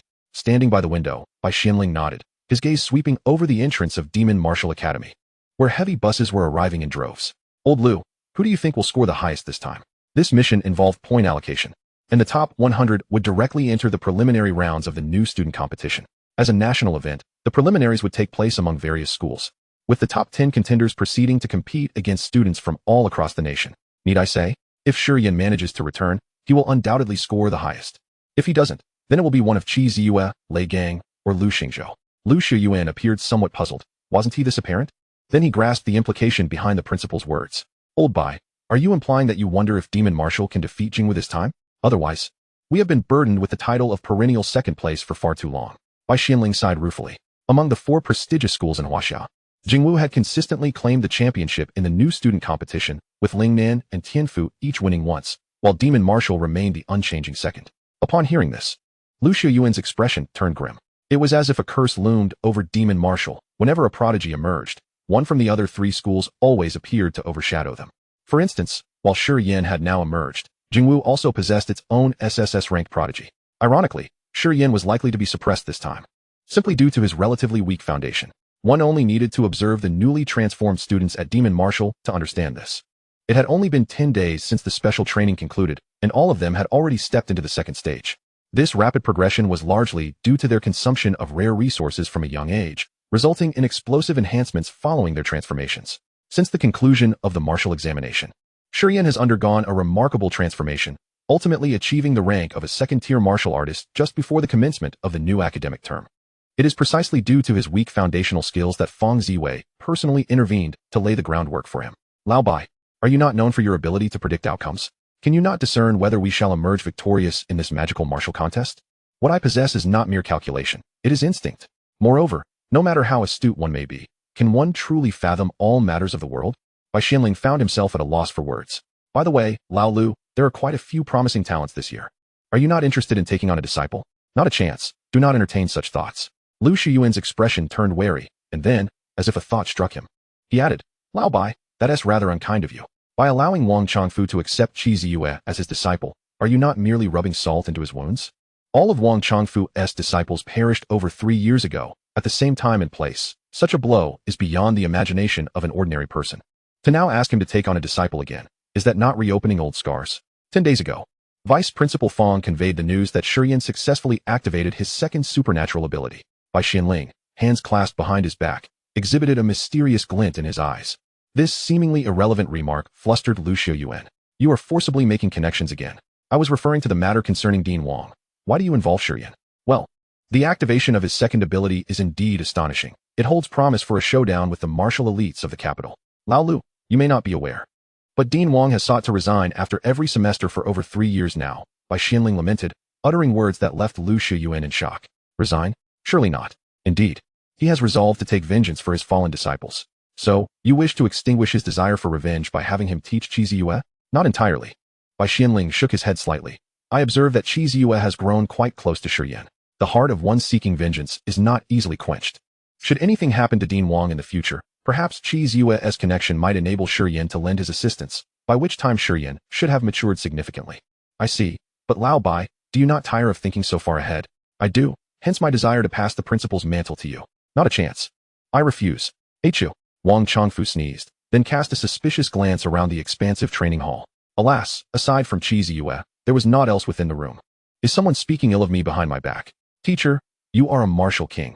Who would dare to speak ill of you? Despite the passage of over 10 days, Qi Ziyue still struggled to conceal her joy. She had initially thought her hopes were dashed, only to find that Wang Chongfu had sought her out to accept her as a disciple. Who knows? Martial artists inevitably have adversaries. Wang Chongfu's brow relaxed. We shall set off for the mission site tonight. Are you prepared? Rest assured, teacher, I have mastered the moon wheel essence and will not bring you shame. Qi Ziyue slightly raised her delicate face, her gaze resolute. She felt fortunate to be under Wang Chongfu's tutelage. In just over 10 days, her strength had more than doubled. Well then, I am reassured. Remember, regardless of the circumstances, your safety must come first. Wang Chongfu felt a great sense of relief. Qi Ziyue's aptitude was remarkably high, and she would likely require little time before she could graduate. Encouraged by his reassurance, Qi Ziyue expressed her determination. Teacher, rest assured. I will strive for second place. What? Wang Chongfu stumbled, his smile freezing. What do you mean by striving for second place? Is first place toxic? Teacher, I believe I have yet to reach Shi Yan's level of strength. Qi Ziyue replied earnestly, fully aware that she could not currently match Shi Yan. Even during the martial examination, Shi Yan's ability to unleash flames to obliterate second-tier demonic beasts was something she could hardly replicate. Who knows if Shi Yan will return in time? Wang Chongfu found himself momentarily speechless, but quickly regained his composure. You must cultivate a heart that dares to strive for first place. Do not fear anyone who stands in your way. Do you understand? Understood. Very well, you may return and prepare. As night fell, at the gates of the Magical Martial Academy, 40 hefty buses slowly rolled out. The new students were somewhat puzzled as to why the school had chosen to embark at night. All they knew was that they were about to confront demonic beasts. Many felt a thrill, for the weeks of rigorous training had significantly enhanced their strength, and they were eager to showcase their abilities. Yet, while some were elated, others bore frowns. At least Shi Yan's 3 roommates wore expressions of deep concern. This was solely because Shi Yan was not aboard the bus. After the special training concluded, they had not seen Shi Yan return, and 10 more days passed without a sight of him. They had hoped he would make a dramatic entrance as the vehicle departed. Yet even as they exited the school gates, he was nowhere to be found. It's over. Shi Yan will regret this for a lifetime. Li Tao sighed heavily. This mission operates on a points system. Without points, Shi Yan cannot participate in the freshman competition. Given Shi Yan's extraordinary prowess, missing out on such a nationwide event would surely leave him devastated. Are we truly unable to contact him? Ding Lu, frowning, looked towards Li Tao. Of course. After the special training concluded, I called and messaged daily, but it was as if he vanished into thin air. Li Tao replied helplessly. He must be deep within some mountain range, where it's normal to have no signal. At this moment, Lei Gang interjected with an explanation. He had encountered similar situations. The deeper the forest and the stronger the demonic beasts, the more restricted the signal becomes. One can only wonder where Shi Yan is now. Perhaps living like a wild man in some mountain. Fear not, Shi Yan is a special recruit, even without points. There is a strong possibility he can substitute for the Magical Martial Academy in battle. The alluring counselor, Jiang Cuifeng, appeared in the trio's line of sight. Put away your wild speculations. Shi Yan has his own opportunities. Focus on the tasks at hand, especially you, Lei Gang. Your class has historically secured the highest points. Do not tarnish that honor. Understood. The 3 replied in unison, somewhat hesitant to meet Jiang Cuifeng's gaze. After weeks of interaction, They understood all too well that her fiery temperament matched her captivating figure. She was not to be trifled with. Inside the bus, silence fell. Only the boys' gazes, swayed by the vehicle's jolting motion, inadvertently landed upon the counselor's impressive figure. Time passed, and as the bumps lessened, the bus's intercom crackled to life. Attention, students. The vehicle is about to take off. Please secure yourselves. Modern vehicles, especially those designed for outdoor expeditions, are typically equipped with flight capabilities, and naturally, the vehicles of a prestigious institution like the Magical Martial Academy possess such functions. Just as the seats began to tremble beneath them, Li Tao suddenly shouted, "Wait." Swish. All eyes turned toward him. Li Tao quickly raised his wrist, activating the holographic interface, and looked towards the counselor. "Counselor, Shi Yan is back." Chapter 51. System, Level Up. Shi Yan has returned. Everyone on the bus gasped in astonishment. This student, who had made quite a stir at the start of the semester, was the subject of much interest. Even after weeks of absence, the enthusiasm surrounding discussions of him had not waned. After all, he was the only one capable of decisively defeating a group of seniors. Now that the person who had disappeared for several tens of days had reappeared, everyone was eager to see how he had changed. Had he grown stronger, or would he have been surpassed by those top students? Or perhaps he had even regressed. Is it true? Counselor Jiang Cuifeng stepped forward, her gaze fixed on the holographic image rising from Li Tao's wrist. There was no image of Shi Yan, but his voice was unmistakable. "All right, hang up. We have stopped the bus." With that, the call ended. Jiang Cuifeng and the students were momentarily stunned. Stopped was such an uncommon term. As an institution of higher learning, particularly one like the Magical Martial Academy that has long been a cradle for top talents, the security measures must be formidable. For this mission, 7th-tier martial artists were openly assigned, and each bus was also accompanied by a 6th-tier martial artist. Jiang Cuifeng herself was a 6th-tier martial artist. Without a doubt, there are undoubtedly 8th-tier martial kings lurking in the shadows. As for the notion of an interception proposed by Shi Yan, let us consider it as such. Everyone's gaze shifted outside, illuminated by the bus's headlights, revealing two figures suspended in the low air. One was Vice Dean Feng Ziwei, and the other appeared as a wild man, Shi Yan. Upon their sight, the bus came to a halt. Moments later, the heavy door swung open, and Shi Yan's tall and slender silhouette emerged. His hair was tousled, his beard unkempt, his clothing tattered, and his feet bare, merely wrapped in layers of animal skin, resembling a castaway from a deserted island for years. Typically, such an appearance would evoke disdain. Yet upon the first glance at Shi Yan, no such sentiment arose among the crowd. Instead, they perceived him as sharp, untamed, and even felt a twinge of fear upon further inspection. Their curiosity surged, pondering the experiences Shi Yan endured during his disappearance of several dozen days. Suddenly, a low growl redirected everyone's attention. It was Lei Gang, who had stood up unbeknownst to them, fixating on Shi Yan, his muscles tensed as if preparing to unleash his special ability. The classmates in front of him could even see the wariness and ferocity glinting in his eyes. "Lei Gang, what are you doing?" Jiang Cuifeng chided lightly. Startled, Lei Gang snapped back to clarity, obediently sitting down. "Apologies, I got a bit carried away and almost activated my ability." Lei Gang, somewhat intimidated by Jiang Cuifeng, managed to utter an apology, yet refrained from elaborating further. His ability bore a flaw. The beastly instinct would sometimes ignite, especially when encountering feral beasts, compelling him to engage in combat. Upon first seeing Shi Yan, he instinctively perceived him as a beast. "Have you missed me so much after these few dozen days?" Shi Yan chuckled softly, nodding at Lei Gang, Li Tao, and Ding Lu, then scanning the bus's interior. "Greetings, fellow classmates. I am Shi Yan, and I am delighted to meet all of you." Although several weeks had passed since the semester commenced, this marked his first formal introduction to his classmates. The opening ceremony did not count, as he had left immediately afterward. At most, a few classmates had stolen glances at him. "Hello, Shi Yan." "Greetings, Shi Yan. I am an anime." "Wow, your appearance is quite unique." The classmates remained warm and welcoming, particularly the female students, whose eyes sparkled with curiosity. Seeing Shi Yan in such a guise, they speculated he must have just emerged from the mountains. Handsome, powerful, and diligent, he was simply too rare a treasure. "Please take your seats. We are about to depart," Jiang Cuifeng reminded, signaling the driver to commence the journey. The bus was spacious, with over 40 seats, and 10 remained available. Shi Yan casually chose 2 empty spots, pulling Li Tao over to join him. After his absence of several weeks, he yearned to discover the recent happenings. "Wow, I can't shake off the feeling that you seem quite dangerous now," Li Tao remarked as he settled beside Shi Yan, startled. Shi Yan's presence reminded him of the feral beasts encountered during the college entrance examination. "I share that sentiment," Shi Yan agreed, recalling the times he had nearly attacked Feng Ziwei due to his muddled consciousness. Thankfully, he had refrained from acting on such impulses. Otherwise, Feng Ziwei would have imparted a lifelong lesson. "Did you just consider making a move on Lei Gang?" Li Tao questioned, puzzled. "I merely mentioned it casually." "Yet you truly contemplated it?"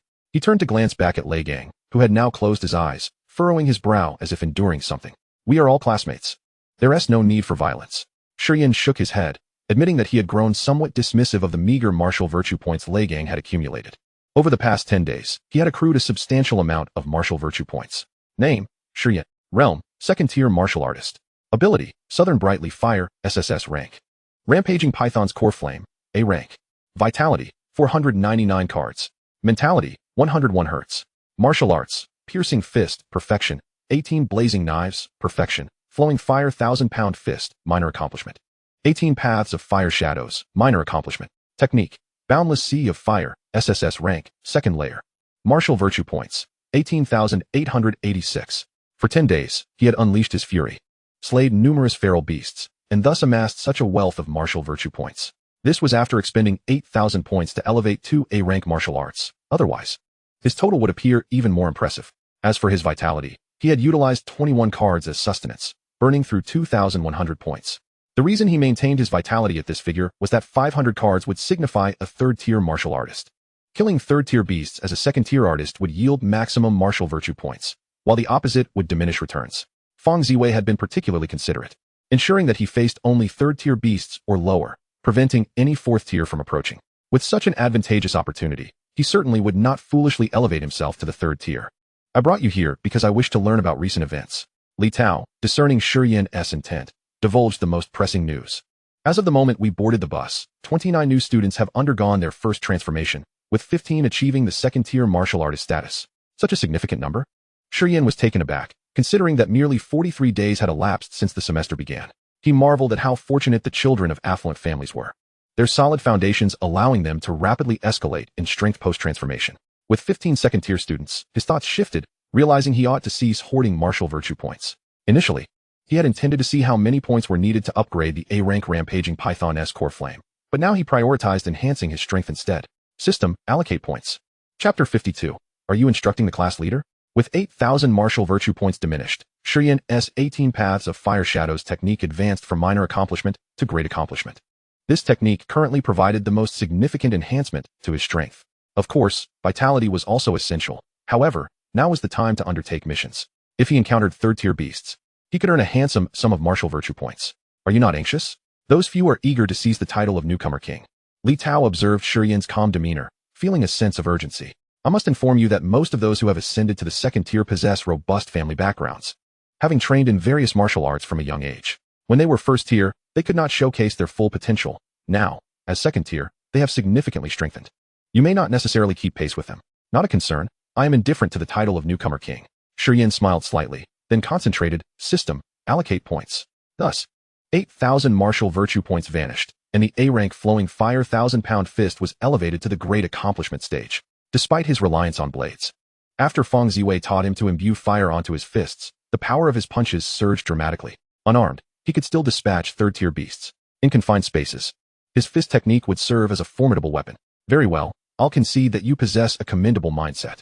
Allow me to share insights about those challenging you. Li Tao, resigned yet determined, continued his task.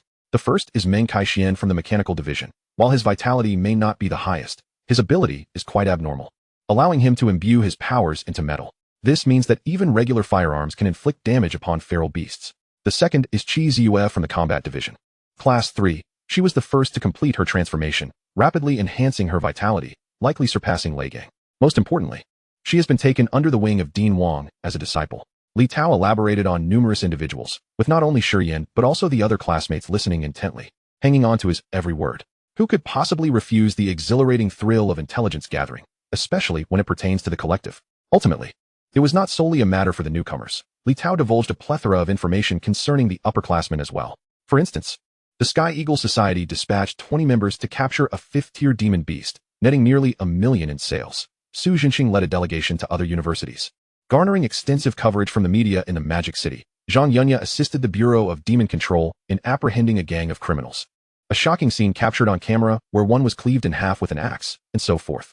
Just as Li Tao was becoming parched from his animated discourse, the bus jolted slightly, and the announcement came through the intercom that they had arrived at their destination. Under the guidance of their counselor, the group disembarked in succession. The night was still shrouded in darkness, devoid of stars or moonlight. Once everyone had exited the vehicle, the counselor organized them according to their classes. The previously confidential mission was now disclosed by the counselors of each class. Ahead lay the ruins of a county town, Your objective is to reclaim it within a fortnight.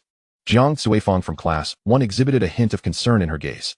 Remember, this task is not akin to the college entrance examination nor a mere drill. Danger will be a constant companion, so exercise utmost caution. Class leaders and officers, I hope you will shoulder your responsibilities. More detailed information will be dispatched to your wristwatches. Dismissed. Jiang Cuifang, as efficient as ever, concluded her briefing with a graceful leap onto the roof of the bus. She promptly activated her wristwatch. Soon, all members of Class 1 felt their wristwatches vibrate. The message had been received. At that moment, Lei Gang was the first to step forward. Class 1. Assemble and review the information. In any military operation, intelligence is paramount and should be prioritized above all else. As the class leader, his decision was unassailable. Indeed, Lei Gang was the leader of Class 1. Despite his tempestuous temperament, his prowess commanded respect among his peers. Initially, there had been aspirations to elect Shi Yan as the class leader, but he had been absent for a consecutive 40 days. In no time, everyone activated their wristwatches. Gradually, their expressions turned grave. The county town in question spanned over 14 square kilometers, abandoned during the defensive era, and had long since become a den for demon beasts. During the small base era, it had been swept by skilled warriors, yet demon beasts resurfaced as rapidly as mushrooms after rain. Underground, a colony of silverclaw rats thrived. Having burrowed extensive networks, when human experts approached, the demon beasts would retreat underground. The good news was that the higher-tier demon beasts had been exterminated by advanced martial artists. Silverclaw rats. Shi Yan deactivated his wristwatch, narrowing his eyes slightly. Silverclaw rats, also known as burrowing mice, possess silver-colored limbs and are remarkably swift at digging. Naturally timid, they retreat underground if disturbed. The school chose to conduct this operation at night precisely because these creatures venture out to forage after dark, providing the newcomers an opportunity for a surprise attack. However, the question looms, how does one execute such a surprise? Is the school implying that only the elite few should engage first? This seems the most plausible explanation, as a large group would only scare the silverclaw rats into hiding. Shi Yan was not alone in this line of thought. His classmates shared similar sentiments. Indeed, after reviewing the message, Lei Gang's gaze fell upon Shi Yan and a few others from Class 1. Currently, only 2 members of Class 1 had reached the second tier, Lei Gang and Shi Yan. The suitable candidates for a stealth attack included Ding Lu and I Mei, and 2 others, all of whom excelled in speed. Lei Gang, I need you to gather the leaders and experts from other classes and factions. We shall convene a meeting. After a moment of contemplation, Shi Yan articulated. Having faced many demon beasts and encountered small packs of silverclaw rats before, he understood the difficulty of this mission. It could be said that even if the silverclaw rats were on the surface, completing the task within 2 weeks was implausible. It is important to note that this area harbors not just silverclaw rats, but a myriad of other chaotic demon beasts. To accomplish their goal, they must unite as one and devise a concrete strategy. However, his tone bore a resemblance to issuing commands, causing his classmates to pause in surprise. Are you instructing the class leader on how to proceed?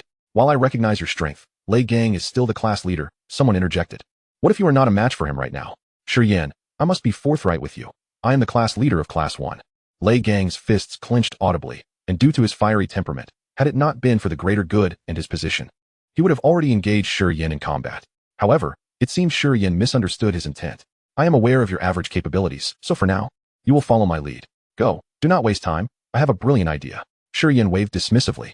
The school's mission required students to unite. Otherwise, achieving success would be a mere fantasy. Defeat me, and you shall be the class leader. Lei Gang, unwilling to prolong the discourse, activated his abilities. No, I have no desire to be class leader, Shi Yan replied, shaking his head and making a statement that left everyone dumbfounded. Bring those others here. I will take you all on by myself. Chapter 53, Submission. Arrogance, unrestrained arrogance. Coupled with Shi Yan's wild appearance, the boys were astonished. And the girls were even more exhilarated. The Martial Arts Academy was not an institution of liberal arts. Everyone was there to learn combat, and they eagerly anticipated any confrontation. Students instinctively stepped back, creating ample space for the impending clash. Given Lei Gang's pride, he would not seek outside assistance against Shi Yan. He would undoubtedly confront him first. Indeed, Lei Gang roared once more, his eyes turning crimson, his form towering as his muscles bulged, extending claws from his hands and feet. Here we go again. Only Li Tao wore a bitter expression. His dormitory had become a gathering ground for violence, with brawls erupting every few days. Knowing he could not intervene, he glanced up at the counselor atop the bus. Unfortunately, Jiang Cuifang showed no intention of stepping in and appeared rather entertained, as if watching a spectacle unfold. Li Tao, let us fetch those experts, Ding Lu urged, tugging at Li Tao's sleeve and pulling him back. Listen to Shi Yan. Lei Gang will comply soon enough. Lei Gang has already reached the second tier, Li Tao noted. Trust me, Ding Lu asserted with unwavering conviction, confident in his instincts. While others regarded Shi Yan's words as mere bravado, he believed there was a significant likelihood that Shi Yan could take on the elite. I recognize Shi Yan's strength. But Li Tao began, only to fall silent as the two opponents had already engaged. The towering and muscular Lei Gang swung a powerful slap toward Shi Yan, the explosive energy radiating from him palpable even from several meters away. Yet, in the next instant, Shi Yan caught the strike with a single hand. Boom! The force erupted, stirring up dust from the ground. Lei Gang trembled, while Shi Yan remained unyielding. Roar! Lei Gang bellowed, swinging his other fist toward Shi Yan. This time, Shi Yan evaded, darting sideways and advancing with such swiftness that Lei Gang barely had time to react. In an instant, Lei Gang's massive form crashed to the ground. Boom! The earth trembled slightly. The onlookers gasped in shock, stepping back in disbelief. In merely 2 exchanges, Lei Gang had been downed. With such force, anyone else would have likely sustained grave injuries. However, the astonishment did not end there. Just as Lei Gang attempted to rise, Shi Yan suddenly unleashed a punch to Lei Gang's chest. The imposing figure struck the ground yet again, sending tremors through the earth. Lei Gang rolled to evade Shi Yan's rise, but before he could fully regain his footing, Shi Yan's iron fist was upon him once more. Once more, he was sent crashing down. A flurry of over 20 punches followed, and Lei Gang was unable to rise again. The students were rendered speechless by shock. The class monitor, Shi Yan, was practically treating the position as a mere plaything. Naturally, laughter did not escape their lips, as neither of the two was someone they dared to provoke. Instead, they silently resolved to avoid antagonizing Shi Yan in the future and to heed his words.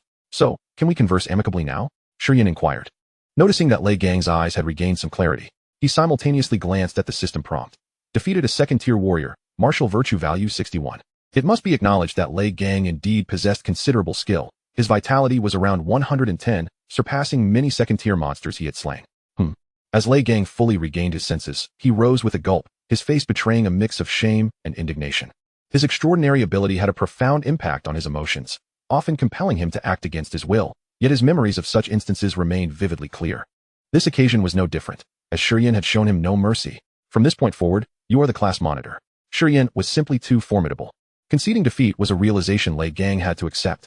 The thought of summoning others to confront Shi Yan was something he could never entertain. As for the gazes of his peers, he had grown accustomed to the scrutiny. I have no time to assume the role of class monitor. I merely hope you will consider my suggestions. Shi Yan flashed a grin, refraining from asking Lei Gang to summon anyone, for he had already noticed Ding Lu and Li Tao were in motion. With a significant enhancement in both his vitality and mental acuity, his perceptions had multiplied several times over, allowing him to sense even the faintest rustle of the wind. Currently, his reputation served him well. Upon Li Tao articulating the intent, the gathered individuals readily agreed to convene for discussions. Shortly thereafter, the top-tier newcomers had assembled at the designated location for Class 1. A total of 40 individuals, including advanced students who had undergone significant transformations and those with remarkable abilities and vitality, were present.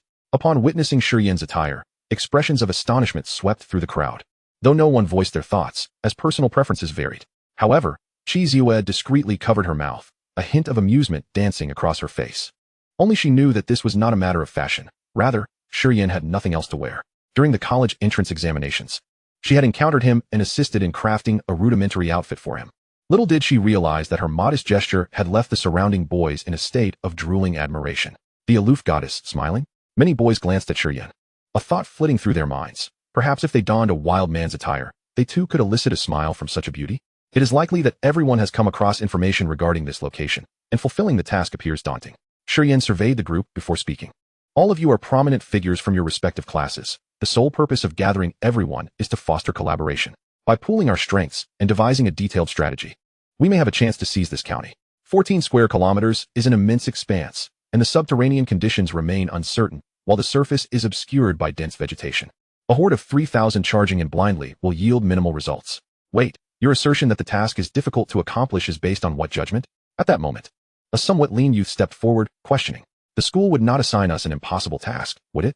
Moreover, this area has already been scoured by powerful individuals. What remains are merely second-tier monsters, and perhaps a few third-tier ones. Surely, our 3,000 can wipe them out? Upon hearing his words, many fell into contemplation, with some agreeing, feeling that Shi Yan might be exaggerating the situation. While the task's difficulty was evident, the silver-clawed rat swarm was the only significant challenge. However, half a month's time should suffice to exhaust them. Chu Yus, be silent. Suddenly, a dark-skinned, slightly shorter youth reprimanded him. This distinct characteristic made it clear that he was Lu Xingzhou from the tactical division. He had been commended by the principal, possessing both strength and remarkable progress. akin to Lei Gang from the combat division, thus commanding considerable respect. The reprimanded Chu Yu's was startled into silence, awaiting Lu Xingzhou's elucidation. Shi Yan's statement holds merit. Your belief in the task's feasibility stems from your disregard for the silver-clawed rat's speed and reproductive rate. Lu Xingzhou turned to Shi Yan before addressing Chu Yu's again. Additionally, monsters can consume corpses to evolve. As someone who had traversed the path of slaying monsters alongside Shi Yan to reach the capital, Lu Xingzhou had substantial authority regarding the characteristics of these creatures, especially the last point. He had witnessed low-tier monsters consume the remains of their kin to ascend countless times. Unless they could swiftly eliminate the surrounding monsters, they would inevitably face even more formidable foes. Currently, most newcomers were at the first-tier warrior level, making it arduous to contend with the numerous second-tier and above monsters. Were it not for Shi Yan's prior gathering, he would have initiated one himself. So, how shall we collaborate? A youth spinning a handgun emerged, his frame slender, one hand tucked into his pocket. His tone was relaxed, and he appeared utterly unconcerned. This was Meng Shi Yan, the individual whom Li Tao had indicated posed the greatest threat to Shi Yan's standing in this mission. His nonchalance stemmed from his extraordinary ability, which rendered collaboration irrelevant to his success. As his words fell, all eyes turned to Shi Yan. Chapter 54. Preparing for action, astonishing rewards. My suggestion is for everyone to join forces and strike first. Shi Yan's opening words left the assembly momentarily stunned. Subsequently, many erupted in outrage. What the hell? Isn't that just charging in blindly? There is hardly any strategy involved. Why did you even call us here? Damn it. Do you think just because you're handsome we want to criticize you? Do you want us to gang up on you? Wait, gang up? However, Shi Yan's focus was slightly different. Upon hearing the term gang up, he felt a surge of excitement. He too was curious about the sensation of brawling with a group of prodigies. How much martial virtue value could he accrue? Suddenly, to everyone's astonishment, Qi Ziyue stepped in front of Shi Yan. Enough. Shi Yan hasn't finished speaking yet. She resembled a protective tigress, her beautiful eyes gleaming with intensity as she glared at those present. This scene left everyone dumbfounded. The newly ascended aloof goddess was actually shielding Shi Yan? No. Many boys felt as though the sky was collapsing, especially seeing Qi Ziyue's ethereal beauty contrasted with Shi Yan's disheveled appearance. Numerous onlookers nearly choked on their disbelief. Of course, some perceptive individuals quickly grasped Shi Yan's intent. At least Lu Xingzhou and Meng Shi Yan were among them, and the more they contemplated, the more their eyes sparkled with understanding. Student Qi is correct. You are too hasty. Can't you wait for Shi Yan to finish? Lu Xingzhou stepped forward again, calming those still perplexed, then turned to Shi Yan. Are you suggesting to catch them off guard? Ah, Lu, you're quite astute. I hadn't even articulated it yet, and you already grasped my meaning, Shi Yan replied, slightly surprised. While Qi Ziyue understood his intent due to their previous encounter during the college entrance examination, Lu Xingzhou's immediate comprehension indicated he was no ordinary individual. Indeed, it is about catching them off guard. Shi Yan proceeded to elaborate on his strategy by sweeping through the area with 3,000, eliminating what could be slain and driving off what could be frightened away. The most troublesome silver-clawed rats could then be dealt with using a strategy of encirclement and ambush. The excitement among Lu Xingzhou and Meng Shi Yan stemmed from the prospect of slaughtering monsters once they were concentrated together, which would prove immensely satisfying. Therefore, Lu, the second crucial step falls to your tactical division. After the initial sweep, the most vital task will be to investigate the underground situation. The combat, mechanical, and shield divisions have relatively singular functions, while the tactical division boasts a diverse array of talents, making it the most comprehensive academy. As the undisputed leader of the tactical academy, Lu Xingzhou commanded respect, and Shi Yan refrained from overstepping his bounds. Rest assured, grant me 2 hours to strategize, and we shall commence our operation thereafter. Lu Xingzhou, a man of decisive action, turned and strode purposefully towards the tactical division's camp. The members of the tactical division, including Chu Yu, swiftly followed in his wake, further underscoring Lu Xingzhou's authority and influence within the division. The mechanical division would not falter. Meng Shi Yan twirled his pistol before also departing. His standing within the mechanical division was comparable to that of Lu Xingzhou, earning him considerable admiration. Shi Yan's gaze fell upon a young woman still present, an enchanting girl standing at 5 feet 9 inches, clad in a JK uniform, exuding an air of cuteness. Xiaojiu, the foremost student of the shield division, had been ranked behind Lei Gang and Lu Xingzhou by Li Tao, making her a formidable contender for Shi Yan's position. Do not worry, the shield division is the least likely to falter. I will have a word with them upon my return. Xiaojiu endeavored to project an adorable demeanor, yet her words carried an unsettling undertone, as her unique ability involved summoning coffins. These summoned coffins were remarkably sturdy, particularly the lids, which had been appropriated by the shield division. With that, she departed with several companions. Now, only the combat division remained. Collaborative efforts were essential for significant achievements. Yet the combat division had always been a hotbed of rebellious spirits, notorious for causing disruptions. Thus, It was notoriously challenging to ensure the students of the combat division adhered to directives. Currently, the only reliable classes appeared to be Class 1 and Class 3. Class 3 boasted Shi Yan, while Class 1 had Shi Yan and Lei Gang, two titans, making disobedience a daunting prospect. Surprisingly, the remaining dozen students regarded Shi Yan with respect, none daring to voice dissent. This was not due to a lack of will to assert themselves, but rather a recognition of reality. They had all witnessed Shi Yan decisively besting Lei Gang earlier. During the special training, Lei Gang had bested every contender with notable prowess, leaving no one a match for him. Who would be foolish enough to oppose Shi Yan, who had so thoroughly subdued Lei Gang? Disperse, we shall regroup in 2 hours. Shi Yan instructed, watching as the others departed. He then walked to a distant, shadowy area to tend to himself. To put it somewhat dramatically, since his emergence from the magma pool, he had been in a state of high-intensity activity, accumulating no more than 20 hours of sleep over the past 10 days. Even when his instructor, Feng Ziwei, had escorted him to the front of the convoy, he had lacked the opportunity to change his attire. Fortunately, his efforts had yielded substantial rewards, and the adverse effects of absorbing the fire scale python's essence had nearly dissipated. Well done. Would you care for some water? A sudden voice from behind startled Shi Yan as he retrieved a new outfit. Turning around, he discovered it was his counselor, Jiang Cuifeng, who was holding a large bucket of water. Thank you, counselor. I truly do need it. Shi Yan smiled sheepishly, chiding himself for his inexperience. Although he possessed an 8,000 cubic meter storage ring filled with various items, he had neglected to store water and forgot to prepare an extra pair of shoes. Counselor, would you mind stepping aside? Feeling somewhat embarrassed under Jiang Cuifeng's gaze as he prepared to clean himself, he asked. Please, Jiang Cuifeng chuckled lightly. I will be quick. Since you've been away for some time, I have a few matters to discuss with you. Li Tao's information was not entirely comprehensive. You will automatically secure a spot in the preliminary round of the freshman grand competition, so the outcome of this task is inconsequential. The implication was clear. Shi Yan need not exert himself excessively. He recognized this, but chose not to express any acknowledgement. He would never disclose his method of earning martial virtue points through slaying monstrous beasts. This year's finals will be held at Lingnan Martial Academy, and the reward for the champion is the highest ever, resources valued at no less than 500 million huaxia coins. Jiang Cuifeng continued, causing Shi Yan's heart to quicken. But there was more weighty news to follow. Furthermore, our principal has declared that should the Magic and Martial Arts Academy secure the championship, there will be an additional reward of at least 600 million huaxia coins in resources. Shi Yan could not suppress a gulp. If someone from the Magic and Martial Arts Academy were to win, the total would amount to an astounding 1 billion. His mind drifted to the martial arts manual that had been sold for 800 million at the school. Counselor, if the champion prefers cash over resources, would that be permissible? He inquired. Cash. It should be, perhaps, yes. But is there a tax? No. The school covers the taxes. The reward is yours in full. Chapter 55. A heartwarming little moan. A surge of spiritual energy? As Shi Yan emerged from the shadows, he had transformed into a young man clad in clean attire.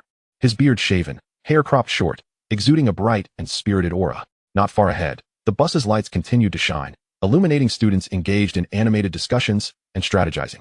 The counselor had already taken to the roof of the bus, while Lei Gang was busy coordinating with the class leaders.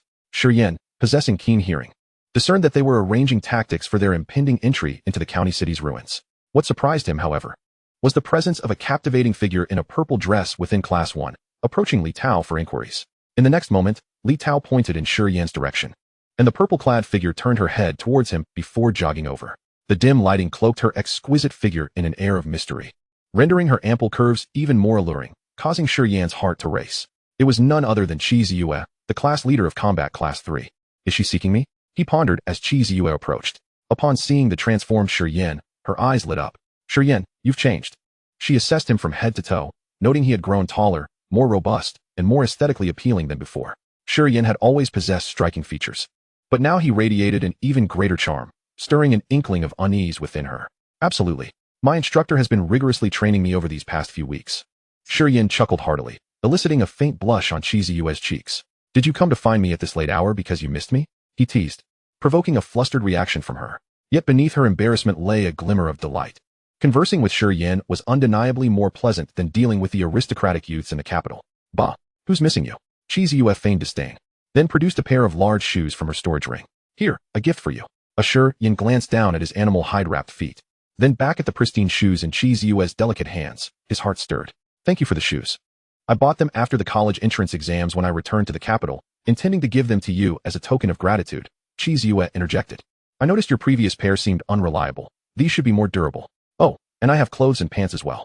As she spoke, a dazzling array of high-end garments materialized in her hands, so numerous that some fell to the ground. Observing her flustered demeanor, Shi Yan fell into silence. He accepted each item wordlessly, storing them in his spatial ring. I must take my leave. My classmates in Class 3 are waiting for me to disseminate our strategy, Shi Yan said, her ears flushed as she bowed her head and hurriedly departed. Shi Yan raised his hand to say something, but found he had already lost the opportunity.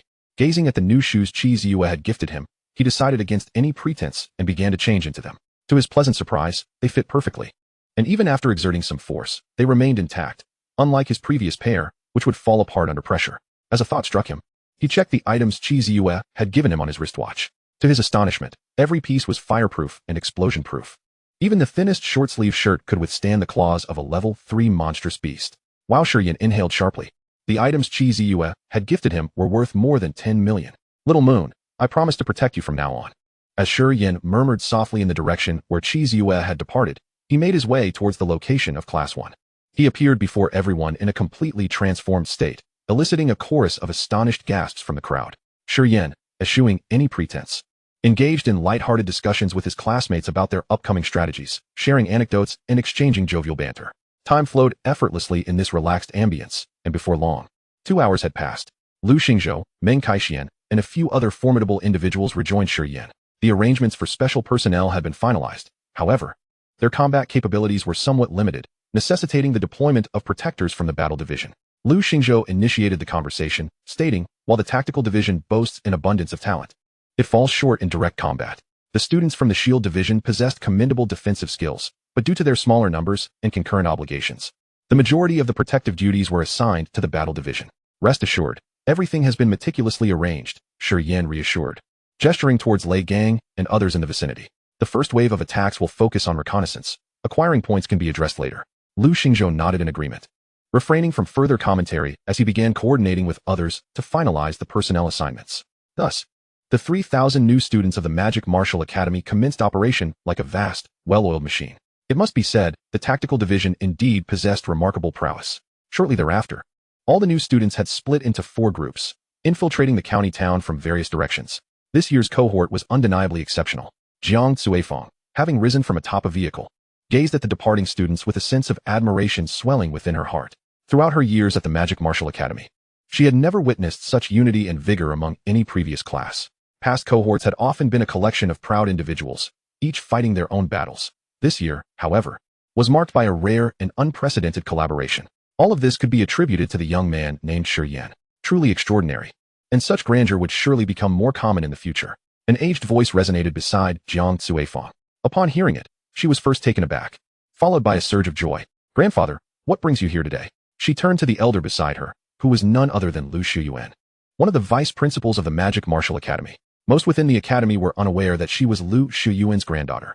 The old man holds this batch of newcomers in high regard. How could I not come? Lu Xiyan replied with a smile, his gaze also fixed on the departing students. Yet, the speaker was oblivious, while the listener was perceptive. Grandfather, are you concealing something from me? Jiang Cuifeng inquired, puzzled. The protective forces assigned by the Magic Martial Academy were sufficient to obliterate a small nation. Did her grandfather truly need to provide additional assurance? There are some matters I can share with you. Lu Xiyuan pondered for a moment before continuing. Do you recall the sudden relocation of the examination venue in Jiangnan during this year's college entrance examination? It was due to an unexpected surge of spiritual energy in the outskirts of Baiyan City. However, unbeknownst to the world, Baiyan City was not the only place experiencing this phenomenon. Across Huaxia and even globally, incidents of spiritual energy eruptions have been reported. Currently, the frequency of these eruptions is on the rise. Grandfather, are you concerned that there might be a spiritual energy eruption here, causing the magical beasts to suddenly become stronger? Jiang Cuifeng queried. No, regardless of how powerful the magical beasts may become, you all will be capable of managing them. My concern lies with the emergence of the guiding sect. Lu Xiyuan's tone grew somber. Upon hearing this, an unmistakable hatred flickered in Jiang Cuifeng's eyes. Those parasites of the guiding sect. Indeed, we must remain vigilant against them. The impact of spiritual energy eruptions extends beyond magical beasts. Humans will also be affected. In due time, more individuals will awaken their abilities, and an influx of new talents will emerge. Lu Xiyuan began to elucidate. Everyone covets talent, and the guiding sect is no exception. They have been increasingly active of late. Grandfather, should we alert the students? No, let them focus on their tasks, Lu Xiyuan replied. Chapter 56. Who undertakes tasks without going mad? With the bus lights extinguished, the path ahead grew progressively darker. The 3,000 new students, divided into several groups, seemed to have willingly entered the maw of a colossal, shadowy beast. All right, let's halt here, Shi Yan signaled as they approached a dilapidated structure cloaked in vegetation. According to the plan, he, along with Lu Xingzhou, Meng Kaixian, and Xiao Jiao, would first infiltrate the central sports complex to eliminate the magical beasts there, thereby drawing the attention of all beasts in the vicinity, allowing the main force to charge into the city. Although the first night was primarily focused on intelligence gathering, no one would hesitate to eliminate magical beasts whenever possible. With that said, Shi Yan drew his dagger and, after a few agile leaps, vanished into the night. Damn it! Lei Gang lamented as soon as Shi Yan departed. He had originally been part of the vanguard, but due to his obligation to lead the class, he was forced to remain behind. The thrill of charging into the midst of magical beasts and wreaking havoc was tantalizing, yet now he could only wait idly. Class 1. Prepare for battle. Meanwhile, Shi Yan had already entered the urban area. Since absorbing the essence blood of an 8th-level fire-scaled python, his eyesight had significantly improved, allowing him to discern his surroundings even in the dark. Scanning the area, he noted the remnants of structures, resembling a desolate wasteland, albeit one overgrown with a myriad of plants. He released his mental energy, instantly detecting numerous presences. There were magical beasts, ordinary wildlife, insects, and birds, creating an ecosystem that appeared remarkably intact. If it weren't for the signs of human habitation, one might easily mistake this place for a forest. Whoosh! Shi Yan's figure darted like a phantom, his dagger gleaming as he swiftly decapitated a large, decaying black dog. Kill, level 1 carrion dog, martial virtue value 3. Indeed, the outskirts were teeming with lowly creatures. 3 martial virtue points, akin to those of newly emerged magical beasts. Grasping the dog's lifeless body, he hastily made his way towards the sports complex, blood dripping from the carcass and emitting a foul stench. More and more magical beasts were drawn to the scent, preferring fresh prey over engaging in combat. Swish! A tabby cat lunged at him, only to be pierced through the skull by Shi Yan's dagger, swiftly followed by a slash to its throat. The corpse, much like the carrion dog, was hoisted away. Within a minute, he had dispatched another chicken beast, obliterating its head with a kick before dragging its lifeless form along. After approximately 20 minutes, he arrived near the sports complex, the accumulated weight of the magical beast corpses exceeding 5 tons. Lu Xingzhou and the others, having arrived earlier due to their lighter load, were momentarily stunned upon witnessing Shi Yan hauling a veritable mountain of magical beast remains. No wonder he's the fiercest newcomer. His methods are truly unparalleled, they thought. While they had strived for stealth, Shi Yan had made his presence known through a trail of destruction. It seems our luck isn't particularly favorable. The sports complex is occupied by a swarm of bat beasts, Lu Xingzhou remarked wryly, gesturing towards the sky, where bats the size of washbasins flitted about. Those magical beasts capable of flight were notoriously difficult to deal with, especially for those unable to soar. The only one with any advantage was Meng Kaixian. Luck is unnecessary. Shi Yan chuckled lightly. Then, to the astonishment of the trio, he seized a magical beast corpse and hurled it towards the sports complex. Boom! The ancient structure crumbled as if made of paper, a gaping hole appearing in its facade. A cacophony of fluttering wings erupted as a multitude of bats took flight. Screeching in alarm, Shi Yan remained silent, continuing to launch magical beast corpses. With nearly 500 points of vitality, combined with his formidable strength, the beasts he flung were akin to cannonballs in flight. Within mere seconds, a significant portion of the sports complex collapsed. You madman, you are utterly insane. Lu Xingzhou cursed as he beheld the swarm of bats taking to the air, simultaneously drawing his weapon. Meng Kaixian, shedding his fearless demeanor, abandoned his metal pistol in favor of 2 handguns crafted from unknown magical beast bones, with 2 rows of magazines affixed to his waist. Xiao Jiao, though exclaiming her fear, had already summoned a 5-meter-long blood-red coffin. Indeed, I have long since succumbed to madness. Shi Yan ceased his disposal of the demon beast carcasses and drew forth his lava-devouring blade. In my previous life, I nearly lost my sanity while delivering takeout. How does a touch of insanity in this world matter? As the blade emerged, a portion of the chaotic swarm of bats zeroed in on them, hurtling down with alarming speed. Their grotesque, rodent-like heads and razor-sharp fangs sent chills down one's spine. Lu Haizi, do you have a tactical deployment? At that moment, the petite figure of Xiao Jiao raised a coffin lid. Lu Haizi was the nickname she had bestowed upon Lu Xingzhou, due to his slender, dark complexion and his penchant for underhanded tactics. With the enemy almost upon them, what good were tactics? Protect me. Lu Xingzhou and Xiao Jiao had known each other since childhood, and their banter was devoid of formality. As the words fell, he hurled a short staff. In the next instant, the staff detonated mid-air, manifesting a pitch-black expanse with a diameter of 20 meters. Hiss! A dozen bats flew through the dark zone, only to be instantly pierced by a multitude of sharp steel needles. When they emerged from the abyss, they were but lifeless husks. This was Lu Xingzhou's unique ability, the black hole trap. With this power, he had ventured into the forest numerous times, exterminating countless demon beasts. The only drawback was that his defenses weakened upon activation. Stop the chatter. If you fear death, get in the coffin. Xiao Jiu hoisted the coffin lid above her head, then clapped her small hands together. Bang! An ethereal image of the coffin lid shot skyward, obliterating 10 bats into fragments. Meng Shi was not to be outdone, unleashing a barrage of bone spears at the descending bats. Whoosh! Streams of light streaked through the air, each bullet finding its mark with deadly precision. The bullets imbued with abilities were vastly more potent than ordinary rounds. Even the first-tier bat demons could not withstand or evade them. In mere seconds, 2 magazines, totaling 40 rounds, had been expended, claiming the lives of 40 bat demons. Meng Kaishuan's advantage was now glaringly evident. The long-range assault was his forte. Shi Yan watched, envious.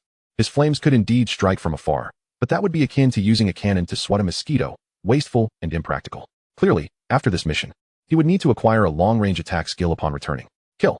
He charged into the partially collapsed gymnasium like a cannonball. The fire needed to be unleashed, but it should be within the lair of the bat demons. Simultaneously, the flames would better attract the attention of all the city's demon beasts, serving as a signal for the students outside to mount an offensive. Boom, boom, boom.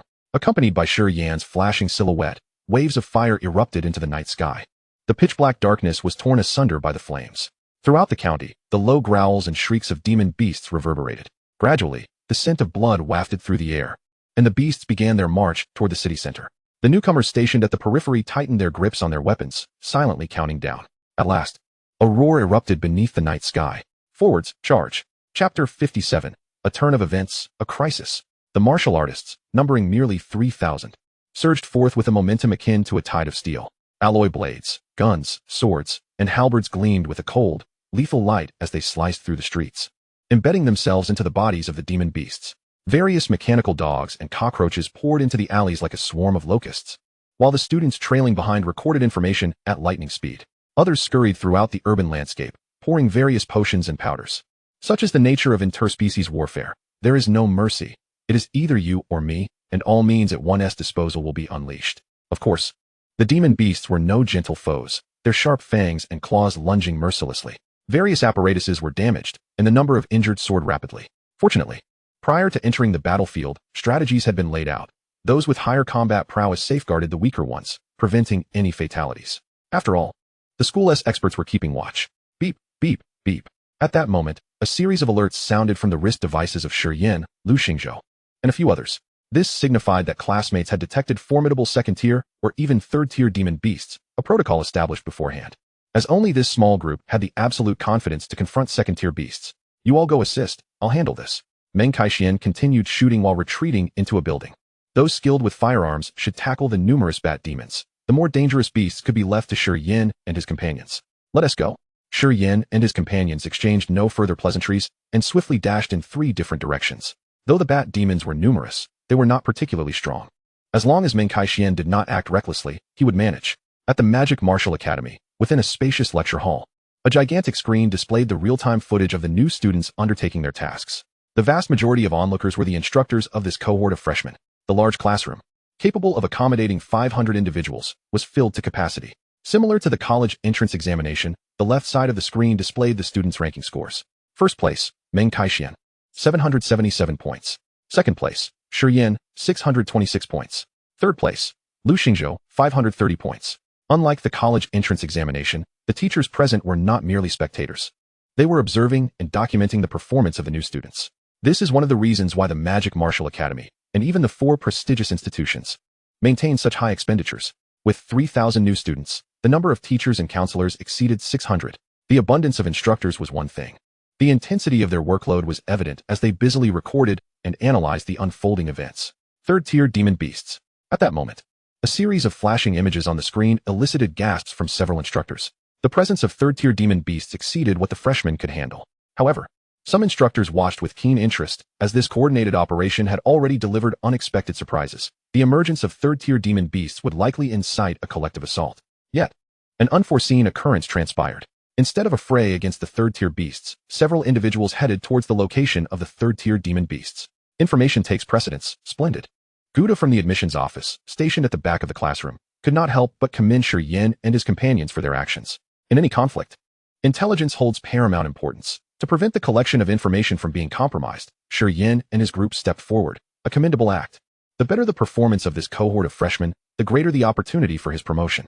As for whether they could handle the third-tier beasts, the footage revealed Xiaojiu placing a third-tier silver ring snake into the coffin, repeatedly hammering the coffin lid by the time it was opened. The snake demon had been reduced to a pulpy mass. Lu Xingzhou concealed himself in the shadows, stealthily ensnaring a third-tier iron head wolf with his black hole trap. The wolf never glimpsed Lu Xingzhou's figure before its demise. Shi Yan's approach was the cleanest and most direct, delivering a single blow that cleaved an iron-armored tiger in half. Before Shi Yan, the third-tier demon beast was as fragile as paper, despite its combination of defense, strength, and speed. Gouda felt a jolt of surprise. What had transpired during Shi Yan's disappearance over these past few days? Was he still merely a second-tier martial artist? The other instructors were equally astonished, as Shi Yan had been taken away by Feng Ziwei, and their knowledge of him was scant. They only knew he was the top achiever and had triumphed over several second-year students at the start of the semester.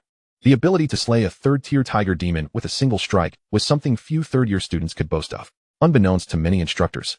Upon witnessing Shi Yan's extraordinary performance, one teacher in a corner discreetly gestured, sending forth a message. Slayed a third-tier iron-armored tiger, exceeding tier kill, martial virtue value 100. Observing the system notification, Shi Yan's lips curled into a smile. This place indeed harbored third-tier demon beasts. Thank you, classmate. You are Shi Yan. On the ground ahead. A rescued girl's wrist device flickered, and she then recognized Shi Yan's face. Ah, the excitement is overwhelming. You are my idol. Might I request your autograph? The girl suddenly appeared quite agitated, rising abruptly and taking a few steps towards Shi Yan, embracing his arm, her soft bosom pressing against him. Shi Yan furrowed his brow, feeling a twinge of self-doubt. Am I truly that famous? Classmate, let us complete our task first. We can discuss other matters later.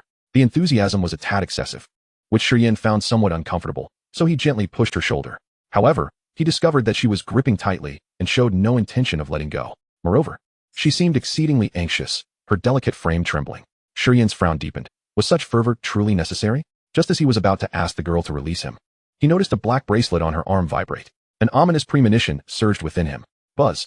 In the next moment, the surrounding space distorted, and a powerful suction force rushed towards him. This force resonated with the black object on the girl's hand. Spatial ability. Shi Yan's expression changed drastically as realization dawned upon him.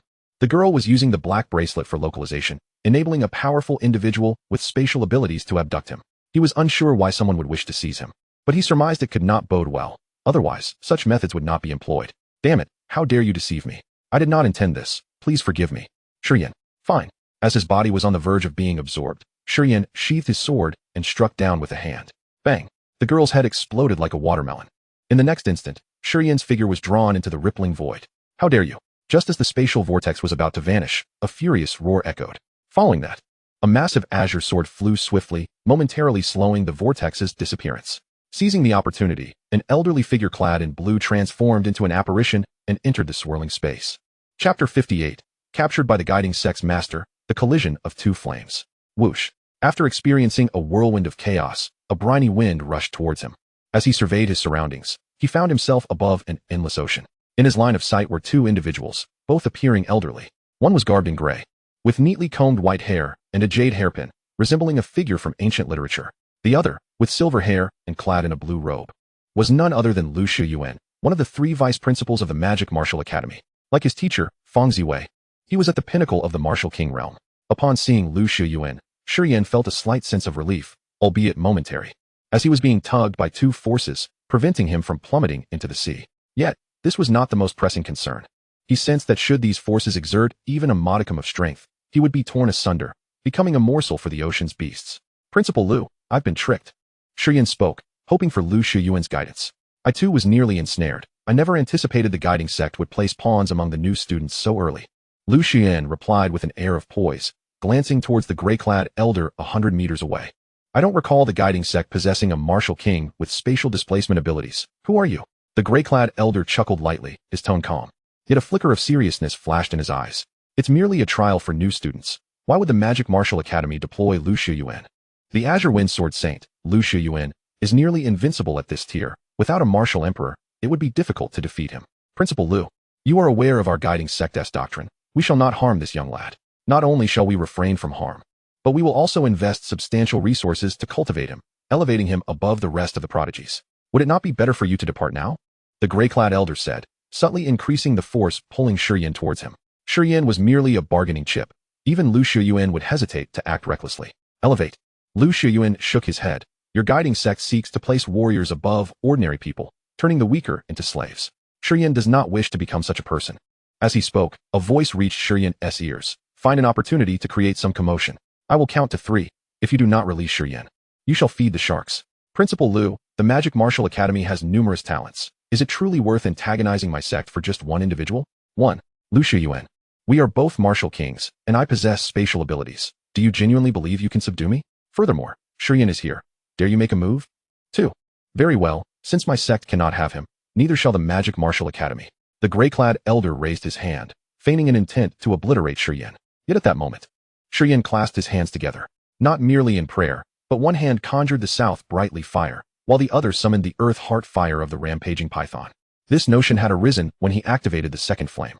However, he had been preoccupied with mitigating the negative effects of the fire scale python, thus delaying experimentation. Hearing Lu Shiyuan's voice just now reignited this thought. Create some commotion? The convergence of these two flames ought to generate quite a stir. Thus boom, the flames collided, igniting a massive powder keg, resulting in a terrifying explosion. The pitch-black night sky illuminated as if a sun had emerged, casting light across 100 miles of ocean. A colossal shockwave erupted violently. Shi Yan bore the brunt, hurtling through the air like a cannonball into the sea. While airborne, he spat blood. The garments gifted by Chizu turned to ash, and his body was grievously wounded, exposing bone and entrails. In that instant, the sensation of death enveloped his mind. Without hesitation, he inwardly roared, "System, allocate points." In the next moment, his remaining martial virtue points transformed into vital energy, replenishing his body. Simultaneously, he plunged into the frigid ocean. With a vice principal present, he should not be devoured by sharks, he thought, just before losing consciousness. Unbeknownst to Shi Yan, his explosion startled both elders present. It was not the power of the explosion that threatened them, but rather the fact that Shi Yan, a mere second-tier warrior, had crafted an attack potent enough to obliterate a fourth-tier warrior. Is this a first-year student? Die. This explosion allowed Shi Yan to break free from the gray-clad elder's spatial hold, and Lu Shiyuan naturally seized this prime opportunity. Whoosh. A flash of azure light erupted as a sword, more radiant than the explosion Shi Yan had caused, emerged. Amidst the dazzling brilliance, the previously distorted space returned to tranquility, followed by a flurry of sharp sword energies, targeting the gray-clad elder. Buzz. However, the gray-clad elder was indeed a martial king and would not allow Lu Shiyuan to have his way. The spatial abilities activated once more. The distorted space shattered the azure sword energies in an instant. Yet hiss. A transparent sword energy defied the spatial distortion, piercing directly through the gray-clad elder's chest. Truly, the azure wind sword saint. Blood spilled from the elder's mouth, a glint of madness flashing in his eyes as he struck down towards the sea. His target was none other than Shi Yan, who was plummeting into the ocean. Humph. Lu Shiyuan snorted coldly, the azure giant, sword slashing down fiercely. Boom. A tremendous energy erupted, conjuring towering waves. Notably, after the massive waves, the area where Shi Yan resided remained unscathed. Lu Shiyuan formed a hand seal, preparing to strike again, only to discover that the gray-clad elder had already slipped into a spatial vortex. Today, you have been spared. Casting a glance at Shi Yan, who had sunk to the ocean depths, Lu Shiyuan abandoned the pursuit of his foe. With a gentle grasp, Shi Yan, nearly touching the seabed, was swiftly drawn back to the surface. In the next moment, he lay before Lu Shiyuan. After a mere second of scrutiny, astonishment overtook the elder's aged visage. The once battered Shi Yan, whose vitality should have waned, astonishingly defied expectations and emerged even stronger. The fluctuations of his life force unmistakably indicated that he had reached the realm of a third-tier martial artist. Was it rebirth from destruction? A breakthrough amidst peril? Or perhaps he had consumed some wondrous elixir? Lu Shiyuan could not ascertain the truth. He merely sensed a remarkable transformation in Shi Yan. The devastating explosion had not only spared his life, but had fortified him, as pure energy continuously surged within him, mending his body. Even without Lu Shiyuan's intervention, Shi Yan seemed capable of self-restoration. Lu Shiyuan draped a robe over Shi Yan and soared into the air. Yet, after flying a mere few meters, his brow furrowed. A sea beast? Had it come drawn by the scent? Perfect timing. He could procure some supplementary resources. Indeed, due to Shi Yan's blood and the commotion just caused, a multitude of aquatic monstrosities swiftly approached. The azure giant's sword trembled, and its blade radiance shot forth once more. Minutes later, the waters within a 10-mile radius were stained crimson. As Lu Shiyuan made his way back, he murmured, "The guiding sect's followers are arriving with such haste. It appears there are traitors within the magic martial community." Chapter 59. The Little Junior Brothers Assault. A Global Outrage. As dawn broke, the director of the Magic Martial Institute, Huang Qijing, arrived at his office. Approaching 50, he bore none of the despondency or confusion typical of middle-aged men. Instead, he was invigorated and brimming with zeal. However, today, his gaze bore an added sharpness. The teacher Wei had committed suicide by poison the previous night, and all the storage chips of the equipment used had been destroyed. A cold smile flitted across his lips as he set down the documents. When faced with despair, the followers of the guiding sect resorted to self-destruction, erasing all traces of their existence. After a moment's contemplation, he retrieved a bag of documents concerning the guiding sect. Originating in China, the sect had been disbanded due to its doctrines clashing with the fundamental principles of the nation.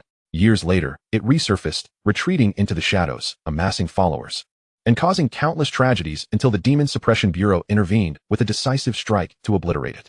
The guiding sect, seemingly extinguished, had resurfaced, relocating its headquarters into obscurity while branches sprouted across the globe. Yet, in its ambition to dominate the common populace, it became a target of universal disdain. Soon after, Huang Qijing set down the document bag, a smirk of derision gracing his lips. Despite the outcry against the guiding sect, it had thrived abroad, particularly in Western nations, growing into a formidable entity. The elites had long since elevated themselves above the masses, aligning with the sect's tenets. Thus, the West had transformed into a fertile ground for its growth. While publicly decrying the guiding sect, countless elites covertly supported it, embodying the utmost hypocrisy. It was evident that the West would inevitably suffer a backlash from the sect. You should never have meddled in China. And you certainly should not have targeted my little junior brother. Indeed, Huang Qijing, the peak-level director, was the third disciple of Feng Ziwei and Shi Yan's elder brother. Tap, tap. Huang Qijing's fingers drummed on the desk, a total of 6 times. He then retrieved his phone and opened the contact list. Moments later, he dialed the number labeled eldest brother. The call connected swiftly. Hello, eldest brother, my little junior brother was assaulted by someone from the guiding sect. Vice Principal Liu said the assailant possesses spatial displacement abilities, and my junior brother was gravely injured, with his intestines exposed. Yes, goodbye. With a sigh of relief, Huang Qijing set down his phone. His eldest brother was quite busy, being the head of the Demon Suppression Bureau in the Minzhong base city.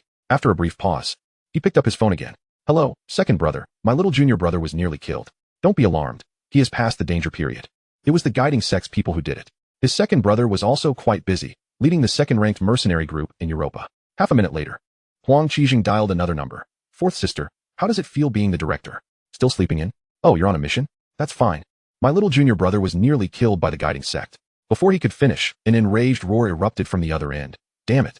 I'll kill those bastards. Calm down, fourth sister. My junior brother is unharmed. After a lengthy conversation, Huang Qijing hung up. His fourth sister had returned to the Tianfu base city after graduation, and after years of development, had finally become the director of the Tianfu branch of the Extreme Martial Arts Institute 2 years prior. Her temperament remained unchanged despite the years.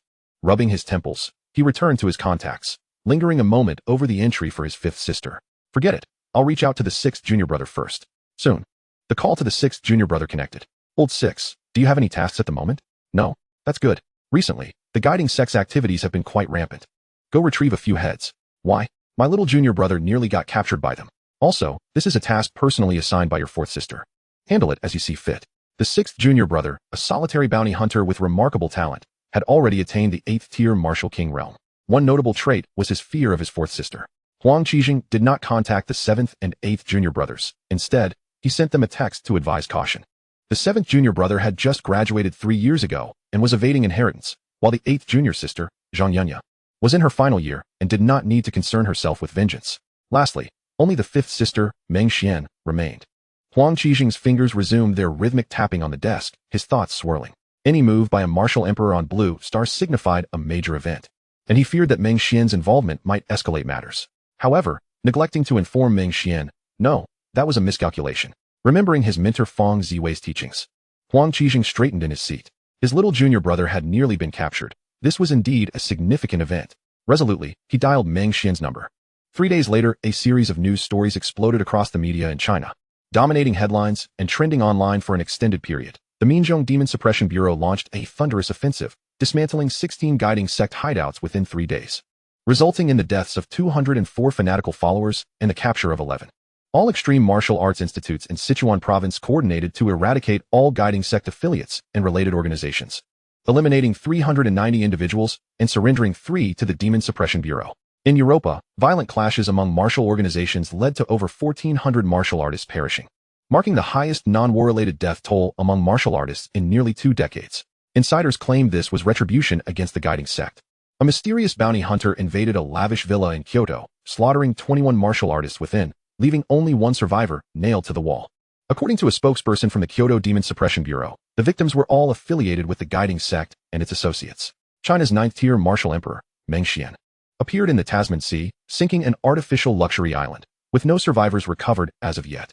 Each piece of information was more explosive than the last, igniting fervent discussions among the populace. The fervor reached a fever pitch. After all, the guiding sect had always been a topic of intrigue. Now, with so many lives lost, it inevitably sparked a multitude of speculations. Shocking. The guiding sect has become virtually invisible, only to re-emerge in such a dramatic fashion. Terrifying. The odds of survival seem bleak. Is this truly the style of action typical of our China? I have reason to suspect that the slaughter in Europa could have been executed by our Chinese experts. The timing is simply too coincidental. Incursions, massacres, and brutal tortures occurring in the same location. Who is this bounty hunter? I wish to apprentice under him. Fewer words, greater impact. With countless sea beasts, only a major organization with numerous adept individuals would dare construct an artificial island in the ocean. Yet now both the island and its inhabitants have vanished. It's spine-chilling. Leaving no survivors? Truly worthy of being my idol, Shi Yan. I have a strong suspicion that island belonged to the guiding sect. By heavens, has the guiding sect overstepped its bounds? Chapter 60, Third Tier, A Surge in Strength. Hiss. Gazing at the intelligence report in his hands, Shi Yan inhaled sharply, the severity of the retaliation almost too staggering to comprehend. Even if the guiding sect had flourished in the West, this blow would undoubtedly inflict severe damage. Particularly concerning was the island that Shi Yan had sunk, which was guarded by two formidable martial kings. Ah, guiding sect, why provoke anyone but the disciples of Feng Ziwei? Shi Yan mused quietly, feeling a sense of relief that Huang Qijing had maintained a commendable restraint. Indeed, restraint was crucial. Had his seventh junior's family intervened, along with the backing of Feng Ziwei's clan, the situation might have spiraled beyond control. Moreover, Huang Qijing was supported by a terrifying force as well. Shi Yan, too, had her own family and numerous supporters, yet she acted alone. Huang Qijing was truly a talent. The situation had not escalated further. Instead, he had dealt a significant blow to the guiding sect, bringing matters into the open and placing Shi Yan's side on the moral high ground. The guiding sect could only suffer in silence. This maneuver was a testament to the essence of principle by Xianling's teachings.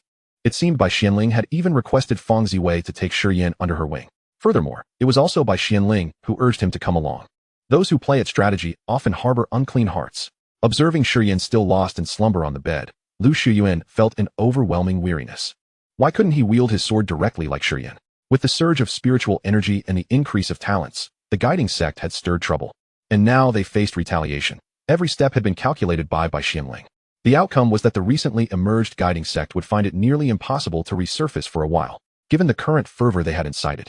Should they dare to emerge again, they wouldn't need the Demon Suppression Bureau to intervene. The martial artists from the populace would easily dispose of them. Principal Liu, may I enter? At that moment, a melodious voice pierced through the tent. Shi Yan had not taken Shi Yan back, but had instead brought him to the periphery of the task site, beside the bus, and set up a tent. Although Shi Yan had suffered grievous injuries, he required no additional treatment. He merely needed to wait for his recovery and awakening. Of course, he would need to eat a little as well. The voice outside belonged to Qi Ziyue, who had come to visit Shi Yan for 3 consecutive days, bringing along food. Certainly. Come in. The tent flap lifted, and Qi Ziyue, clad in a purple dress, stepped inside, carrying a beautifully crafted alloy kettle. Thank you for the seafood provided by the principal. I feel Shi Yan is much better now, Qi Ziyue said with a slight bow to Shi Yan. The damaged flesh of Shi Yan had begun to regenerate, and although his complexion had initially been pale, under Shi Yan's provision of seafood, she had prepared porridge for him. After just a couple of sips, Shi Yan's complexion improved significantly. Why does it sound like a family member expressing gratitude? Shi Yan tilted his head, chuckling lightly. Qi Ziyue was momentarily taken aback, her cheeks flushing crimson as she nearly buried her head in her ample bosom. No, I didn't mean it like that, we still. When she lifted her gaze, she found Shi Yan had vanished without a trace. She stuck out her tongue lightly, moving to Shi Yan's bedside to feed him the porridge. Fortunately, although Shi Yan remained asleep, his instinct to eat was intact, and she did not have to exert much effort. Unbeknownst to Qi Ziyue, upon her entry into the tent, several heads stealthily peeked out from around the bus. It was Shi Yan's roommates, along with Lu Xingzhou and a few others. 3 days had passed, and all that needed investigation in the county had been thoroughly explored, with numerous surface-level demon beasts already eliminated. According to the plan, they would first clear or drive away the surface demons before tackling the underground ones. By afternoon, all students had returned from the battlefield. Upon their return, they naturally made their way to check on Shi Yan. As a powerful asset, Shi Yan's well-being was pivotal to the success of their mission, and everyone wished to see if he had awakened. Yet, each time they arrived. They found Shi Yan had beaten them to it. This was the little princess of the Qi family. What kind of enchantment had Shi Yan cast upon her? The dark-skinned and slender Lu Xingzhou wore a puzzled expression, unsure of what had transpired. The rest wore faces filled with envy and jealousy. The next moment, the lowly Qiao Jiu provided the answer. Are you blind? He is handsome and powerful. Which girl wouldn't he like him? Then why don't you rush in? Could you exhibit a little emotional intelligence? I'm all cold and gloomy, carrying a coffin. How suitable is that to visit a patient? Enough of that. Have you discovered any suspicious classmates in the past 3 days? Li Tao glanced at the tent, his expression turning serious as he inquired. The matter concerning Shi Yan had been disclosed to all new students, and everyone was aware that a girl had betrayed him. They also knew Shi Yan had killed that girl. Yet concerns lingered in their hearts, fearing that there might still be followers of the guiding sect among the newcomers. Overthinking it, with Vice Principal Lu here. Even if there are still guiding sect members, they wouldn't dare show their faces. Meng Kaishian twirled his handgun, wearing his signature indifferent expression. Lei Gang shot him a glare, voicing his perspective. Some individuals are already on edge. I say we take a break for 2 days and wait for Shi Yan to wake. According to Lu Xiyuan, Shi Yan's wounds were nearly healed, and awakening was imminent within a day or 2. Ding Li leaned slightly out, surprisingly agreeing with Lei Gang. I think we should wait for Shi Yan to wake up, as he is very strong right now. Just how strong? Meng Kaishian asked, ceasing his spinning of the gun. The others grew tense, hopeful for Shi Yan's strength, while simultaneously wishing he wouldn't be overwhelmingly powerful, as that would make them appear inadequate. He should be able to take down a level 3 demon beast with a single punch, Ding Lu pondered, eliciting gasps from the group. How did he get stronger after being captured once? Alright, we'll wait 2 days. After all, many classmates are injured and need to recuperate, Lu Xingzhou decisively concluded, finding authority in his voice in Shi Yan's absence. Nods ensued from the group, and after casting one last glance at the nearby tent, they turned to leave. With Qi Ziyue caring for Shi Yan, there was no need for them to meddle. Time flowed, and in the blink of an eye, 2 days passed. As anticipated by Vice Principal Lu Xiyuan, Shi Yan finally awakened. Was it really necessary to make such a fuss? Inside the tent, Shi Yan looked at Qi Ziyue, Lu Xingzhou, and the others, a bitter smile curling at his lips. To think I, the first new student, would be bested by a first-level warrior. He self-deprecated, though he was grateful for the gains he had made. With a thought, he summoned his data panel. Name, Shi Yan, Realm, 3rd-level warrior. Ability, Southern Bright Leaving Fire, SSS grade. Abyssal Python Heart Flame, a grade. Vitality, 598 calories. Mentality, 101 Hz. Martial Arts, Thrusting Fist, perfected. 18 Blazing Knives, perfected. Flowing Fire 1000-pound Fist, major completion. 18 Paths of Fire Shadow, major completion. Cultivation Method, Boundless Sea of Fire, SSS grade, 2nd layer. Martial Virtue Value, 47. His strength had indeed increased once more. He had gambled his martial virtue value, adding over 30 cal to his vitality. And the residual essence of the fire-scaled Python's blood and medicinal efficacy had granted him several tens of additional cal, culminating in a staggering near 600. This was the visible data. Imperceptibly, his physical resilience and recovery speed had also improved. However, upon noting the 2-digit martial virtue value, he was suddenly overcome with discomfort, disappointment, anxiety, and fear. He termed this sensation the fear of insufficient martial virtue. Chapter 61. Emotions, Kill, Kill, Kill. Shi Yan's awakening delighted everyone, who eagerly approached to greet him. What a grand display this is. Had I not intervened, at least half of the tactical division students would have been eager to catch a glimpse of you. A bitter smile crept across Lu Xingzhou's lips. As the foremost new student of the division, why was it that no girl was ever enamored, infatuated, or crashing into walls for him? How do you feel now? Ding Lu mentioned you could obliterate a 3rd-tier beast with a single punch. I cannot guarantee that, but I should be able to handle Ding Lu with just one strike. Shi Yan grinned and glanced at Ding Lu, who was startled and quickly retreated, clutching his chest. Don't come near me. This scene elicited a ripple of laughter from the onlookers. Lei Gang had a rather unique way of greeting. After taking a couple of steps forward, he delivered a punch to Shi Yan's chest. Thud. Lei Gang's fist, as large as a sandbag, trembled slightly, causing him to lean back. You've indeed grown stronger. But I will surely surpass you, he declared, his heart roaring in protest. What a freak. This is the vitality of a 3rd-tier warrior. Moreover, your physical resilience surpasses that of an ordinary 3rd-tier fighter. His resolve nearly shattered. While others painstakingly reached the 2nd tier, you have already attained the 3rd. Is there no room left for us? I'll give you some time. Shi Yan lightly patted his chest, genuinely hoping Lei Gang could catch up to him. After all, who would complain about having another scoring machine by their side? At that moment, a blue light curtain swept past Lei Gang, appearing before Shi Yan. Meng Kaishian raised his arm, elevating the curtain slightly. Shi Yan, I grant you time, otherwise, you'll be left in my dust. The curtain displayed the score rankings for this mission, with Meng Kaishuan 17, for 123 points, placing him firmly in 1st, far ahead of the others. The second place Qi Ziyue and third place Lu Xingzhou had barely accumulated over 9,000 points. Indeed, as Li Tao said, Meng Kaishuan's abilities were exceptional. He was a master of scoring. Haha, your score truly astonishes me. I hope there are enough beasts in the county for you, Shi Yan mused, finding amusement in the simplicity of how these geniuses greeted one another.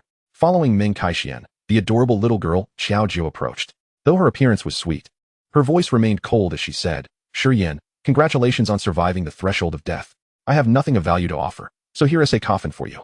As she spoke, her pallid hand extended, presenting a small, exquisite bronze coffin. Shi Yan. The others. Lu Xingzhou hastily pulled Xiao Jiu aside, his dark complexion deepening. Xiao Jiu, can you be serious? Why does everything you bring seem so ominous? Slap. Xiao Jiu swatted away Lu Xingzhou's hand, her expression resolute. What I present is legitimate. This is a 3-life copper coffin, symbolizing the past, present, and future. There's a pair of these. I've given the other one to Ziyue, she insisted, shoving the coffin into Shi Yan's hands.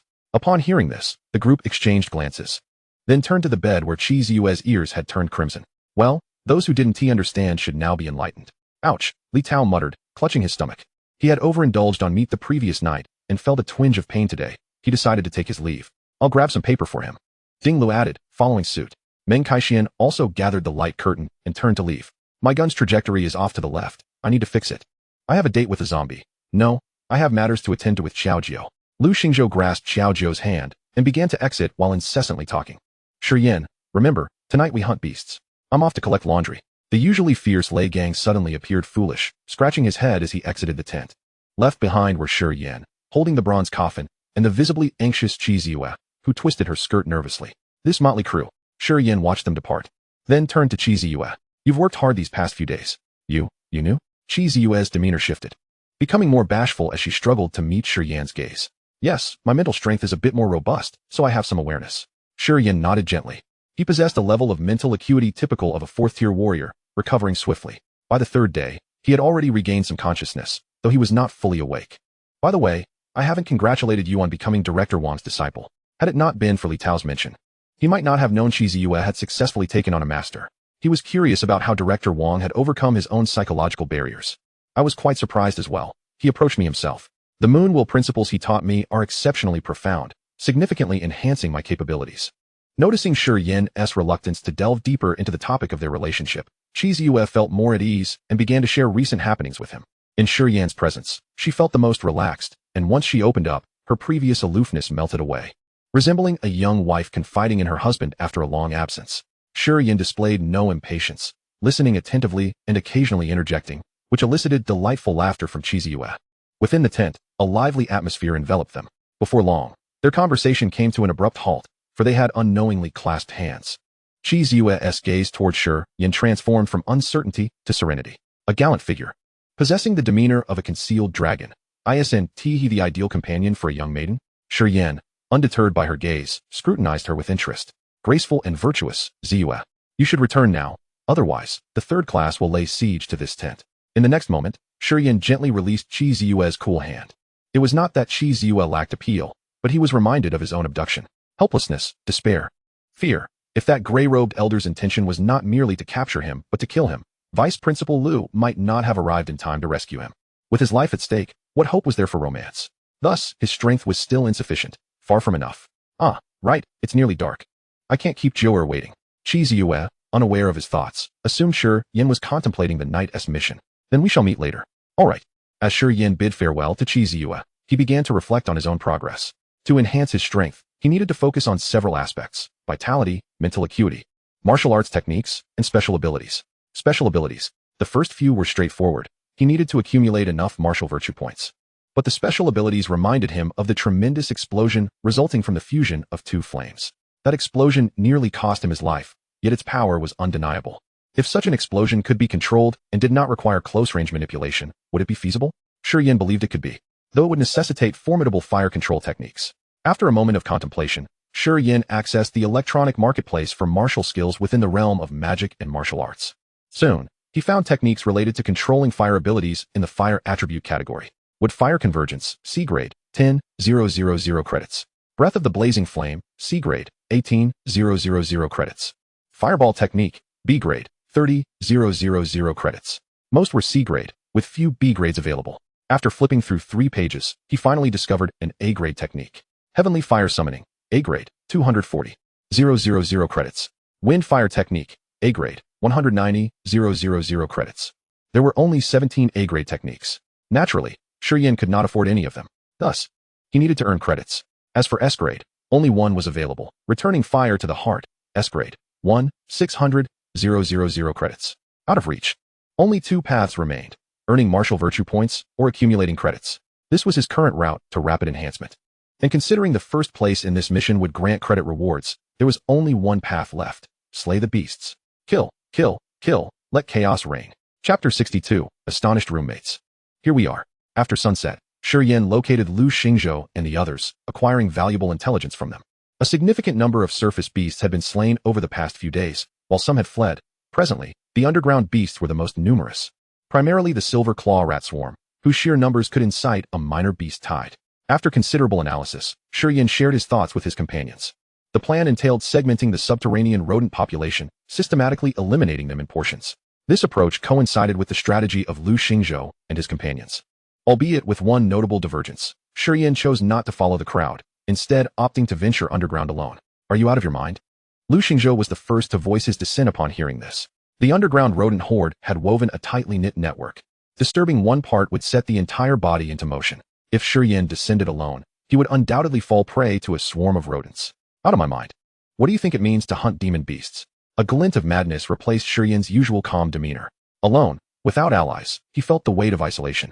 And now that he was being targeted by the guiding sect, the urgency of his situation was only too clear. Without madness, how could one earn martial virtue points? Shi Yan, what is wrong with you? Shi Ziyue sensed something amiss and grasped his hand, her concern evident. Just moments ago in the tent, he seemed perfectly fine. Yet now he appeared transformed. Feeling the chill of her touch, Shi Yan's frown deepened, though the fervor within him slightly abated. Offering Shi Ziyue a reassuring glance, he proposed. Let me take Ding Lu down. If we encounter any danger, we'll ascend at once. If we cannot manage it, we'll inform you. Are you sure? Lu Xingzhou hesitated, but upon witnessing the resolve in Shi Yan's eyes, he acquiesced. He had intended to let Shi Yan roam freely, suppressing any disturbances as they arose. Given Shi Yan's formidable strength. However, it was precisely because of his power that not allowing him to slay a few demon beasts would surely stir his restlessness. Moreover, the points for the top newcomer had become rather meager. Let him indulge in his madness tonight. Come morning, he will likely have no such thoughts. And so, the new recruits of the Demon Martial Academy set forth once more, a grand procession. Shi Yan and Ding Lu quickly veered off, heading northwest, the territory of the Rat King. If they could eliminate the Rat King first, the most perilous tide of beasts would never materialize. Shi Yan, why do I sense that your intention goes beyond merely slaying a few demon beasts? As they progressed, Ding Li's apprehension deepened. Why must they approach from the northwest? Ding Lu, stay alert. Report any demon beasts that come near. Tonight, I will show you my prowess. Shi Yan clapped Ding Lu on the shoulder, a smirk gracing his lips. Slaying just a few demon beasts? Impossible. It would be all or nothing. Don't touch me. I'll handle it myself. Ding Lu sidestepped, disdainfully brushing off where Shi Yan had touched him. A cleanliness obsession was difficult to shake. Before long, they arrived at the library situated in the northwestern part of the county. Above them resided the Silver Ring Serpent Demon, while the entrance to the Silver Claw Rat's lair lay within the library's ground floor. The Silver Claw Rat King is clever. Employing a dangerous serpent as a guardian at the entrance to deter other threats, Ding Lu remarked, his expression grave as he brandished his iron fan. The serpent need not venture far. It could simply feast on the Silver Claw Rats. Truly, a nest of serpent and rat. Shi Yan sniffed the air, catching the distinct scent of serpent blood. Shortly thereafter, the lava-devouring blade manifested in his hand. On the 3rd floor, their SA level 3. On the 2nd floor, 11 level 2s and 20 level 1s. Be wary of serpent venom. Just as Ding Lu finished speaking, Shi Yan had already darted forward. Ding Lu had no choice but to follow from the shadows, vigilant as he approached the library. However, as soon as he stepped inside, he was met with the returning figure of Shi Yan. I told you that serpent demons are perilous. I'll attract the ones on the 2nd floor. You deal with the big one on the 3rd. After a moment's contemplation, Ding Lu proposed. It was the most prudent course of action, given that the serpent's venom could prove lethal to martial practitioners. Yet, Shi Yan shook his head. Let us go underground. Wait, if we don't eliminate the serpent demon, they will flank us alongside the Silver Claw Rats. Ding Lu urged, understanding Shi Yan's desire to hunt demon beasts and pursue Meng Kaixian. But he believed a methodical approach was essential. However, Shi Yan's next words left Ding Lu momentarily speechless. I've already killed them all. Killed them? Ding Lu stammered, then hurried after Shi Yan, incredulous. How could that be? I didn't smell any blood. I collected it all. The corpses of demon beasts are valuable. And my 8,000 cubic space ring can hold a great deal. Ding Lu was left dumbfounded. He had slain them and stowed them away in under a minute. Shi Yan, have you always been this fast? And how can you even fit such large demon beast corpses in there? Wait for me. Are you a reincarnator with an infinitely large spatial artifact? Or are you a powerful being from some celestial realm with all manner of extraordinary treasures? Slow down. The entrance is right before you. The entrance to the silver claw rat's lair was nestled in the library's corner, adorned with a thick layer of underbrush. The entrance was narrow, yet the interior was spacious. Days prior, mechanical cockroaches and ants had already ventured inside to scout. The lower levels were remnants of ancient sewers, interconnected and spacious enough for two people to traverse. The downside was that Shi Yan's blade might be unwieldy down there. Not a problem. Shi Yan drew his blade once more, imbuing it with his powers before swiftly plunging it into the hard earth. The ground yielded as if it were mere tofu. Ding Lu's mouth fell agape, caught between marveling at the sharpness of Shi Yan's blade and the might of his abilities. Yet, witnessing this display, he finally comprehended why the serpent demons had fallen so swiftly. With a single strike, even a head forged of iron would be pierced. Within 30 meters of the entrance, there were no rat demons. If they descended, visibility would be compromised. Should we turn on the spotlight? Unnecessary. It would alert the snakes. Shi Yan shook his head, leaping into the entrance ahead of Ding Lu, who followed closely as the navigator. 30 meters in, they encountered two forks in the path. The right passage held 3 level 1 rat demons. The 7th junction revealed 11 level 1 rat demons feasting on a corpse. Be cautious. Beyond the next fork lies the domain of the Silver Claw Rat King. There are many rat demons, all of level 2. Shi Yan, should we reconsider and devise a new plan? Not necessary. Shi Yan smiled slightly. Now that we're here, we might as well continue. Now that we're here, Ding Lu felt a chill run down his spine. They were facing a multitude of level 2 demon beasts. Moreover, given the narrowness of the area, if the rat demons swarmed, Shi Yan's long blade would be rendered ineffective. Then what? Shi Yan stowed the lava-devouring blade. Which path leads to the Silver Claw Rat's lair the quickest? The left ahead, but it holds the most rat demons. Ding Lu spoke, his hand already poised over his wristwatch, ready to call for help should the situation turn dire. Shi Yan disregarded Ding Li's unease, proceeding as directed. With a whoosh, orange flames erupted from his fists. It was the A-class Serpent Heart Flame, requiring less energy than the Southern Bright Fire, though its power was comparatively diminished. However, it was more than sufficient to deal with the rat demons. Moreover, the Serpent Heart Flame bore the essence of an 8th level fire scale serpent, making it particularly effective against rodent-type demon beasts. The flames illuminated the cavern, casting a sinister red glow upon the walls.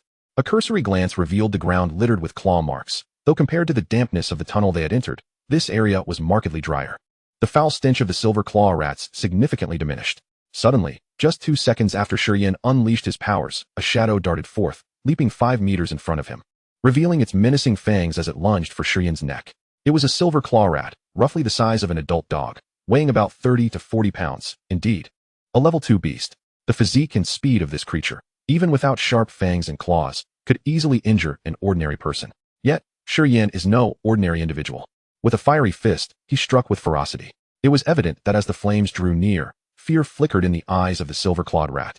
It even momentarily abandoned its intent to attack Shi Yan, seeking to flee instead. However, Shi Yan's punch was too swift. Bang! The rat's head exploded. Kill level 2 silver-clawed rat demon. Martial virtue value 19. Level 1 demon beasts yield a martial virtue value of 1 to 10 points, while level 2 provides around 11 to 50 points. Even at level 2, the silver-clawed rat remains relatively weak. Fortunately, there is a considerable number of these beasts in the vicinity. In the next moment, 2 more shadows darted forth, skillfully flanking Shi Yan from both sides. Unsurprisingly, the outcome was another head explosion. Kill level 2 silver-clawed rat. Martial virtue value 19. Kill level 2 silver-clawed rat. Martial virtue value 18.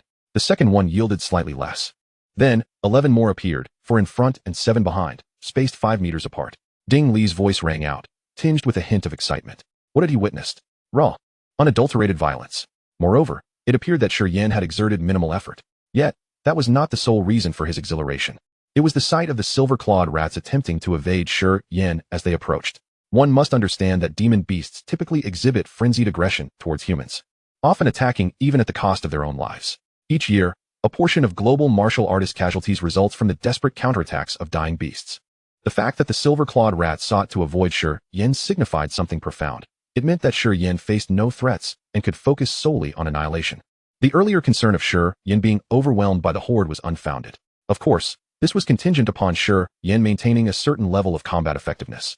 Should he exhaust himself or weaken to a critical degree, even the newborn rats would dare to spit at him. Now, with divine assistance, Shi Yan was determined to excel as Ding Li's guide. Though Shi Yan, a third-tier martial artist, could undoubtedly sense the demon beasts, it was imperative for him not to squander his mental energy on such matters. The preservation of his dragon-like physique was paramount. Furthermore, if everything were left to Shi Yan, it would render Ding Lu, the Iron Fan Prince, appear utterly ineffectual. Bang, bang, bang. The spectacle of exploding heads reoccurred, with the newly arrived 11 silver-clawed rat demons all meeting their demise. This time, Ding Lu made a new observation. Shi Yan's punches were not mere displays of brute force. They were executed with an extraordinarily smooth sequence of strikes. It resembled a masterful boxer effortlessly outmaneuvering his opponent. The 11 rat demons could not even touch Shi Yan, let alone splatter their brain matter onto his attire. Ding Lu lamented inwardly. This fellow with thick eyebrows and large eyes. I thought he was merely adept with blades. Yet here he is, seamlessly chaining punches as well.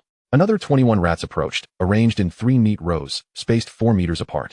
Likely under the command of a level 3 rat demon. Ding Lu cautioned, his tone growing serious. The emergence of a commander among the rats complicated matters considerably. Under the commander's orders, the silver-clawed rats might no longer attempt to evade Shi Yan. In the eyes of the rat horde, the Rat King's commands outweighed their innate fear, which also elucidated why humans or higher-tier demon beasts would fear a rat swarm. Otherwise, one could easily dispatch the horde with a mere predator or a top-tier expert. Upon reflecting on this, Ding Lu realized why Shi Yan had ventured to the northwestern outskirts of the county first. It was to eliminate the Rat King. Once the Rat King fell, Shi Yan would be free to slaughter indiscriminately. No, upon the Rat King's demise, all students would reap the benefits. Disorganized silver-clawed rats would be akin to a scattered mass, ultimately providing everyone with points. Analyzing this, Ding Lu felt compelled to participate in the extermination effort.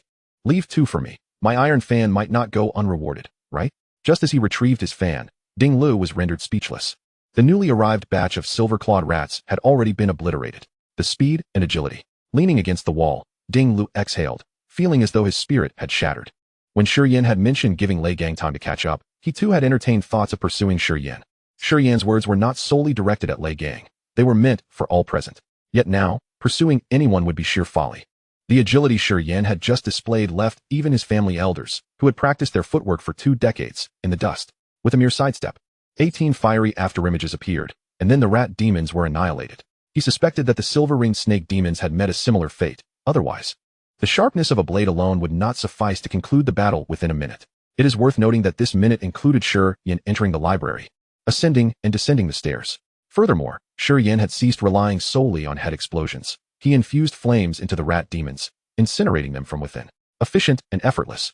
A perfect blend of ferocity and finesse, his combat talent was maxed out.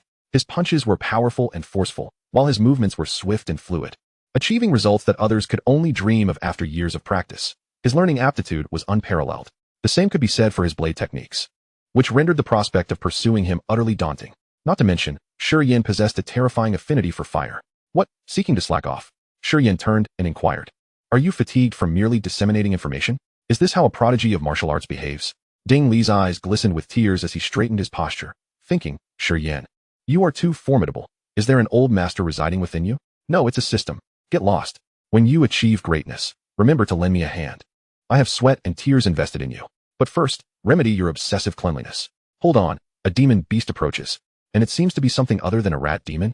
Chapter 64, Level 4 Demon Beast. Can it withstand the Southern Ming's fire? Not a rat demon. Shi Yan's eyes flickered as his mental energy surged forth. In the next instant, he sensed a powerful aura approaching their direction. However, its movement was somewhat sluggish, and he could hear a sound akin to chewing. Shi Yan, I sense an aura that sends shivers through my body. Ding Li's expression grew exceedingly grave, instinctively inching closer to Shi Yan. He then produced 2 small mechanical cockroaches to send for reconnaissance, but Shi Yan halted him. No need to look. It is a level 4 demon beast. Shi Yan furrowed his brow. The aura was indeed of a level 4 demon beast, albeit not pure. Coupled with the chewing sound, he surmised that the beast was consuming the corpses of the rat demons to evolve. However, the evolution was incomplete, and it still sought more rat corpses. Glancing at the rat demon carcasses strewn about, a somewhat frenzied thought emerged in his mind. He had not stored the corpses of level 1 rat demons in his spatial ring due to their sheer volume. He needed to reserve space for more precious demon beast corpses or level 2 rat demons. However, it seemed unnecessary to collect the corpses of level 2 rat demons now. Let other demon beasts devour them. If one could produce a level 3 beast, he would profit. If 2 emerged, he would reap double. If a level 4 demon beast were birthed, it would be an extraordinary windfall. A level 4 demon beast. Ding Li's expression shifted dramatically. He had initially thought that the ruins of this county would host only level 3 demon beasts, yet there was a level for lurking beneath the surface. We should inform the instructor, he proposed. The distinction between level 3 and level 4 demon beasts is akin to the chasm separating 3rd tier and 4th tier martial artists. It is a divide as vast as the heavens.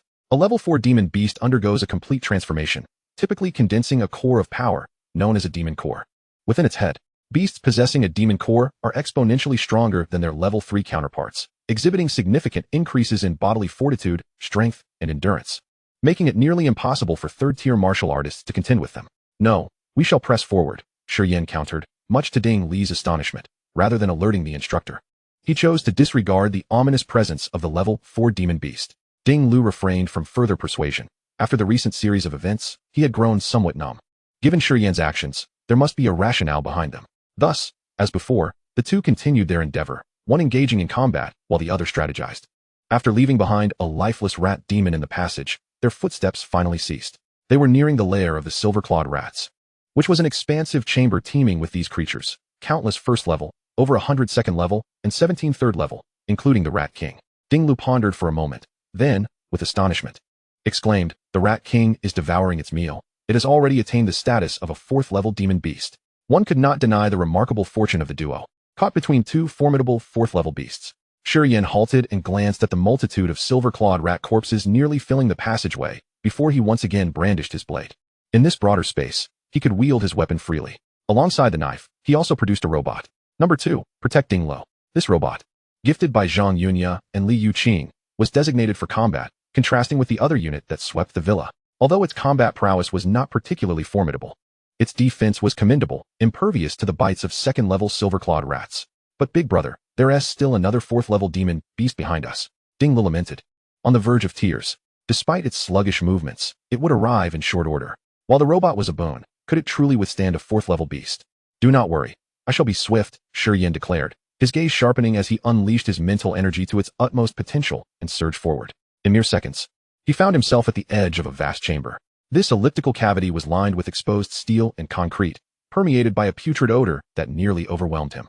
At the center lay a mound of earth, encircled by a swarm of rats, which formed concentric rings around a massive rat measuring 3 meters in length. The beast not only sported silver limbs, but also bore a silver underbelly, surrounded by the bones of other demon beasts, clinging to remnants of flesh and blood.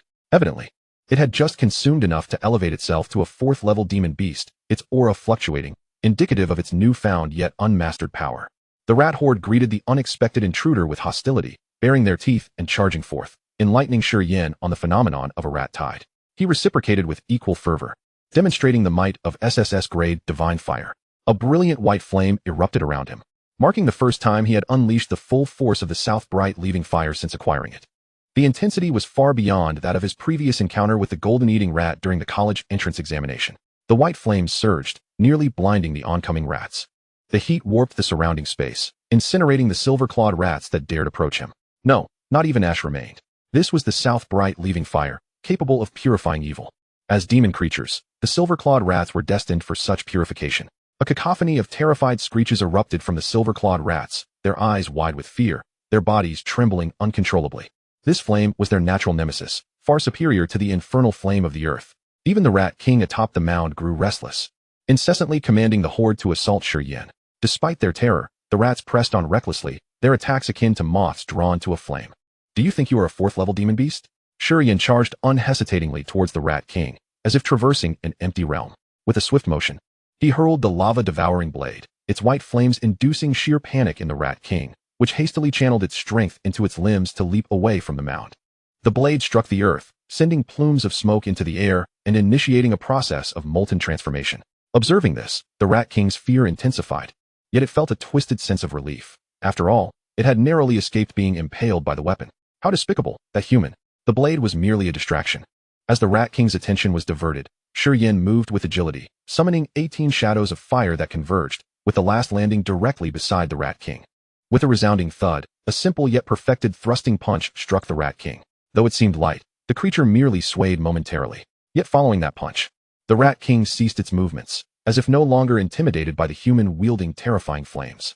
The reality was that Shi Yan had infused the South Bright Leaving Fire into its body. Could a 4th-level demon beast withstand the inferno? The answer was a resounding no. A brilliant white flame erupted around the Rat King. Kill 4th level Silver Clawed Rat. Overlevel execution. Martial virtue value 500. Chapter 65. Points soar, leaving the genius astounded. With the demise of the Rat King, Shi Yan exhaled deeply, but his expression soon paled as the white flames dissipated. A true man could only maintain such power for 15 seconds.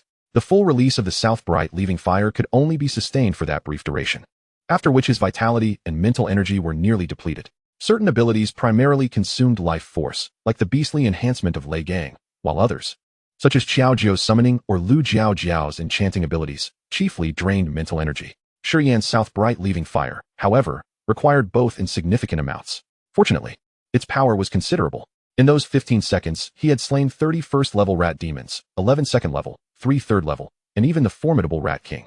The total martial virtue value accrued amounted to a staggering 1,080. Of course, his primary objective had been the Rat King. The flames had served to shield him. Had he unleashed the fire entirely, the results would have been even more astonishing. Surveying the aftermath, with the Rat King slain, the horde was now without a leader. Scattering in disarray, some fleeing into adjacent passages while others, noticing Shi Yan's weakened state, turned to charge at him. System, allocate points. Shi Yan scoffed, who claimed he could not continue fighting in a weakened state. In the next moment, he spent 100 martial virtue points to slightly enhance his base vitality, and then expended 1,000 to bolster his mental energy. The sensation of weakness vanished, replaced by a surge of strength. Yet half a second later, his expression darkened. Having earned 1,080 martial virtue points in those 15 seconds, restoring his body cost him 1,100. Though his base attributes had slightly increased, Shi Yan felt he had ultimately lost out. You worthless creatures. The indomitable spirit of a true man surged within him, and he once again transformed into a powerhouse for 15 seconds. This time, rather than enveloping himself in flames, he released the South Bright, leaving fire. The white flames cascaded like raindrops, falling upon the rat horde, unleashing a series of ear-piercing wails that echoed throughout the cavern. Many were incinerated instantly, while those who survived, in their frantic attempts to escape, inadvertently spread the flames to their companions. Truly, they shared in each other's plight. The most ingenious aspect was Shi Yan sealing all passageways with fire, leaving the rats no avenue of escape. 15 seconds later, the entire cavern was engulfed in flames, the acrid stench permeating the air. The silver-clawed rats that had charged at Shi Yan were obliterated, the inferno encircling him and casting him as a deity of flames. Kill 2nd-level silver-clawed rat, martial virtue value 19. Kill 1st-level silver-clawed rat, martial virtue value 7. Kill 3rd-level silver-clawed rat, martial virtue value 66. A barrage of notifications infused a hint of color back into Shi Yan's pale visage. Indeed, when a man focused, his accomplishments would be commendable. This time, with the remaining rat demons utterly eradicated, his martial virtue value surged by 86 points. What's this? After confirming there were no surviving creatures, Shi Yan turned his attention to the blade embedded in the earth mound, only to quickly notice something peculiar. The lava-devouring blade was absorbing a certain energy. This energy, fine and silvery, emanated from the charred remains of the Rat King's head, which was now reduced to mere fragments. As he shifted his gaze slightly, he discerned a crystal, irregularly polyhedral and resembling a walnut, about the size of a thumb, intermittently emitting a faint silver glow. A demon nucleus? On the ground of the county town ruins. Whoosh, whoosh, whoosh. The bone spear, trembling incessantly in Meng Kaishuan's hands, unleashed a series of projectiles. The bullets, imbued with supernatural powers, accurately struck the dozen or so silver-clawed rats that emerged from the burrow. Another score of dozens accrued, with a hint of playful mirth. He glanced at his wristwatch, which featured a recording function that logged his demon-slaying exploits and assigned scores. The first-tier silver-clawed rat yielded a relatively low score, typically ranging from 3 to 4 points, but their sheer numbers compensated for it. He relished hunting rats. They were swift to dispatch, consuming little of his supernatural energy, and some could even be slain without employing any powers at all. In his delight, Meng Kaishuan opened the leaderboard's luminous screen. Displayed were the top 100, and to his astonishment, he was in first place with over 10,000 points. Suddenly, the screen flickered. A name leapt into the top 100. Shi Yan. With over 3,000 points. How could he achieve that so quickly? Meng Kaishuan was taken aback. Prior to this, Shi Yan had barely surpassed 600 points. Could he have slain a third-tier demon? First-tier demons awarded only a few to several points, while second-tier ones yielded around 100. Third-tier demons, however, granted a staggering 1,000. Silver-clawed rats of the third tier were exceedingly rare. Perhaps luck had favored him in encountering one. Yet soon, his expression morphed into astonishment. Shi Yan's score soared like a rocket. 90, 81, 60, until it peaked at over 6,000 points, settling at 41st place. Phew. Thankfully it halted. He must have stumbled upon a small rat horde and reaped a bounty. Meng Kaishuan exhaled, considering that, With Shi Yan's meteoric rise, he would surely surpass him in 2.5 hours. However, just as he prepared to close the screen, Shi Yan's score surged once more. 7,000. 8,001. 11,000. In mere seconds, he amassed nearly 5,000 points, catapulting him to second place. Meng Kaishuan's eyes nearly bulged from their sockets. Was this fellow truly a third-tier warrior? Fortunately, it halted again. Otherwise, he would undoubtedly eclipse him. Yet his astonishment was not yet quelled. On the 15th second, a wolf howl escaped his lips. A woof. For Shi Yan's 11,000 points had instantly doubled to 21,000. With a resounding clap, Shi Yan's rank ascended to first. 4. Fourth-tier demon. He had slain a fourth-tier demon. Meng Kaishuan's eyes reddened, his hands trembling uncontrollably around the gun. The sudden addition of 10,000 points could only signify one thing. Shi Yan had vanquished a fourth-tier demon.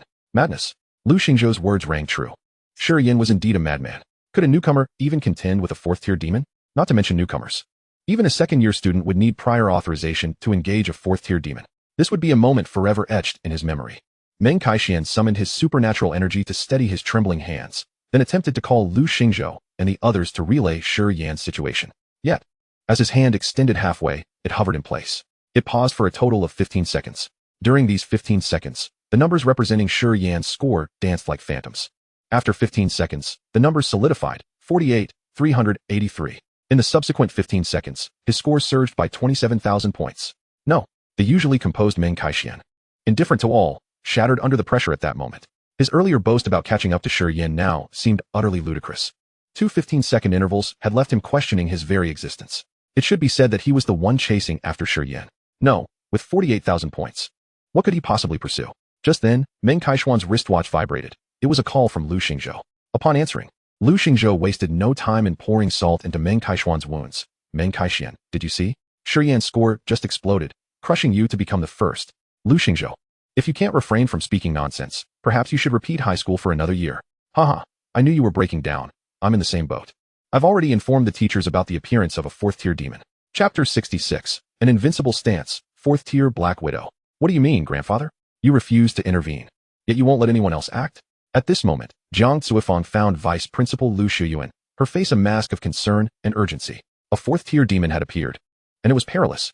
Although Shi Yan had slain it, it was highly probable that he was now gravely wounded, perhaps even on the brink of exhaustion. If he were on the surface, the teachers could assess the situation and decide whether to intervene.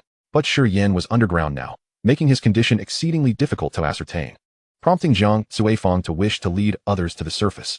However, her grandfather, Lu Xiyuan, halted her, preventing her and other teachers and counselors from acting. He presented an air of indifference, allowing the students to act freely. Look at you, so anxious. Lu Xiyuan smiled gently, flicking his fingers, causing a sharp azure sword light to manifest. I am still capable of movement. These students are not in mortal danger. Even if Shi Yan and the others were several meters below ground, I could still pierce down with sword energy and eliminate the demon. Moreover, your concerns are unwarranted. Shi Yan is not only safe, but is likely reveling in the thrill of battle. Truthfully, when Shi Yan faced the fourth-tier demon just moments ago, Lu Xiyuan had been taken aback. Yet afterward, he felt more elated. Shi Yan was finally employing that terrifying flame with earnestness. The fire-based supernatural ability was his strongest asset. Only by utilizing it consistently would he become increasingly adept and powerful. This philosophy mirrored Lu Xiyuan's approach to swordsmanship. His greatest strength lay in the sword, with everything else serving to enhance it. The same was true for Shi Yan. Whether it be footwork, boxing, or knife techniques, they all served to augment that fearsome flame. By honing a singular focus to its utmost extreme, one could achieve an invincible stance. Although Shi Yan's execution was currently rudimentary, simply initiating the process was already half the battle won. Grandfather, you say Shi Yan has slain a fourth-tier demon and still possesses the stamina to continue fighting? Jiang Cuifang's eyes widened, her mind momentarily unable to grasp the concept. She had seen Shi Yan while he was unconscious, barely having entered the third tier. To be able to slay a fourth-tier demon was already astonishing. Now she was being told he had the energy to continue fighting? Was he truly that resilient? Of course. Perhaps Vice Principal Fang employed some method. Lu Xiyuan recalled Shi Yan's ability to recover autonomously from days prior. Vice Principal Fang would either not take on a disciple or would exhaust herself in aiding them once she did. He believed that Shi Yan's rapid recovery of combat capability was due to Fang Jiwei's influence.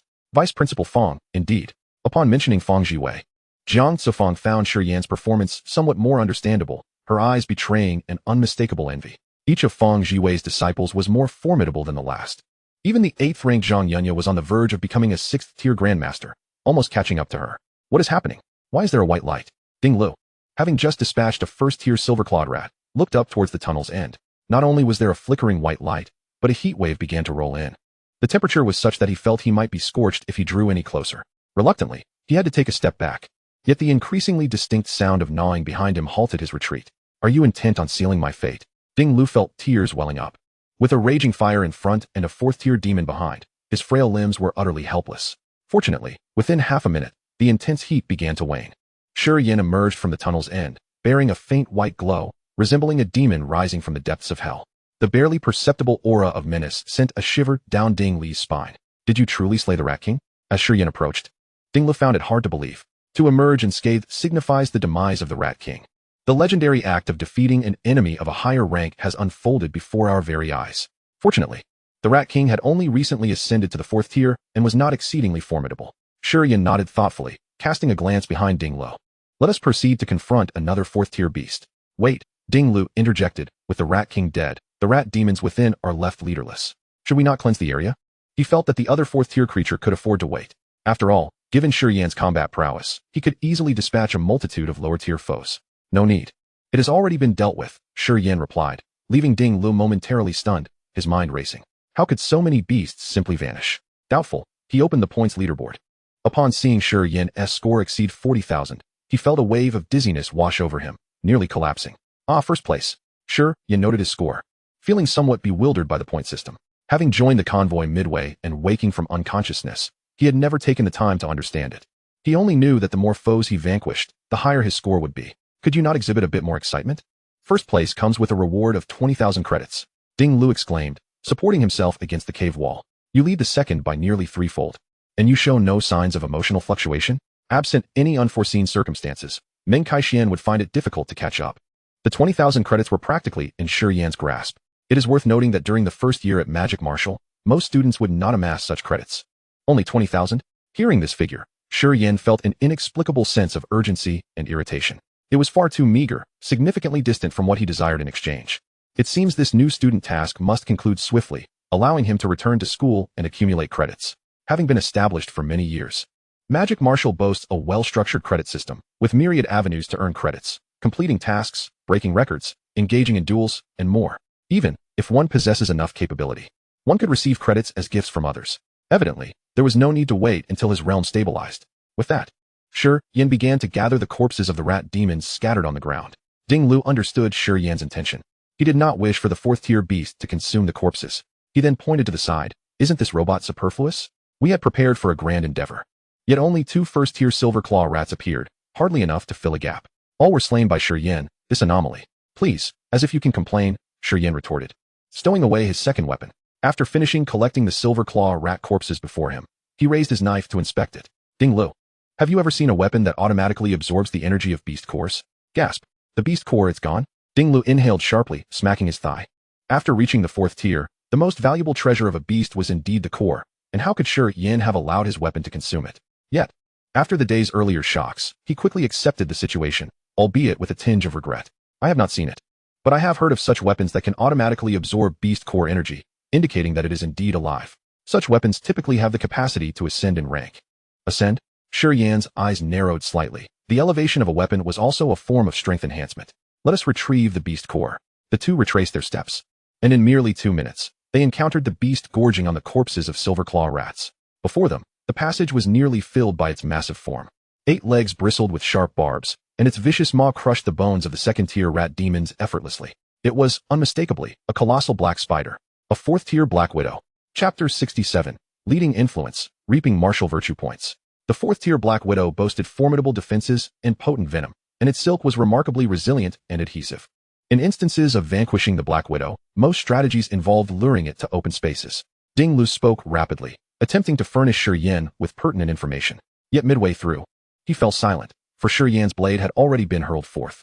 The long knife blazed with white flames, emanating an aura of terrifying heat that warped the very space of the corridor. The massive black spider visibly expressed fear, attempting to retreat, but its bulk hindered swift movement within the narrow passage. Forced to raise its front legs in defense, it was met with a swift and brutal fate. Swoosh! Its iron-like front legs were pierced effortlessly, failing to provide any semblance of resistance. The fiery blade continued unabated, plunging deep into the spider's body. In the next moment, the creature writhed violently, its body scraping against the cave walls, dislodging dirt as if it were mere tofu. Yet, no amount of struggle could alleviate the agonizing burn. In fact, the more it thrashed, the quicker the white flames engulfed its form. In mere seconds, it was consumed, its body reduced to molten rock before vanishing entirely. Shi Yan's blade was left absorbing a walnut-sized beast core. Everything transpired with such rapidity and surrealism. It was gone, just like that. Ding Lu found himself lost in confusion. His heart shattered repeatedly. So this is the true Shi Yan, a fourth-tier beast, dispatched with a single blow. The notion of luring the Black Widow to an open area was laughable. Moments later, the lava-devouring blade finished absorbing the beast core. Shi Yan picked it up and turned to Ding Lu. Do not appear as though you are on the verge of despair. I will share some beast spoils with you later. Get lost, Ding Lu lamented, tears welling in his eyes. Was this truly about sharing spoils? Besides, he needed the capability to kill in the first place. Nevertheless, he trailed after Shi Yan. The underground passage branched in multiple directions, despite having eradicated the lair. Many silver claw rats still lurked elsewhere. Another fourth-tier beast must fall. Shi Ziyue observed the leaderboard, noting Shi Yan's score had surged by another 10,000. Her eyes widening in astonishment. The man she had set her sights on continued to present her with remarkable surprises.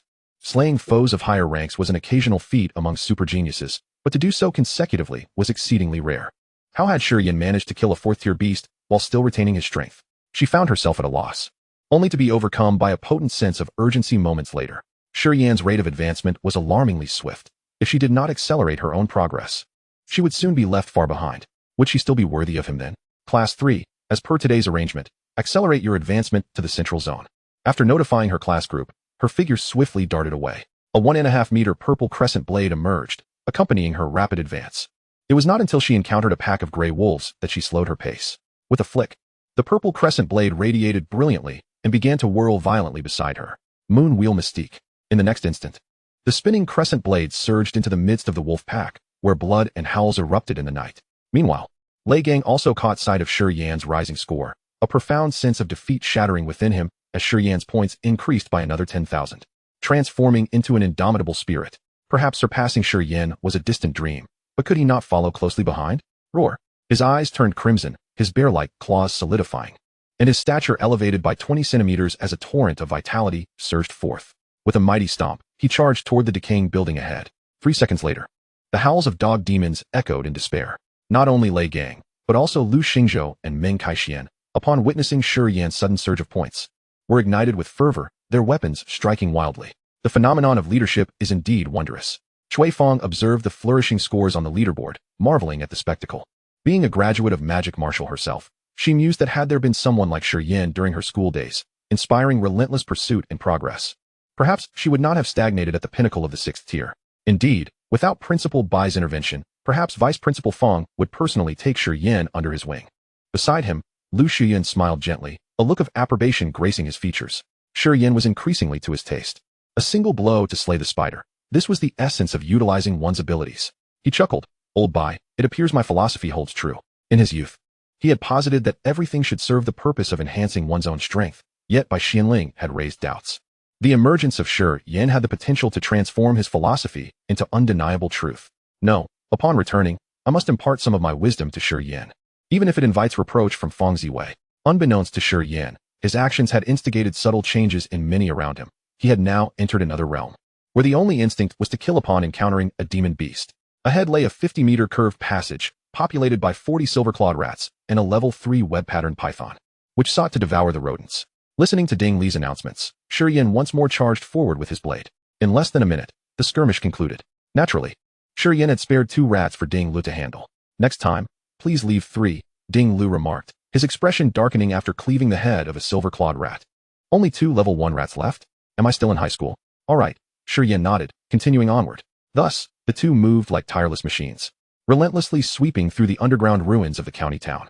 Where the passages were too narrow, Shi Yan wasted no words and resorted to fire attacks. Faced with an overwhelming number of demon beasts, he was unreserved in unleashing his powers, harvesting their lives with the finesse of a celestial maiden scattering flowers. Of course, each time he left none alive, Ding Lu could not help but voice his grievances. Time slipped by unnoticed, and at last, they emerged from the dim underground into the long mist embrace of sunlight. This heralded the thorough cleansing of the subterranean demon beasts, even if not all were eradicated. The remaining ones posed little threat. After 2 days, Shi Yan, you have become my idol, Ding Lu basked in the sunlight, his gaze toward Shi Yan becoming somewhat peculiar. Who could have anticipated that the person he had scorned at the start of school would transform into a figure to be revered? 2 days and 3 nights of ceaseless battle. Shi Yan had either been slaying demons or journeying to slay demons. Such terrifying stamina and endurance shattered Ding Li's worldview. Indeed, there were individuals forged of iron. Say thank you. Shi Yan turned his head, a grin spreading across his face. Truth be told, he too felt fatigued. Despite the martial virtue points replenishing his vitality and spirit, the exhaustion of body and mind was arduous to recover from swiftly, akin to a sense of overextension. Fortunately, all of it was worthwhile. The data on his panel confirmed as much. Name, Shi Yan, Realm, Level 3 Warrior. Abilities, Southern Ming Fire, SSS level.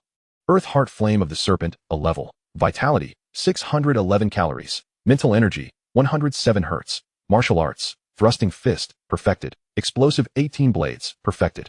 Flowing Fire 1000-pound Fist, major completion. 18 Paths of Fire Shadow, major completion. Technique, Boundless Sea of Fire, SSS level. Second layer, Martial Virtue Points, 35447. Over 30,000 martial virtue points brought him immense satisfaction. With such an abundance of points, it was time to enhance himself. However, with so many upgrades available, which one should he prioritize? Chapter 68, A Surge in Strength, Task Successfully Completed, A New Beginning. System, Enhance Me. After some contemplation, Shi Yan opted to improve his breathing technique. This was presently the most cost-effective enhancement. While boosting vitality appeared impressive in data, it lacked intrinsic reinforcement. The first 3 layers of the Boundless Sea of Fire breathing technique focused on enhancing physical attributes. Not only vitality but also strength, resilience, and recovery would see considerable improvement. For instance, had he possessed the 3rd layer of the breathing technique over the past 2 days, replenishing his vitality and mental energy would not have left him feeling overextended, and his sustained combat capability would have been even stronger. Furthermore, he yearned to reach the 4th layer swiftly, allowing for a qualitative change in his abilities. At that point, he could shed the need to prove himself as a real man for 15 seconds. Additionally, this transformation would amplify the potency of his ultimate abilities. In the next moment, his martial virtue points diminished by 20,000. The Boundless Sea of Fire ascended to the 3rd layer, and the subsequent upgrade options vanished.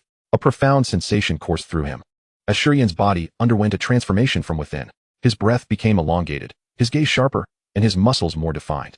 An overwhelming sense of strength surged within him. I underestimated this breathing technique. He clenched his fist, realizing he must regard this SSS-level technique with the respect it deserved. The previous experience of attaining the 2nd layer had been subtle, but the 3rd layer resulted in a geometric escalation. Not only that, but the increases in both vitality and mental energy were also generous. Name, Shi Yan, Realm, Level 3 Warrior. Abilities, Southern Ming Fire, SSS level. Earth Heart Flame of the Serpent, a level. Vitality, 811 calories. Mental Energy, 157 Hz. Martial Arts, Thrusting Fist, perfected. Explosive 18 Blades, perfected. Flowing Fire 1000-pound Fist, major completion. 18 Paths of Fire Shadow, major completion. Technique, Boundless Sea of Fire, SSS level. 3rd layer, Martial Virtue Points, 15,447. Vitality surged by 200 calories, and mental energy increased by 50 Hz. Converting that into martial virtue points amounts to 70,000. An investment of 20,000 yielding 70,000. What a bargain. Without hesitation, he spent an additional 10,000 martial virtue points to convert into vitality, directly elevating his vitality to 911 calories. The remaining 5,000 were reserved for emergencies. The 4th realm was within reach. Or perhaps, he need not wait. He could simply slay demon beasts on the surface to amass more martial virtue points. Just as this thought crossed his mind, a voice resonated through the skies above the county town ruins. The new student task has concluded ahead of schedule, and the demon beasts have been eradicated. All students are requested to vacate the county town ruins. After a brief pause, the announcement echoed once more. Shi Yan stood in stunned silence. So soon? 14 square kilometers. And there are no demon beasts left? Unbeknownst to him, the task's premature completion was largely due to his leadership. Witnessing his soaring score ignited a fervor among the others, who abandoned their prior strategies and enthusiastically pursued the demon beasts with blades drawn. For 2 days and 2 nights, not only had he remained vigilant, but the vast majority of students had also forwent rest. It was truly over.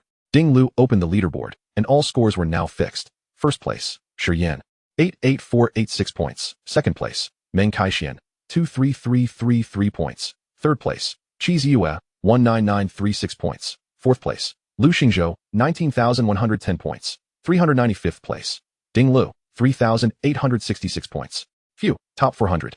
Not bad. Ding Lu exhaled in relief, disregarding his own cleanliness compulsions as he plopped down onto the ground. This result exceeded expectations. He was not particularly adept at direct combat, and prior to arrival, he had only anticipated placing within the top 600. After all, Magic Martial was a gathering place for prodigies. No matter how skilled one was back home, they had to start anew here. In light of this, he truly had to express gratitude to Shi Yan. The demon beasts left behind by Shi Yan were all within his capacity to defeat. He had been treated with utmost consideration. Thank you, and should you ever need my assistance again, do not hesitate to ask. Though he said this, Ding Lu understood that it was highly likely Shi Yan would not require his help in the future. After all, with Shi Yan's strength, just as he contemplated this, he lifted his head, only to be struck dumb. Huh, Shi Yan, you have become stronger again?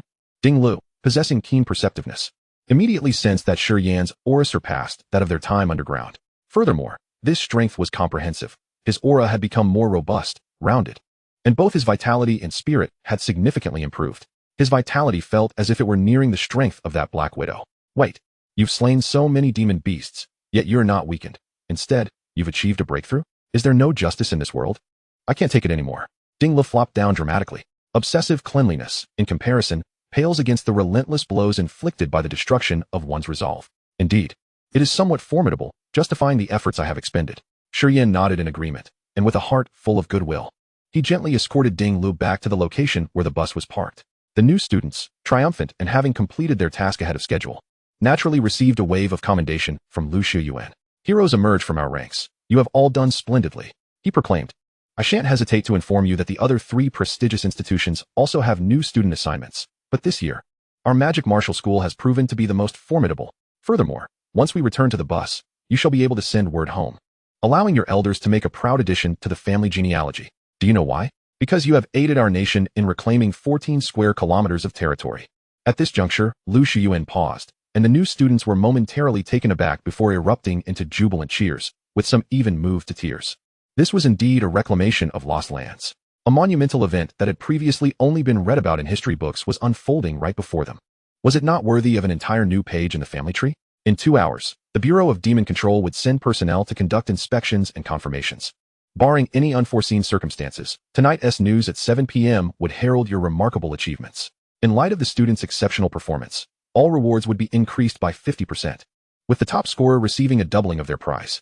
Upon hearing this, the crowd erupted once more into ecstatic shouts. Likewise, many cast envious glances toward Shi Yan. The first place garnered 20,000 credits, and with the doubling, that amounted to a staggering 40,000, an amount many students would take an entire year to accumulate. 40,000. One could only imagine the splendid treasures that could be acquired with such a sum. Of course, this was well deserved by Shi Yan, who had amassed over 80,000 points, nearly 4 times that of the second place. Such points could hardly be gathered in mere days, even if the demon beasts stood still for many to attack. A double celebration was in order. Shi Yan could not help but display a smile. His power had increased, and his credits had doubled. Truly, this journey was not in vain. No, it was a triple celebration, for he recalled the numerous demon beast carcasses within his spatial ring, which would surely yield a handsome profit upon sale. The accolades lasted only a few minutes before Lu Shiyuan called for everyone to board the bus and return to the school. As the bus roared to life, it signified the successful completion of the Magic Martial New Student Mission. Next up was the internal selection for the National New Student Competition, with only 10 spots available. To whom would they eventually fall? Chapter 69, The Principal's Disappearance and Hosting a Banquet. Magic Martial. It seemed that the school had already received news of the new students' successful completion of their tasks, as welcoming banners had been displayed throughout the premises, creating an atmosphere of nationwide celebration. Upon entering the school gates, the new students were met with a warm reception. In stark contrast to the joy and excitement of the students, Lu Xian, who had returned to his office earlier, wore a furrowed brow, his expression a tempest of emotions. This was due to an unexpected letter that had appeared on his desk. It was a missive from Principal by Xianling, entrusting him with a singular task, to temporarily assume the role of principal. However, the letter provided no information regarding Bai Xianling's whereabouts or intentions. Huang Qijing, where has the principal gone? Lu Shiyuan inquired, calling the director of education. The response was simply, I do not know. Moreover, Fang Ziwei had also vanished without a trace, and no one knew her whereabouts. Accompanying their disappearances were several seasoned instructors from the Magic Martial faculty. Lu Shiyuan, it is not just our Magic Martial. Several other esteemed institutions and various martial arts schools and organizations are also reporting individuals missing, those who are either exceptionally powerful or highly skilled in specific fields. On the other end of the line, Huang Qijing uttered words that sent a chill through Lu Shiyuan's heart. After a brief moment, he hung up and reached out to other friends at different universities for confirmation. The facts aligned precisely with Huang Qijing's claims. A considerable number of experts and masters had inexplicably vanished, leaving no trace behind, as though they had evaporated from existence. This was not limited to the civilian sector. The official and military spheres were equally affected. It appeared that Bai Xuanling's earlier request for him to act as principal had not been a jest. What significant developments were occurring within our nation? Lu Shiyuan's brow furrowed deeper, forming a pronounced crease. On this planet, something capable of causing such a multitude of Chinese experts to disappear without a trace, without a single clue left behind, was beyond the capabilities of the guiding factions. The buying nation, or even Europe. Only the nation of China could orchestrate such a phenomenon. And he was certain that the vast majority of those individuals had chosen to vanish of their own accord. A profound transformation was on the horizon. He could not ascertain the government's intentions, but drawing from history, whenever China undertook significant actions, the global landscape invariably shifted. During the defensive line era, China established formidable barriers that brought hope to the world, uniting it in the battle against demon beasts, in stark contrast to the West, which abandoned its homeland in the face of peril. The Great Base era was no different. Nations worldwide emulated this model, even inviting Chinese experts to lend their assistance. Any epoch marked by change must be underpinned by robust strength. The preliminary rounds of the new student competition would commence tomorrow. After a moment of contemplation, Lu Shiyuan resolved to advance the schedule. The new student mission had been set for half a month, yet unexpectedly, it was accomplished in just 7.5 days. Given this, the preliminary rounds would commence ahead of time. Welcome home. As soon as they stepped into the villa, Robot number 1 greeted Shi Yan and his companions. Functioning diligently as a devoted sentinel, Shi Yan glanced around the villa, which was impeccably clean. This robot proved to be quite capable. We're finally back. The lively Li Tao shouted exuberantly as he dashed into the villa and leapt onto the sofa, collapsing onto its soft, inviting surface. The plush comfort of the sofa elicited a delighted exclamation from him.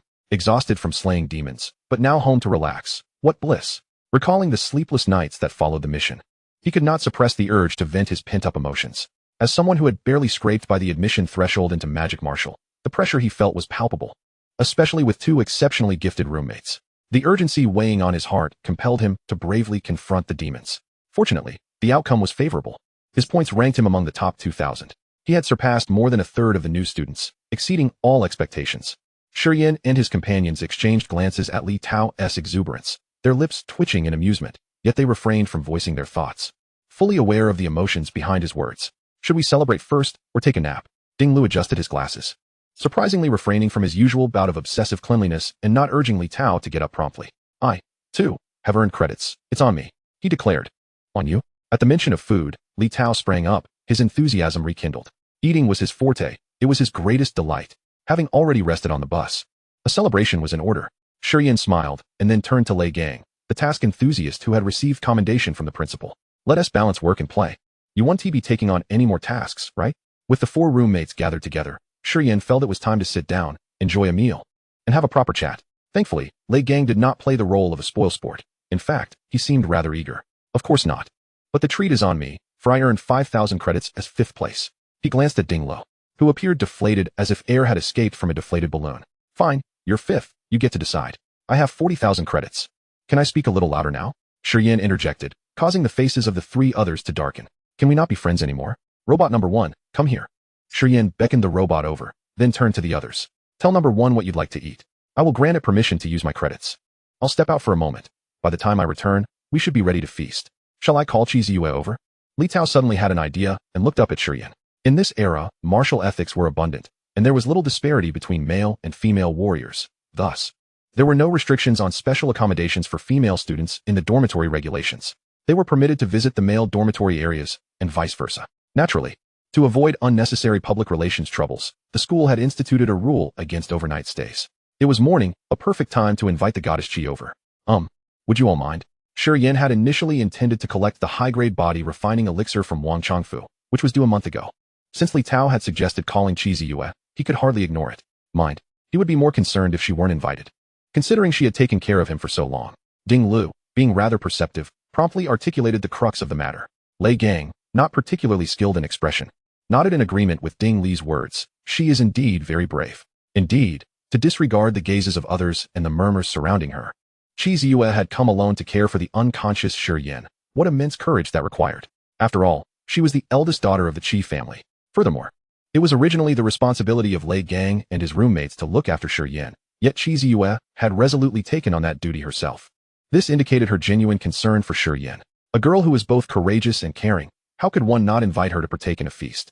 Upon hearing this, Shi Yan paused momentarily, realizing the implications of Lei Gang's words.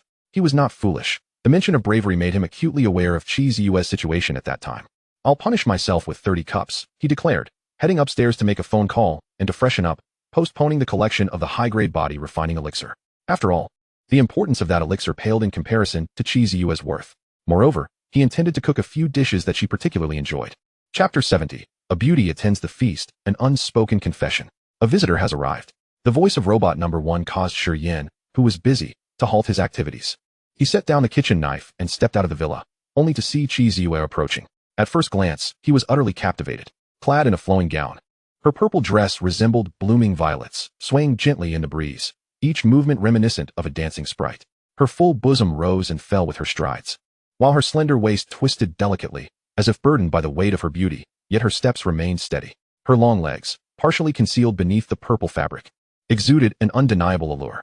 The short distance to the door seemed to paint an exquisite picture in Shi Yan's heart. Here, Shi Yan swallowed hard and waved. The beauty turned her head, revealing her unparalleled visage. Her exquisite features appeared as though they were meticulously sculpted by the most skilled artisans, her brows like distant mountains, radiating a cool aura. However, upon seeing Shi Yan, that chill melted away, blossoming like a rare ice lotus, a sight to behold. Shi Yan, Chi Ziyue's voice remained melodious, and upon encountering him, a smile graced her lips. Only in his presence did she wear a genuinely comfortable smile. Yet, as she caught sight of the 3 heads peeking from behind Shi Yan, her smile quickly faded, replaced by a look of slight embarrassment and bewilderment. It was quite a leap for a freshman to venture into a male dormitory, necessitating considerable mental preparation. Yet here she was, carrying numerous items. In a few swift strides, Shi Yan approached and took several bags from Chi Ziyue's hands, drawing her closer as they entered the villa. Chi Ziyue, possessing a touch of social anxiety, relaxed only in the company of familiar faces. With Shi Yan by her side, her demeanor became noticeably more natural. "Welcome, Goddess Chi, good afternoon," greeted Lei Gang and the others, their eyes glancing between Chi Ziyue and Shi Yan, a wave of envy and jealousy washing over them. They were neither childhood sweethearts nor betrothed, having only met a handful of times since the semester began. How had they developed such a connection? Is it a privilege of strength to have such fortune? Chi Ziyue remained somewhat reserved, yet it was their second meeting. "Ziyue, please sit over there. I just have one more dish to finish." Shi Yan led Chi Ziyue toward the dining table, which was already laden with an abundance of dishes. As Shi Yan guided her, Chi Ziyue's shyness dissipated. Upon seeing the array of dishes before her, she cast a deep glance at Shi Yan, her beautiful eyes brimming with excitement and happiness. Amidst a casual conversation in the tent, she had never expected him to remember and prepare her favorite dishes. "Please, sit down. You can chat with them. Their personalities can be a bit quirky, but their hearts are not malicious," Shi Yan indicated towards Li Tao and the others, before swiftly retreating to the kitchen. Thus, he missed the darkened expressions of the 3. "Is there such a thing as an introduction?" Li Tao coughed, inching closer with a fawning expression. "Goddess Chi, do you have any cousins or younger sisters?" Chi Ziyue was so breathtaking that her siblings must surely be equally stunning. "No," Chi Ziyue replied, her demeanor becoming a tad reserved once more. However, she still maintained her courtesy. "Since this is your first visit, Li Tao, this is for you. Thank you for taking care of Shi Yan." With a flick of her space ring, a large box materialized. "This is level 4 golden donkey meat. Perfect for someone who enjoys indulging like you, Li Tao." After Shi Yan's phone call, she had sought help from Xiaojiu, who had advised her that to win Shi Yan's heart, she needed to leave a good impression on his roommates. Moreover, once they became a couple, even in times of quarrel, Shi Yan's roommates would likely defend her. "Level 4 golden donkey meat. Thank you so much," Li Tao exclaimed, his excitement rendering him nearly incoherent.